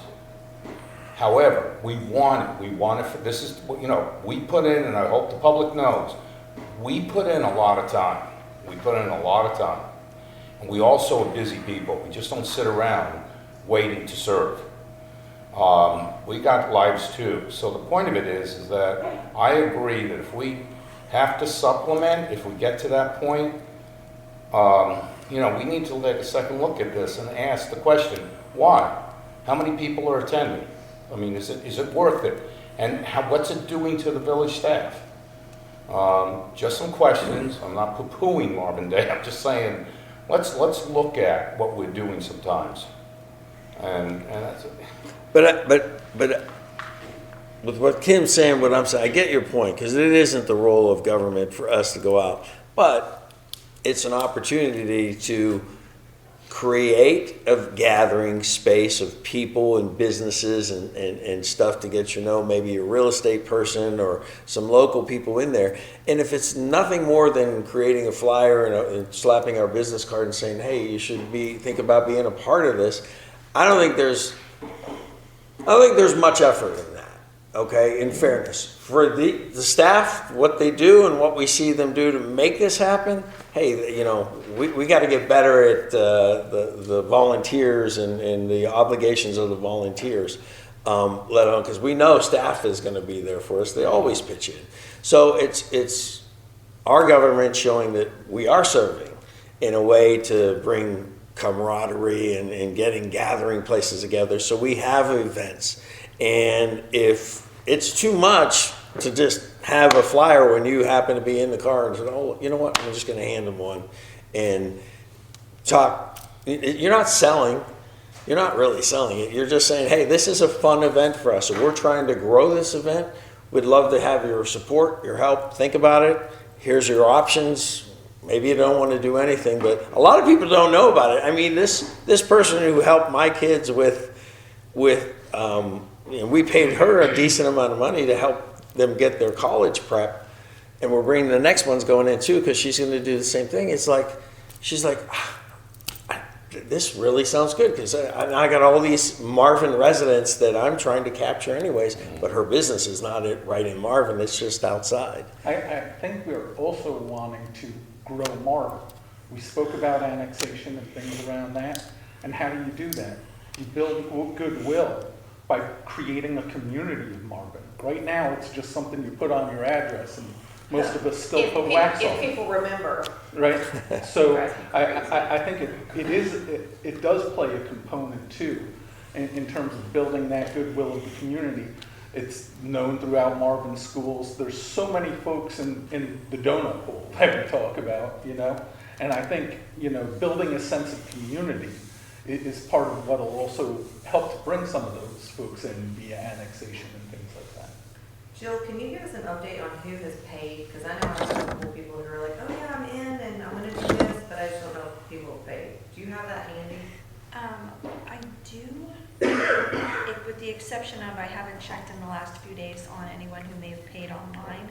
I do know that we just got a payment this week via check by Sage Equity, which is the developer. Good job. I'm hoping that is, I think that's is that silver. Was that you?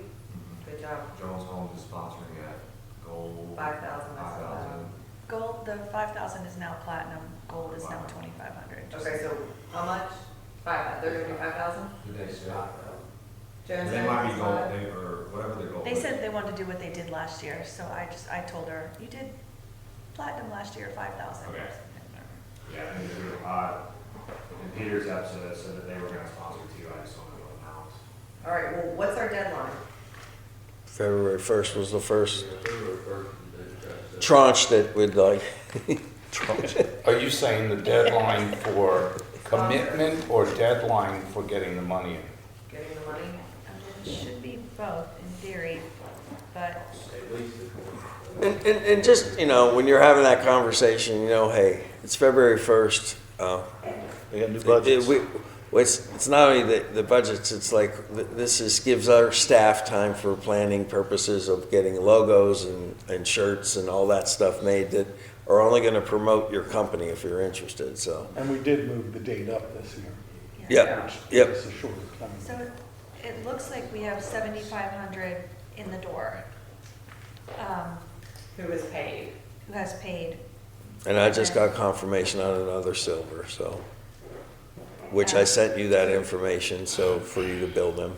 Can you tell me who has paid and then who has committed and hasn't paid?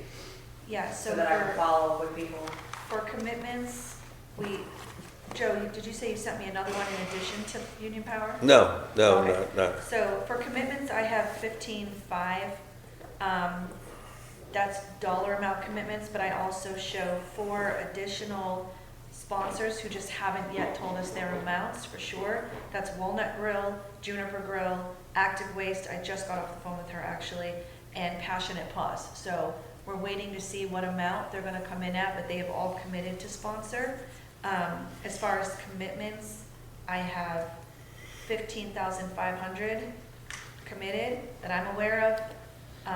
And then of those, we've received 7,500, and I'm showing we have not received the payment from Pondscapes. I will say, as staff, we are very skeptical to include some of these sponsors on this confirmed list when we have not received anything from that business. They haven't filled out the form. All we've gotten is a council member telling me, yep, they're in. And we had that happen last year with quite a few people that we were told were sponsoring, and then they never sent the money, never sent their forms. That's why I need to know if people that I have said, yes, they're in, but they haven't. So your people is Mike Bellamy, DDS. Has he paid? No, not to my knowledge, and the Joint Chiropractic. Okay, I'll follow up with both of them. But I had Firethorn Pay and, Piedmont Eye. Joint chiropractic. Now, let me ask a question for direction. Okay. I've had At Marco, Steve Pondscapes Marco, he's up contact me and say, what do I need to do next? So I'm asking this. So at this point, because they want to get involved, they actually want to even interject, and I can talk to you, Tyler, about this, because they deal with all these beautiful ponds that are, they want to do maybe a tour of something like that, like get together with their customers and have a tour offering where people can see their work. But they asked me, what do we need to do next? So do I need to follow up and say, well, pay the woman, you know, just go ahead and, you know, here's Jill and pay the woman, give her your credit card? Or do I say, contact Tyler, or how, just asking, I know this is a Well, I dumb mean, question. it's up to you, but on the brochures that you guys are handing out, there is a QR code that takes them right to the page where they actually sign up. There's also a link, like a typed link that they can type in their browser that will take them right there to fill out the form and sign up. Is that, because I dealt with them on the phone, is on the stuff that you sent me, Tyler, is that QR code on there? The link underneath. The link? It says like URL/responsive. Okay, That's the registration page. all right, thank you. Yeah, and then on the registration page, when they fill it out, it asks them to tell me, so I know, how are you planning to pay? Do you want to mail a check? Do you need an invoice? Would you like to pay by ACH debit card or credit card? And if, depending on what they choose, like if they choose credit card, all the instructions are right there for them, tells them exactly how to go online and pay. Okay. And then that gives us also their email and their best contact for Tyler to then circle back and say, okay, you're the person I get your logo and you're this and that from, and he'll pick up the ball there. I'll pick up the ball from a finance side to make sure they pay. He'll pick up the ball to say, are you interested in a booth space at Marvin Day? As long as they've, $1,000 and up, they can have a booth, so they would qualify. Yeah. And then he would contact them and say, should I put you down for a booth space? We have a 10 by 10 space for you, and by the way, I need your logo, and he'll start doing that stuff for them. So yeah, that's the best way, is to, now, if you don't have that URL handy and you're on the phone with them, feel free to tell them, just email thoneycutt@marvinnc.gov, or Tyler's, if they just go to marvinnc.gov and click on Parks and Rec, Tyler's got a page, his contact me button's down at the bottom, so there's many ways that they can get in touch with Tyler if you don't have the URL handy. Gotcha. All right. So that being said, I have someone in my earpiece and we got to wrap this up. So has everyone got their marching orders for sponsorships and stuff? Tyler, how are you feeling about just cold calling people? Yeah, I started going just down the road, and I started looking what our colleges over all this, like, they didn't handle it, like, so matter. Stop emailing people, start calling them. We don't have enough time. Yeah. Okay. All right. Okay, good. Moving on. Real quick, Hunter? Yeah, so Canapo Creek, I think I mentioned this to you guys back in October, November, whenever. In short, Tyler and I had another meeting with one of the representatives of the HOA board or in mid-December. And basically, we just want to, before staff starts utilizing time and stuff on this, we try to want to make sure that that council kind of either supports or gives us direction. But there's a couple different items here. One, they have an internal trail network, potentially looking to take over maintenance of those trails. I feel like they're in pretty good shape. They have been recently fog sealed or repaved, so that they look pretty good. So I think that would be item number one. But number two would be to potentially utilize the fields for some capacity of sports programming. Here's the downside: it's parking. At their existing pool and stuff, there was, I think, like anywhere between 28 and 32 parking spots. But, as Tyler mentioned yesterday, as the village looks to get it maybe in sports programming and certain things, like, is that something that the village maybe wants to pursue, and then maybe even try to work out an agreement with the school to maybe do practice somewhere and then games at the other. But just kind of want to put it on your guys' radar, is to something to think about. I know we talked about the Tullamore parking lot just a minute ago. Austin kind of still had that to an extent, but. Well, so let me just interject here because years ago, when Canterfield was doing sporting events at their field, they were having a lot of problems with people parking on the roadway and walking in because they don't have the parking. And that was another concern, was people crossing the road to that parking lot at Tullamore. There were a bunch of issues with that too. So there's just, I know that the parking thing has been a real issue for those fields. Well, and let me back up with the trail stuff too. There is a potential project to get an easement to actually do there's a goat path from that you can see where people would walk from Canterfield Creek over to the Tullamore trails per se, and vice versa. But basically to actually do a trail from Tom Short at the crossing up into Canterfield Creek, and there's like 2 or 3 routes we identified. You can go right around the fields and connect in, and go left and tie in. But I guess that could potentially be like project 1 for the village to potentially explore, working on getting an easement and then potentially getting quotes to do a path there. But like I said, there was a lot of stuff kind of coming up in this, and you know, from what she conveyed to us is that it's a potential win-win because the HOA is not necessarily using those fields.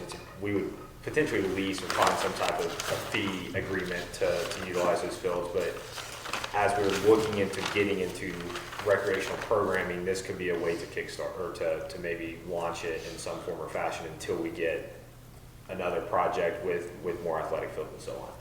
So I said, not really, I don't think we really need much from you guys. I just want to put it on direction. We're going to follow back up with the HOA and potentially probably have a meeting with her and some of the board members, because she's one member of the board, I will say that.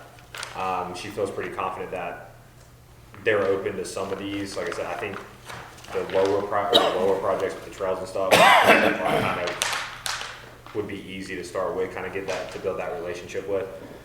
But the fields and all that stuff is then, it's going to take a little bit more planning and stuff into that. Is there potential that maybe they might be interested in granting some more right of way for us to add more parking in some of the common areas? Because I know, like, all of that whole entire side of the street is all their common area over there. Would there be a potential to get something? The grade. Yeah, I mean, it's kind of got a berm. Yeah, I mean, down there. I stepped it out. Circle. There's a so the, like, maybe 3 like options on the bridge off to the right there, maybe. I mean, yeah, there's like some options that we looked at in short is like there is potential maybe to add 5 to 10 spots at their current pool. There's also a chance they might want to get rid of the pool. I mean, there's a bit. Yeah. Get rid of the pool? Yes. Yeah. But then, you know, there's also, I had a brief conversation with Juan on this, and I don't really think I don't think they would be for it, but like if we do kind of start getting into sports programming, people could park at the Marvin Creek Amenity Center, take their sidewalk all the way.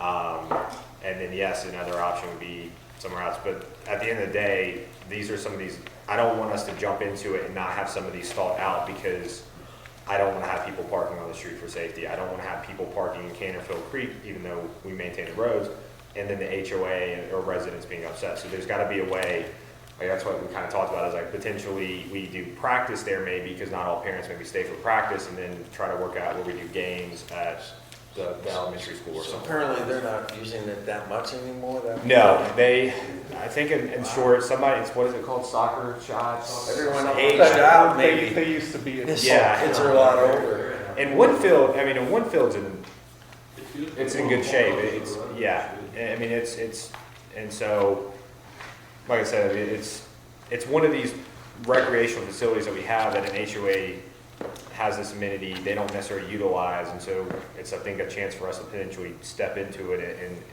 I'm all for it, as long as we can figure out parking so that it's safe and we're not encroaching on private property, people parking in front of people's houses and people's, you know, in neighborhoods, because it could potentially impact Tullamore and Wayne's neighborhood. There are people pulling, Amber Meadows, people parking on their streets, walking over. So those are the kinds of things that I want to head off from those kinds of issues, because we'll get a bunch of blowback from the community for that kind of situation. But other than that, if you can make that work, I'm all for it, because that gives us some of that athletic, So you just don't want the person. Yeah, I mean, like I said, I think we're open. I wanted to make sure that they were open for us to take some time. And the last thing I'll mention, there is no lighting out there. But, and that There's may no not what? necessarily be a bad thing. Lighting. yeah. Lighting. So, when it Okay, comes, y'all can reach back out and just discuss the issues that we have and see if we can. Why are you hurrying this along?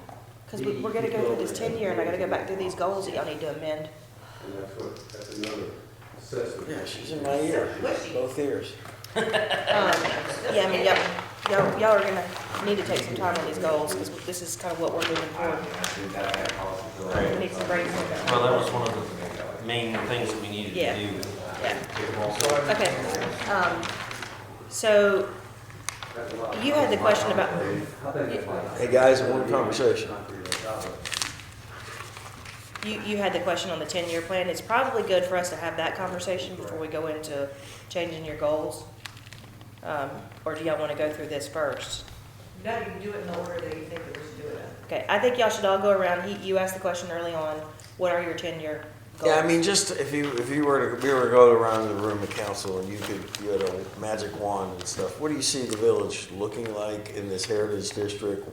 Give me visuals of what you see, just to kind of get that. And I thought it'd be a fun exercise, if you will. So, Jamie. Why don't you go first, Janet?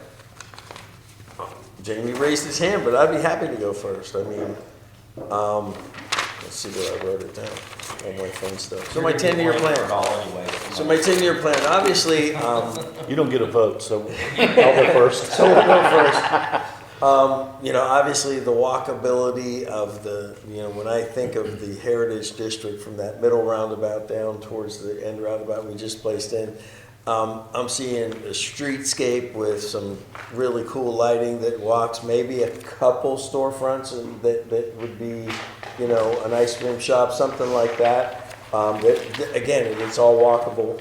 Obviously areas, we're talking about it now, picnic to enjoy, where you take a bike and throw a basket on it and sit out there with your family, listen to acoustical concerts, food truck Fridays type things, all these things that are about gathering spaces. That's what they talked about. That's what we learned about by moving forward with this Heritage District. But also, this is something, a little bit different, but I love this look. And I don't know if it's part of roads or not, but it could be part of trails. But a safe way, whether it's a tunnel, I'd prefer a bridge, kind of like they have in Waxhaw that goes over the train tracks, to safely get from where the restaurant will be in the village side over to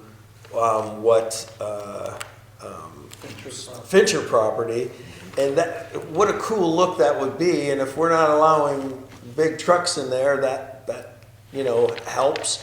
But if, that look, something like that, it'd be a lot of money. I know, I get it. But that's, I'm looking out 10 years and it's like, okay, how do we connect that side? How do we make this a kind of gathering space, whether you're going to go have a nice lunch or that type thing. So that's kind of my vision of what I'd like to see. I don't want high density. Again, we could put downtown Matthews on Fincher's property if we wanted to. I would never want to do that. But I like the downtown Matthews look. I would say, and I'm going to say if we're going to do council comments and stuff, I challenge all of you to take a moment and just take in wherever you're at in the world. You're traveling more than anything right now. Staff, you guys travel. When you travel, you see something cool, take a picture of it. I mean, we do that and just bring it in. Ideas are free. These are we just shared that with the people. They didn't care necessarily about what the tax increase was going to cost. They cared about what it was going to look like and how safe it was going to be. And we immediately said, throw us ideas, because that's how this all works and comes together. So take that moment. You're in a special, but everyone has their special town. They love driving through and stuff. This is a really cool town. But I promise you there's a lot of thought put into that ahead of time on getting there. So, and I'll leave it at that. Jamie. Real quick, if you can just stop and imagine, every main artery coming into the village of Marvin, we have the nice signs that say, welcome to Marvin, speed limit's 35. When you get to the Heritage District, on all of those arteries, you see signs that say, welcome to the Heritage District, and it's at 20 miles an hour. Speed limit's 20 miles an hour. My 10-year plan would, if I could wave a wand, I would turn the Marvin from a neighborhood community into a refuge for the people that live in Marvin. I look at it as somewhere like Pinehurst. The big shops are in Southern Pines and everywhere else. You have the Walmarts and stuff. But when you come into Marvin, you're going to have nice streets. You're going to have, I would love to see, when we talk about parking, our Heritage District, we have Fincher's property developed, we have Zep's property, we have the property next to Village Hall that have a farmer's market and has that going in. But I would love to see you be able, when you come into Marvin on a Saturday, you see a bunch of golf carts riding around. And you can do that because we control the roads.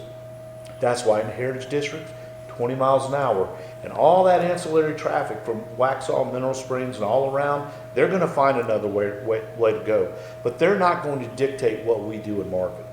And I just think if you just close your eyes and you just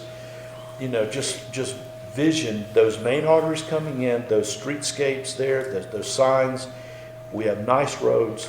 We have golf cart parking instead of parking. But you have connector systems that if you want to walk or ride a bike, you can do a thing. But just really make it a place that if you live in Marvin, you're just like, we really have a special place.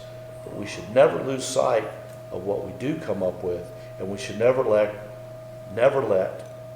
other surrounding areas dictate what we're going to do.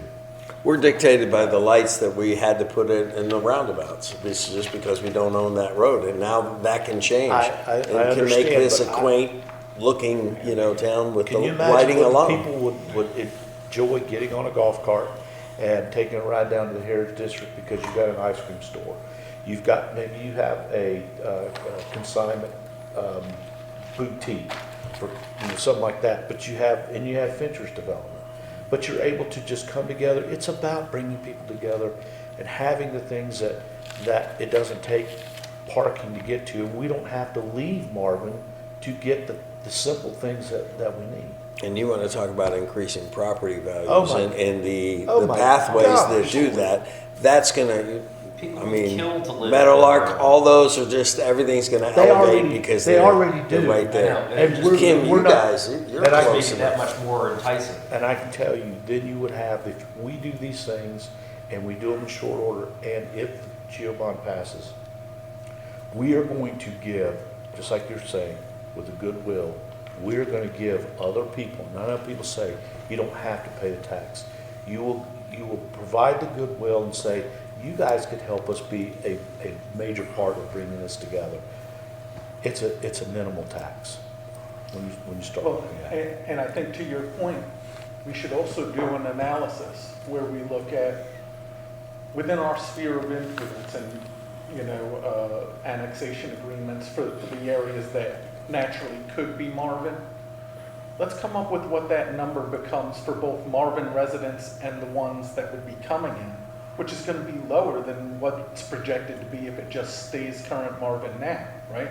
Because if it's, if it's $1,000, a year for Marvin taxes based on its tax base now, people that may be coming in may be concerned, I'll have to pay $1,000. Well, no, you'll probably be paying less than that if we get a whole bunch of you in, as well as the Marvin, people who've been rowing the boat so far will also get some room, because we've got a much bigger pool to pull from. So I think doing that analysis and coming up with some of those numbers can also be an important part of your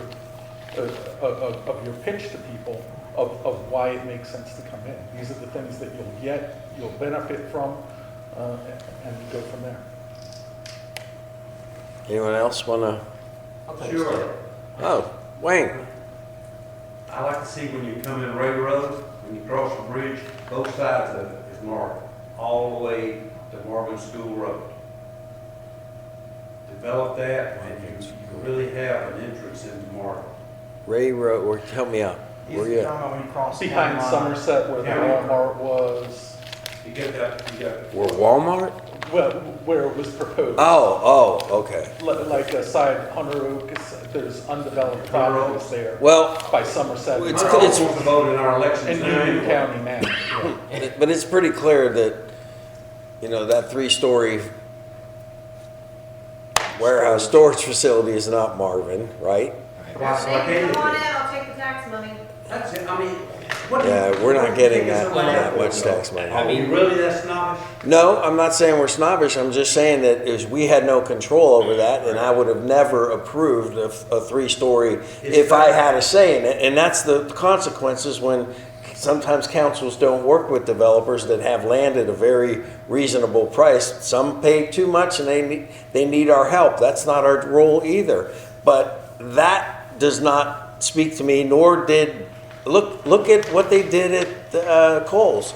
You drive up and you're basically looking at the backs of all those things, and there's no what do you call it, frontage that they have. There's no screening or any of that. This is in your vision, don't poo-poo it, man. I'm not, no. I'm asking a question. I'm trying to define where he's talking about, Kim. I asked him specifically. Hey, let's play it on the note, right there. No. I'm just asking where he's talking about that. It's Ray Road, when you cross the bridge in Mecklenburg County, both sides of the road belong to Marvin. Okay, I see where. Okay. I was coming into your neighborhood when I'm looking at the thing there. Okay. All right. Ray Road. I'm not poo-pooing. I want to know where he's talking about. I want to know. He's wanting to. I can ask a question. Road corridor is what he wants to do, and I'm fine with that. And On Ray Road. Do you have any other? Oh, yeah, I just. Oh, he's mad now. I got to ride home with him. I'm going to hear it for an hour and a half riding home with him. Wayne, I'll number- take you home, you don't have to ride with him. If we're going to do Marvin, I mean, yes, the district in that aspect, okay, it's going to be unique. But everything else, all the subdivisions up there, I think if we wound up and we had that vacant field there, and whatever was doing, and Hunter and I have already talked to some people that they're waiting. They want that to be developed. They don't want to come into Marvin unless that's developed, because that's where they want to go. And if we get that started, I think we can get everything except Longview. Can I ask you a question Sure. about that? So let's say we cross that bridge, and that starts Marvin, and we're successful at taking those townhouses that are right on the right there. And Andes and all. Yeah, all that on the right. Does that now, going forward, say, hey, well, you have townhouses, you should be able to put townhouses down here now because you have it right there? Does that? No. Okay, I just wanted clarification. Because I think when a lot of people came in the annexations that I did, is Marvin Council created kind of a grandfathered in former Union County type of zone. Correct. I mean, I'm trying to keep it short because I know we got a lot. Two things is, one, if they were to annex in and they're developed, whatever their prior zoning is, we have to find the closest district. In the new UDO, we are going to have a multitude of districts, potentially. Yes. Right. Now, that doesn't mean that district then applies to another property across Marvin, because the other thing that comes into play is the land use plan here. And even though those properties are not in our land use plan, that's, if we take them in, we would amend the land use plan, we could designate that land use for quote unquote higher density residential or mixed, however we determine it as the use. But then another property, once again, if they're identified on the future land use map as single family residential, then that already hurts them on basically trying to seek a rezoning for town. So it does not change or allow reasoning to then say this is allowed here, because it's different scenarios. It's the same thing with Mineral Springs. They changed their zoning from 1 acre to 2 acre. So the existing 1 acres, you can't go back on that. It's already there. It's already been done, and that's how they zoned it. Now, you can't build on anything less than 2 acres. It just is what it is, you know? If the zoning changes, then. And in short, that's kind of what we're gonna do, is we're gonna create all these districts, and whatever's undeveloped, we're probably going to zone the lowest density possible, where then any type of development or so still then becomes a legislative decision, compared to it just being like a subdivision administrative approval that basically, like, if it's by right, you know, you guys aren't gonna have much say, but then you would be able to make a legislative rezoning decision. If somebody even wanted to do a 1 house per acre type development, that's a better way to control it, because they have to go through that process. If we were to bring in the chimneys was developed under Union County ordinances at the time, and they're far smaller than 1 house per acre. Same thing with Providence Glen. But the thing is, if you brought the chimneys in, the power, it would help because you'd have more population towards the power. Correct. And same thing with PDS, they're not 1 acre lots there either, I don't believe. But, I mean, Hunter Oaks is not. Right. But Somerset, but, same thing. Yeah. as I said, take on both sides of the road, all, including the 3-story storage building, all the way down to, Hunter Oaks. no, go down to Marvin School, Road. yep, okay. So, which is Hunter Oaks right there, but the, anything else on the 10-year, Wayne? Vision? Well, He's listening to Wayne. I know, but I'm looking out at the, He's looking past it. I think He's- no, it's too hard for me to do this. So I can hear you, I see you in the side of my.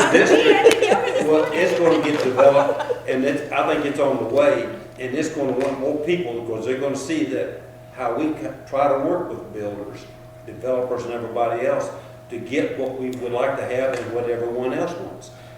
As I said, Hunter Oaks right now, we have 5 or 6 people every election come down and they can't vote. Well, where do we vote? Well, where do we vote for mayor? Where you don't belong anymore. And even when last year we had some from Longview. Now, I don't think Longview had ever said that they want to be in Marvin, but just everything on both sides of the road all the way to Marvin School Road. I like it. Okay, Andy? Well, so my 10-year plan for Marvin, I would like to see the Heritage District completed. And for all the great reasons that you guys had said, because I agree with all of them. I mean, this has been, and John, you can corroborate this has been my mission since I've been on PRG, to make our community more of a community and not just a bunch of houses. Neighborhoods. I would like to see the Providence Road Corridor and the Rary Road Corridor be our main commercial districts, if you will. Those are peripherals to the village of Marvin. They're on a main thoroughfare where traffic can be handled and accommodated.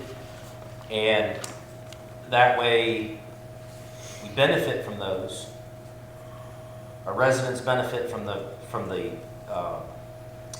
convenience of the proximity, but we also benefit from a tax standpoint as a village, because those businesses will pay into our tax base.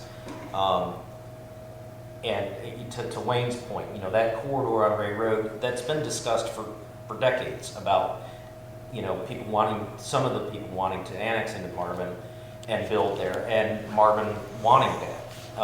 There have been mistakes made in the past, hence the building that we have there now, instead of having it be in Marvin to begin with and have a little bit better aesthetic. Can't change those mistakes now, but we can move forward, try to incorporate those areas. And I think that what is the best gateway into Union County from Mecklenburg County but to come into Marvin? Because we're a special town. And that just says a whole lot. When you come in from Charlotte and you come into Union County, you come into Marvin. We're that first touch. And we can be that great community that everybody wants to live in. And, those, like you said, Wayne, with those monuments there as you come in, that just really drives it home. Like, all right, now you're in the good part, and we can continue to build on that. But in 10 years, I would love to see that portion annexed. I would love to see the major donut holes annexed as well that are in our community. and that Providence Road, when that's put together, that be mixed commercial in there. I think the magic pill to that is getting the roads. Because if Providence down south, or if any of these other people, when they start complaining because we've dropped the speed limit throughout Marvin to 35 and 20 in the Heritage District, and you have traffic calming devices in there, and they start raising hell, go, doesn't mean anything because you're not a village of Marvin. You're not a resident of Marvin. So there you go. So I think to get those, again, all the little pieces add up. And I think that's a way to bring people in. Yeah, I agree. I mean, this one thing that just always sticks out to me, and I don't know if you guys, how much you travel up Waxhaw, Marvin Road into Waxhaw, but right there at Pine View, it used to drop from 45 to 35. Well, last year or the year before, they raised it up to 45 through that corridor, all the way to the back entrance of Millbridge. Then it drops to 35. And I thought that was really counterintuitive to raise the speed limit in a very congested residential area. But I don't know if DOT did that by a study or if Waxhaw requested it by a study, but it seems to, like they're funneling that Millbridge traffic. Is just what it seems to me. We're trying to go the other way and trying to make things safer and better for our residents. So Is that summarize your tenure? Okay. All right. Sorry, Christine, I had my earpiece out. Hey, who's up? Who wants to go next? You still got three. Three more? Well, I'll go real quick. I think, first off, I think we all agree that, and we're all saying the same thing, that we want Marvin to be the jewel. It is the jewel of North Carolina. I think James just took some of my thunder as I wrote all this stuff down here. But I agree that great branding, just welcoming people into this community where we have control over traffic by all the means you were talking about. And I'll include crosswalks. Crosswalks galore, can't have enough of them. Of course, the control of the speed limit. I'd love to see the Heritage District developed, and just so you know, Tyler, whoever you are, I'm behind you, but I can apply for the director of the Main Street program, because that's what I did. Google me up. I'll give you my autograph later. But I did that in Logan, Utah. I actually headed up that program. And Really? I was exactly what I'm on his wish list. I could actually be done with this and I can go apply for that. But anyway, but I did that, but I would love to see that become this little haven. All the development of the Heritage District, and yes, the access to it, that our own little villagers, like you see in these subdivisions here, or like even like here, you get around and you get to the downtown, and then you come out. I'd love to see the events, like with the amphitheater. I can't wait for that. I can't wait all the events. I had summer festivals.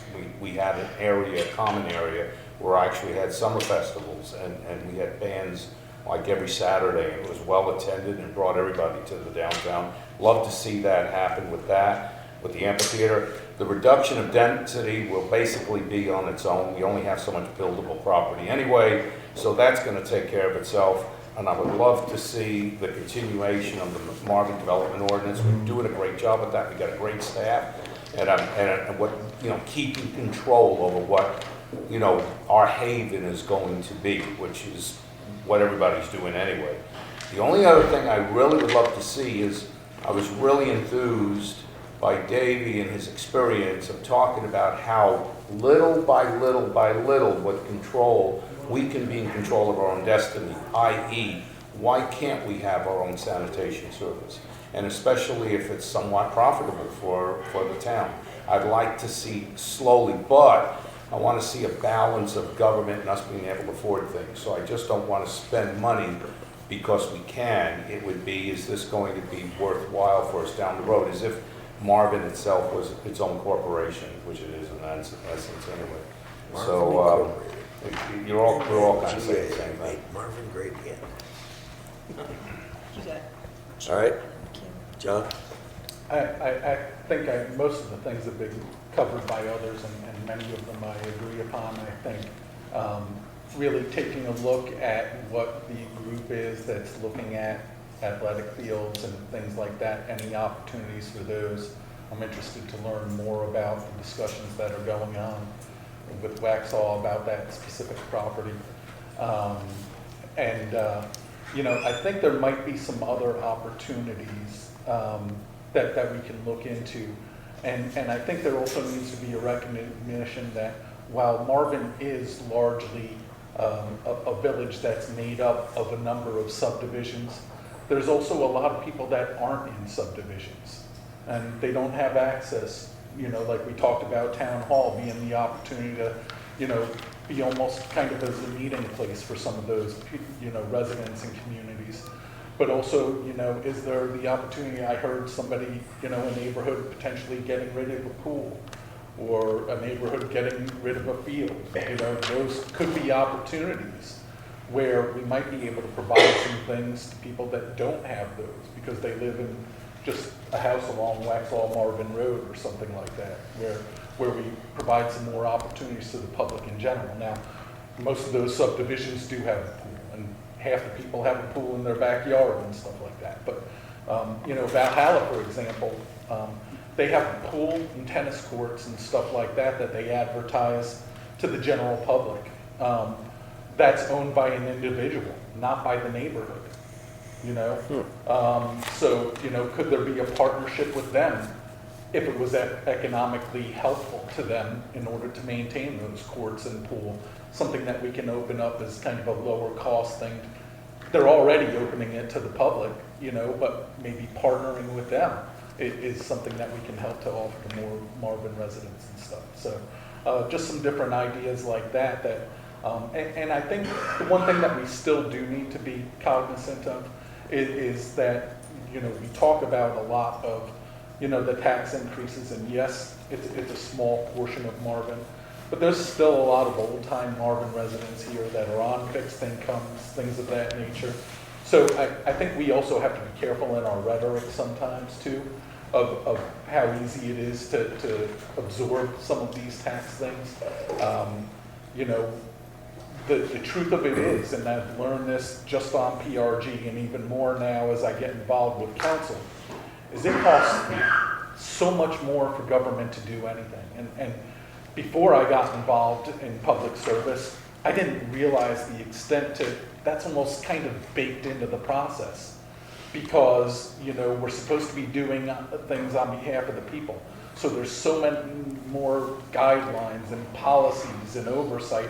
And when people that generally want to do business with us, they've got to put more money in it just to deal with municipality, So I think there's a recognition there that, yeah, we've got to pay more for a lot of things than a private company might, but we still need to be really good stewards of the people's money. And,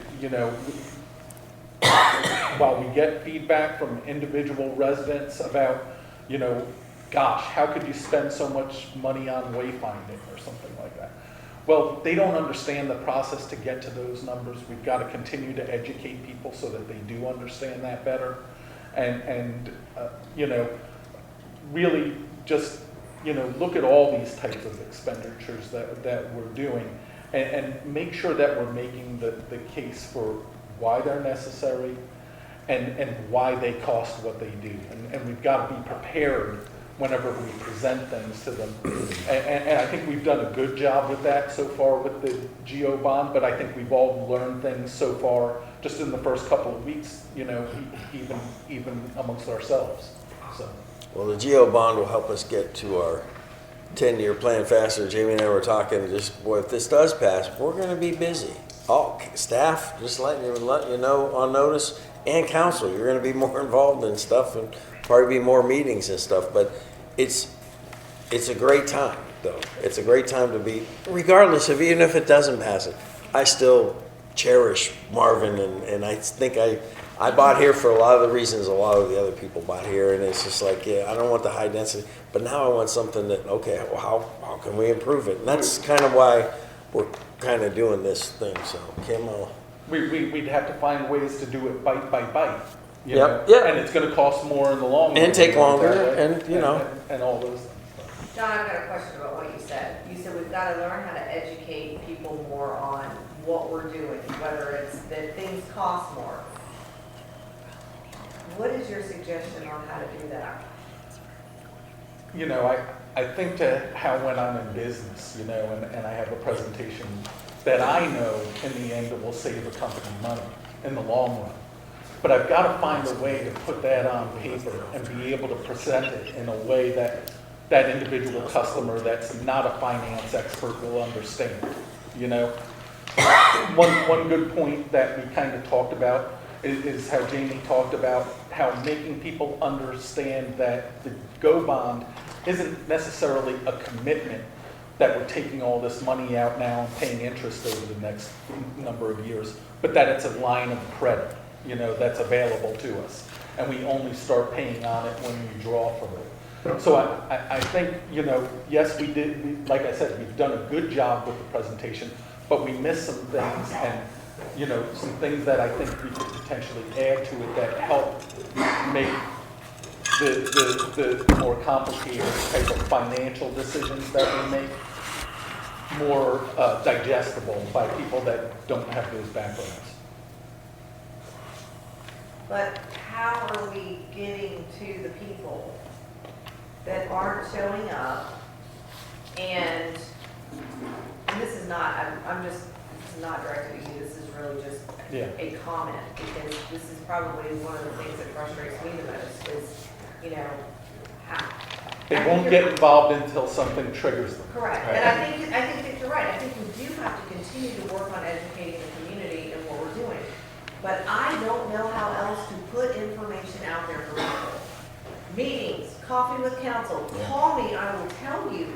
We've been having all of these extra meetings, which is taking up a significant amount of our time, it's taking up a significant amount of staff's time, and people don't show up. Yeah. And then all they do is they go on Nextdoor and they bitch and they moan and they whine and they complain about it. And nothing irritates me more, well, there may be a few things, but this is on the top of my list.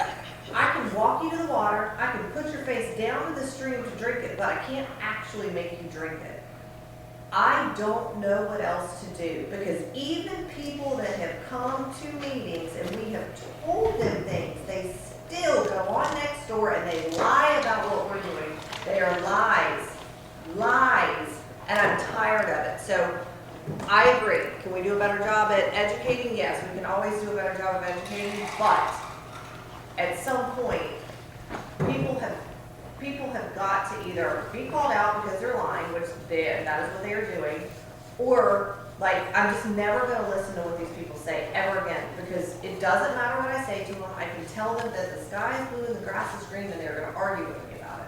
Well, and it takes 10 times longer to get somebody to disavow a misunderstanding correct. or something that was put out than if they, you know, It takes much more work kind once of that. educated about it, you know, at the front end. So That's the difficult part that we find is that. I think it is very interesting that you specifically use the example of it costs us so much more to do business because it takes so much longer, it takes these companies so much longer and so much. Well, it's also a decision by committee too. But because people have said to Andy, you guys are spending all this money on marketing and I could do it for so much cheaper.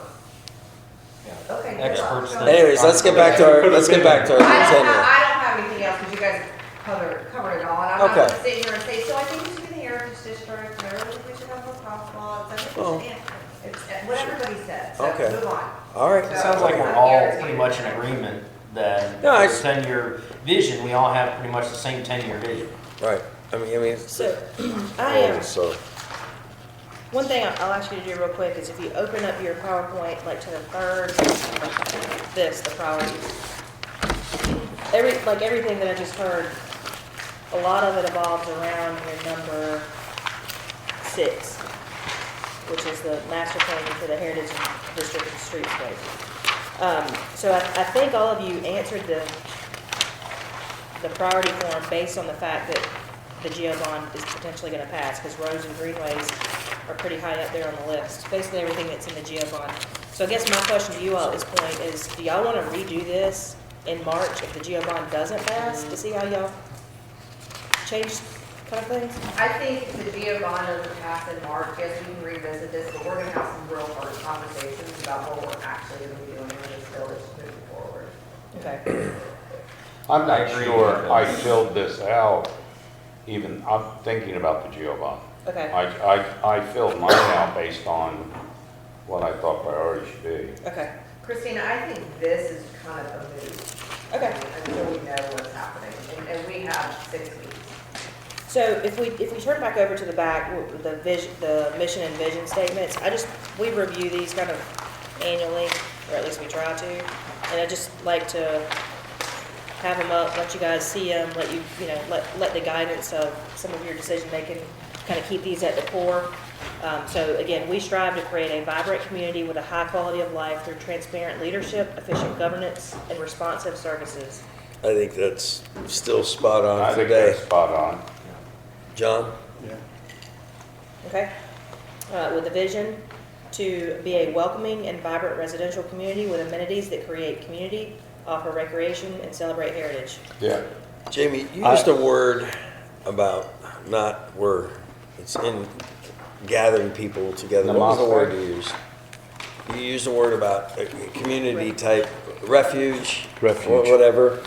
I'm trying to think, is that something that we want to incorporate? The only word that I would remove from the vision statement would be residential. Because again, we're pigeonholing ourselves into what we are. We're a bunch of neighborhoods. Right. We're a bunch of neighborhoods. And I don't believe that's what we want to be. You can't have that in there when we're saying, okay, look, we're going to put trail systems in, we're going to have a heritage district, we're going to have this stuff. Let's be a community of people, not neighborhoods, not residential. We have to find that in our head, that how do we make all of these pods of neighborhoods and subdivisions feel as though they're one. I think you just strike the word residential. You strike the Well, word wait a minute, residential. before, when I'm reading that, the Village of Marvin will be a welcoming and vibrant take that out. Nope. A vibrant community with amenities that create community, offer recreation and celebrate heritage. There's too many communities. There's too many communities, so I was gonna But the say. residential piece, Yes, that's fine, get rid of the residential piece. Yeah, Did get rid- that create community? Like, you can't How about have community create- and community. Well, just Well, how about you use that forget, word refuge? you Create a refuge where offer recreation, celebrate heritage. So basically, the Village of Marvin will be a welcoming and vibrant community with amenities that offer recreation and Refuge. celebrate refuge. heritage and refuge, however you want to I'm word it. sorry, but I don't like that word. It makes me think of refugee. I don't like that word. Okay. Sorry. Makes you think you want to. Taking refuge yeah, is like take from a nice. storm. Yeah. But I just want a place the where, storm of the rest of the world. You're coming home to a safe place. again, I don't care about the word, but I just, Get rid of residential, that's fine. yeah. And get rid of the create community, because you can just say, With amenities. with that- and vibrant community with amenities that offer recreation and celebrate heritage, and make it that simple. But I agree, because I did like that word. I look at it as a refuge, as a place of peace and calm and safety. safe and. That's what it is right now. I don't know that that's what people want. I mean, people, like, What's that? that's not what we're trying to, I mean, we don't want it to be wild and crazy, but. What if- that's it is right now. Yeah. People go there What now. if Christina's saying maybe just use the word gathering places? Or What if the something? word, because of the Heritage District, what if we were to put the word in that creates convenience? Create Because I don't convenience? necessarily want a lot of convenience. Okay. Yeah, it makes me Because think of we're trying to keep that Welcoming and open, vibrant community with you know, amenities non-congested type of feel. that- So How do we convenience say doesn't something fit now that. that says, that would be, What's our new logo? of the Heritage District? Something with What nature? would we, Enrich. we don't want to put all the Enrich. detail. That's not our Say drive. The Village of Marvin will be a welcoming and vibrant community with amenities that offer recreation and celebrate heritage. That's what I said. I know, I'm just reiterating. Circling back. Is everybody good Joe with making said that? it, he doesn't get a vote, but I'll give him the credit for it. That is a vote. So someone would need to make a motion to amend the vision Okay, I make a statement. motion to amend the vision statement of what Joe said. I will change that to say of what Joe said. Joe said. Further discussion. I'd like to change that. You're getting blamed for it anyway, Joe. All those in favor? Aye. Adopted this day. In the year of our 11/13 Lord. In the year of our Lord. Put it in the time 2024. capsule. Okay, so the next page is just some of those questions that I'd asked at the beginning of this retreat, kind of how do we promote the vibrant community? How do we promote a safe and clean, family-friendly community? How do we do these things? What do we We're trying to do envision? it by taking care of the roads and having greenways and doing all the things that are in the GEO bond. That is how we're trying to promote a vibrant, safe community. So, to Kim's point, we gotta focus on the infrastructure of it all. Well, Like, all this stuff that we'd Yeah, like all to the make things it that happen. we It wanna can't get happen done. until you build it. So if we It will can come. look at the goals and try to put some of those actionable steps and those very specific things that y'all are looking for into an amendment to these goals. There's already a couple things that have been done relevant to Village Hall, that I've crossed out that we can, that I'm suggesting you all remove. You might want to keep some variation of the language there, but, No, because we've already established, so do you want we've to, already constructed it, so we have one. so starting with goal number 1, create spaces for community building, recreation, and commerce. Open space areas to focus on. What are we focusing on it? Or like, Yeah, I was gonna say, the last one, achieve open It's like space open per space, capita open goal, space, open says that. space. Community gatherings and recreation. just pick like one of those open spaces for community gatherings and recreation. What's that? Okay, see that last open space, it says achieve open space per capita goals? Oh, okay, I know what that one's saying now, okay. So we're going It to kind X of out, blends into the second. X out the X first out, one. identify Yeah. open space areas to focus on, and then we're going to go down to the very bottom where it says achieve open space per capita and add the words for community gatherings and recreation. Yeah. Okay? Establish a village center and gathering place for residents. Anything specific y'all want to add into that? No, because I mean, I think we're gonna have green open spaces in each of the areas within the Heritage District. And you can really change Village Center to Heritage District, that's what we're talking about there. Okay?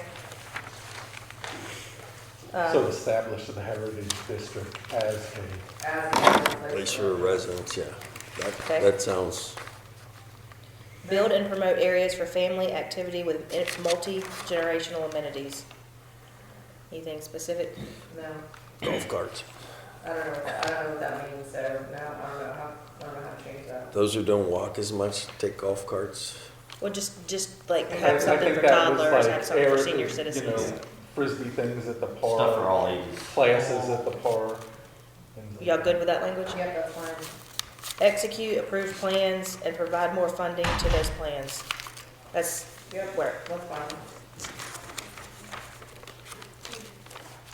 Residents strategically and responsibly maintain ordinances, you good with that? That's what we're doing right Maintain now. and update. Well, I mean, we're updating them now, so. Yeah. evaluate each residential and business project in accordance with the land use plan. How are we, what does that specifically mean, evaluate? You have to do that. We do that every time, but we have to make sure it's in accordance with our land use plan. Yeah, anyone, Always. any rezoning. So that person has the dog house and running a dog pound or dog, Doggy daycare. doggy daycare.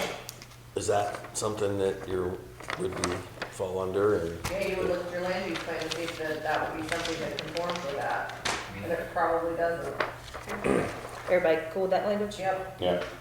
Utilize experts to help guide the village through growth and development process. We say utilize experts, because sometimes I feel like our experts aren't really experts.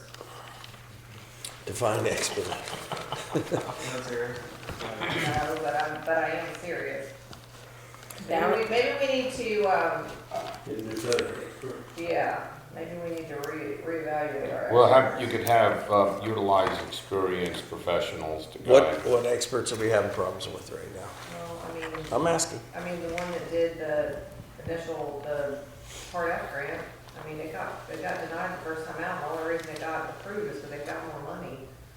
I mean, we paid a lot of money for that. Our person who was supposed to be the expert before we were doing the EDO rewrite, I mean, that got all forked up.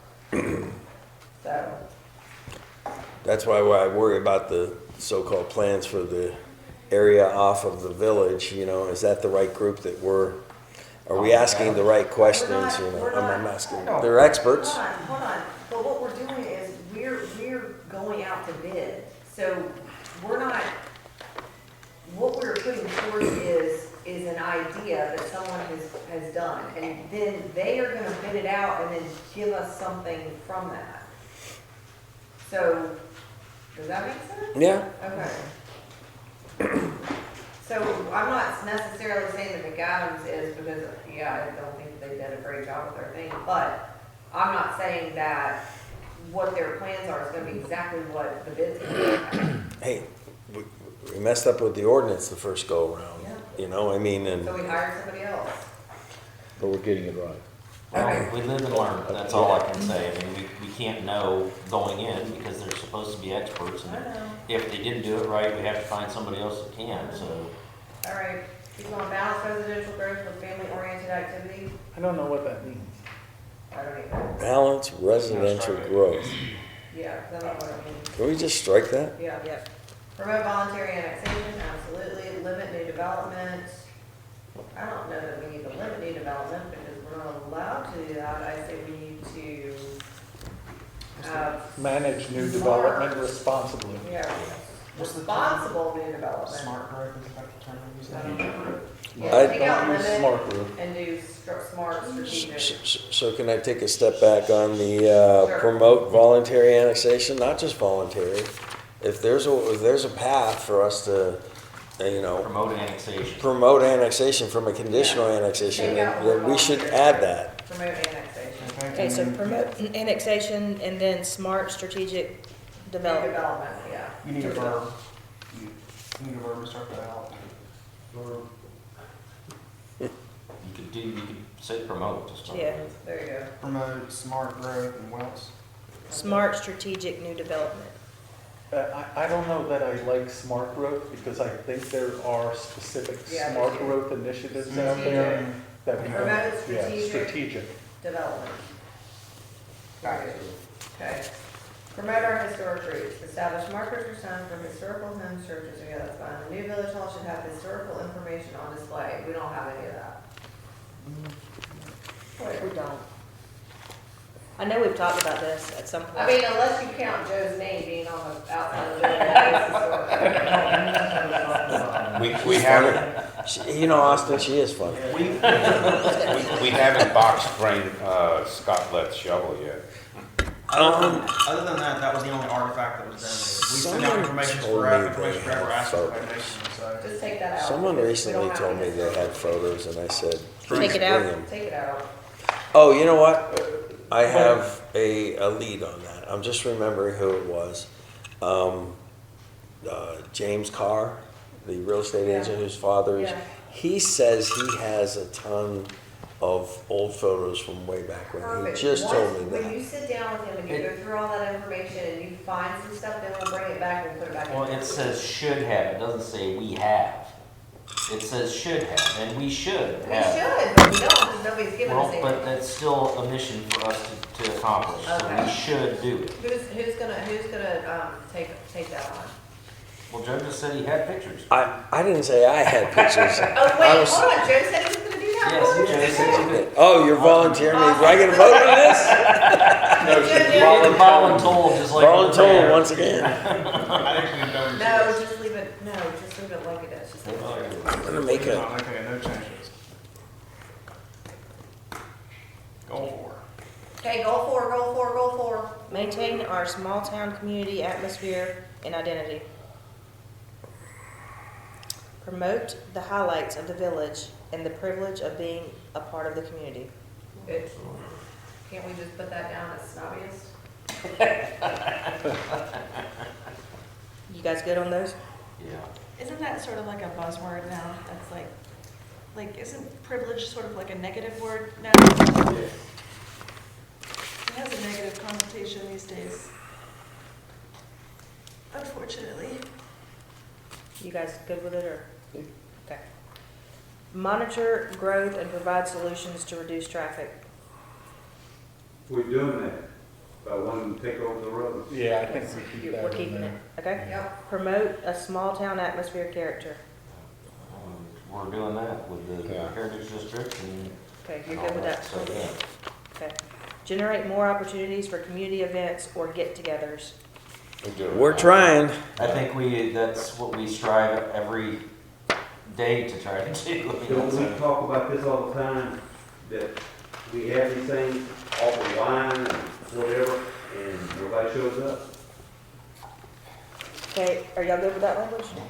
Is there anything we can do with, I know we have that area designated for the armed services and stuff, but is there anything else that we could do to maybe, whether it's Eford Park or where we're doing it, or, because I think that's something that people, we have what we have because of that, if you think about it. So how, it's kind of the core, the foundation block, and how much have we celebrated, or what we do, or what are we doing for it, other than what was presented to us? Something on that end, and whether it's a community event that we focus, because they had one the last, that was a really nice event they had. Maybe we do Folds of maybe we do Honor an or event whatever it was. for Veterans Day or something like that. I mean, I know Waxhaw does for Memorial Day. They do a huge thing for Memorial Day. Maybe we do something for Veterans Day that encompasses all veterans, not just Well, people that died. the Wounded Heroes group is doing something again this year in April, and it's something very similar to what they did last year. Okay. Yeah. I mean, I like that event. I don't know about you all, Yeah, but that's not a Marvin event, though. It's yeah. I understand that. That's what I'm saying. Is there something we could do? I know, I'm just. But is there something that maybe Tyler could put together for Veterans Day that would be just, some kind of event at the park that we could do in honor of Veterans Day? I mean, May. no. That's Memorial It's Day. Veterans is in November. Trick or treat, friendship tree, tree lighting, you're in that group. Y'all want to add this? Y'all want to talk about this at a work session? Could we Yeah. do this last one? The last one I feel is incomplete.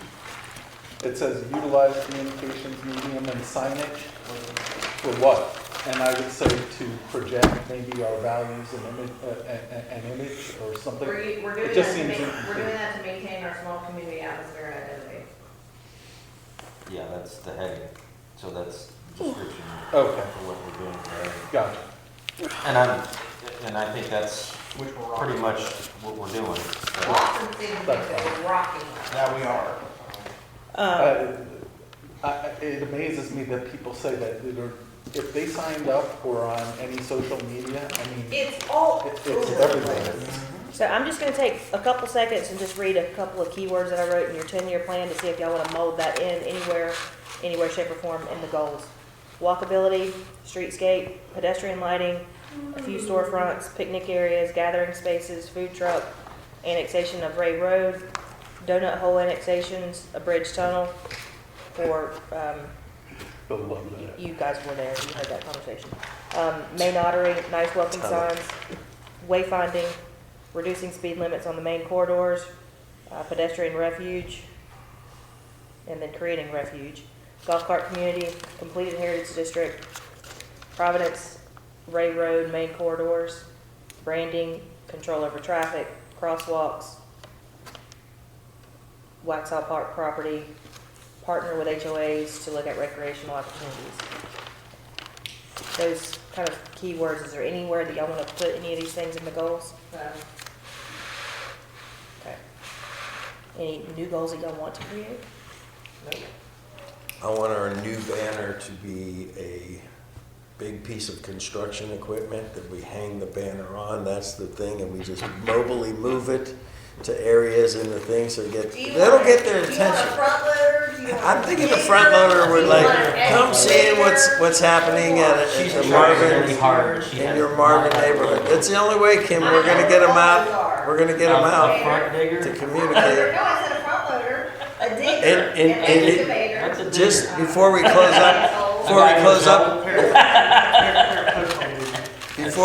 up here, if you're listening, this council and previous councils, it's like, you know, try to figure, you think you have the answer of how we can get people in to come, you know, figure out what's going on, please let us know, because we're trying every way we can, and it's unfortunately, even our neighborhood, my personal neighborhood, I was very disappointed. Only three people from our neighborhood, and one of them was my wife. So technically two, because I keep her pretty well informed. But I think, I think realistically, the only way to kind of do this instead of going inside out is outside in, and that is making it where each HOA president or one of their board members of the HOA comes to each one of our meetings and sits there and takes notes, because we shouldn't have to defend everything. It should be, if there's something on next door, that HOA president or someone on that board can say, you know, that's not true. I just attended the last council meeting, and it's almost like we have surrogates go out to do this. So, but I'm just saying, if we just go to them and say, we help us help you, and say, please, hey, listen, what if we just didn't send anyone to Metrolina or to CRTPS? We said, no, we just don't want to do it. But that doesn't, if we don't do that, then we can't help our community. So if we go to the HOA presidents and the boards and say, it would be extremely helpful if you could send someone the regular council meeting, not work sessions, that's once a month, and take notes and say, these are the things that they covered, and let them come up on the 3-minute thing. Every HOA should be able to come up and say, hey, this is the issues that we're hearing about in our neighborhood. I think it's a great idea, Jamie. I think you're going to get nobody to help you out. But you know what, if they don't do it, then that's their problem. No, it's not. It's still our problem. But the thing is that we have done everything humanly possible to promote communication within this village, and we get no response. And then they say, well, we didn't know. Well, but you didn't. But why are they then going to listen to the HOA president, or the HOA secretary, or the treasurer, or the... She's right. Well, you heard, what's his name that night, and he, you know, the backlash he gets from trying to reach out to his community. Right, So. but, and then my HOA president is certainly not going to go on next door and defend us. Because that is just opening them up to being like, bam, bam, bam, bam, bam, bam. I mean, it's not, or any social media where they're bashing us. But to Jamie's point, it is the responsibility of the HOA presidents to be informed. No, it's not. At the end of the day... Hold on. No, it's not. It is the residents' responsibility. Well, it is. Period. If you're gonna represent the HOA, you should be in the know of what's going on in the village. Yeah, that's easier said than done, because a lot of times now we're getting HOAs that are saying, forget this, I don't want that responsibility, we're turning it over to a management company. Good luck with that. My whole point is, it is the individual responsibility, and I promise you, that person that says, I didn't know, how would I know that? You do a deeper dig on that person, it's all on them. We have provided every avenue to get that information out, and if they don't want to get it, or they're just learning of it, shame on them, because it's out there. I am willing to reach back out to Bob Nunnenkamp and Mike Gilboy from the old HOA President's Council, and see if we can get an email at least to those people and how many respond or not, but to set up a specific Go Bonds presentation for them on some date, and we'll see. But if you get 10 or 12, they might be able to project further than that to their residents, even if you only get 10 or 12. I got one thing to say about this, and I have a witness over here. Because my community, the HOA board said they didn't want to send it out about the meetings because they thought that would be saying that they approved of it. I said, can I send it? They said, sure. I had one of my residents come back, he wanted me arrested and everything else because I had used his private email to send him business. Yeah. And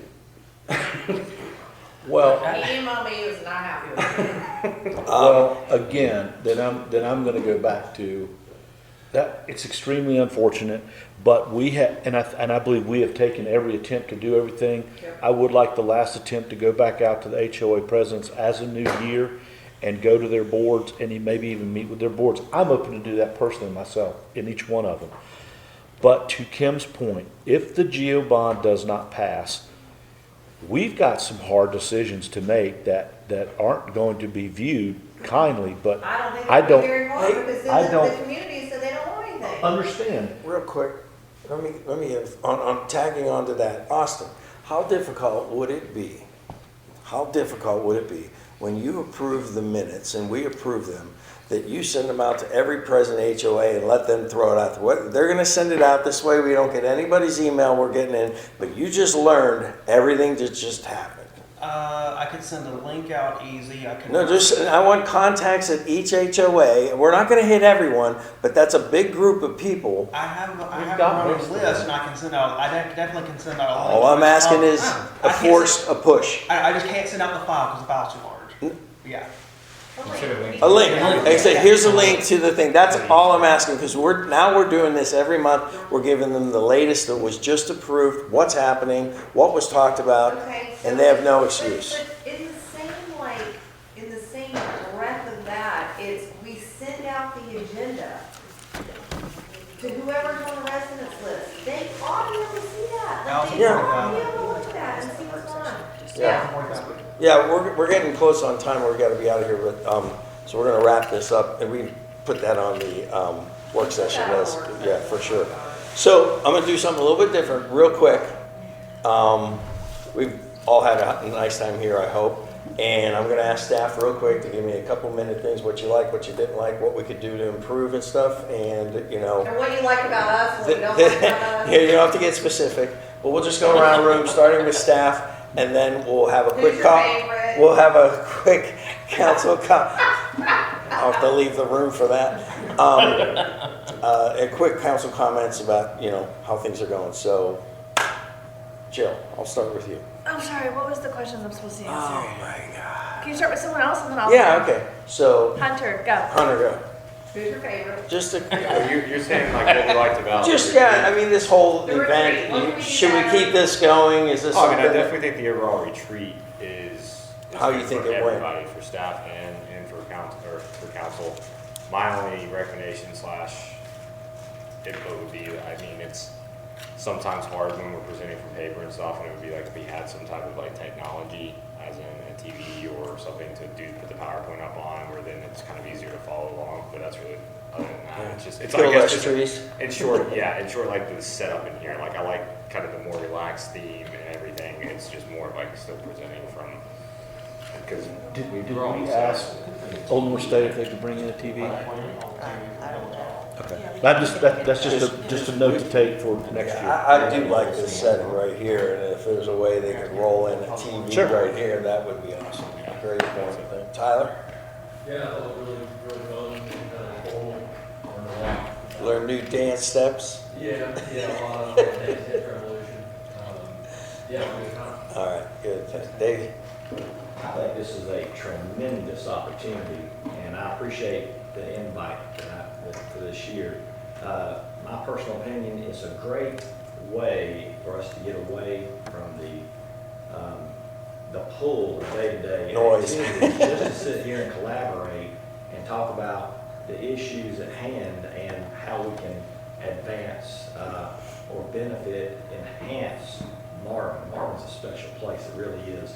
And some of these issues that we have been talking about is, it's an exciting opportunity that what you're doing now is going to affect how generations of Marvin view Marvin and enjoy it later on. That's what's so exciting about this to me is decisions making that's going on now is going to, when we're long gone, someone else is going to benefit from it. It's a tough job. What y'all have is a tremendously tough job. You get no attaboys for it. You get, no one appreciates how much work and time and effort you put into planning for Marvin. But it's an important job. It's got to be done by people that have the love for their community to do that. So y'all are doing a tremendous job, and just you can not get frustrated with it as much as possible. I know it's easier said than done, but you're making a difference, and that's what I think these sessions really accomplish with us. So that's all I got. I've said too Thank much. you. That's all right, thank you. Joe? Oh, okay, Yeah. thanks. I have Queen. to follow that. Queen. Okay, I love the retreats. I always have fun. I always learn a lot. It's my third one already. Can y'all believe it? And I would say my only maybe suggestion on how we can improve it, I love the idea of the AV. I think it's super easy to haul a TV here. Or see if they can provide one for us at a cost. But I would almost like to see us not feel so rushed on this day by maybe ending day one by like 3, and then maybe incorporate some fun and some team building besides dinner, so we do like some team building stuff, or maybe just some fun, like get to know each other type stuff, have dinner, then maybe the second day goes until like 1 or 2, you know what I mean, so that we have sort of a 9 to 3 or 10 to 3, and then like a 9 to 2. We have Puffballs? Huh? Puffballs? Well, we all have flights I would home. catch you. I would. Because you're my favorite. I will not be participating in that. I know you did. I'm here for you. So yeah, that's my suggestion. But thank you for having us all. Thank you for the generosity with the dinner last night. And always a good time. Thank you. Christina? Don't forget Oh, Austin, sorry, you're hiding over there. He's taking minutes. Maybe I wanted him last. This is my 5th retreat, so always fun, always interesting. I think that this is a much needed break to de-stress from the everyday parts of our job. So whatever we can do each year to de-stress, I'm all for. Great. Christina? So I'll just kind of start off by saying, yes, thank you all for the opportunity for us to escape the office, just as everyone else said. It is a good kind of way to get out and just visualize what other places are doing and just kind of escape the day-to-day. One of the things that I'm tasked with throughout the year is just really hearing from these guys every day. I'm struggling with this, I need this, I think we should be going in this direction. So some of what you're seeing here is an opportunity for all the departments to kind of present what it is that they're feeling, that they feel like they need, that we need to start dedicating resources to, making them feel more apt to getting their jobs done the way they need to do. So I appreciate the time and opportunity for us to really be real in these situations and to really kind of share what it is we may be struggling with internally or where we think we should be going as a department and organization. And it's for you all to decide those things and where we allocate those resources and that energy. So I appreciate that opportunity for them to share that, and I think that they will kind of venture to say they pretty much plan their 1, 3-year, and 5-year goals and opportunities themselves. So it's a real clear direction of where we're going internally, and now you've had that opportunity. So, and I really like, of the components that we did here, I really like the parking lot. I think that was a good opportunity for us to be more efficient. And the location of where we're at. Yes. That is nice. Start with Andy. So, Thank you, Christine. I just, I appreciate the extra effort that everybody in this room puts in to these retreats. I think they are an opportunity for us to cover a lot of things, and get some real work done away from all of the pulls at home. I do really appreciate going off-site to do these. This is kind of clears the head, gives us an opportunity to work. The only thing that I would say is it seems like every year we're rushed to try to get everything in. So maybe allocating a little more time. I know it's more time for everybody, but I feel like that allocating a little bit more time to get, so we're not quite as rushed, because then if we're rushed, maybe some things don't get out there. And, everybody here is a professional. We all do have, very valid stuff to pool together, and it really, I really like all of the input from all of my fellow council members and the staff. The staff is awesome, as we always say this, but it's not just a saying. And we really, as a council, I'll speak for the whole council, because we do all appreciate staff.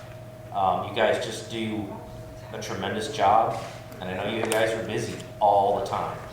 And, and we appreciate it. And I know the community, whether it seems like it sometimes or not, the community really does appreciate what everybody does, as a whole. There are a few people that may not, but as a whole they do. So that's my deal. Thanks.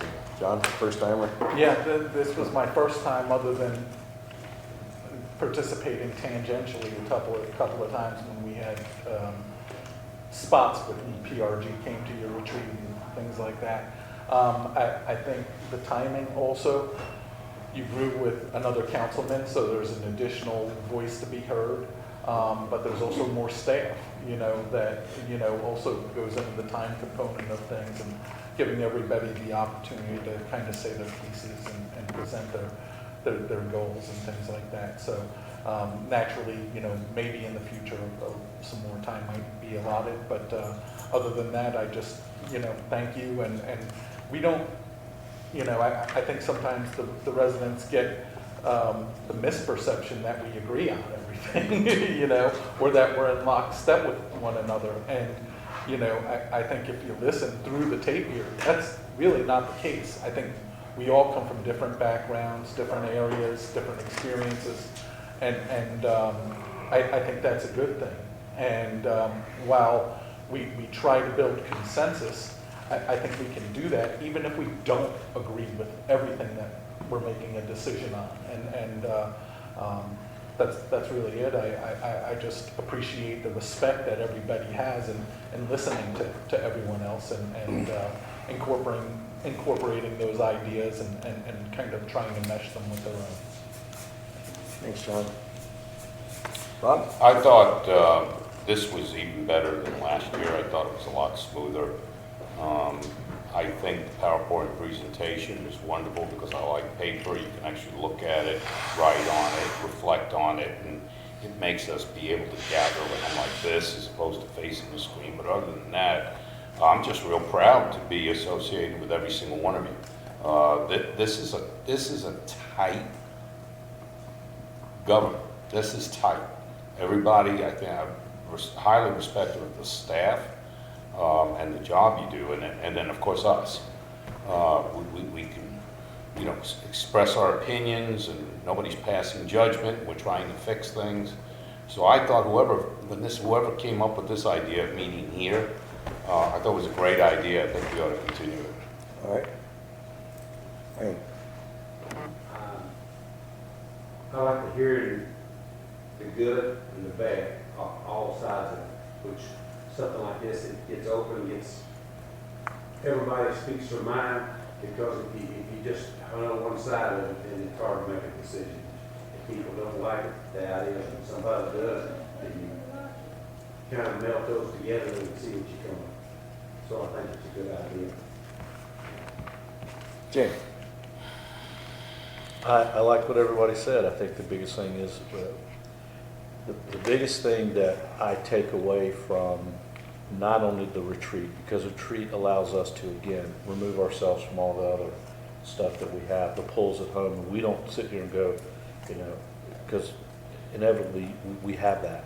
But here we're able to do this, and I think this is something that should always be off-site, whether it's here or somewhere different, but it should always be off-site. The biggest thing for me is we have an opportunity to do a lot of really great things because of the synergy that we do have and the respect that we do have for one another. And we cannot take that for granted, especially for the next 2 years. We have to focus, keep our eye on the ball, focus on it, and know that there's gonna be distractions, there's gonna be people be against what we're gonna do, but don't let it deviate from, you know, what our goals and what our plans are. We should be respectful of everyone's opinion, especially when they bring stuff. Let's just, again, politely bring them to the table and say, you've made accusations, or you have ideas and thoughts, bring them to us. But we have a huge opportunity in the next 2 years to take advantage of what we have right now. And I hope and I firmly believe that we will. And, but again, I love the retreat. I can't say how much I appreciate and respect each and every person in this room for what they bring and the energy and the work that they put in. I mean, you know, when I tell people, I mean, you have no idea what everyone, staff and council, does to make this a success and try to save you money.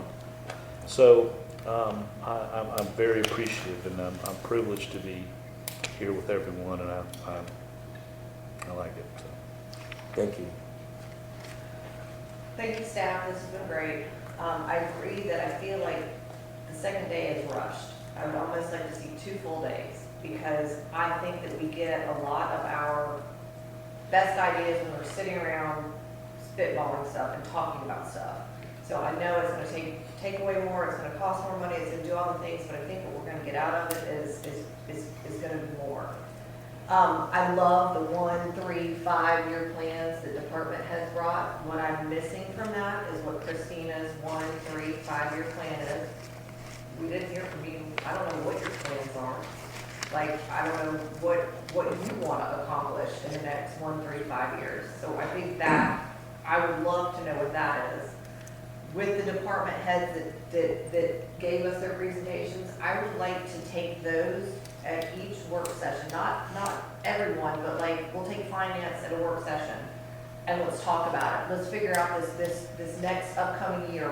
What can we be doing to work on that? What can we be doing to help you get these things accomplished? Because you're talking about adding staff, doing these things. Like, I love talking about this stuff, but I feel like we talk about it here and then we get distracted with everything else that we have going on. I don't want to lose sight of what we've discussed. So I think that's a really big, important thing. Maybe we don't start it in January since we just did it, but maybe we start it in February. Give that department head an opportunity to figure out what they want to do. But I love this kind of stuff. I'm clearly frustrated right now because there's so much stuff going on that I do get frustrated because we are doing so much good for the village. I know we gotta go. Quit looking at your watch. I never say anything in council. I know, this is wonderful. I'm not kidding you all the time. It'll take less time. But I love this kind of stuff because it fully reminds me of why we're doing what we're doing and who we're doing it for, which is the village, which is our community. So thank you all for taking your time and doing this. I would like to spend maybe 2 full days doing this. Maybe we'll get some Christmas balls in there if we do that. Great. Thanks. Great point. Thank you. First off, I'd like to thank our hosts, North State, for hosting us. I mean, you can't ask for a better chef behind there, and what we had last night and how they treat us here. And I hope we're able to continue this because I think this is a great menu for it. Obviously, thank you, staff. I was right on you. I had that almost like the first day. I made notes of, wow, well, now we have departments doing 1, 3, 5-year plans and stuff. That's phenomenal. I mean, because now we have something to go on and we see what you want to do. I will say, I can't thank staff more enough. There's nothing more. It's hard to make a decision as a council to begin with, but then once we make that decision, knowing you guys have our backs as staff means everything to us. We know you're doing the work, and I truly think we've got the top-notch, staff around because we've changed our form of government, and that is a big deal. And I'm sure you understand what that form of government is and who's responsible for who.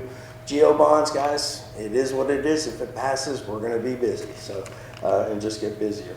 The key I brought away is I learned a lot. I really truly learned a lot. It was just good information. And I'm glad, quite frankly, we have a succession plan that's like in place and we're thinking about that. My wife, years ago, I used to tell her, you better watch out. That person's going to take your job. And I'm like, She goes, I sure hope so, because how can I ever move up if I can't find someone to replace me? So that's important. We hope we can provide all those things that you want as staff for you right here, but we understand there's opportunities all the time and stuff. But again, having it, I just took what you said about the, your note, a voice to be heard.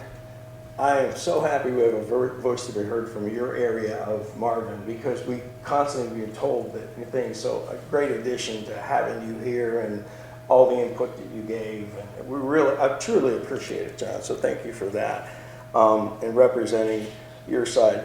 The video and the PowerPoint, another saying my wife, both and. Why not have both? We can do the PowerPoint, we can make the notes, so we can have that. And with that, again, thank you all. Privileged to work with you all, including council. And I will tell you this, we go to WUMA, and we go around the clock what all towns are doing. We're talking the most because we got everything going on, and other towns, they're not really, they got not much on the plate, and it's, we're doing this here, we're having this event, but we're nowhere near what we're doing, and I'm really proud of that, because we'll be a difference in this community in Union County. So again, thank you. Get out of your rooms if you would. Set your keys down here. Any other housekeeping? We need to make a motion to adjourn. We need to make a motion to adjourn. So moved. All's in favor? Aye. All right, thank you all. Jamie, speaking of WUMA, Yeah. I don't know if Joe or I will be able to do WUMA, but we're at home. Would you be able to cover for us Thursday? This coming Thursday? Yeah, at 4 o'clock at Village Hall. We're at home. So it'd be easy for you. I've got a GeoBond meeting. At 6? 6. It's 4 to 5. Okay. It's okay, Then I'll go. I know. If- It's okay, well, I know. I will try to do it, but if I can't, Okay. I need a backup. Yep, I'm Because your. Joe's out of town, Drive and safe, I'm working, but everybody. I don't know if I get off early enough. You too. I got your back. I appreciate that Okay. very much. He never sent me anything. That's fine, I'm gonna try to talk to him, tomorrow, today or Monday, Okay. and I'll kind of fill you in. Just- Also, council, I will send an email. Wait, are you gonna talk to, for- are you gonna talk to Chaplin, or are you gonna talk to the homeowner? I'm gonna talk to Chaplin. Okay. Before I respond. Okay, yeah. And I'm gonna send a calendar invite for the Heritage District meetings. We can go back over to the county built creek the later. I think Like a bus? we can take enough space with the guys and mini bus, not regular parking system. But none of this fun was talking about. The parking services. We could have a look at functionality and movement and back now and getting around, but like I said, they kind of might have some room, but that doesn't mean that I know. Because, and then this is basically. Yeah, well, definitely, yeah. See, that's what I wanted to do last year, and they didn't,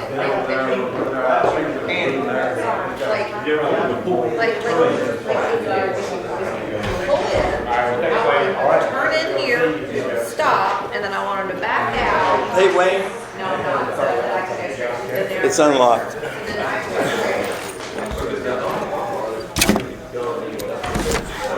and they don't need any room, because they're not turning left, they're using it to turn all the way around. You just pull in, stop straight, back out, and then go. I think that makes the most sense. Hey, Joe, We gotta take the couch back. yeah, we need to move the couches and the chairs. Joe, John, Davey, I moved the chair last time. I'm not doing this. What was that? We need to move the couch, because you can grab the end of the couch. Also, you can grab a chair. I gotta put the furniture. You need all? I don't know. Yeah, we'll let all. I forgot about that. Yeah, don't worry about that. I still, I know, but I wanna know what yours is. I know, but I'm saying, I wanna know what yours is. It wasn't a bad thing. you got some wood and stuff there, so just be careful. Okay, so then we'll do that. So you wanna answer? I would feel like.